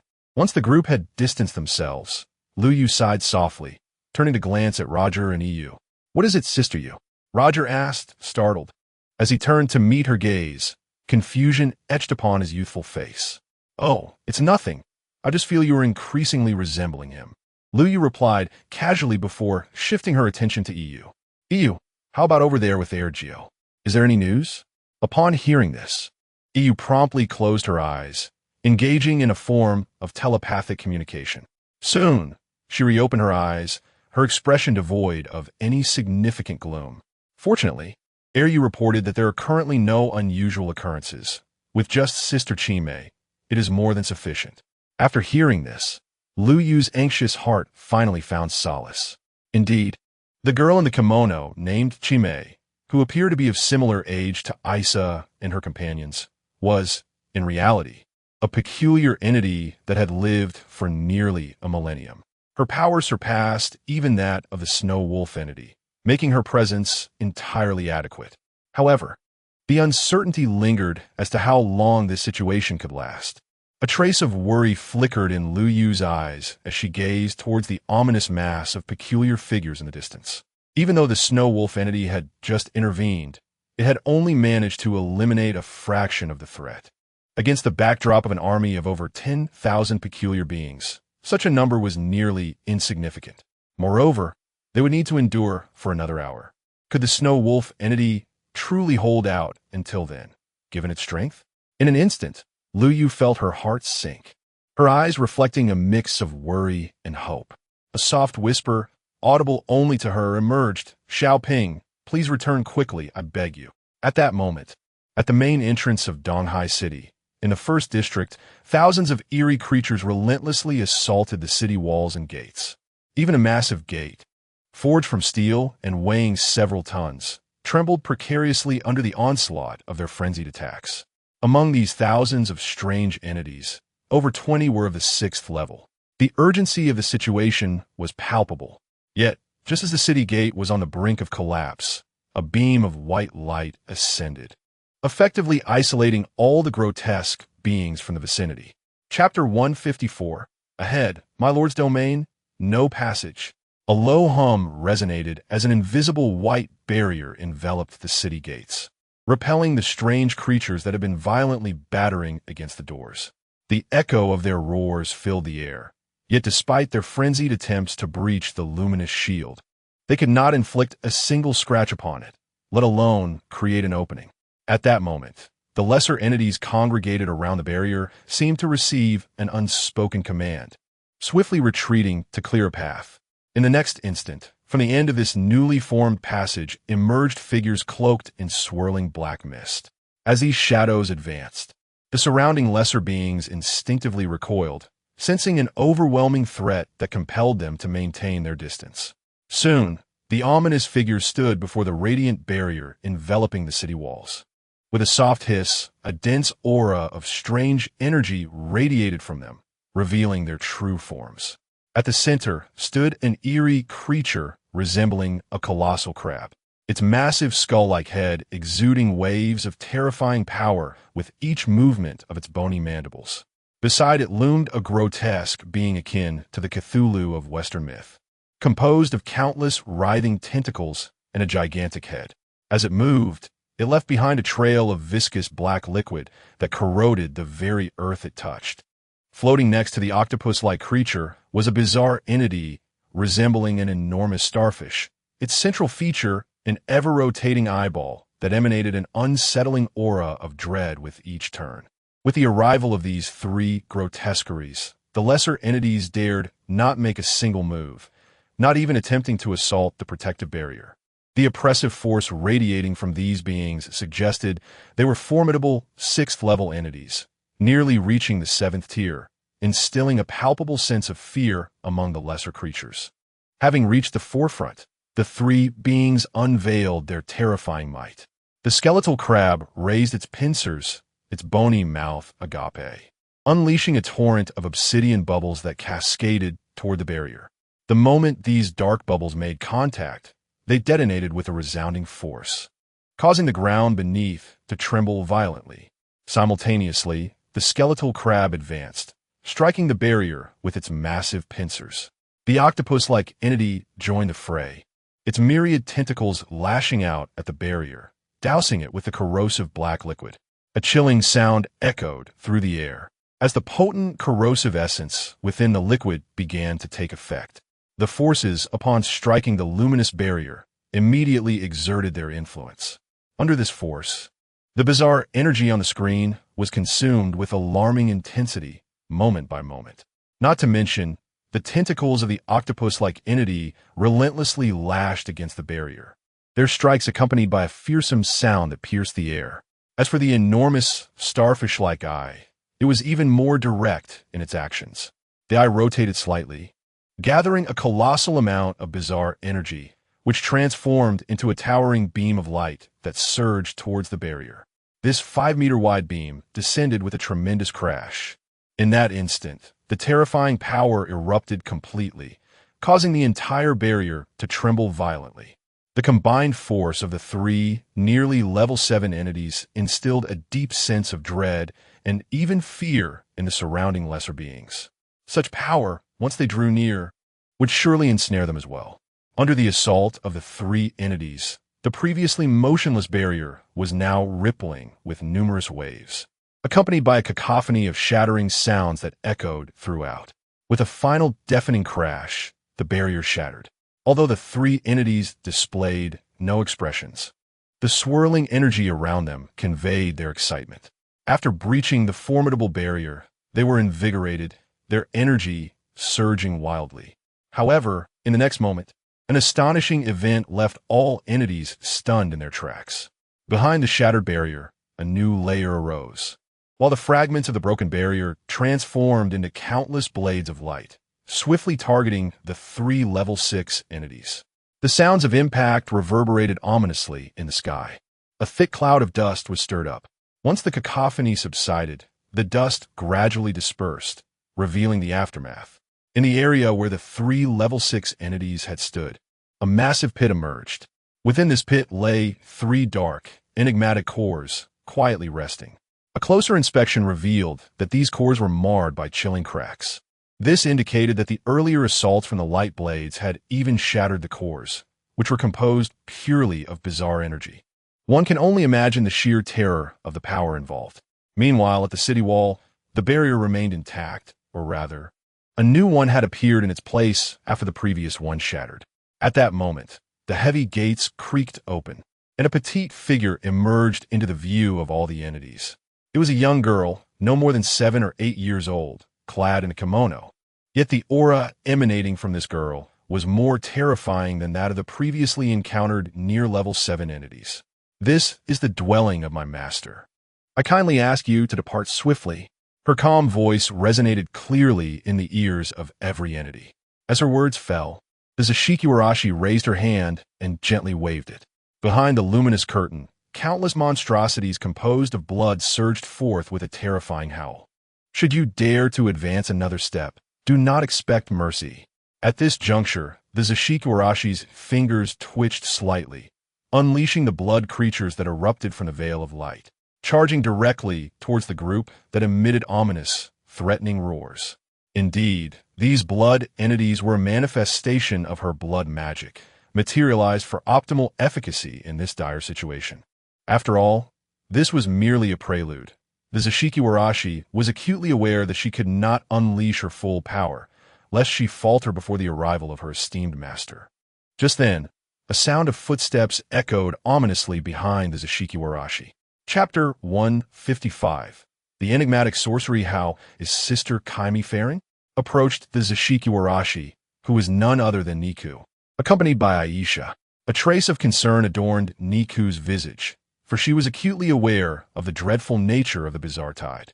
The sheer multitude of the uncanny was such that a single spittle from one of them could inundate the entire vicinity.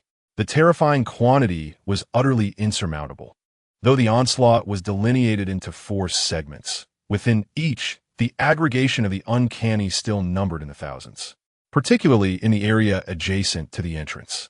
Where they presently stood, the concentration of the bizarre was even more alarming. Fear not, a tranquil voice resonated through the atmosphere. The Zashiki, standing resolute, did not even turn to acknowledge them, her tone devoid of any tremor. Upon hearing these words, Niku gently pressed her lips together before advancing to the Zashiki side. As she stood beside her, the harrowing scene that the Zashiki beheld became apparent to Niku.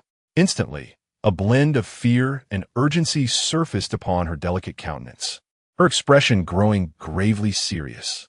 She had not anticipated that the Zashiki was confronting such a terrifying spectacle. Before her lay a multitude of the uncanny, their horrifying visages strikingly vivid.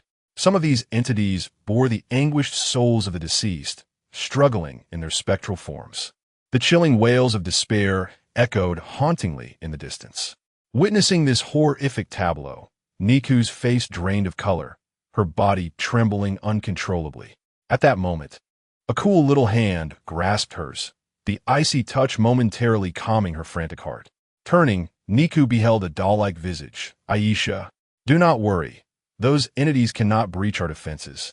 Aisha reassured with a gentle smile, winking at Niku. The soothing cadence of her voice alleviated much of Niku's tension. Indeed, as Aisha had stated, the luminous barrier held steadfast against all incursions from the uncanny. No matter the ferocity of their assaults, the immense light shield remained unscathed. Thank you, Aisha. Niku exhaled deeply, bowing her head in gratitude. However, she found herself perplexed, for Aisha's gaze was not directed at her, but rather fixated on the distant entities, her expression unusually grave, as though she were contemplating something profound. Not wishing to intrude further, Niku refrained from interrupting her, especially as her sister, had reached out to her. She promptly retreated to relay the information gathered to her sister. Meanwhile, Aisha stood before the Zashiki, her eyes unwaveringly fixed on the distant, uncanny figures. No, her gaze penetrated beyond them, toward a realm far more remote, a sight that remained beyond her own visual grasp. However, she indeed perceived it, through an alternate means. She glimpsed the one commanding this group of peculiar and terrifying entities.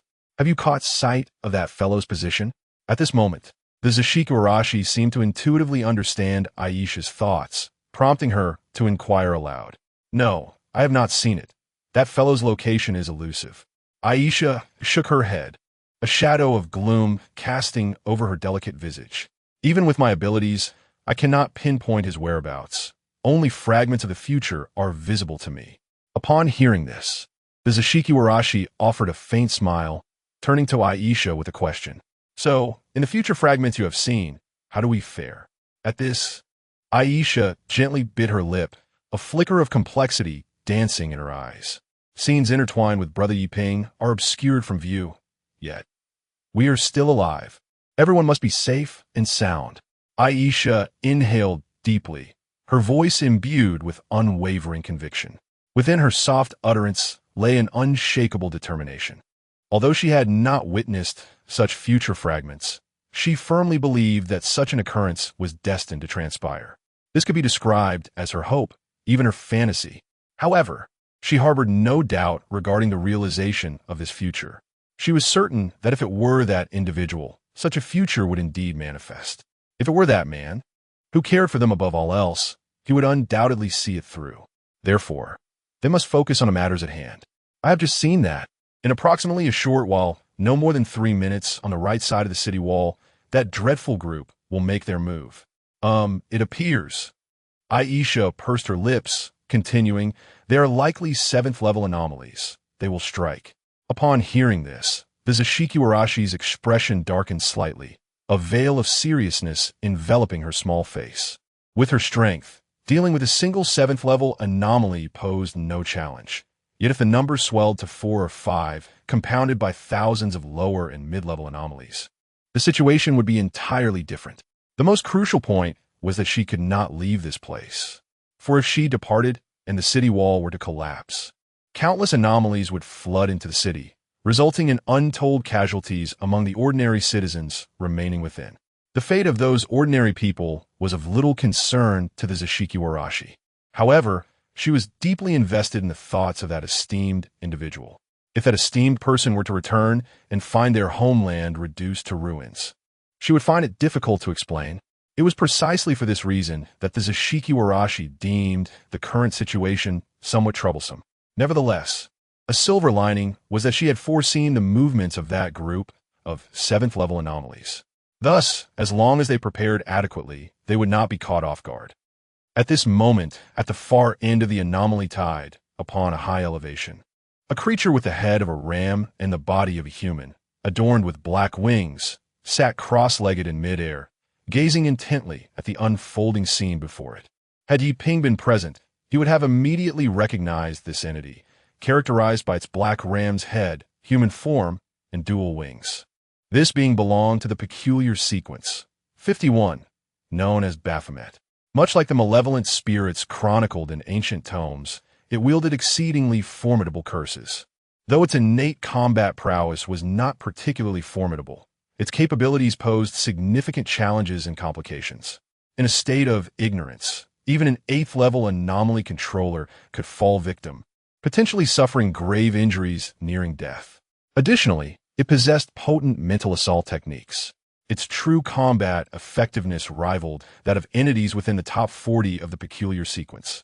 However, due to its relatively lower lethality, it was ranked at 51. Chapter 156. Despair approaches at this moment. Bafent, seated in midair, opened his eyes. Within those blood-red orbs flickered traces of confusion and incomprehension. Had their offensive been thwarted? The emotionless words reverberated through the air.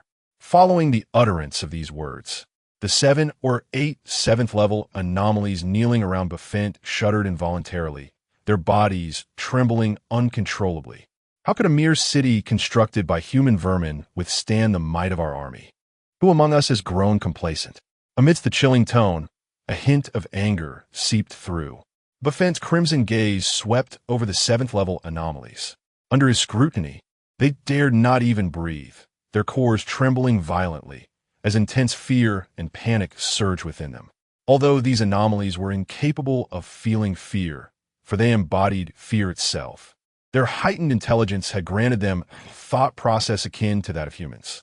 Thus, they experienced a profound terror that should have been beyond their grasp. This phenomenon was undeniably paradoxical. Moreover, it was crucial to note that Befint existed above them. While the gap between 7th level and horror level anomalies was merely one tier, the distinction between these realms was as vast as the chasm between heaven and earth. Consequently, above the 7th level anomalies did not lie the 8th level, but rather the horror level anomalies. The immense disparity in power necessitated a distinct classification, not based on mere numbers, but on the level of threat presented. If one were to claim that 7th level anomalies could be defeated by ordinary anomaly manipulators, horror level anomalies represented a challenge that could never be surmounted by the average anomaly manipulator in a lifetime. Quantity held no significance against horror level anomalies. Even a multitude of lower level manipulators could not prevail. Even 7th level manipulators merely reached the threshold capable of inflicting harm upon horror level anomalies. The notion of killing them was little more than a jest. Just as a mere insect possessing the means to kill a human would find the vast chasm of difference insurmountable, the same principle applied to anomalies.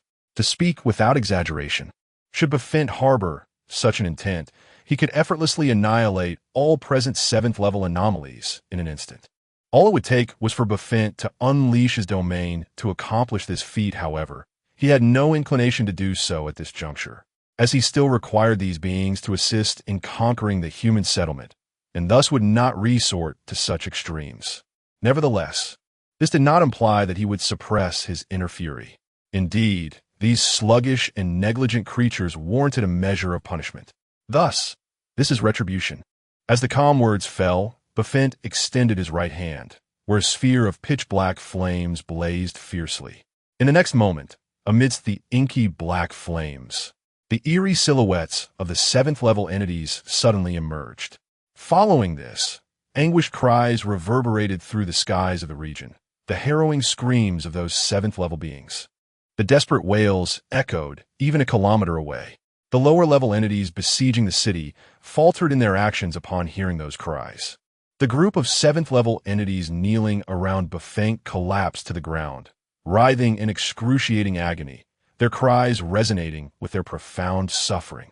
The ominous aura surrounding them underwent a rapid transformation, revealing the sheer terror of the torment they were enduring. The heart-wrenching cries continued for a full minute before fading into silence. With a swift motion, Befint extinguished the black flames within his palm. As the flames vanished, the 7th level entities felt the anguish dissipate as well. Were it not for the lingering presence of the strange core, they might have doubted the existence of their own bodies. The harrowing pain they had just experienced had driven them to the brink of self-destruction, yet fortunately, it lasted only a minute. Remember this. I grant you merely half an hour to seize this town at any cost. Should you fail by the time I intervene, your existence will no longer be required. A chilling, murderous intent gleamed in Befint's crimson eyes, with a profound light emanating from the black horns adorning his head. After uttering these words, he resumed his previous posture, closing his eyes in a meditative state as though engaged in profound cultivation. Upon hearing his command, the surrounding 7th level entities wasted no time and swiftly charged towards the direction of Donghai City. Indeed, while half an hour may seem ample in the face of resistance, it could prove utterly insufficient. Moreover, they had sensed a formidable aura emerging near the human fortifications, likely the last line of defense for the humans. Time was of the essence. They needed to eliminate those powerful humans quickly. Only then could their siege progress significantly accelerate. If they did not take action themselves, they risked failing to conquer the human settlement within the allotted half hour, leading to their own disappearance. The esteemed presence would not indulge in sentimentality. The prior punishment had merely been a minor reprimand. Failure to complete the task could result in unimaginable torment, culminating in a death steeped in fear. Such a fate was utterly unacceptable to the 7th level entities present. Having awakened higher intelligence, they were fundamentally different from their lower level counterparts, and thus, they were now haunted by the fear of vanishing and death. Consequently, at this moment, the 7th level entities sprang into action, employing their ultimate strategies. Determined to capture Donghai City in one decisive strike. Certainly, they are also orchestrating the lower and mid-tier anomalies, recklessly launching assaults on the city. At this moment, the ferocity of the anomaly tide has escalated to a level far more terrifying than before. Most crucially, a group of 7th-tier anomalies has descended. Even the strongest 7th-tier anomaly controller in Donghai City, Yao Lin, may not be able to secure victory against a single 7th-tier anomaly on her own. Presently, there are 7 or 8 such entities. In such dire circumstances, how can one possibly mount a defense? A dreadful aura is spreading, and the air of death is sweeping towards Donghai City. The sky has been tainted a pitch-black hue by the presence of these anomalies. Despair is about to descend. Chapter 157. The shadow at the end of despair. Dark clouds loomed over Donghai City. At this moment, the numerous enigmatic practitioners stationed upon the city walls became acutely aware of a grim reality. The once leisurely advancing army of the uncanny had transformed, as if under the influence of a potent stimulant, into a terrifying force of aggression. Their suffocating onslaught crashed upon them like relentless waves, offering no respite whatsoever. In such dire circumstances, casualties swiftly emerged. Initially, a single practitioner fell victim to a surprise attack, sustaining injuries that seemed to signal a grim turning point. Soon, more succumbed to the oppressive barrage, suffering wounds both minor and severe. The once steadfast defensive line began to fracture, a mere crack, akin to an ant-hole in a dam, expanded rapidly until it ultimately burst. The first to falter was the 4th District. Sun Yaohai, ensnared within the ranks of the uncanny army, had lost much of his former ferocity. His form diminished, and his speed diminished as well. This decline was the inevitable consequence of prolonged, high-stress combat. Is this all I can endure? Sun Yaohai gasped, retreating to the vicinity of the city wall. A glance at the disheveled bodies of his fellow practitioners strewn across the battlements filled him with despair. Drawing a deep breath, he summoned all his strength to shout, "Everyone, fall back to the city's refuge." As his words echoed through the air, the surviving practitioners, compelled by the weight of their predicament, abandoned their efforts to stem the tide of the uncanny and retreated into the city. Sun Yaohai, tasked with covering their retreat, followed suit only after ensuring all had escaped. A similar scene unfolded in other districts. In the 3rd District, where Yao Lin was stationed, the situation mirrored that of the 4th. The arrival of 7th-level uncanny entities rendered the lower-tier practitioners nearly ineffective in battle. Coupled with the reckless, self-destructive attacks of the lower-tier foes, their offensive became nearly unstoppable. Yao Lin was no longer the naive girl she once was. She possessed the discernment to recognize urgency and assess the situation accurately. Consequently, she immediately issued the order to retreat. "Everyone, fall back to the refuge. I will cover the rear." With her command, the dispirited practitioners, bereft of fighting spirit, fled towards the city's interior without a backward glance. Their speed prompting Yao Lin to ponder whether they had long contemplated escape. After a moment of sardonic reflection, she unleashed a torrent of blue, uncanny flames, temporarily halting the relentless advance of the enemies before making her own retreat. Meanwhile, the 2nd and 1st Districts fared slightly better than the 3rd and 4th, though only marginally so. In the 3rd District, Lu Yu had already led her 2 companions to safety, leaving only the Snow Wolf uncanny behind. The immense figure of the Snow Wolf monster forcefully obstructed the breach in the city wall, despite emanating an overwhelming chill that perpetually froze the eerie entities encroaching upon it. The strange beings exhibited a blatant disregard for death. Crucially, among them were several formidable foes that posed a slight challenge to the creature. Indeed, these were the elusive 7th-level anomalies. Even with the current prowess of the Snow Wolf monster, dealing with these 7th-level entities proved rather troublesome. The complexity lay in its necessity to prevent other anomalies from infiltrating the city.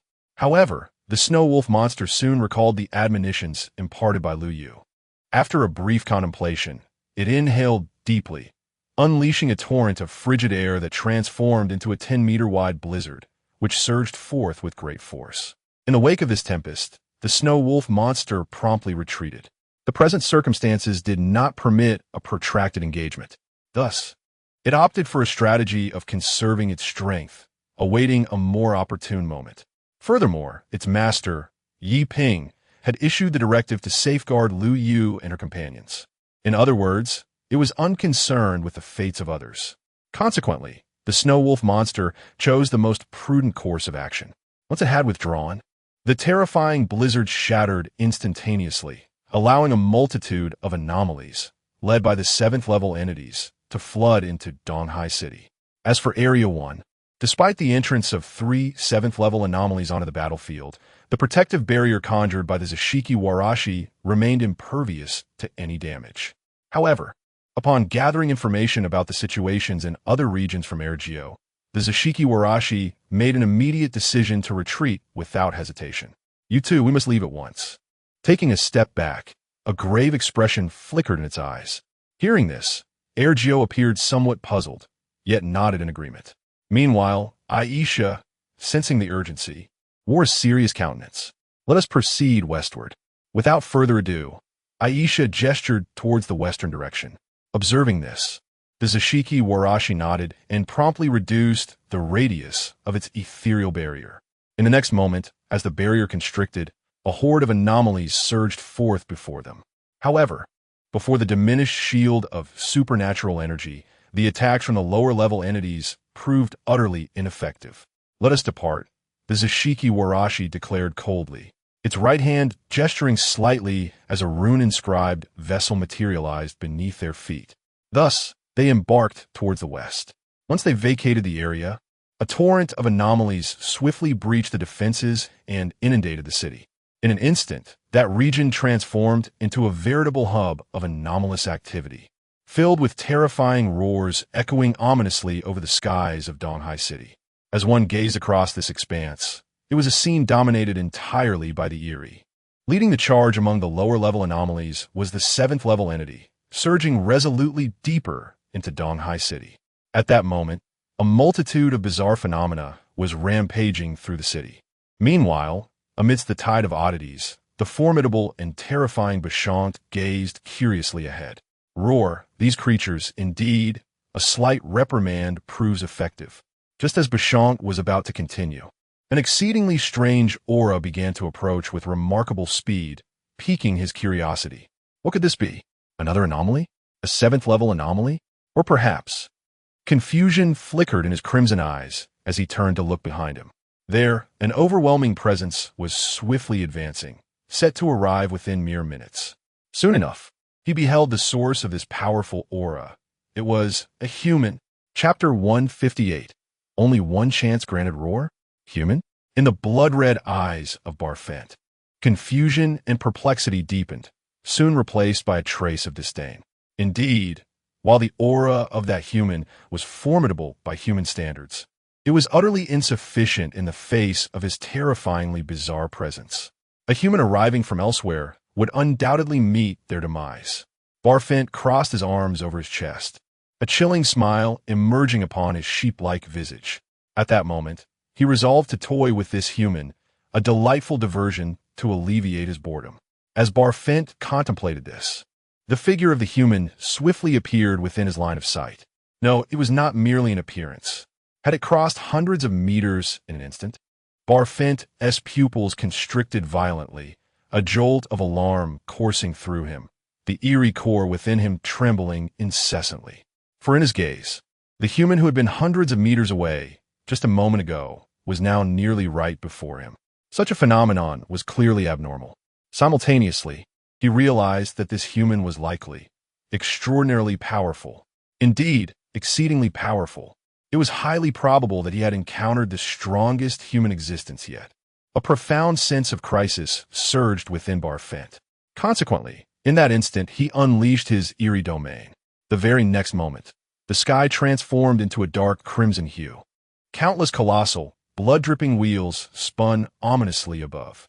Eerie domain spell, gate of purgatory. As Barfent's merciless voice echoed, enormous gates, entwined with iron chains, emerged from the earth. The black chains that wrapped around the gates began to writhe and dance in the air. Incantation. Barfent formed a sigil with his hands, and soon, numerous spheres of pitch-black flames floated around him. Within those flames, silhouettes began to manifest. Gradually, the figures became clearer, ultimately revealing the very human he had seen earlier. What?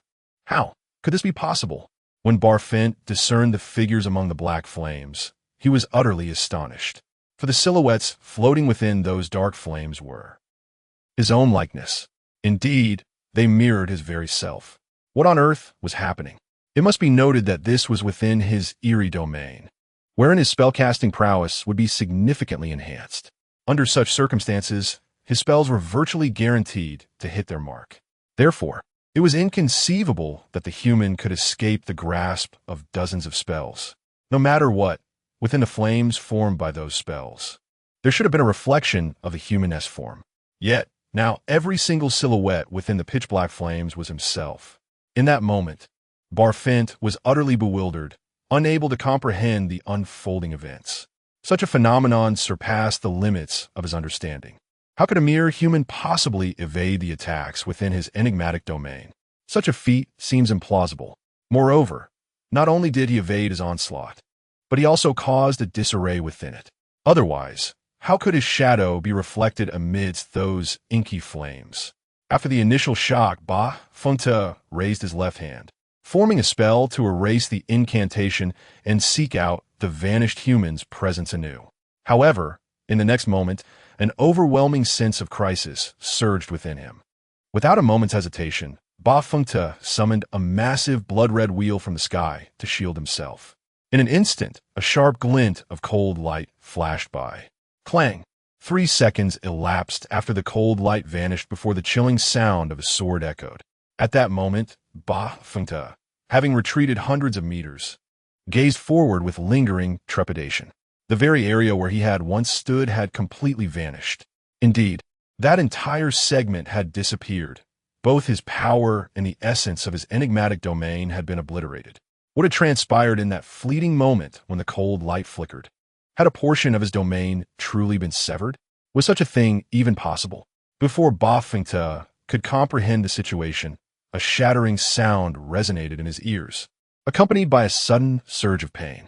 Ah, have I been struck?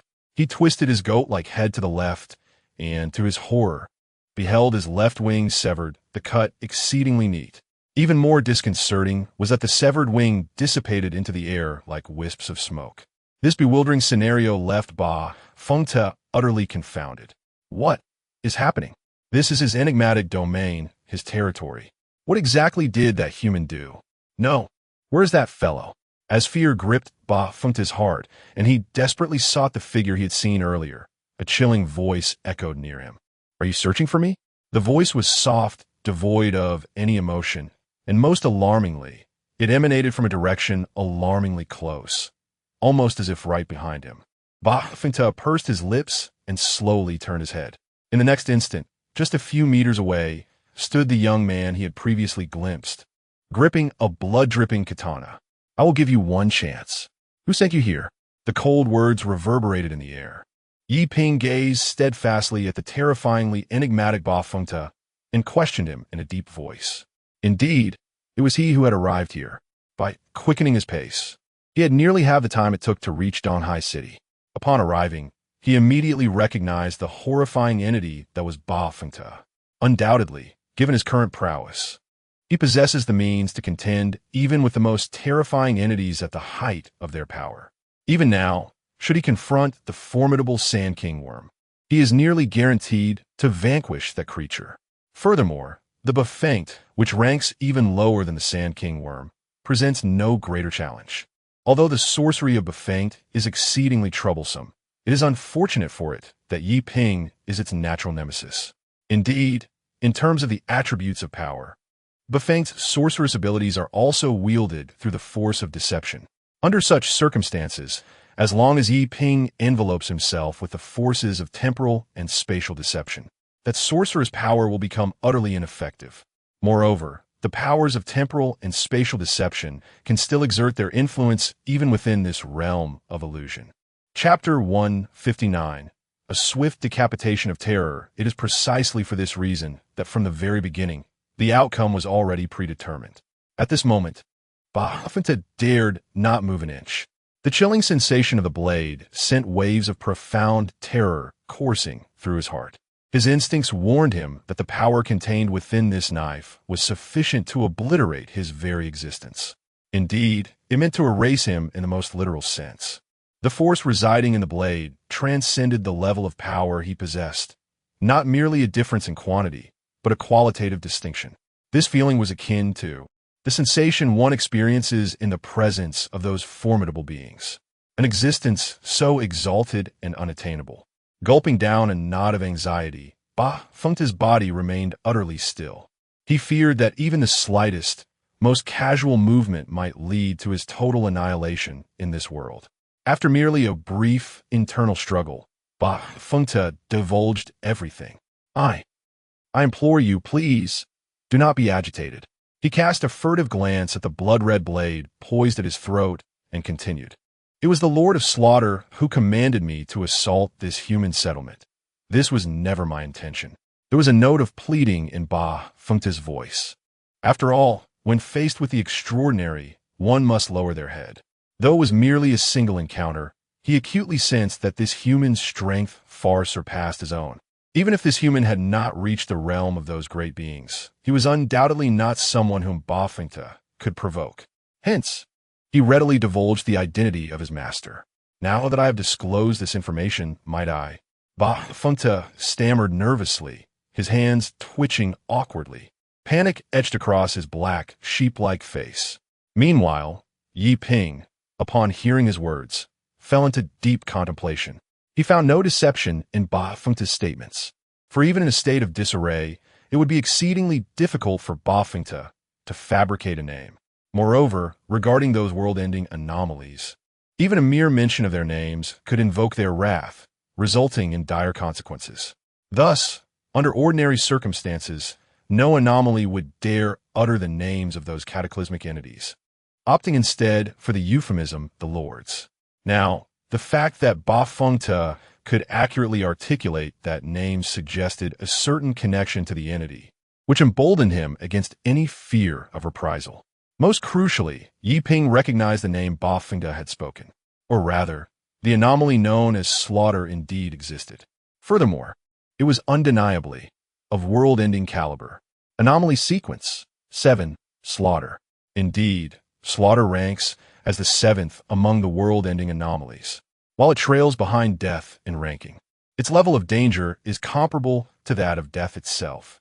Due to the inherent nature of apocalyptic and bizarre slaughters, the regions afflicted are destined to erupt in conflict, leading to countless acts of carnage. In stark contrast to the eerie demise that claims the lives of millions in an instant, the force of bizarre slaughter subjects humanity, and the bizarre itself, to profound suffering. Once influenced by the power of slaughter, one is irresistibly drawn to bloodshed, to the thrill of killing, and to an unending cycle of combat, persisting until the very moment of death. Now, unexpectedly, Yi Ping found himself hearing this ominous name from the terrifying being before him. The Bafengta was that entity descending upon. Yi Ping opened his mouth, yet before he could utter his thoughts, the Bafengta that stood before him vanished. Not in a thin air, but was supplanted by a black puppet, a manifestation of Bafengta sorcery. It seemed that this creature had taken advantage of Yi Ping's momentary distraction to effect a substitution. Such occurrences were not entirely surprising. After all, this place could be considered Bafengta's haunted domain. The augmentation of its power was, therefore, to be expected.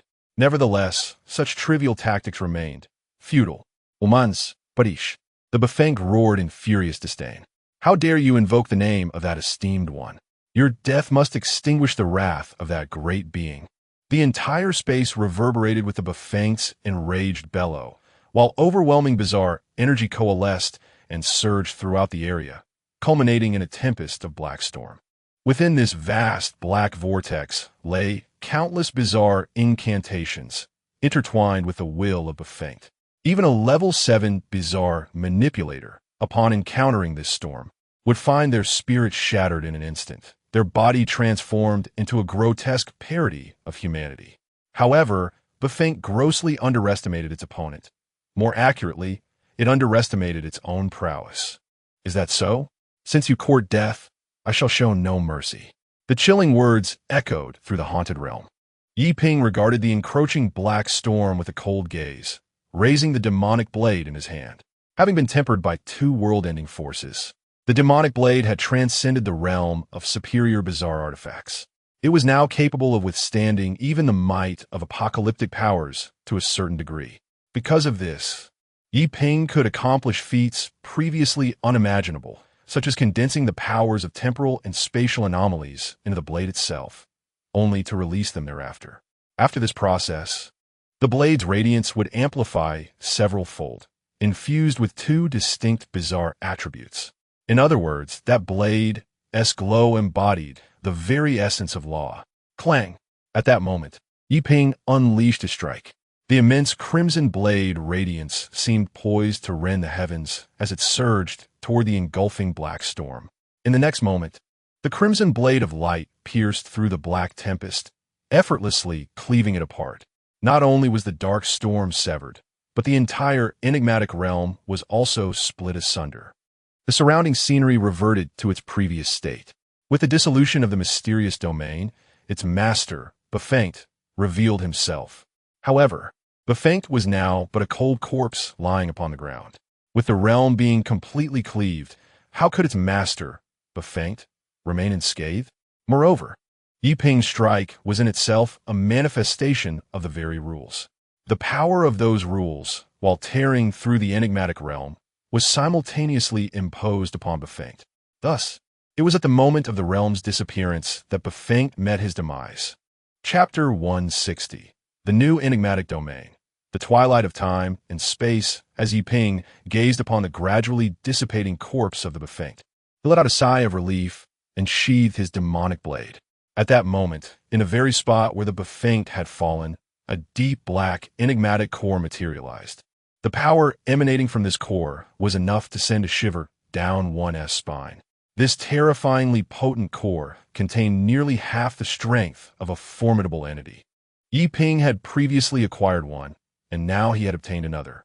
It is noteworthy that this enigmatic core harbored the purest essence of terrifying power. Any anomaly could absorb it and transmute it into its own strength. Should a 7th-level anomaly acquire this terrifying core, the likelihood of its ascension to a terrifying existence would be greatly enhanced. Likewise, if a terrifying anomaly of the same realm were to claim it, their power would also see substantial augmentation. Yi Ping swiftly approached and picked up the enigmatic core, weighing it thoughtfully in his hand.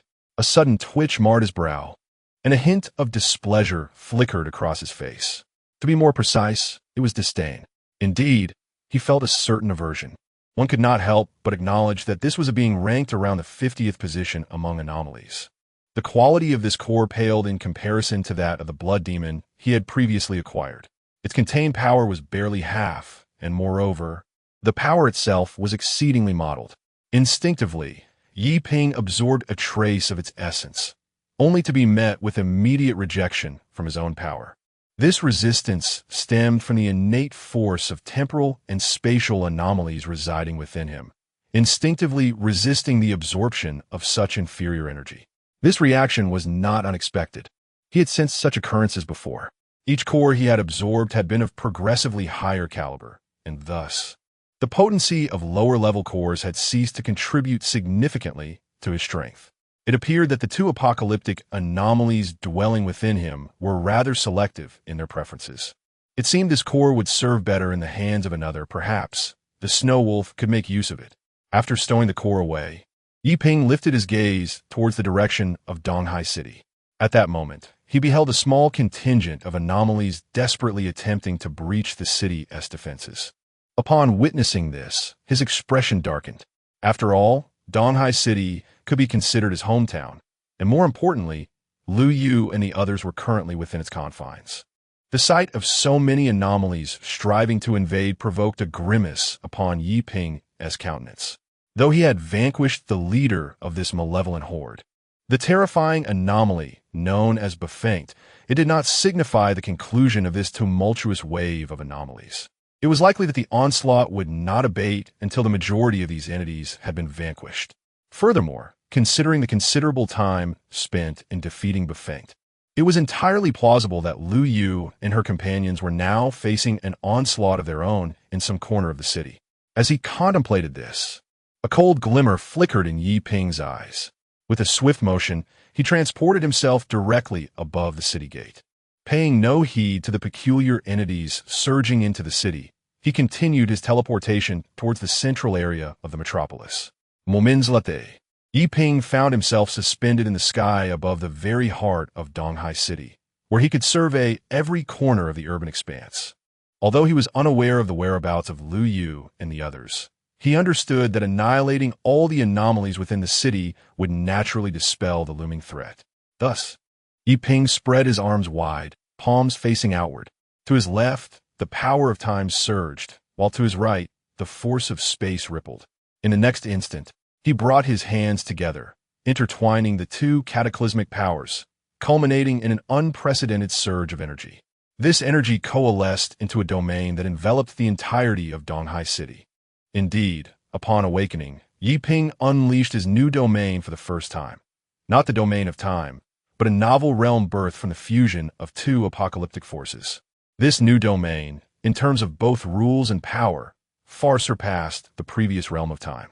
Through the manipulation of spatial energy, Yi Ping could project his might to any corner, while the temporal energy allowed him to strike from any moment in time. Under the synthesis of time and space, this domain, known as the end of time and space, epitomized the ultimate evolution of these two formidable powers.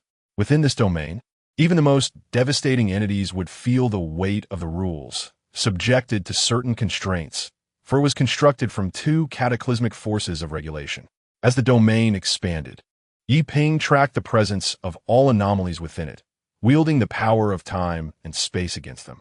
In the intertwining of time and space, those entities dissipated like wisps of smoke, vanishing from the earth without leaving a trace or sound.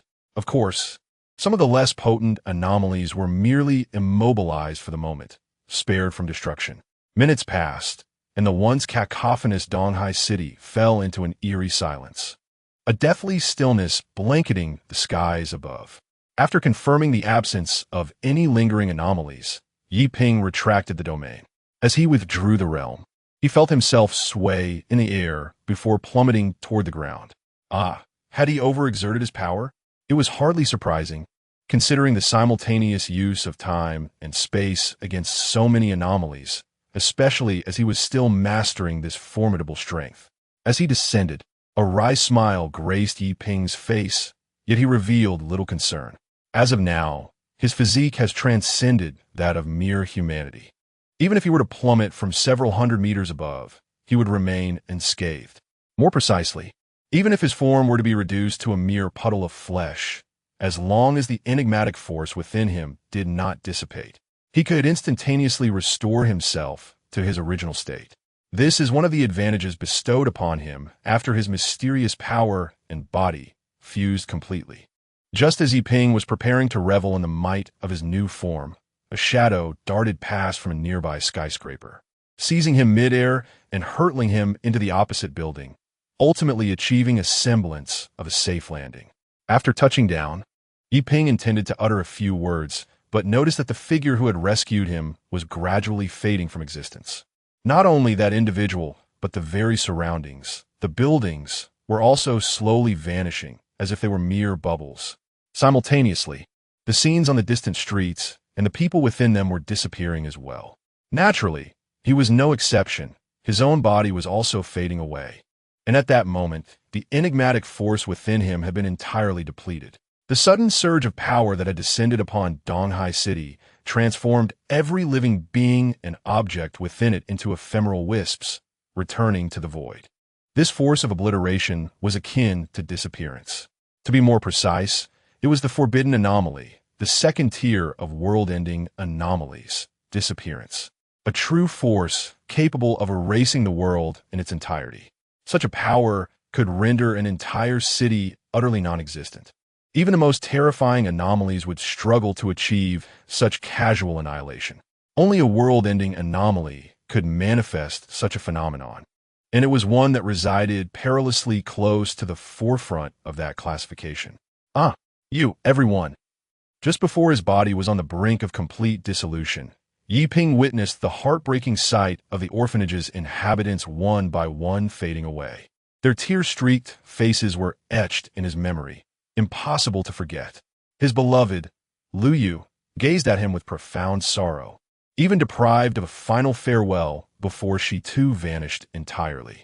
Everything returned to the void, dying in a manner that could not be surpassed. In such circumstances, even he could not halt the unfolding events. Ah, why did a world-ending anomaly manifest in Donghai City at this moment? Why? Time? Was it truly because of time? Yi Ping suddenly grasped something profound. Indeed, how could he, who held dominion over time, not perceive that the present temporal flow was utterly distinct from what he had known before? Time seemed to have elapsed. 3 months. Had 3 months truly slipped by? This meant that time had already undergone a transformation, and the world-ending anomaly had long since emerged. Yi Ping's countenance darkened considerably, his heart sinking to the depths of despair. He comprehended why such a cataclysmic anomaly appeared here. Those fiends had already made their entrance, and he was irrevocably too late. Due to those 3 months, he was irrevocably delayed. Regrettably, it was all too late. However, in the next instant, a sudden, melodious chime resonated in his ears. The crisp sound sent a shiver through Yi Ping, as if he were standing on the precipice of a vast abyss. This sound was not unfamiliar to him.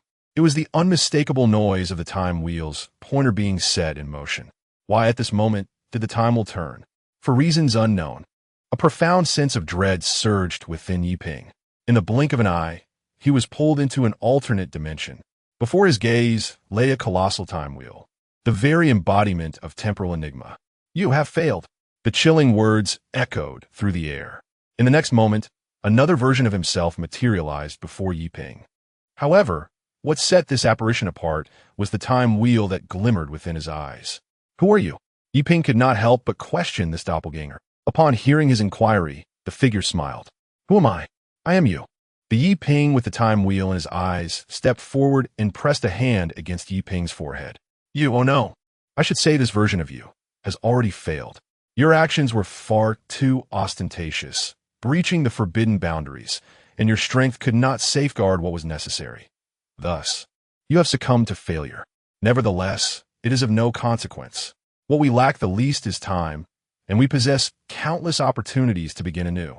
As long as the next attempt succeeds. As the words fell, Yi Ping watched as the other him plunged his hand into his chest, and in the next heartbeat, he lost consciousness. Time became a blur, and when he awakened once more, the scene before him was strikingly different from his surroundings. A classroom, the sound of lecturing, the textbooks before him, and familiar faces exuding an air of tranquility. He had returned to the classroom. No, he had returned to the very first day of his rebirth. Is this a restart? Has time reversed? Is this the prison of time? Can I truly escape this time? He was uncertain, but this time he would exert every ounce of effort to thwart the impending cycle. The emergence of apocalyptic anomalies and the cyclical nature of time demanded that he enhance his strength to the utmost, not merely his own prowess, but that of others as well. This was a grand chess game. To escape this temporal cycle, he must elevate both his own abilities and those of those around him. For before the cycle commenced, he had discovered that what awaited him was not merely a singular enigma, but a multitude of anomalies.